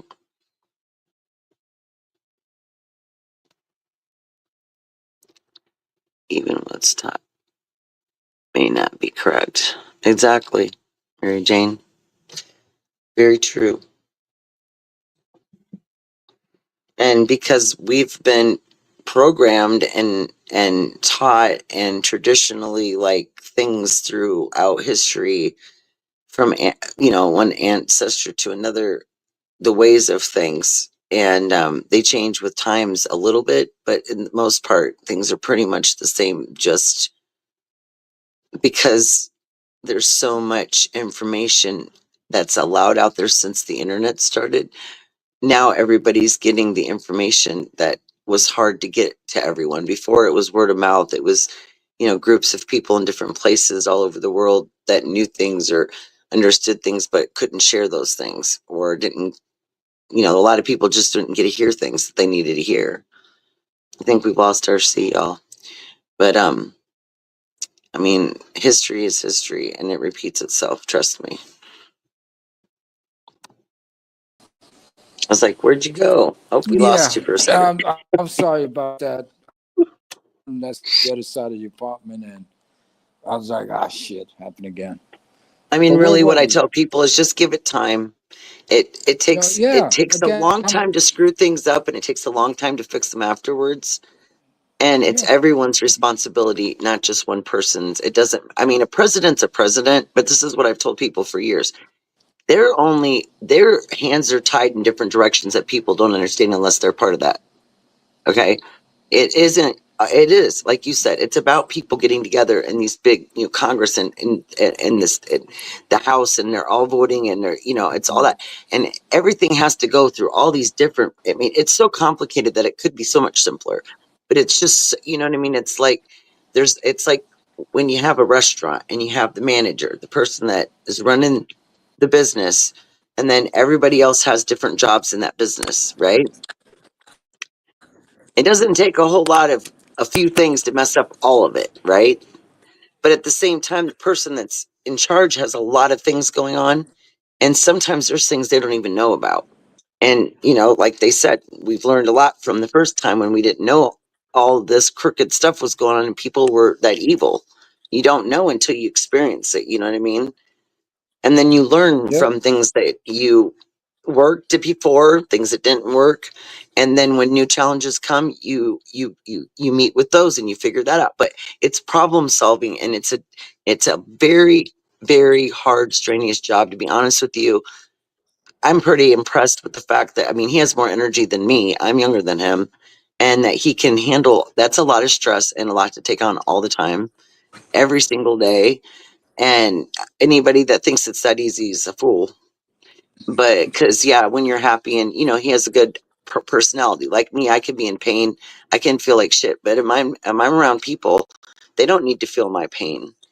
I'm there to address them, or be the positive vision for those people. Not, they don't need to, we have our own suffering, we do, and we deal with it on our own way, but you can't bring that on to everyone else. You know what I'm saying? So even if you're the president and you're struggling, well, you deal with that. That's a personal thing. That's just a human thing. It's human, right? I mean, we're all human beings here. You know what I mean?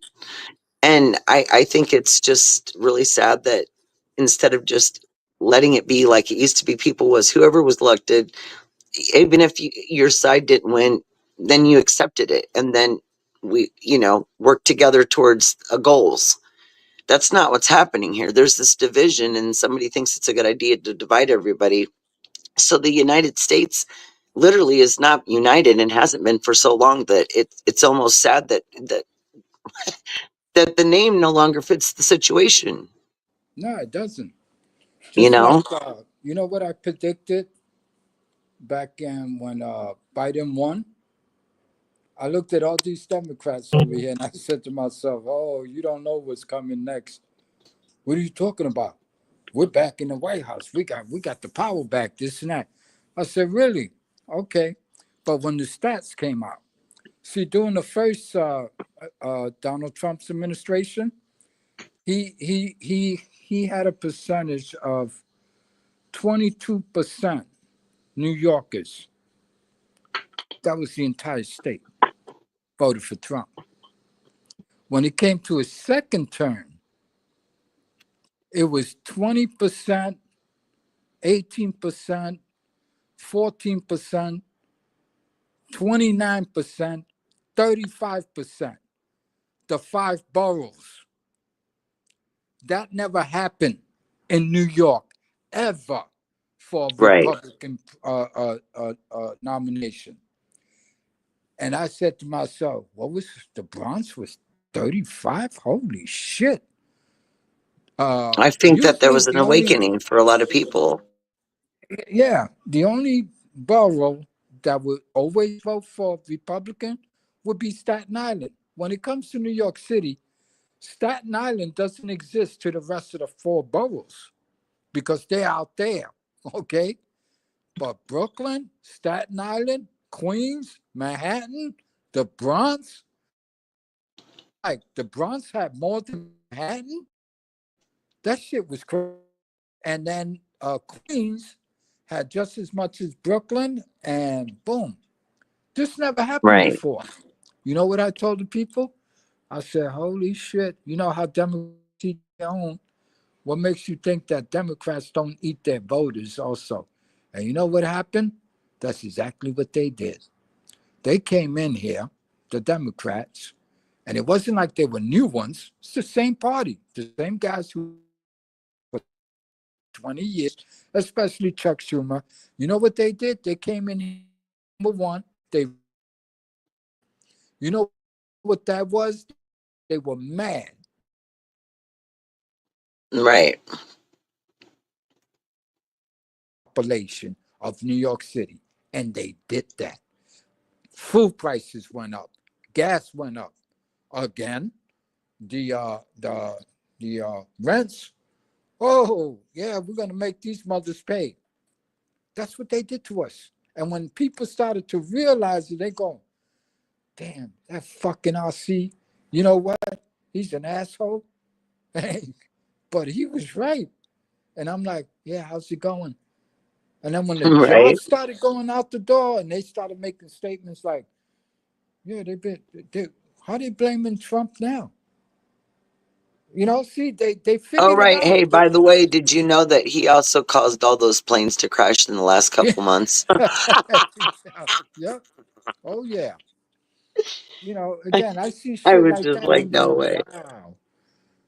And they go boom, and then how you say the first time they was on my shit when I voted for Trump. The second time they were like, "Yo, see, man, you know, you was right." And then I say, "Hey, man, at the end of the day, he still won. But guess what? The party itself here, fuck Washington D.C. I'm talking about the Democrats who represent us here in the city." I said, they're the ones that will stick it to us because they think like, whoa, you went outside the gang. It's like gang mentality. Think about it. Yeah. You don't agree with us? Oh, we'll find ways to screwing you. Well, don't worry, it's coming. This is how they operate, but people don't But see it. but how did they not see it? Because the very people that are causing all this uproar, and even like Biden on there, like saying what he said on that interview, I'm just like, really? Because you guys live in this country too. If you're Americans, why are you fighting against your own country? Exactly. Yep. What the hell? It's And what does simple. that do for your future Simple. family and your, your, I just don't get it. It's just mind blowing. But it's simple. My thing is, I tell people, I said, if you want to know the truth, go live in a city, especially bigger ones, and you see how the Democrats operate. Look at that chick from Georgia. I don't know if you remember. This was during Biden's administration. She switched parties in Georgia. She says, "Well, I'd like to announce today," and she did a press conference and she gave her Mhm. reasoning. She was a new kid on the block. She didn't know shit from shit. Right. Didn't have no experience. Because she spoke with her heart and said, I want to do something to help our people here in this district. And she did that. What did she do? She goes, about a year and a half later, she did a conference. And what did she say? That I'm in parties.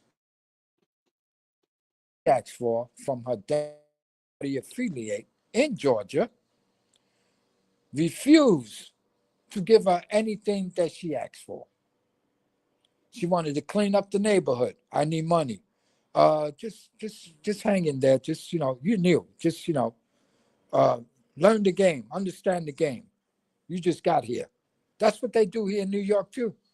The new people, they just get shunned to the side and dare you to speak up.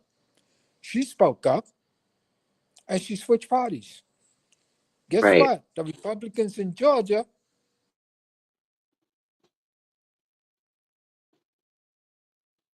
first thing was, we got to get her out of office. It wasn't about agreeing. It wasn't about saying, "Hey man, she's right. We haven't done anything over there, just not." No, their first thing was, we got to get her out of office. So now the rest of the Democratic Party did this. They try to go and bullshit everybody in the district she was representing by lying to them. She doesn't care about you, this and that. Now she's siding with the demons, the Republican Party, this and that. But nobody said that. Yeah, she's right. We didn't give her any money. All the requests she made, we just denied it. Or we tell her to just wait, just wait. This is what they do to each other. So is this a country? It's a con job. Right. This whole damn country is a con job to me. And I've seen shit in this city going I won't say 70 years, that'd be unfair. Say for the last 50 years, once I became a young man. I mean, I could tell you stories on the backpedaling and the repeating. Adams, and again, I don't like it when he does it, but guess what? I can't blame them. They all do it. Oh, we're gonna spend this much money on affordable housing. They all say the same shit. De Blasio said it. The mayor before him, the mayor 20 years ago. They all say the same shit. Guess what? We still need housing. We never get it. They build a few structures and go, yeah, we built a nice building for you. And then boom, what happens? They go, well, this is a brand new structure. What does the term affordable housing mean? Especially when it comes to the poor neighborhoods, the ghetto. And you go over there and say, can I have an application? They come out and they go, well, let's say you're on food stamps. What's the rent? Well, in order to qualify for a one bedroom here, you got to be making at least $29,000 a year. You see how they do it? 2 bedroom, $1,600 a month. Studio, $1,000. Three Oh my bedroom, gosh. $2,500. And the That's why I ghetto. won't live in the cities. They're so expensive. And people say, I want to go to New York City. And I ask them, what do you do for a living? They go, oh yeah. I said, oh yeah, you'll be able to afford the 5,000 to 75 to 8,000 rent in Midtown Manhattan. What are you talking about? I said, well, dude, the job that you have now, if you come to the city, you're going to be making tons of money. Therefore, you're going to be paying about anywhere from $5,000, and I'm talking about years ago. It's up to what? 7.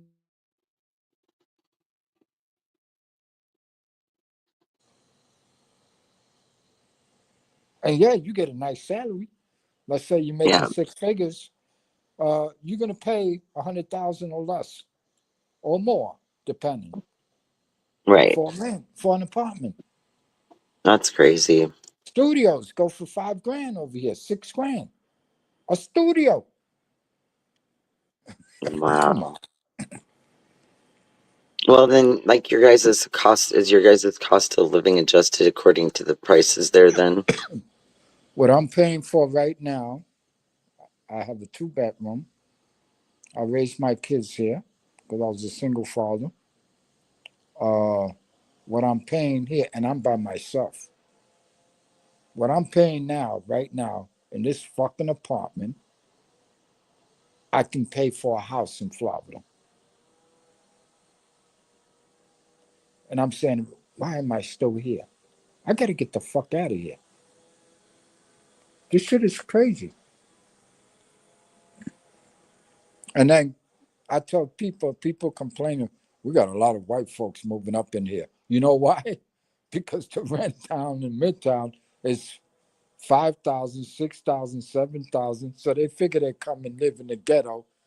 And if they got to pay 1,600, 2,000, they're doing a lot better than down there. But do we say anything? No. We complain about it, but the city doesn't say anything about, oh, affordable. No, they're chasing us out of our own real estate up here. It's amazing. And what's that word they use? We're going to clean up this neighborhood, gentrification or some shit like that. They come in, oh no, we're going to clean it up, but you can stay here. But then when they start building new, renovating shit, this and that, the people that are here can't afford it. And this is how they do it. But that's okay. That's a God, my opinion.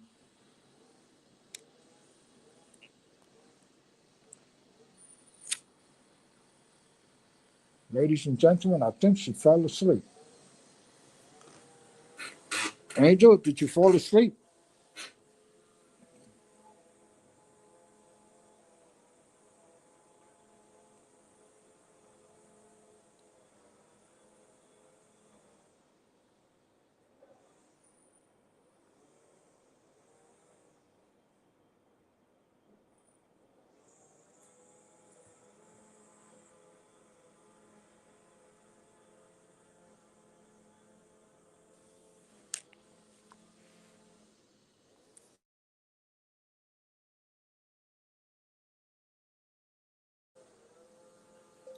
I think she fell asleep.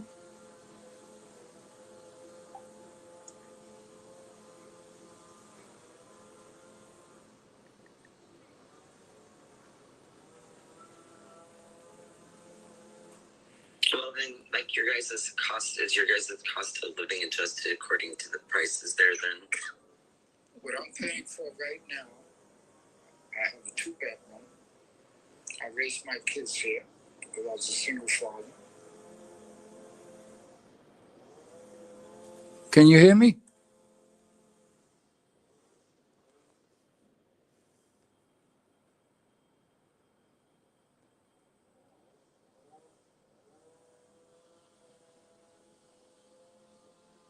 I gotta get the fuck out of here. This shit is crazy. And I tell people complaining, we got a lot of white folks.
Are you there?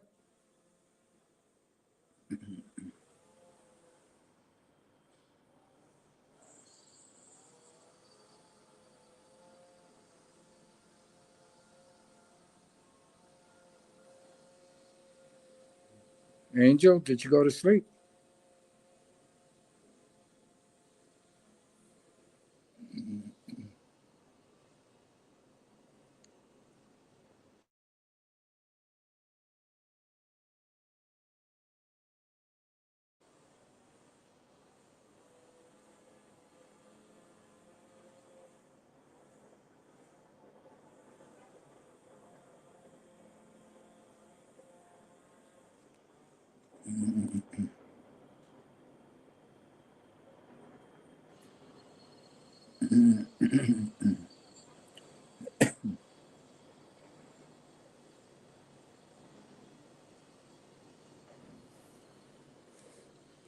There you go. Are you there?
Can you hear me?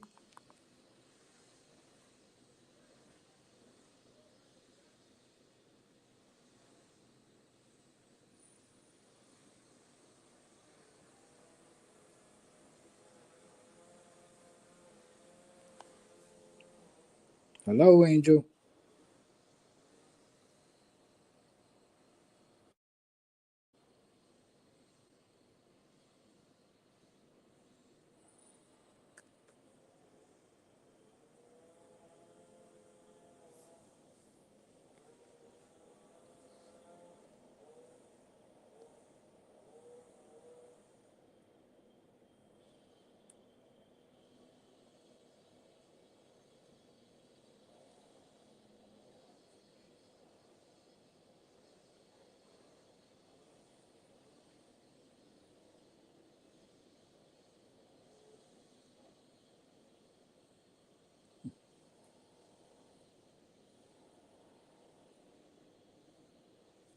You can hear me?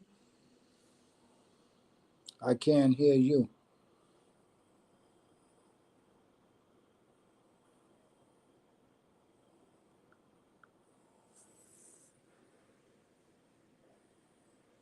I see you. I just can't hear you.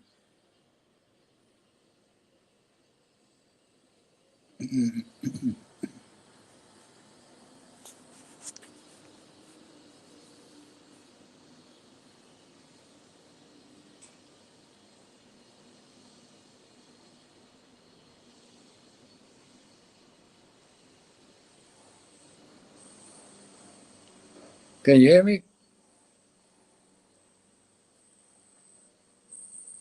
There you go. Back and forth.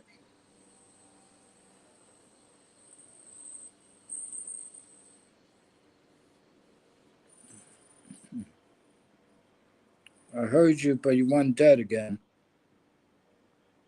Hello. Hello.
How about now?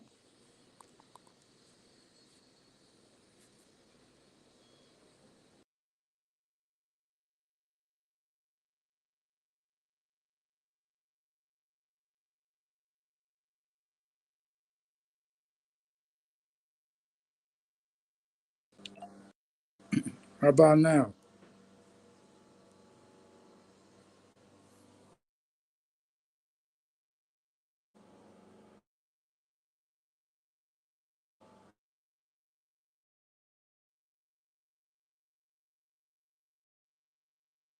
Hello.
Hello.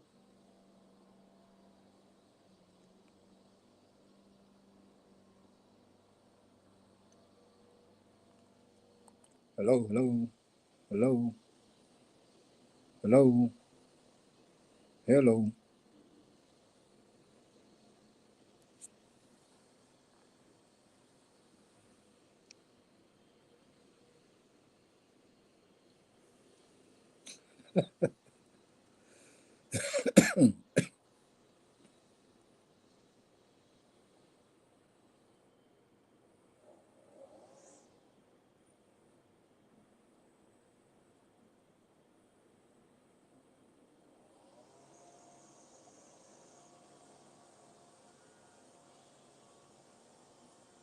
Mary Jo, you hear me?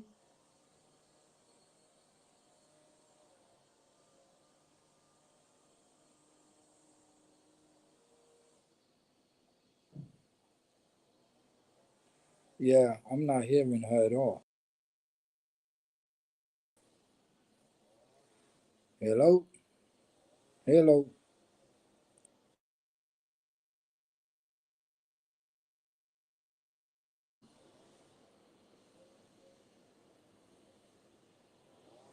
This is weird.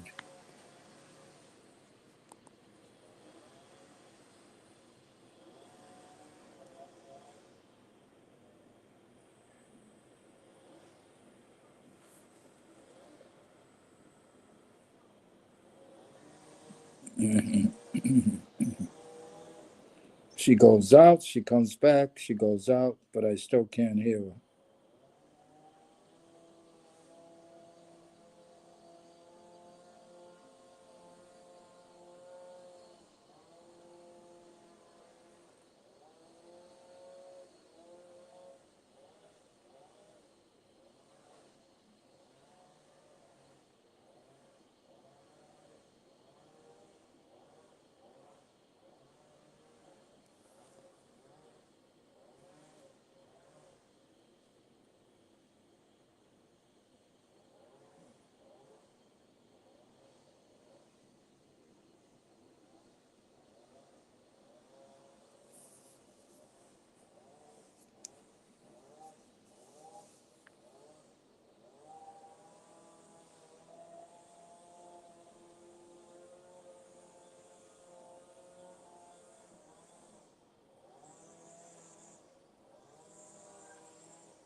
Anyway, you guys have a good night or good morning.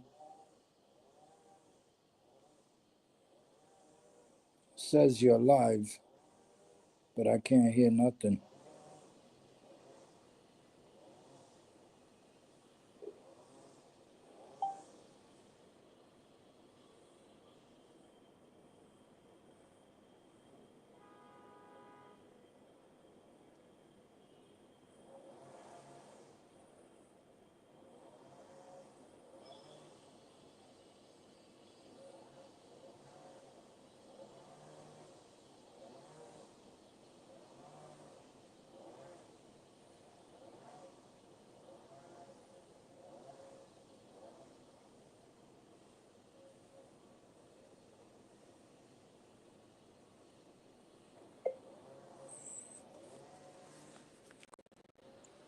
Good night, ladies and gentlemen.